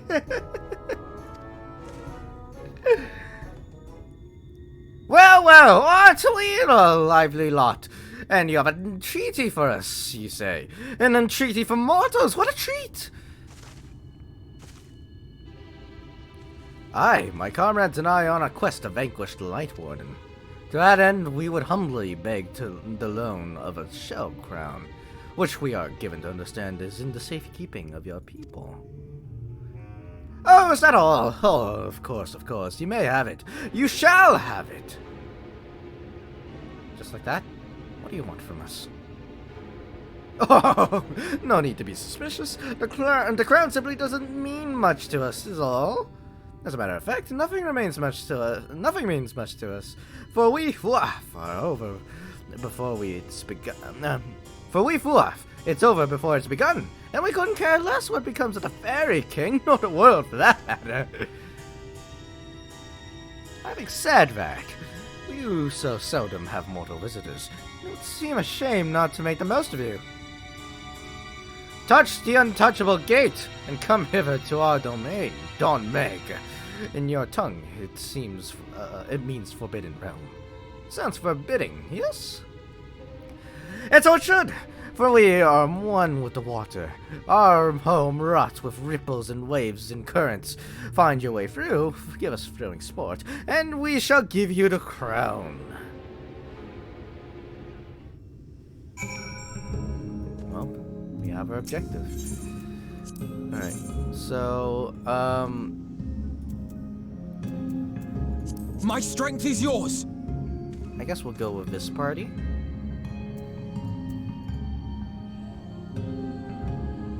It's kind of annoying, because we have exactly 2 DPS and 1 tank, but 2 healers. So, I have to make choices. But not a lot of choices.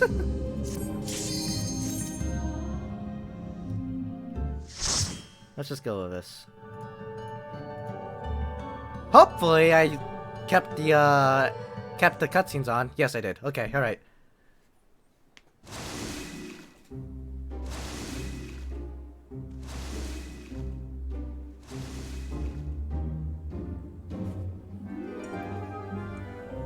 We are now in Don Meg. By the way, in the media tour, right up to Shadowbringers' release, this was the dungeon they showed off for all the promotional shit. It's because it's the most normal looking one. It's the one that isn't in Everlasting Light, and it's the one that yeah, it's one that doesn't have Everlasting Light in it, and it's not during a time of chaos.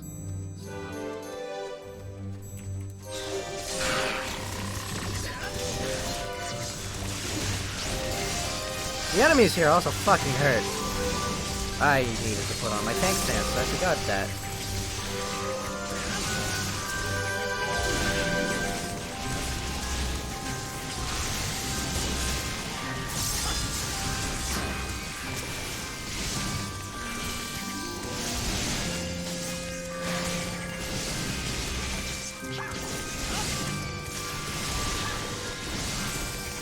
As you can see, compared to the Crystal Exarch, Alphino is a lot more cautious about my health. I may not be double pulling, but these things hurt a lot.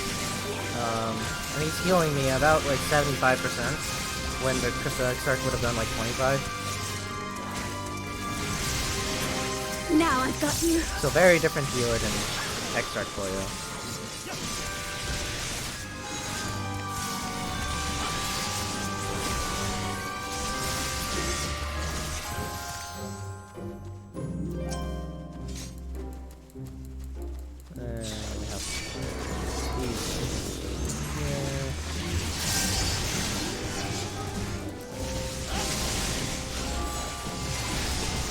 It's also, because of the fact that you can go into dungeons with NPCs now, it's not the only times in which NPCs actually, like, don't acknowledge your character is either alone or with a party. Like, they explicitly go into these with you. It's implied that they go, like, every time you go into a dungeon with NPCs present, you know, with the, story NPCs, it's always implied that, like, oh, they're just going to a different part of the dungeon, like, Castro Mabania, I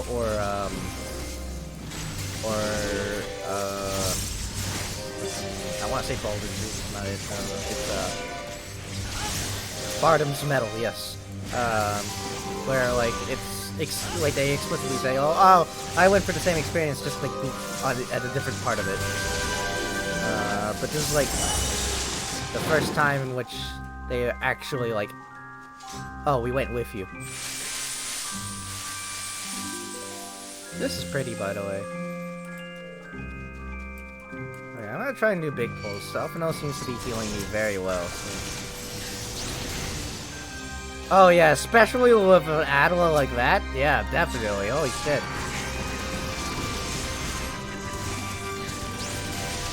I'm gonna add on to his Adela with my knife.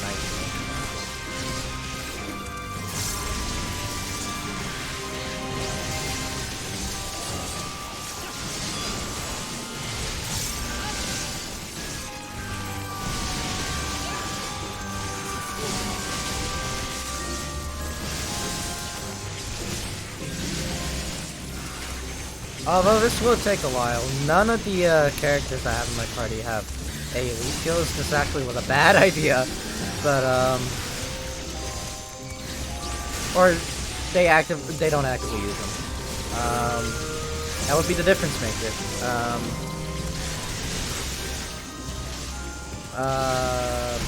There's another character that we get later on the story that does. I don't think either Medelia or Alize do. So, Alize is one of those red mages that really does favor her melee combo, which is not how you play the job. It really isn't. It's more of a caster than it is a melee. But she does it a lot. I can hear it a lot, that's for sure. Probably also guessed that Minfilia is the one that does jack shit for damage, by the way. She's a very cautious character, very timid by nature. So, you'll probably notice her just, like, kind of wandering around enemies and standing there oftentimes for mechanics. Not right now, she has a focus target right now, so... You underestimate me!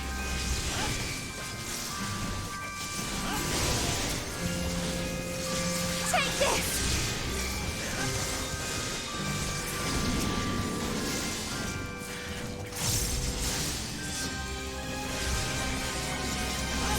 She kind of sits there, and like, while it could be argued that like she's just kind of sitting there because she's waiting for GCDs, a ninja GCD should not be. Well, technically she's a rogue, but regardless, GCDs on her class should not be that long. She really does just kind of sit there for a while, being really timid. That's kind of her character quirk. It's cute, it makes sense, but it is kind of annoying when you have to run shit with her constantly. To level her up to 80, like I did, because I did it.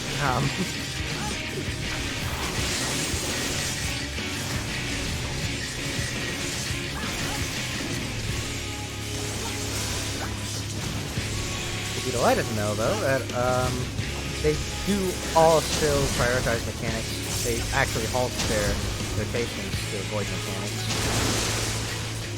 This is a very particular mechanic that is very... Human players kind of get confused here, so it's nice to follow the NPCs for this, actually.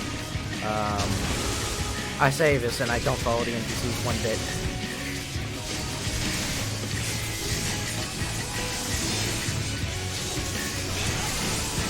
Valiant, protect me!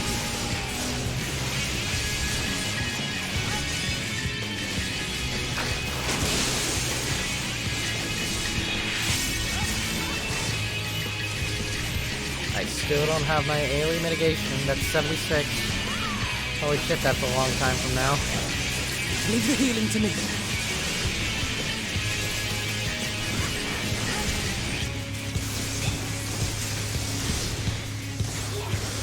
Interesting. Minfilia's doing actually the most damage between her and OJ.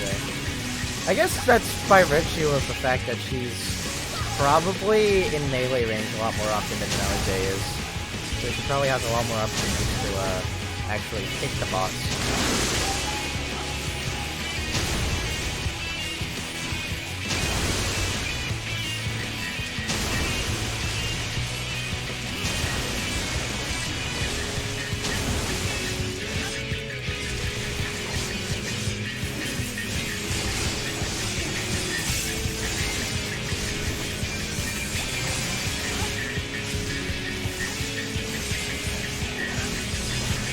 Actually getting a damage down. Is that Minfilia doing damage down? Huh. Instead of trick attack, it has damage down. That's interesting.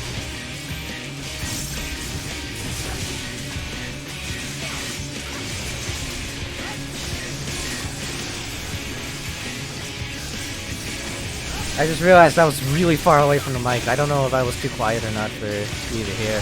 Here we go! Might have been. She's doing the limit break as well. How cute.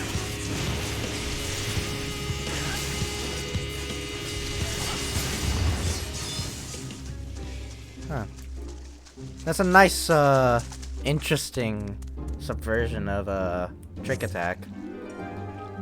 Trick Attack, by the way, gives, the enemy a vulnerability down. I don't know if you've seen a ninja in my party yet, but, that's what they do.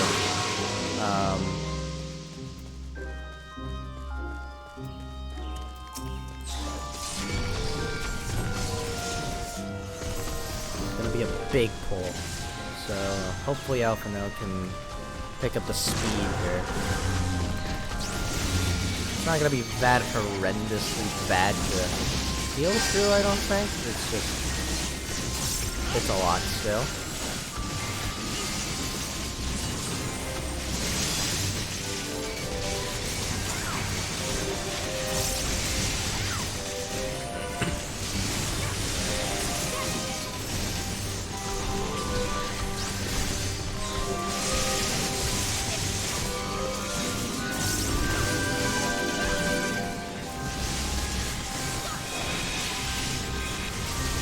Ah. Damn. That was close. I didn't actually pay attention to my health, actually, though, so I probably should have put down a mitigation there. NPCs can be hard to big pull with. Very hard.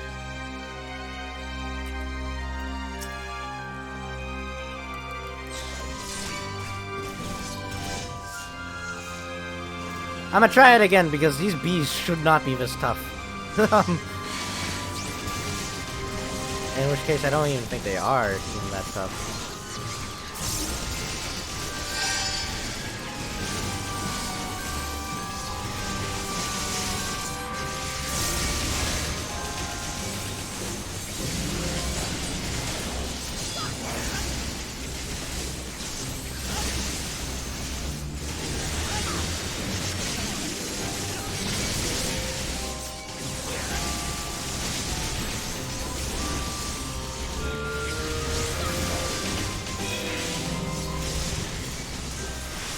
The song always trips me up, by the way. It constantly makes me... There's a part of the song that uses a very particular instrument that sounds very much like my phone vibrating on my table. Which makes me really think that, like, I'm getting a message or that someone's calling me or something like that. And it, like, fucking activates my fight or flight, man, I swear to you.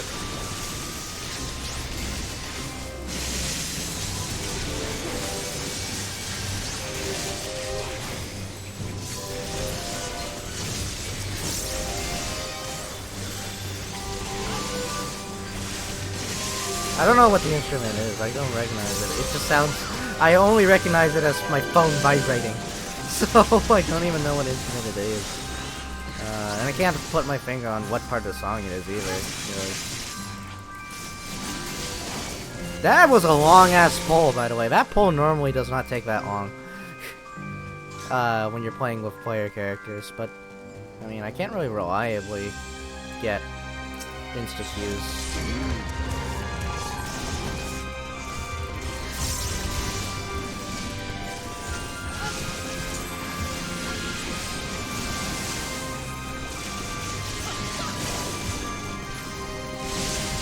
Show you.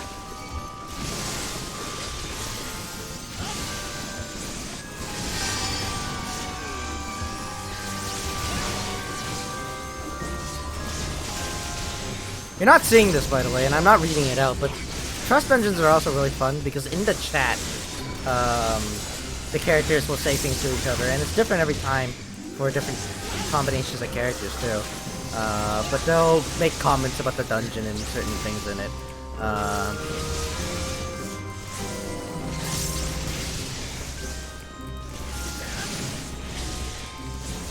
Like, for example, at the beginning of the dungeon,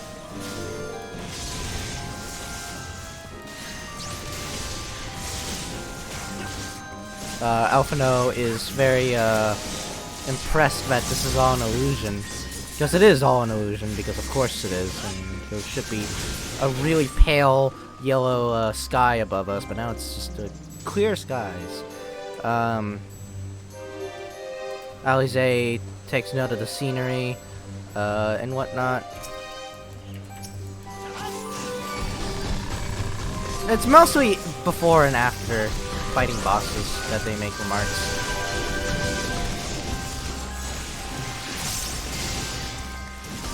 There are other NPCs later that have more interesting remarks. I think Bankrit has way more interesting remarks. Urion J is really interesting by virtue of he doesn't speak the Queen's English. So, like, of course he is going to be really interesting to see his dialogue and what he says in the chat. And it's not, like, blasted up, it's not, like, broadcasted up on screen either. Like, it's literally just a chat message, so... And because I have my chat box covered up on the Twitch stream, and because fucking Discord, like, is only 720p and you can't fucking read it, you haven't been able to see it, and I haven't been reading it out, so...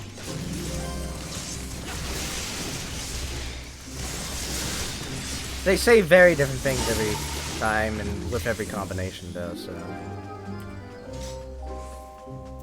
It's pretty neat. It's just neat character building shit.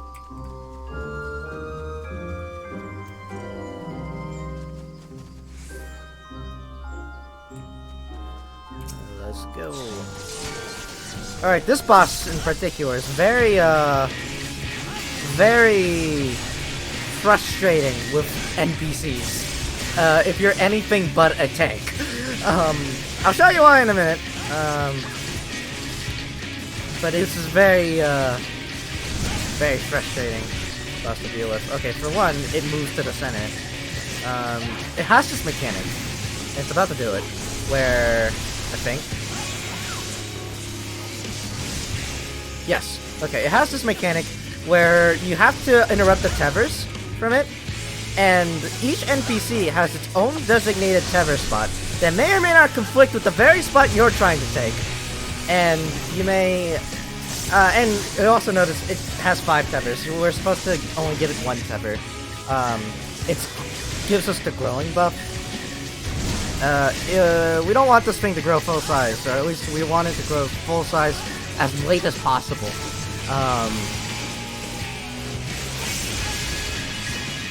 Obviously, if we're not breaking the tethers, interrupting the tethers, and fucking one of the NPCs is in the tether we're trying to break, we have to move to another one, and it gets very annoying when this happens, and we... yeah. Case in point, it gets very, very painful to do this with NPCs. Also, Alphino doesn't free himself. Alphino does not free himself at all. He doesn't prioritize his own safety, at all. He prioritizes the player's safety. Actually, no. He prioritizes Alize's safety firstly, actually. Which makes sense, because they're siblings. And then he prioritizes the player, then the rest of the party, then himself. Healing to me. That's kind of his, priority list.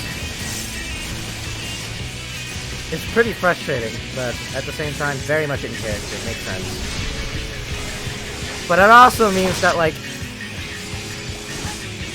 you know, fucking, if he ever so wanted to, during a mechanic like this, if he has to free himself like this, he won't.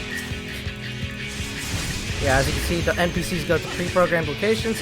If I were a DPS and I were trying to go to Nymphilia's point, just to try and get a side mission out, then, well, Nymphilia's not moving, and I have to move.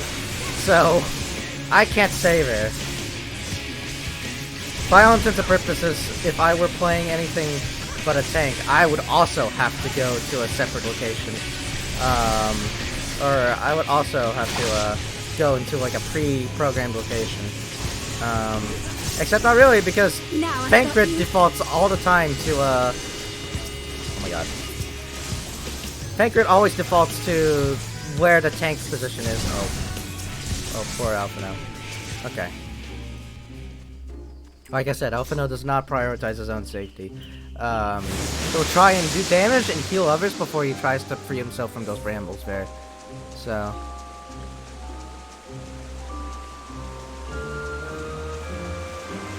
anyways, a palace of water is what we're about to... oh, fuck it, there it is! The phone vibration thing.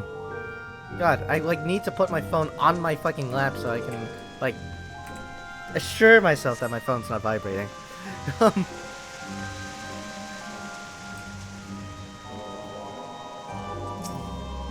Alright, we got the showground. It's a fake.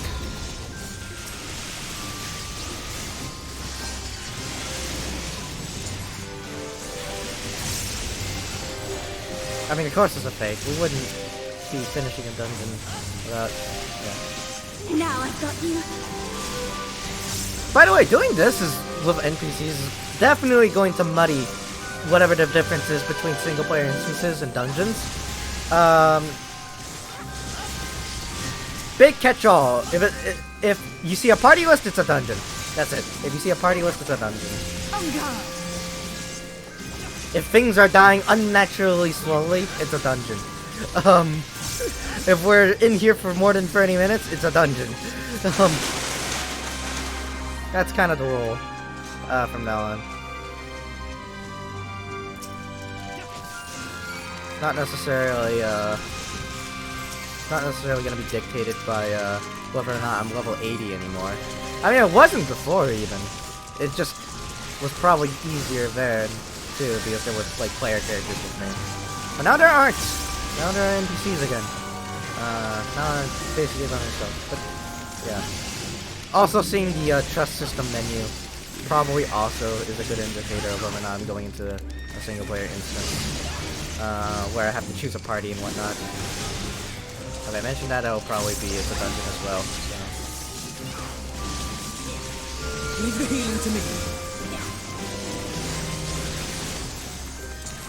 I mean, I really shouldn't have to clarify this, but you know, just in case it's not that clear, I'm making it clear. Focus. Release.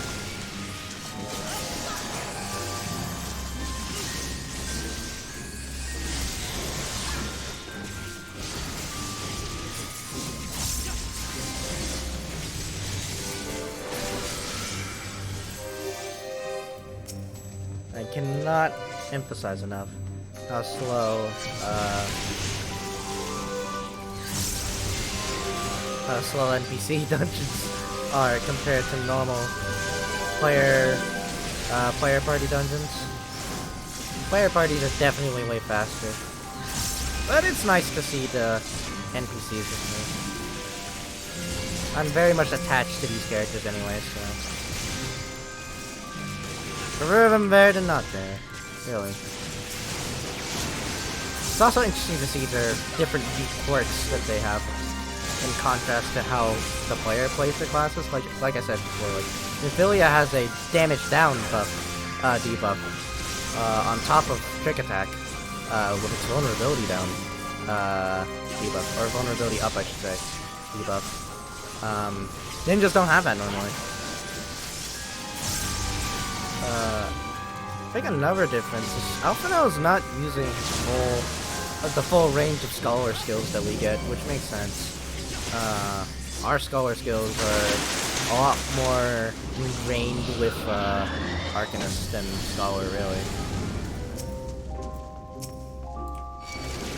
And like I said before, Alize uses her melee combo a lot more than, you know, our Red Mage would. If I were to switch to Red Mage, I would be casting a shit ton more than Alize's been doing. You underestimate me.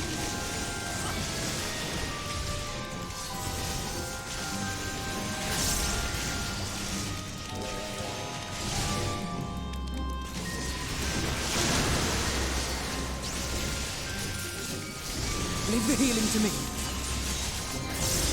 But yeah, it's also understandable, again, why NPCs are slower anyways. They don't want to fully replace the party finder, otherwise the DPS role would be the insta-kill role. Because, you know, DPS wouldn't want to deal with queue times and it would be a whole mess. They don't want this to be a catch-all replacement, essentially,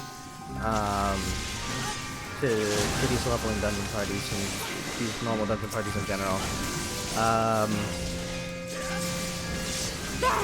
Chiefly why we can only queue into specific dungeons with them, instead of being able to queue into roulettes with them, or any other dungeon for that matter, is very simply just because they don't want the trust system to be a flat-out replacement for normal parties. They want the two to still exist.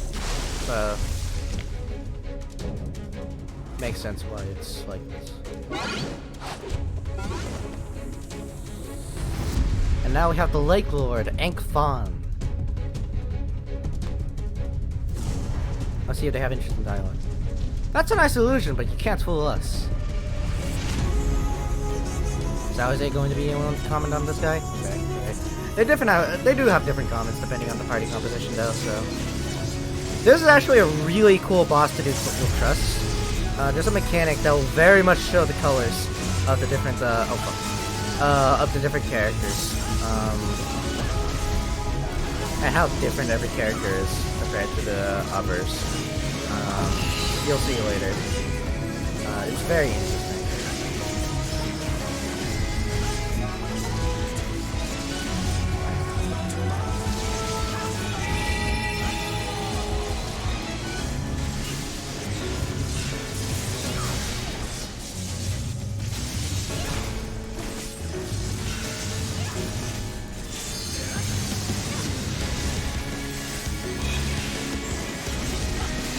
Alright, this is it. God damn it! Okay, fine. Alright. So, we have this bridge that we have to walk across in order to safely go across. There's differences between all of them. Alize fucking sprints through! Speeds on speed warrior style. She fucking sprints on through, whereas Alphino and Minfilia just tiptoe over it. Yeah.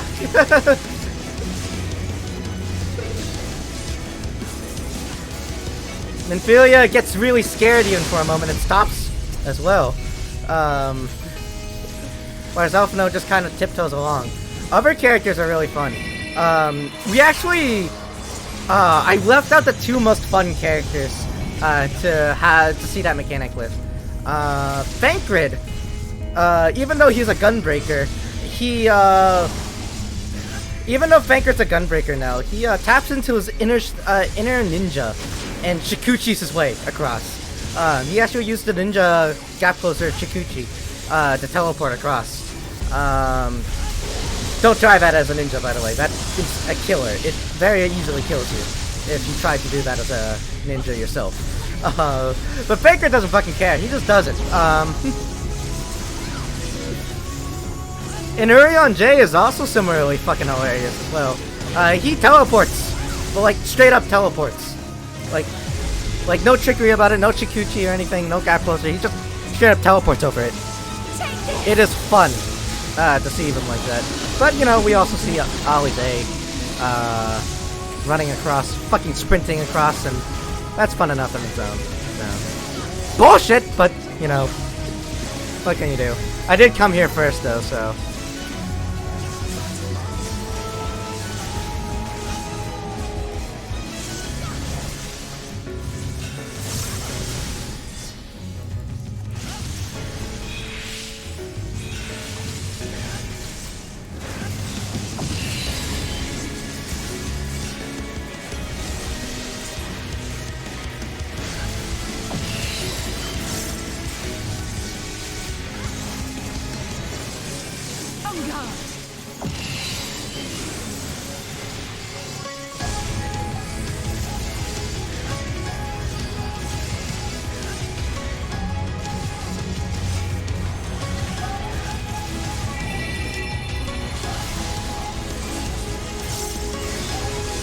There are other mechanics later on in other dungeons, by the way, that are good showcases of the differences between each of the NPC characters as well.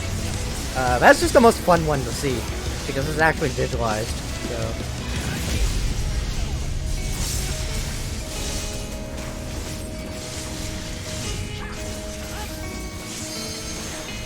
Okay, limit break. Give me strength!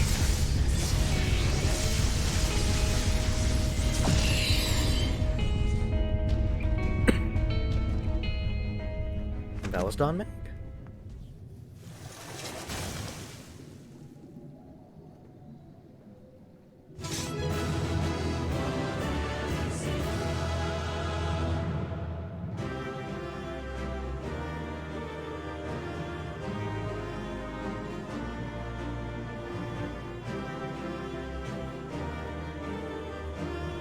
And there's Fancred and Warriors running on in. It's implied that they also went for the dungeon with us as well. It's just that the party can only be 4 people because dungeon, so...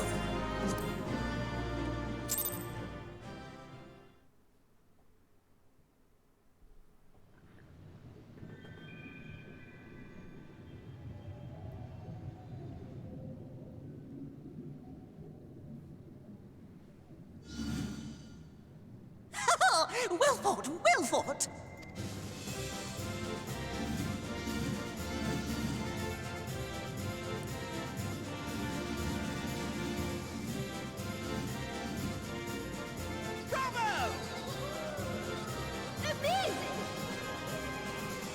Jolly good show.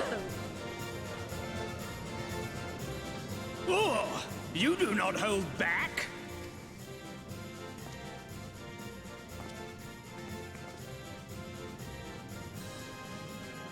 But I would have it no other way. Seldom have I enjoyed such sport. We have satisfied thy demands. Wilt thou now satisfy ours? Of course! Of course! There it is, the relic you seek. Yours for the taking. Have care you do not break it, though, yes?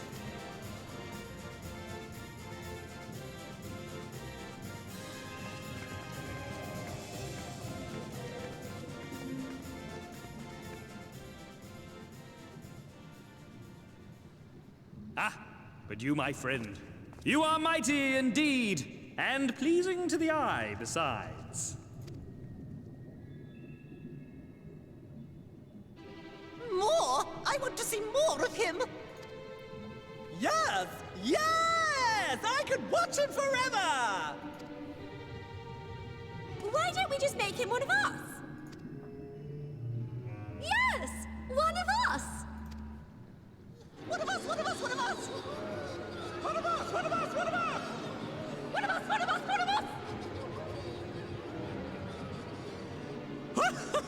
What a fine idea! Why ever didn't I think of that? You may have the crown, but in exchange, we will have you!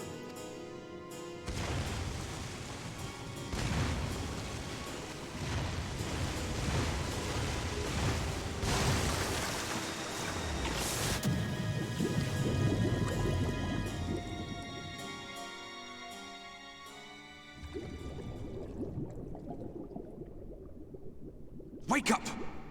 Wake up, damn you!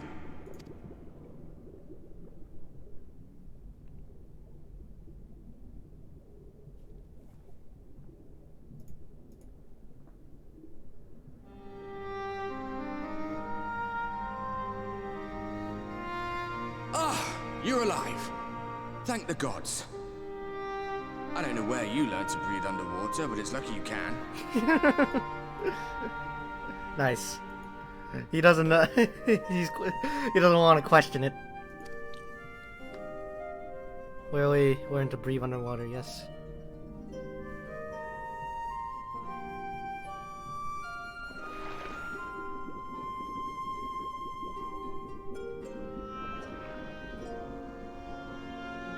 I'm sure you had your reasons, but the first rule of dealing with the Froth is do not deal with the Froth. It's said that they are born from the souls of the drowned. Were it not for your little trick, you'd have joined them. Your friends are safely back on dry land, in case you were wondering. They'll be searching for you, I expect.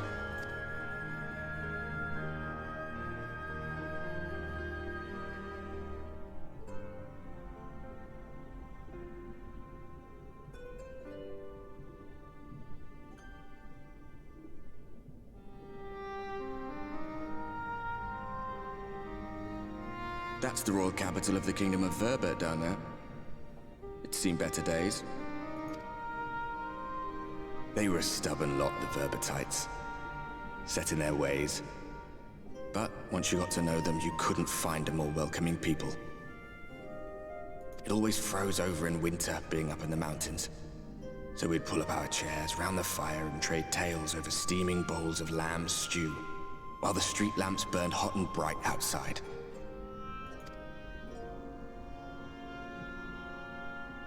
All dead and buried now.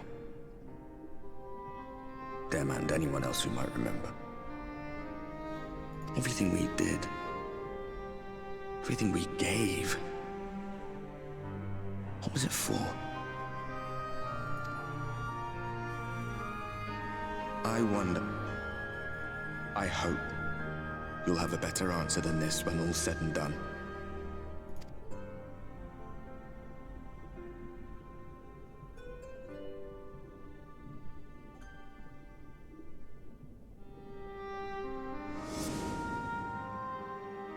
Does remind you of Ishgard, yeah? And now you think what's gonna happen to Ishgard when Black Rose happens, yeah? It'll be a sad time. We gotta stop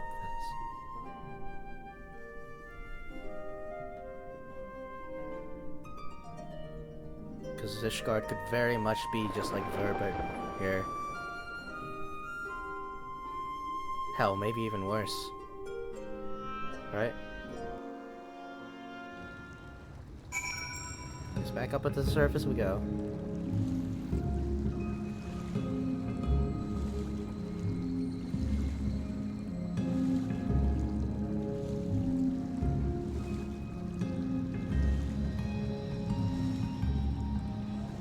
Is he already in jail, right? He can't swim. Is he alright?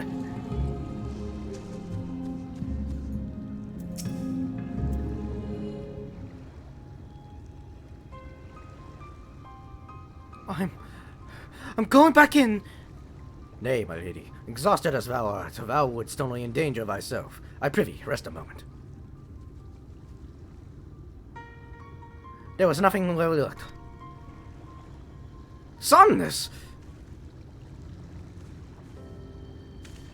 Did I worry you?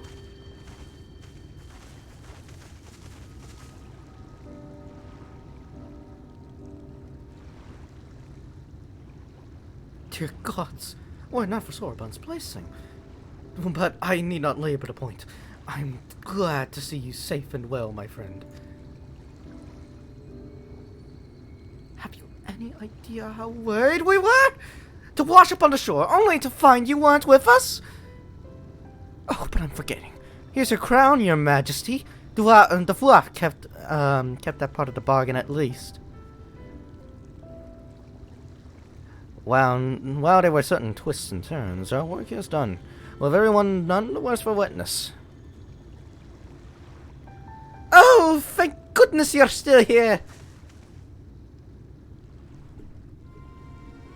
So, is something amiss? A big mob of mortals is marching into Ilmeg.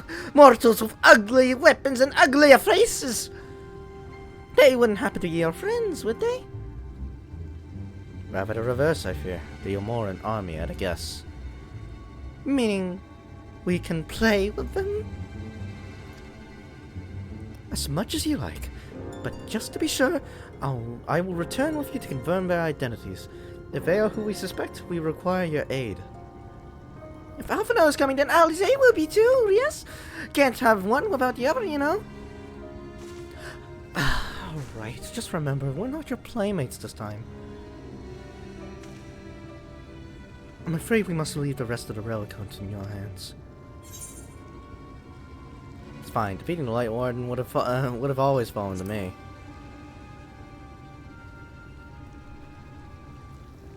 Perhaps, but it would be better if we were there to assist you. Back to cheering you on from afar. See you afterwards, my friend.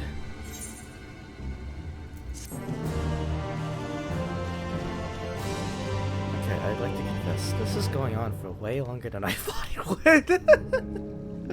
It's been 9.5 hours. Are you still there, by the way? Are you alive and well? Yeah. But yeah, it's been fucking 9 hours 40 minutes. Yeah, it feels like it is, isn't it? It feels like it's going fast, and we're not even done with part 1 yet. There's still another area to go through, by the way. You see what I mean, by the way, right? That like Shadowbringers' pacing is breakneck. Another couple hours, yeah. Like, holy shit. I didn't realize we'd spent this long, but we've spent this long. Anyways, with our enemies fast approaching, time is of the essence. We must needs accomplish our mission with all possible haste. Of the 2 remaining bearers of the relics, the new Mo are the nearer. We shall seek them out at next. Among the Fae folk, they bear the distinction of having abided in these lands since before the flood. They were also the friendliest of men, and have served me faithfully whensoever I have called upon them. Indeed, they are the source of much of the knowledge I have acquired in my time here. The path leadeth past my dwellings. Let us away. But yeah, you see what I mean, that like Shadowbringers' pacing is fucking breakneck compared to like Stormblood especially, yeah? It's so fucking good.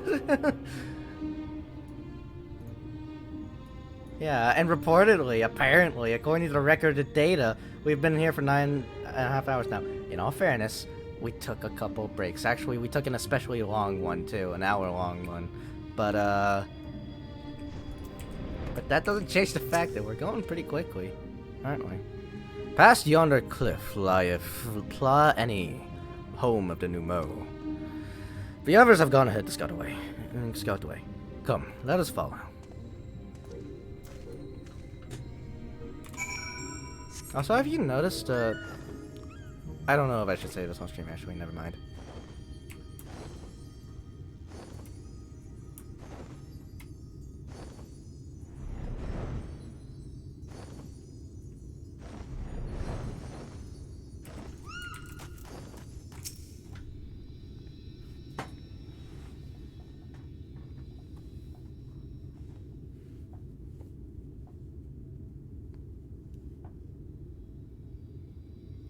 If the path striketh thee as precipitous, 'tis because it was once a mountain trail. For where the lake now lieth there was a valley, in whose midst thrived the city of Verbert. 'Twas only when the flood came, in the wake of the flood, that the settlement was drowned. We stand now upon its former outskirts, grazing lands where shepherds once tended their flocks. Though one cannot help but feel a pang of loss when faced with such a spectacle, one can scarcely blame the Fae folk for so altering the land. The blame for that lieth rightly with the light, a force terrible enough to bring an entire civilization to its knees, an entire world. That it should have been allowed to rise up unchecked is the greater regret. Yet, in spite of the tragedy which surroundeth me, full glad am I for the chance to be here. 'Twas these hands which brought together the warriors of darkness in Minfilia, lest thou forget. Therefore, even were there no 8th umbral calamity to forestall, it would seemeth only right that I strive to deliver the first from its doom. Only right, I say, though such words ill convey the strength of my resolve. In truth, I can no more ignore the plight of this world than I can choose to stop breathing, and thus do I labor for those we have lost, for those we can yet save. The coming struggle promiseth to test us to our limits, but so long as we stand together, I doubt not that we shall prevail. Aha! Mortals! Just as we thought! Oh, come on. Hast thou business with us? Business? Ha! Nothing so boring! We smelled you coming and thought we'd come to play. They do not appear to be pixies of Little on. Mine apologies, but we are in some haste. May happen another day. Oh, in some haste, are you? Allow me to hasten you on your way!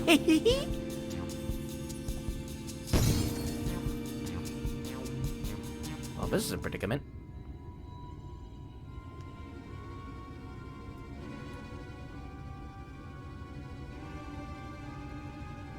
Well, this is a predicament. Teleportation magic. For mercy, we were not sent far from our course. Should the pixies find us again, however, they will most assuredly repeat the trick. We have not the time to waste. Let us avail ourselves of an enchantment I have learned. Fey Cloak, 'tis called. Most ingenious magic which rendereth one invisible to Fey folk, albeit briefly.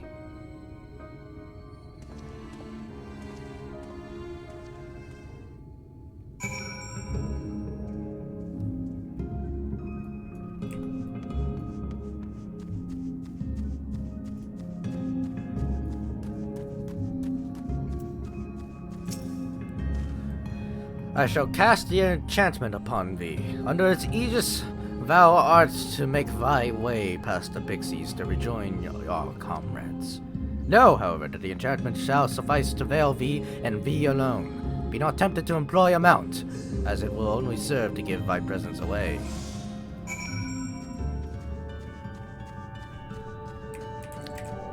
Forces us off our mount, so we can't use a mount.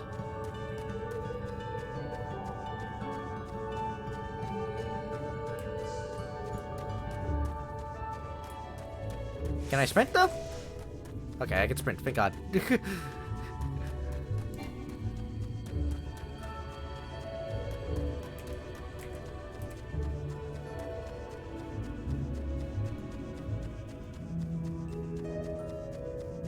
We must resist the temptation to go on a mount, else we reveal our presence and render the enchantment useless.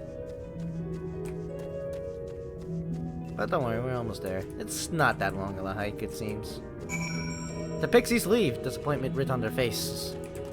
Right? Thancred will no doubt wonder what the delay was for. But then he won't wonder once we say pixies. I assumed you were right behind us. What took you so long? Pixies. I see. Yes, I'd say that's about excuse for lateness. You are hereby forgiven. Another good news, the new Mo village lies just through here. We'll enter as soon as Urianger deigns to join us.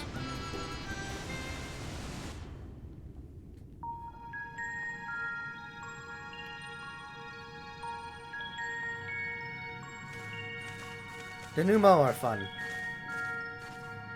You'll see why. You may think they're Smurfs, actually, considering the mushroom motifs.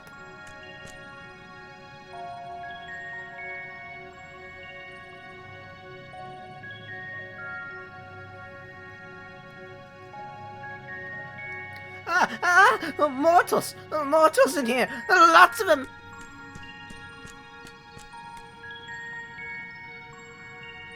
They're scared away. I thought you said the new Mo were men's best friends. The poor thing was beside itself with fear. It was beside itself, perhaps, but not with fear. This is unacceptable! Unacceptable! I tell you, to have so many mortals appear at once!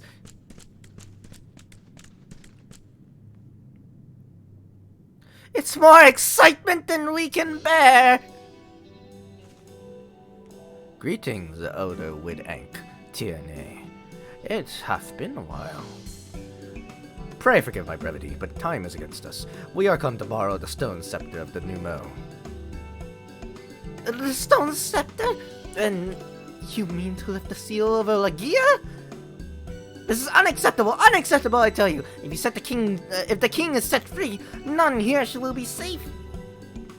Unlike our Fey cousins, we no Mo have called this land our home since time immemorial. Leaving is unthinkable.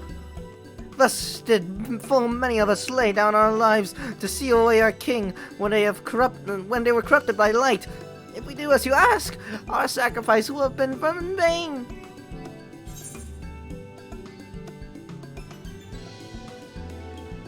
Don't worry, we'll defeat Titania.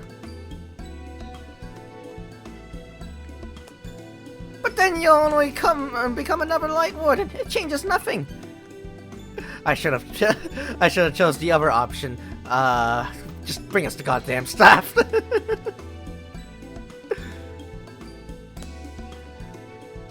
Honored Elder, pray believe me when I say that this man is possessed not only of the strength required to vanquish the king, but of something still more valuable, a means to resist the resultant corruption.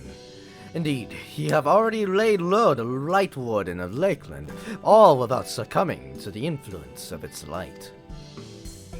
He is yet a stranger to this land, 'tis true, but he harboureth the selfsame desire to see the Sin Eaters eliminated as we do.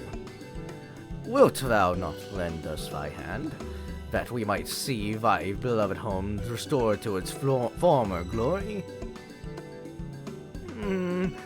You have always done right by us, Urianger. If you have placed your faith in this man, then shall we. As you say, we want nothing more than to be rid of the Sin Eaters. Be that as it may, this is not a decision to be made lightly. We require time to deliberate. A turn of the moon, perhaps. We don't have a turn of the moon unless we want to debate with the Umorian army. Elder, given all that is at stake, I cannot well expect V simply to roll over and acquiesce to our request. But even now, a powerful foe draweth near, and I fear I must beseech thee to hasten thy deliberations, that thou mightst fetch us the scepter, while there is yet time to use it. Yeah, you're gonna see why. Yeah, actually, you may not like the new Umo, actually. Roll over? Fetch? You know full well that naught gives us greater pleasure than to render aid to men! You know full well, yet you speak the words of power regardless! It's unfair! Unfair, I tell you! In happier times, it was our honor to assist mortals in need and receive rewards befitting our deeds. Since the kingdom of Verberg fell, though, we've been starved of man's patronage. In so many years of deprivation, it is difficult to ignore such an earnest entreaty.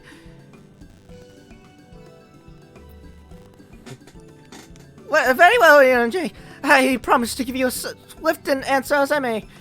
In return, I ask that you and yours remain here a while and bestow upon us your patronage. Is this arrangement agreeable?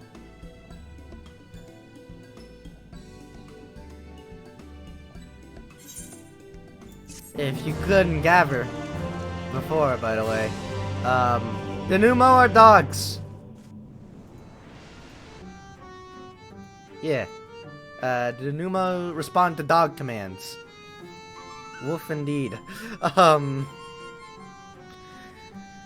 Yeah, what's actually especially cool is that these, this race, actually, the Numo, this beast tribe, didn't originate from 14. They originated from Tactics Advance, actually. They are from Evilise. They exist here in the first, though, so. But yeah, they are Evilisian, they're an Evilisian beast tribe, in the Evilise game. So in Tactics Advance, A2 especially, Tactics S, Revenant Wings, Final Fantasy 12, what have you. Actually, I don't know if the Numo appeared in Final Fantasy 12 ever. But they definitely appeared in Tactics Advance and Tactics S, so. Let's see. You offer your patronage to our people too, yes? So, as expected, we have to do fetch quests, I believe. I don't know. If we do, it would be weird because we only have to do one, it seems.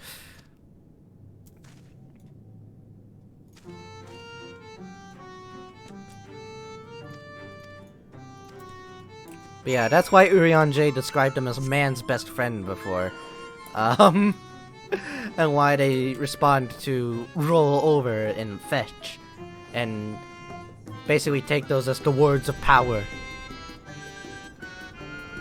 Because that's how we speak to dogs. Oh, dude. Fucking... Oh, I hope this doesn't dox us too much, but if I don't say any names, we should probably be good. Remember our middle school orchestra teacher? Fucking... I don't know if you remember this story. I remember he just went on a tangent one of these days where he said he recently got a dog. And by recently, I mean like this was like 4 years ago recently. So, not that recently, but a long time ago. He had a dog, and he was teaching the dog, you know, the tricks and whatnot. But he was teaching the dog in German. So instead of sit, he told it Platz. And I don't know much German, but I believe rollover or play dead was actually I don't know what play dead was. I don't know German, but he taught the dog in German, which is interesting.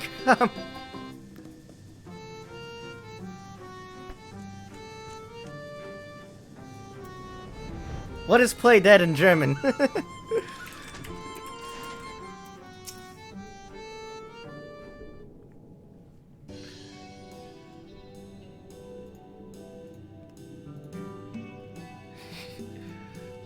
Ah, you're returned! With the moss fungus legs, I hope. Oh yeah, you asked me for that. I just wanted to just kill things. They are tools for my trade, lest you wonder. Used to polish metal and leather, like to a lustrous sheen. Now that I have work again, I must replenish my stores. How many fungus legs will you give? 3! I have 3, so I'll give 3. I think, at least. Do I have 3? But I asked for 2. No, no, no! This wasn't the agreement! You doubt that I'll fulfill the work for 2 moss fungus legs, so you tempt me with another? I may as well call me a grasping mutt and spit in my eye! Well, you think me a bad pneumo, then a bad pneumo I will be! Oh yes, I will make a fine mess of everything you're wearing! Rip it to shreds! Whoa, whoa, whoa. Wait, there are 2 legs here. You mustn't tease us fairies, so in my agitation, I could have done much worse than simply snap at you. You see, for there to be honor in a task, you must receive precisely what it is worth. Too little means you belittle our ability. Too much means you question our integrity. You've given me fitting payment, so my services are at your disposal. I shall begin by inspecting your equipment. That's an odd culture, but yeah. Alright, fine. I guess I'll fuck with it.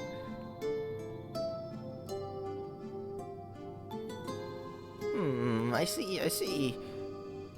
Oh, I must ask for a small fee for the materials. I'm pleased to say that all your arms and armor may be restored.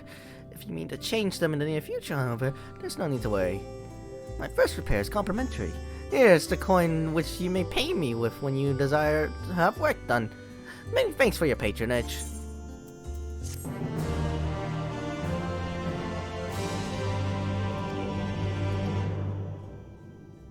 Huh. I guess these guys are kind of iffy about change, huh? you overpay them and they want change, or you want change, and they're just kind of iffy about it because they're like, well, you shouldn't have given me too much anyway, type of thing. Whatever. We have a tool mender now.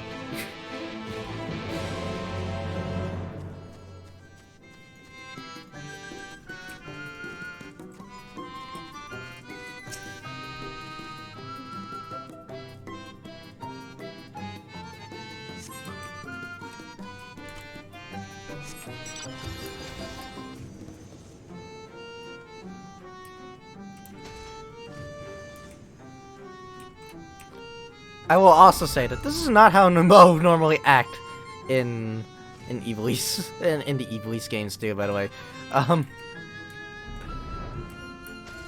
At least from what I recall. I mean, in all fairness, there's not a lot of prominent Nemo characters in those games, really. From what I remember, so their personality traits aren't really that well defined, but being dogs and being subservient to mortals is definitely not what they were like. In fact, I don't think they were fairies back then either in the Evilise games. I think they were just a normal beast tribe, like like how the kobolds would be, or just a Hagen. Closest fucking relative is the Vieira, so.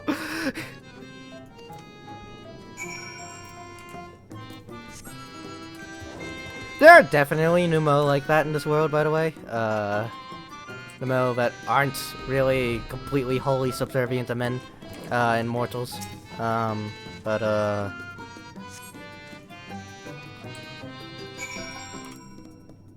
are instead like more combative and whatnot. So I wasn't spying on you or anything. I've just finished my task and I should go and report back.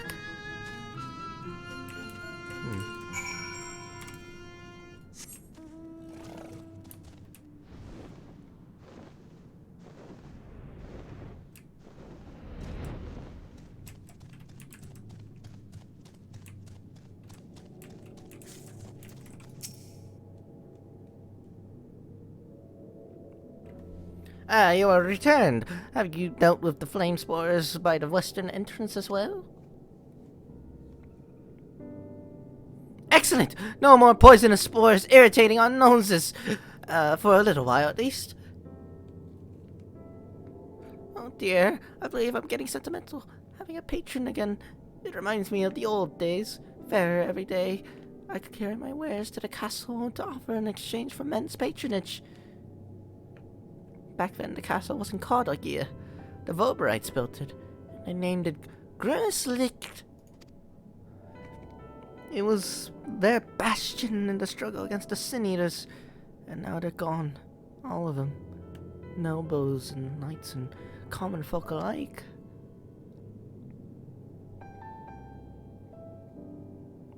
But enough reminiscing. I must give you what you've earned. If you desire anything else I possess, I would be glad to offer them to you. For a fitting price, of course.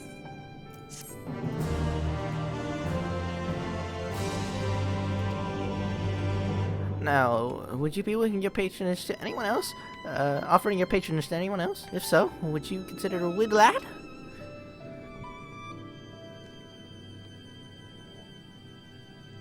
They've been dosing these out, huh? Okay.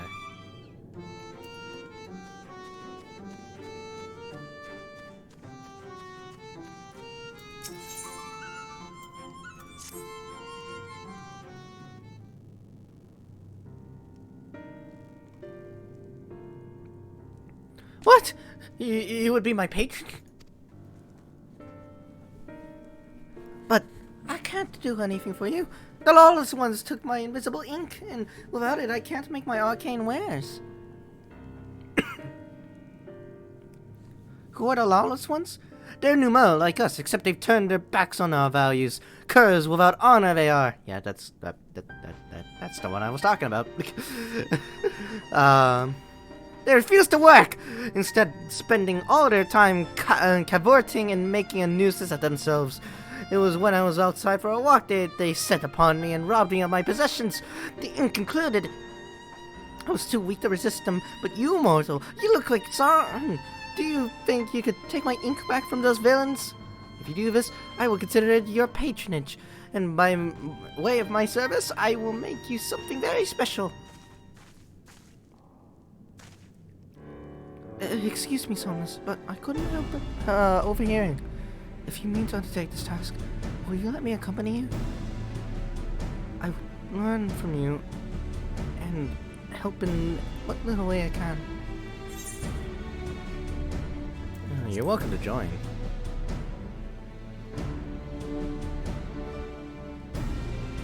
Thank you so much. The lawless ones make their lair to the south, inside a cave called Father-Colored Chambers. They took many vials of ink, and I would be grateful if you could bring as many back as possible.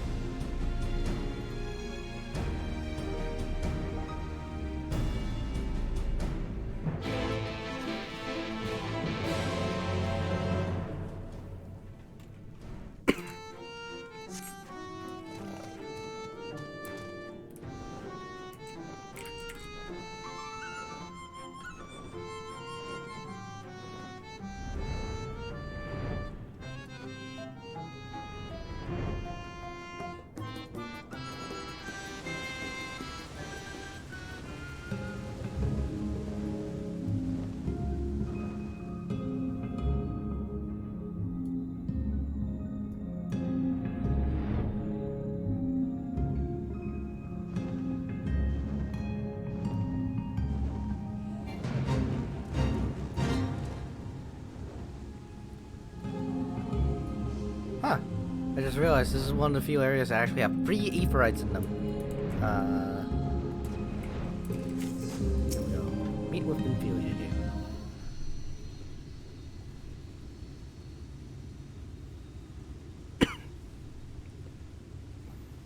Father Conrad's chambers is through here. I peered inside, and sure enough, it was milling with Numel. They looked none too friendly. If Thancred were here, he'd tell me to go about it quietly and quickly. Let us split up.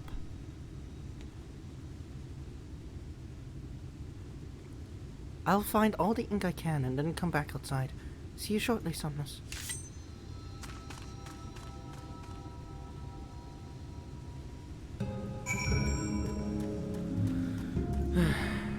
Okay, it's annoying to do these quests too, by the way, because these mushrooms get fucking hard to navigate. We have to look around the... Oh wait, no, they all are invisible ink. You have to navigate around them. I think this one's fine. Most of them are like... but like, you probably saw me struggling earlier to find that one like fungus thing, right? Which was... and even this, like... You can only imagine how much painful it would be to try and search for these without flying. Because you would have to find, like... You would have to first identify that this was up the ramp and staircase, and then you would have to go up the ramp and staircase itself. And it was very fucking frustrating for me when I first played through this. Now I have flying, so eh. God, I really hope flying is a default feature in the Endwalker areas, but I mean, it would be traditional if it weren't, so... It's very painful to have to unlock flying. I don't know how best to show you that, other than just to refuse to fly. Ooh, cutscene. Oh, thank goodness. There you are. Those Numo were rather frightening. I'm glad you're safe. I see you use daggers.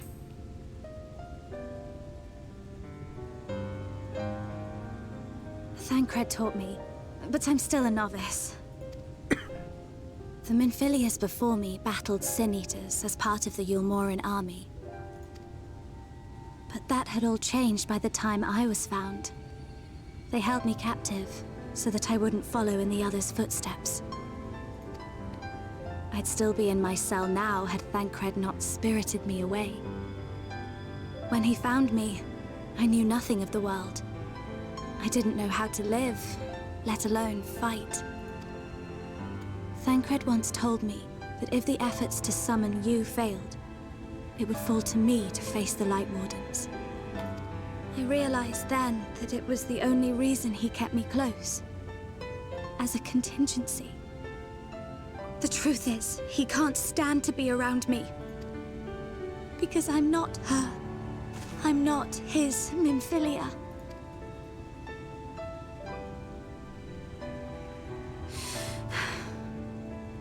Once, we journeyed to Nabatha together, to the place where the Oracle appeared and stayed the flood. As we drew near, I felt as though I was fading away.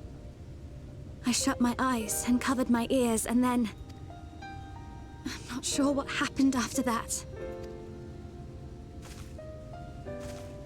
I have a vague feeling that I said something to him. Only it wasn't me at all. It was her. Afterwards, Thancred didn't say a word. Only kept to himself and brooded. There's nothing I can do for him. Nothing I can offer but my presence. Though it only reminds him of his loss. She should be the one to live on. That's why I tried to find you. Because I knew that was what she wanted. But now that you're here... I'm not entirely sure what it was she intended me to do. Was I meant to tell you something, or bring you to someone, or somewhere? I can feel the answer at the edge of my mind, just out of reach.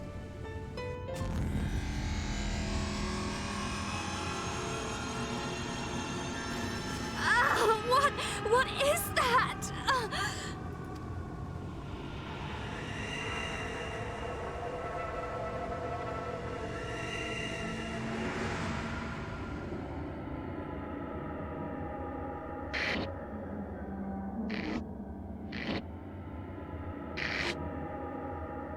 Why? Why did you imprison us? Such boredom, such tedium have we suffered.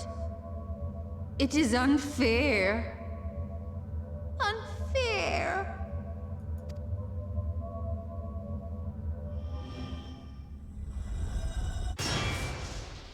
Come.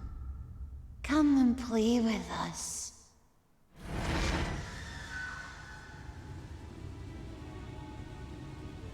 It came from the castle.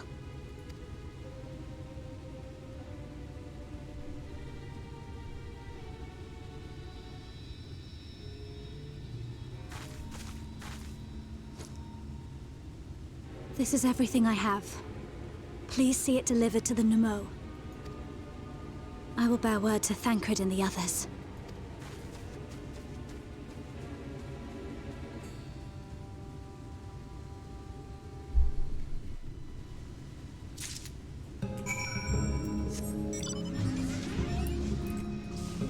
Quite a more grandiose impression upon us, don't you think?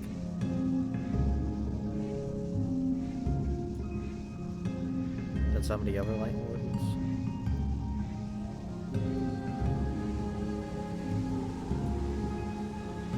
Oh, right.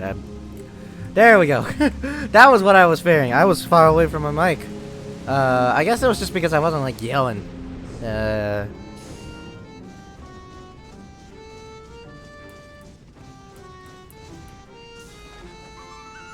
Yeah, that was quite a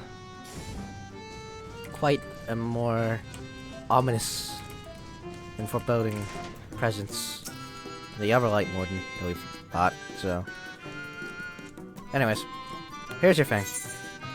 All 6 invisible inks.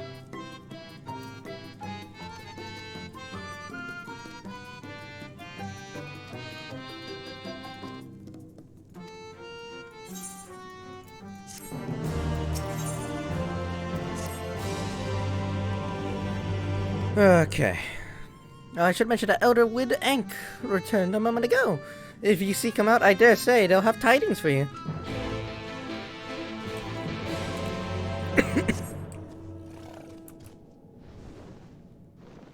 Alright, we're finally done here. Ah, there you are. I'm informed that you've been an excellent patron to our people. For that, you have my thanks. Now then, you will be pleased to hear that we've come to a decision regarding the scepter. If you would gather your companions, I will deliver your answer.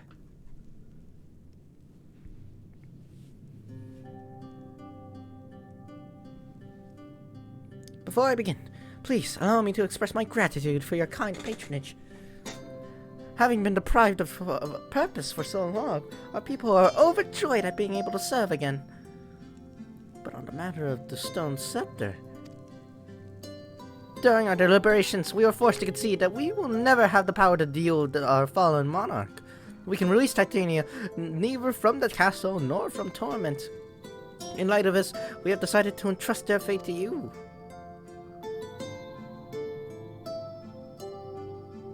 Take it, the stone scepter of the Numo. This makes 3 relics. One more and we can arrange a meeting with the warden. Ere you continue your quest, allow me to enlighten you as regards your foe. Know that Titania is not a name, but a title bestowed upon one chosen to lead the pixies by the grace of nature. This leader, upon Ilmeg's founding, arose as ruler of all Fae folk to bring order to our riotous kind. In our turn, we Fae folk render our blessing unto nature, unto water, wood, and wind, that our king might be further empowered. Though they have become a sin eater, our powers remain unchanged. When you face them, be prepared to face the full fury of nature. Oh dear. Is there anything else that we should know? Anything else? Only that if you feel unready for the challenge, and none here would blame you for it, you're welcome to remain among us for a while longer. After all, I myself have yet to enjoy your patronage, and who knows when I will next have the chance.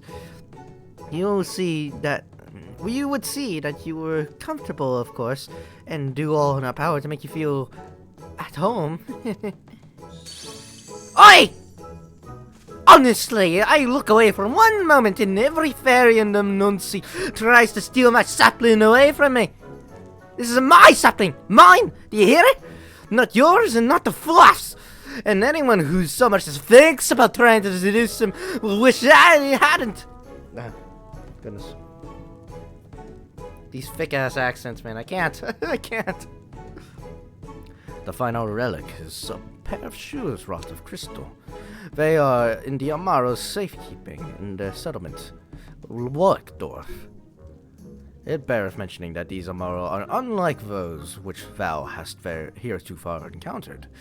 Owing to a peculiarity of evolution, they are capable of speech, and thus we might negotiate with them as we have with the Fey folk.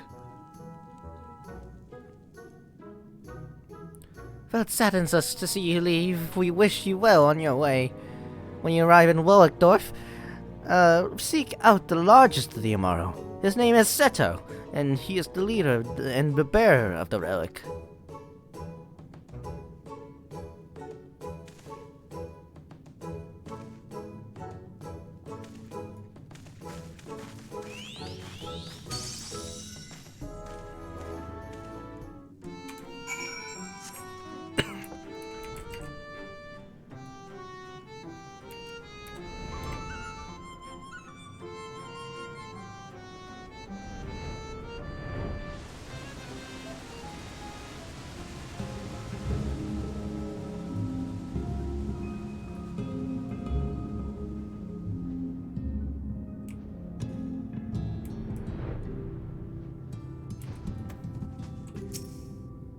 An enormous Amaro slumbers peacefully. Seto!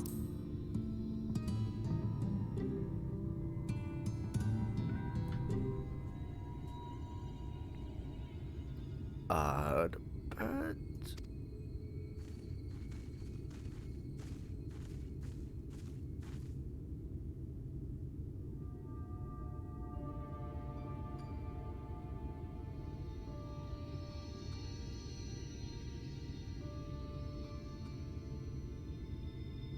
Oh, forgive me. I was having a dream.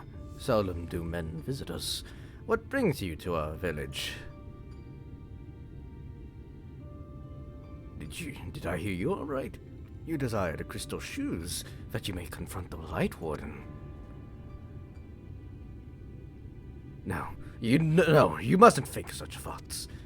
Even if you are indeed immune to the Light's corruption, as you claim, vanquishing the king will bring you naught but sorrow. Forget this folly. Return whence you came. While we appreciate your concern, we have no choice in the matter. Will you not reconsider?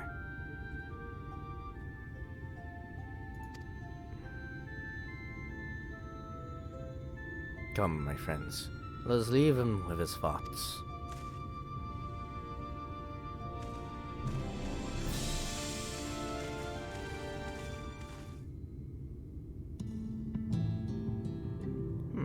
Tis harder by far to change the minds of they who mean well, and they who mean ill. Forgive me, but I'm not sure I understand. And little wonder, this the first time thou hast set foot here. It would behoove you all to learn something of the nature of this community, I think, and there is no surer way than to speak with its members. In such wise, you'll come to understand Seto's reasoning for refusing us, and I hope gain an insight into how he may yet be persuaded. So I bid ye, seek out the Amaro, and make yourselves known to them. A gentle touch shall suffice by way of a greeting.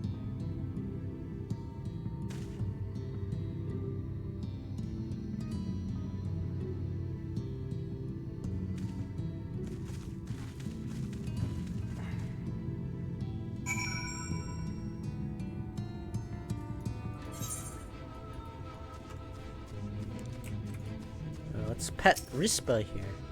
A gentle touch. Give him a pet. Pet, pet. How long has it been since last I felt a man's touch? I cannot help but be reminded of my master's hand. He was a knight of Verbert, a noble and valiant soul. Like so many others, he died fighting the Sin Eaters. Though he is long departed, I remain in this land out of respect for his memory.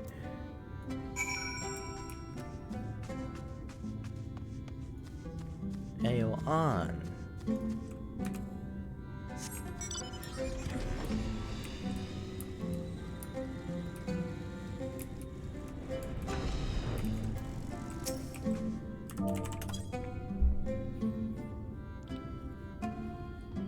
Ah, that tickles. Though I never had a master, I'm not accustomed to it. Not that I dislike your kind, you understand. On the contrary, we Amara are bred to be fond of men. In the beginning, we were all of us mindless beasts. But then a mage of Ronka gave us the strength of intelligence, that we might better serve our masters.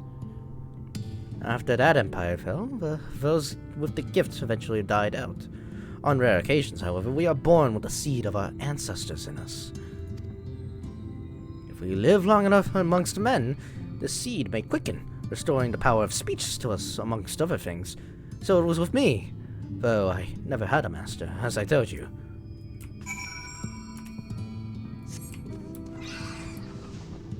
Oh. Nimbus! Let's pet Nimbus here.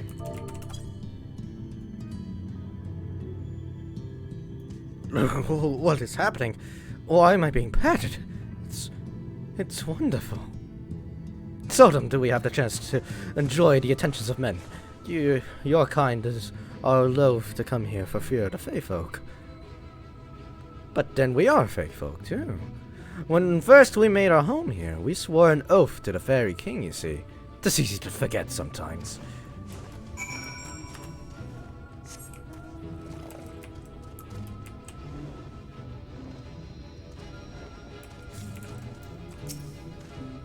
Thou hast peered into the hearts of the Amaro, I take it.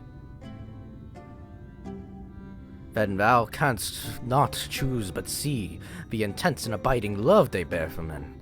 It is out of concern for our welfare, and not scorn, that subtle seek to dissuade us from confronting their king. Yet confront their king we must, and to that end we must needs have the crystal shrews. Summons. Might I prevail upon thee to confer with Seto in private? The task of slaying the Light Warden will ultimately be thine, and it is for thee, I believe, that he worrieth most. Tell him of thy many great deeds, spoken in earnest. Thy words may yet move him to change his mind. Seto, really, I'm a badass, trust me. You have spoken with my brethren? Then you see, it is not out of scorn that I deny you the relic. I simply cannot bear to see men fight and die. Not anymore. None of us can. To lose one who has placed a gentle hand on us, even once, fills our hearts with untold sorrow, as my brothers and sisters will readily attest.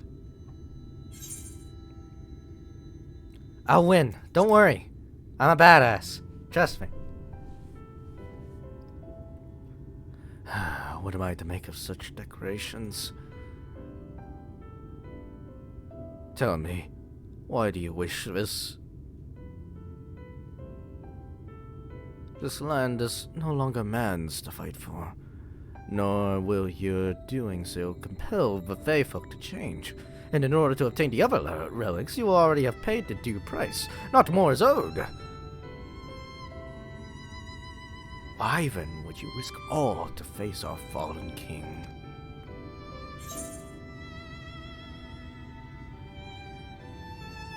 To do what no one else can. What did you say? The very words. Could it be mere coincidence? Very well. You may believe what you say, but we shall see if you have the strength to do it.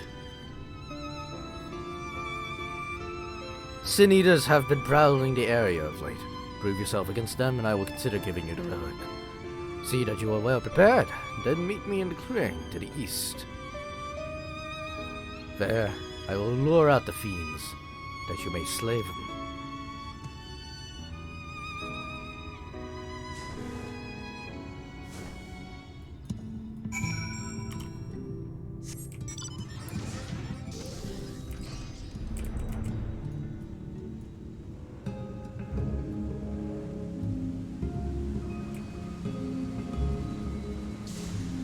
Alright. A trial of combat. I use my voice to lure out Sin Eaters, as I once did when I hunted with an old friend. A feeble cry for the ravenous, a mighty roar for the territorial. I still remember the tricks. But come, we begin at your signal. Ready then? Very well.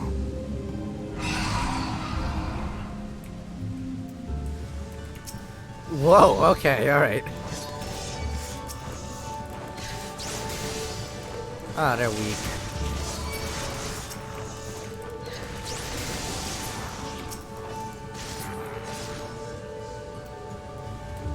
Ah, there's more of them.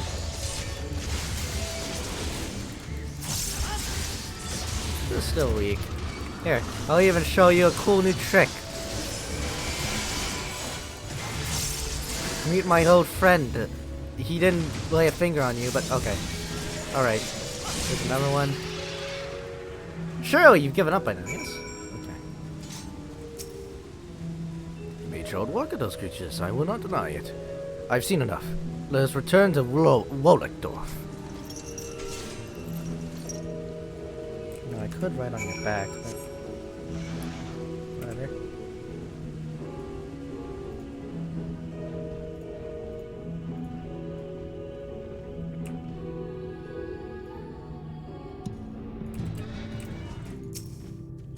Be at ease with what by the ease with which you slew those Sin Eaters, I see that you are capable.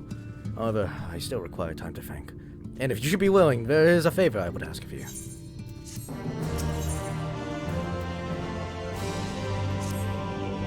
This is not a test of your strength, but a personal request. Please, hear my tale. A while ago, I fought Sin Eaters who had wandered into Ilmeg. In the heat of battle, I dropped a prized possession. A medallion. Of all the places that it should fall, it was Long Mirror Lake. We Amaro are not fond of water. We certainly cannot dive very deep. I briefly entertained the thought of turning to the Fluff, but they are more likely to keep my medallion out of mischief than return it to me. I had despaired of retrieving my treasure, but having seen what you are capable of, perhaps you will be able to find it. While I ponder your request for the shoes, why will you not go and search for my medallion? If it should elude even you, I will accept that it is gone forever. Search for Seto's medallion. Long Mirror Lake is this big lake that's surrounding the castle here. Pretty deep as well, by the way. Amaro are not fond of water indeed. Yet we fucking, like, dive on the underwater anyways when we mount them. But whatever, they don't like water. They're like cats in that way, I guess.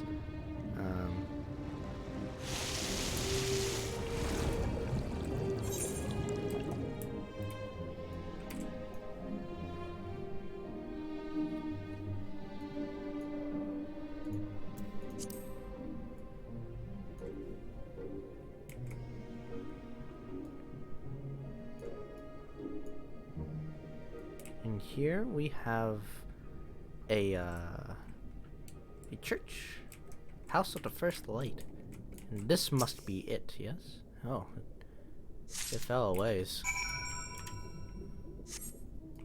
Yeah, this is a church. It's a neat-looking church. It's small, but it's neat.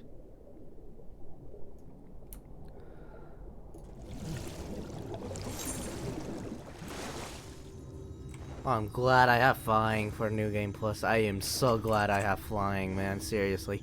It is so fucking... It saves a lot of time. Let's just say that much. It's not really that much longer to just mount, but definitely not having to worry about the obstacles in my way and trying to navigate the land on a mount is definitely something else.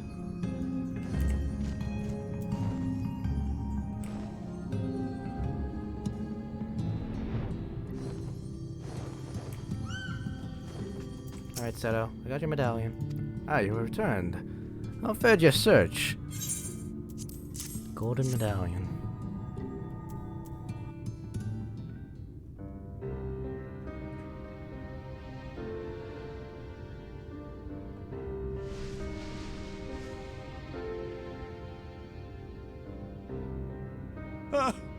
My medallion! You found it! Oh, I know not how to thank you. It is my most treasured possession. A gift from a dear departed soul. He was a traveler, and together we journeyed to the ends of the world and back again. When I was young. In those days, I could not speak. But we found joy in each other's company nonetheless. Oh, the memories. This medallion he found during an adventure. Fashioned it into a necklace for me, his partner in crime. I had not the words to tell him then, but it filled my heart with pride. I was so happy.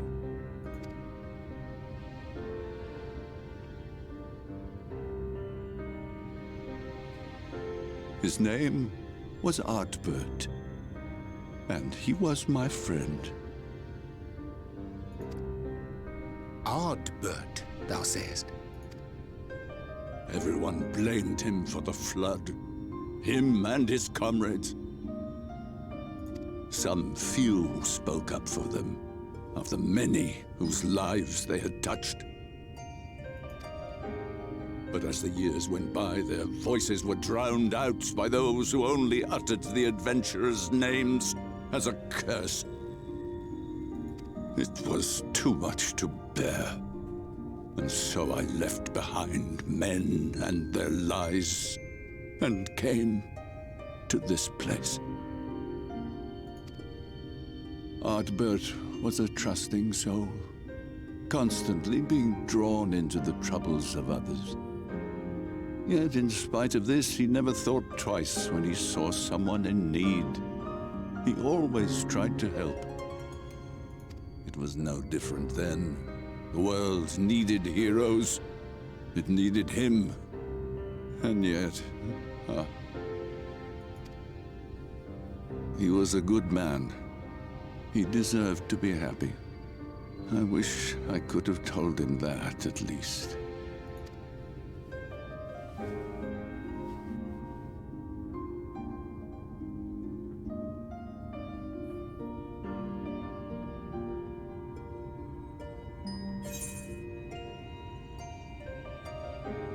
I'm sure Ardbert knows how you feel.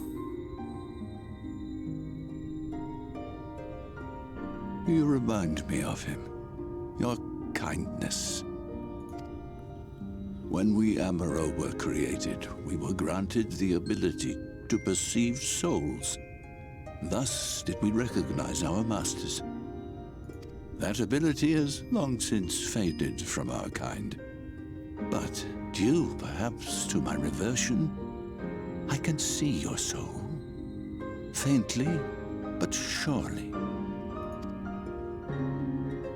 It is reminiscent of Ardbert's. Strikingly so. Of course, you are you and no one else. We are defined not by the soul we are born with, but the path we walk. Nevertheless, I cannot help but feel that this is more than mere coincidence. Which is why I will place my faith in you. The relic. It is yours.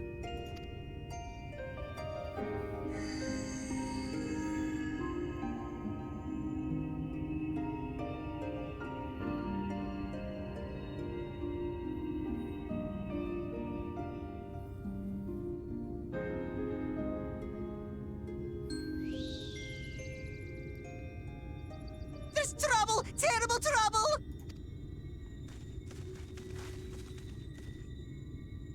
Has something happened at Lida Loran? Together with the twins, we were playing tricks on some nasty mortals to stop them from setting foot in Il Meg. At first they ran off screaming, which was lots of fun. But then a scary, bony, wrinkly old mortal came along and spoiled everything. None of our tricks seemed to work on him, which is no fun at all. And now they're getting closer and closer. Ranjit. If he manages to find his way in, all our efforts will have been for naught. As thou sayest. Should we be discovered ere our mission here is complete, and the Light Warden yet liveth, our task will be rendered nigh impossible. If we are to prevail, we must needs divide our forces. Thus do I propose the following. Whilst thou salliest forth to meet with the Light Warden, we shall join in the effort to obstruct the trespassers. Should we succeed in staying their advance, all the better. Yet even should we fail, if we can but delay our enemy's arrival long enough for thee to secure victory, our plan may still be deemed a success. So the moment the lights go out, we all beat a hasty retreat, yes? Let me come with you. I have the blessing too. Too dangerous. No, Minfilia. You'll only get underfoot. Now come.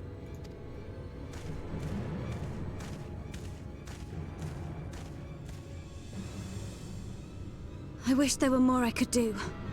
Please be careful.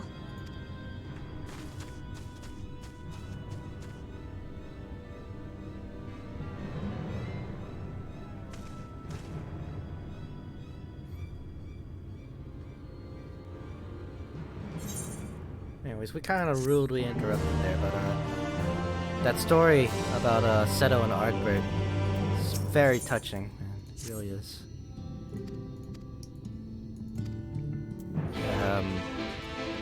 It was at that scene, by the way, where it was like one of the first times I ugly cried at this game. Seriously.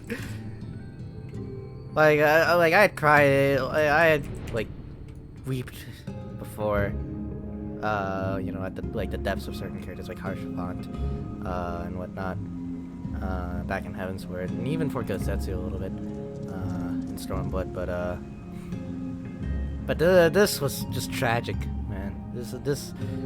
The waterworks were very much coming, and the waterworks were coming again, rewatching the scene, just now, so very heartwarming. Yet very sad, because like it's a connection that you can very much connect with.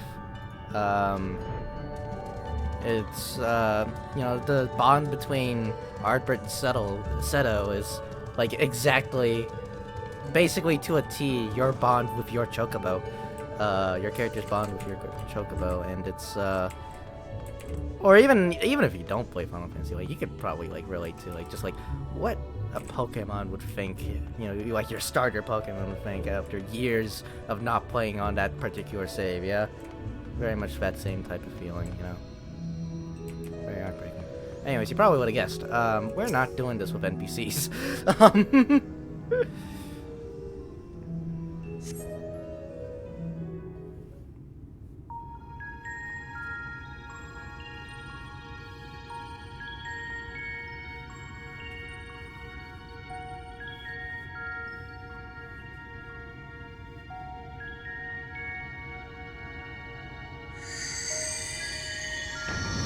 Alright, we have to, like, unlock the seal first. Right.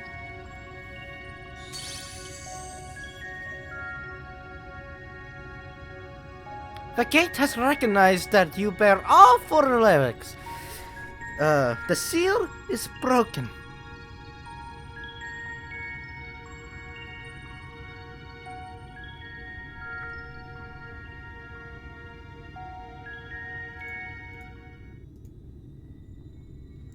All that remains is to enter the castle and confront Titania, a being bereft of reason and mercy.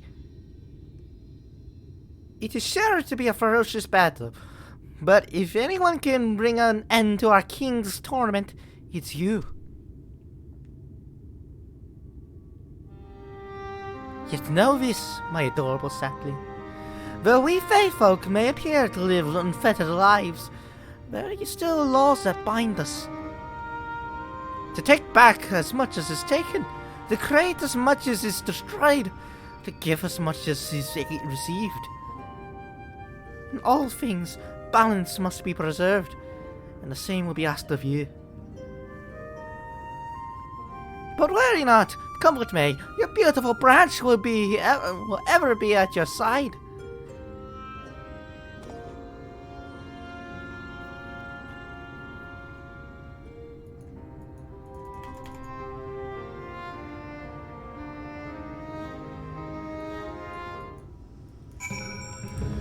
Yeah, so,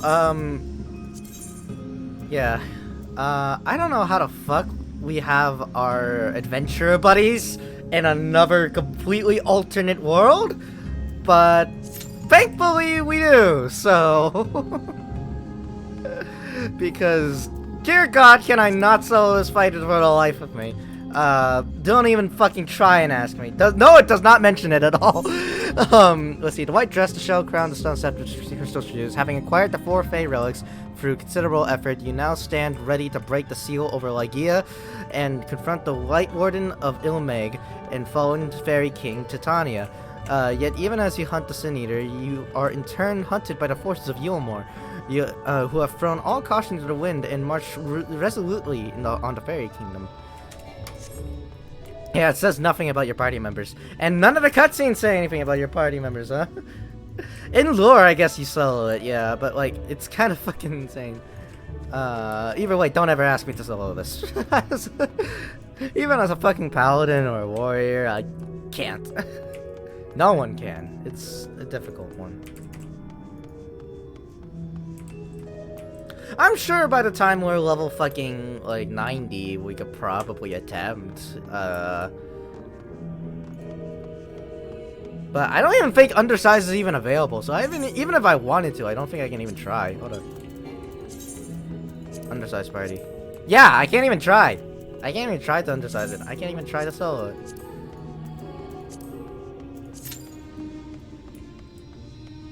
I cannot even fucking try to lore Fundry it and solo it. To be fair, Tsukiyomi, and like half the other Storm Blood Primals. In fact, actually, let me look. Tsukiyomi definitely you did alone canonically. I think the Royal Menagerie you did alone as well. Yeah. Yeah, I think canonically you did Royal Menagerie and Tsukiyomi alone. As well as M Nation as well. Full Tribute, they definitely mentioned that you have friends. Actually no, I think they mentioned it when we fought Lakshmi. But definitely we were alone for Shinryu. We were definitely alone for that. In lore. And in lore we were also alone for Tsukiyomi. What were the other ones back here? These are side quests, so all the side quest ones you can guarantee that we did with a party in lore,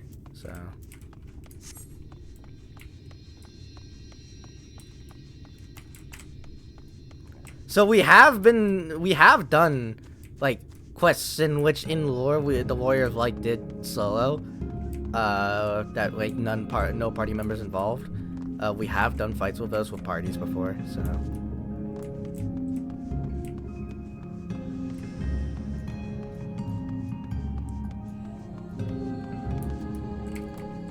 Now another possibility is that you just found like occupant. Well, actually no, not really. That would be stupid. Nobody goes into Ilmeg.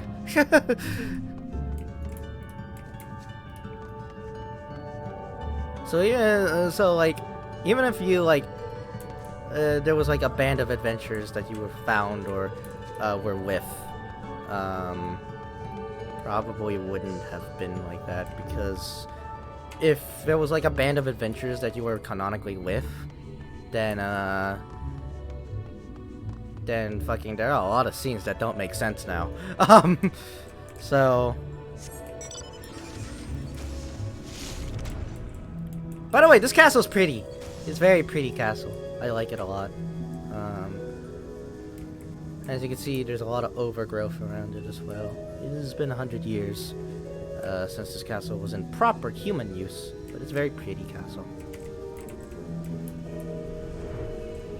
This front fountain type construction is especially really cool. And if you unlock flying here, you can actually fly up to its balconies.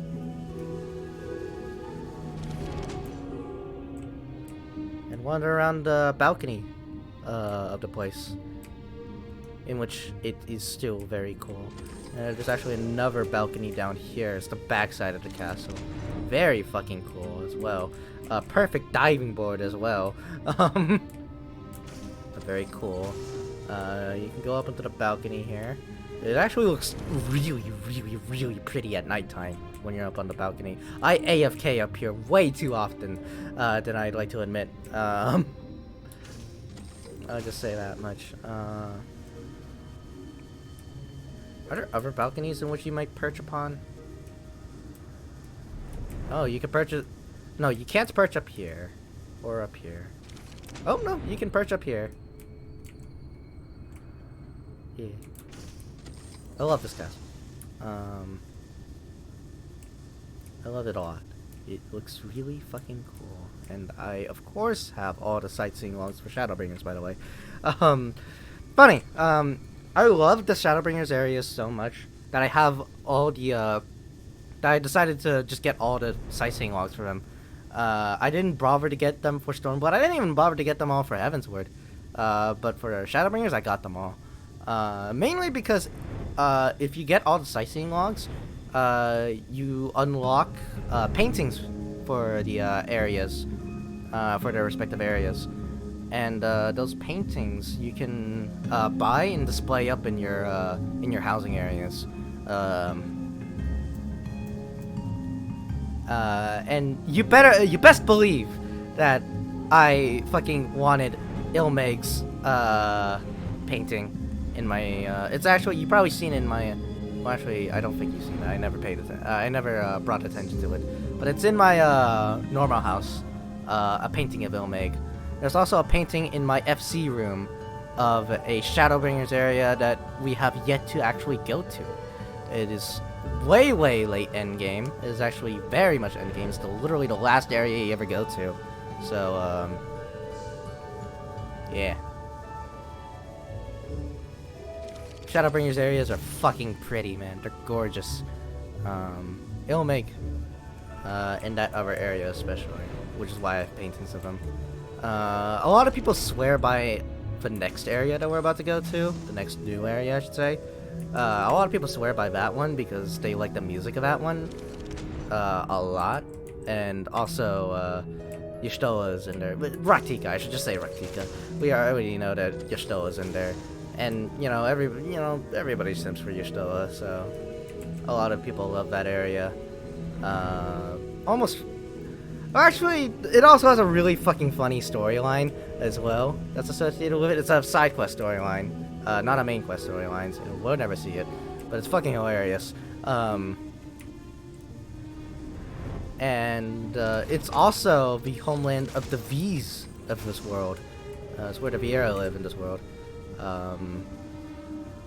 So a combination of all those factors, on top of the music being kind of a jam, very different, but very much a jam, and whatnot, makes it the favorite area of everybody for Shadowbringers. I don't blame them, but like, I really do prefer aesthetics other than, and I really do prefer the lore of this place as well. Don't really quite like Viera as much as other people probably do. I mean, I like them alright, I like them as much as the next guy after all, but like, but I don't know, I think there are a lot of things about 14 that are way more interesting anyways. Like the whole the Vobert kingdom, that whole history and whatnot. Very reminiscent of Ishgard. We even made the parallels. It's very interesting to me. And the whole aesthetic of this place as well is just very pretty to me. So that's why I prefer it.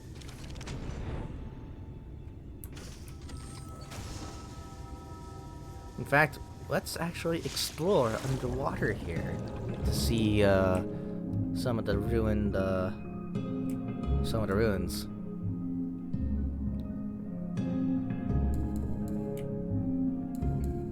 We already saw the church and a lot of the houses, but the staircase, like obviously this used to be a civilization if there was a staircase leading up, yeah? And even the staircase leading up to the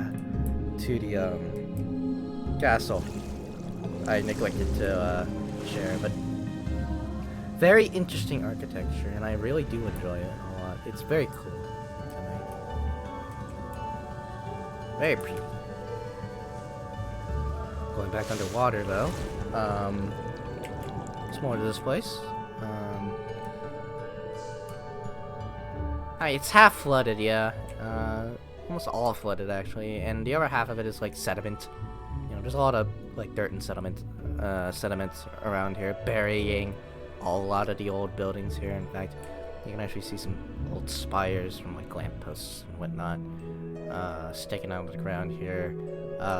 This house right here in particular is the one of note. The door is halfway submerged underneath all this dirt, and debris, and sediment. Doubtless results from the flood of light, no doubt.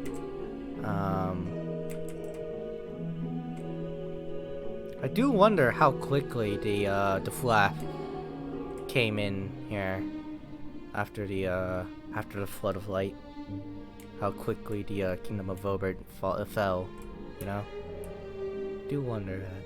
Also wonder why there's no corpses around here. I guess the Fae have been cleaning the place up a little bit ever since then. They have made it their own, and it has been 100+ years. And actually, bones do actually dissolve in salt water. I don't know if this is salt water or not. Probably is. Probably, I don't know. Or at least some sort of dissolving water. But yeah, bones do dissolve underwater.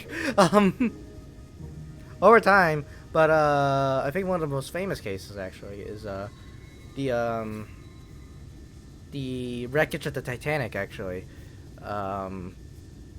this is a big tangent here, but in the wreckage of the Titanic, you'll see a lot of shoes actually, and those shoes are actually used to be attached to full-on corpses from the people who died during the Titanic's sinking. And the only evidence of them ever being there is their clothes and their shoes, because their bodies were, you know, pecked away by the local wildlife and by fish and whatnot, and their bones dissolved under the water. So the only evidence of their corpses being there ever was their shoes. Very eerie to think about, but yeah, I'm no doubt the similar thing was happening here, and it's probably just that the Fae, you know, cleaned up the place a little bit. They did make it their own after all. These like crystal spires here, for example, weren't here when this was still Vobert. In fact, actually, you can see over here, this part of the land is relatively unmolested because this is where the Amaro reside, and you know, there's still the wreckage over here. The spires are still here. You know, the spires are crystals, but generally it's just relatively just like grasslands and trees and whatnot, and even going out, you can actually go all the way over to the edge here. Vobertenberg is what it's called. You can see way more of this world's Kerfus sort of area. Way more of Ilmeg. Stretches out for miles and miles of really, really interesting geology, I guess. I don't know. Just a lot of interesting, like, mountainous plains type of terrain here with a lot of trees. It looks really cool. Really pretty. I love it a lot. It's actually a really neat sort of parallel, actually, because it's gives us some insight into what Kerfus would have looked like back before the Calamity and back at the source, you know? Because they said that Kerfus used to be like a luscious land, you know, full of vibrant greens and whatnot, but after the Calamity, it was put under eternal winter and constantly snowed. And they even made reference to that here, where like the winters in the Kingdom of Robert were very, very harsh. And I can imagine very much the same sort of terrain that we see here would have been what Curthis would have looked like in its prime, back before the Calamity and before all of its whatnot happened. I guess I'll do this fate.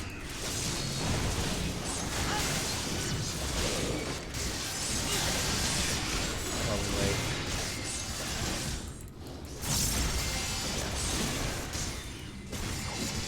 But yeah, that's like, if you don't see why it's my favorite area now, that's like the chief reason why. It reminds me so much of Curthis and what Curthis could have looked like before the Calamity. So it's not one-to-one, obviously, because the the Fae have completely taken over.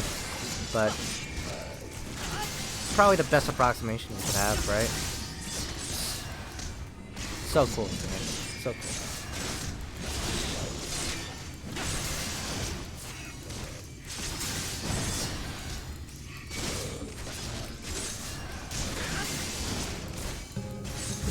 Also, it seems I lied when I said that Amaro can't fight.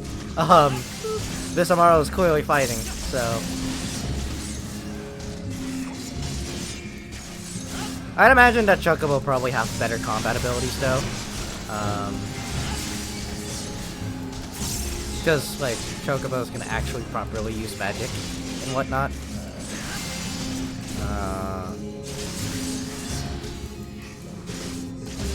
Whereas Amaro just kind of snap and snarl, it seems. Unless you wonder, yes, Chocobos are confirmed to use magic. Chocobos can cast Meteor, so they can definitely cast magic. Your companion Chocobo actually casts Regen on you, and casts Choco Cure. So make no mistake, Chocobos can fucking cast magic. I assume that Amaro can't, or at least not well enough to really be competition.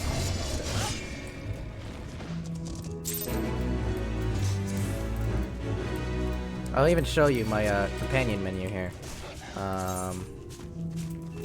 My Chocobo here. Level 7 healer.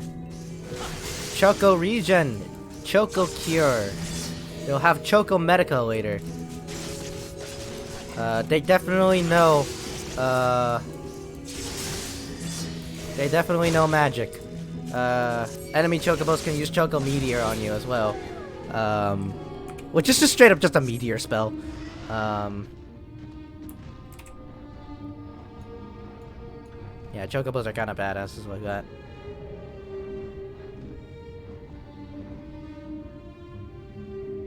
Wow, this queue is, like, taking a while. It's been, like, 15 minutes, hasn't it?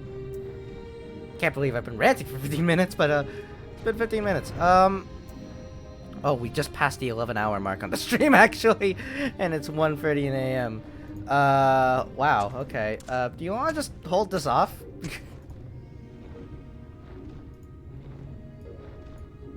Until... It's 11 hours on the stream, and the queue is taking 17 minutes. And it hasn't changed in the past, like, since then, so... 16.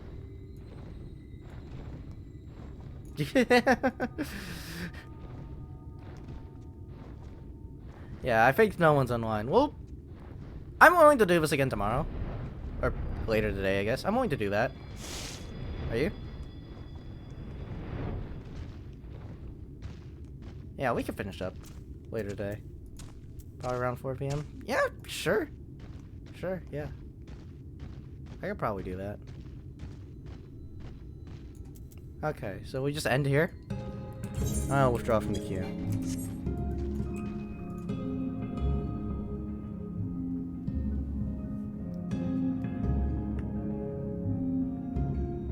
Okay.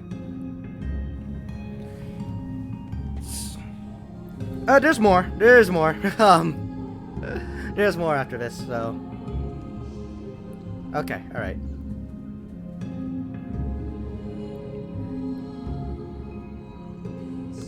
Yeah, it might be. So we're gonna end it off here.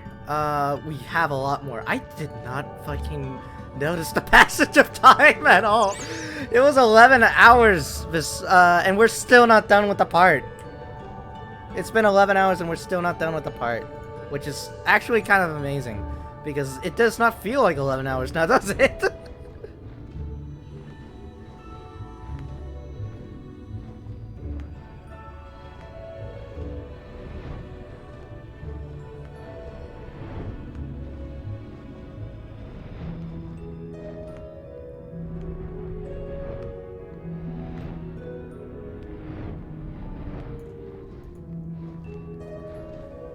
Yeah, this was the amount of time we spent on Realm Reborn, but like, we went through like 4 areas and like a shit ton of lore and plot as well, right? This is like really fucking cool. That's Shadowbringers pacing for you. It's breakneck. I love it. Yeah, no speeches. And by the way, we're not even done with the fucking part. We're not even done with the fucking part. We're like, we still have a whole ass another area. In this part. Until the end of it. So, yeah. It's definitely, like, way better paced than Stormblood. Hell, I'd say it's better placed than Heavensward, even.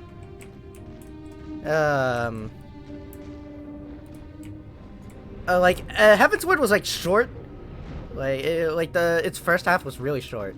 But at the same time, like, it felt like it went through about as much plot as its length was, right? So... Whereas, like, Heavensward Part 1 was, like, what, 6-7 hours? And it felt like 6-7 hours. Whereas this, like, it was, like, 10-11 hours. And it felt like we went through, like, 5 hours. Right? 5 or 6 hours, it feels like. Time flies with Shadowbringers. It's really fucking good. The way they paced it. I don't know how they did it.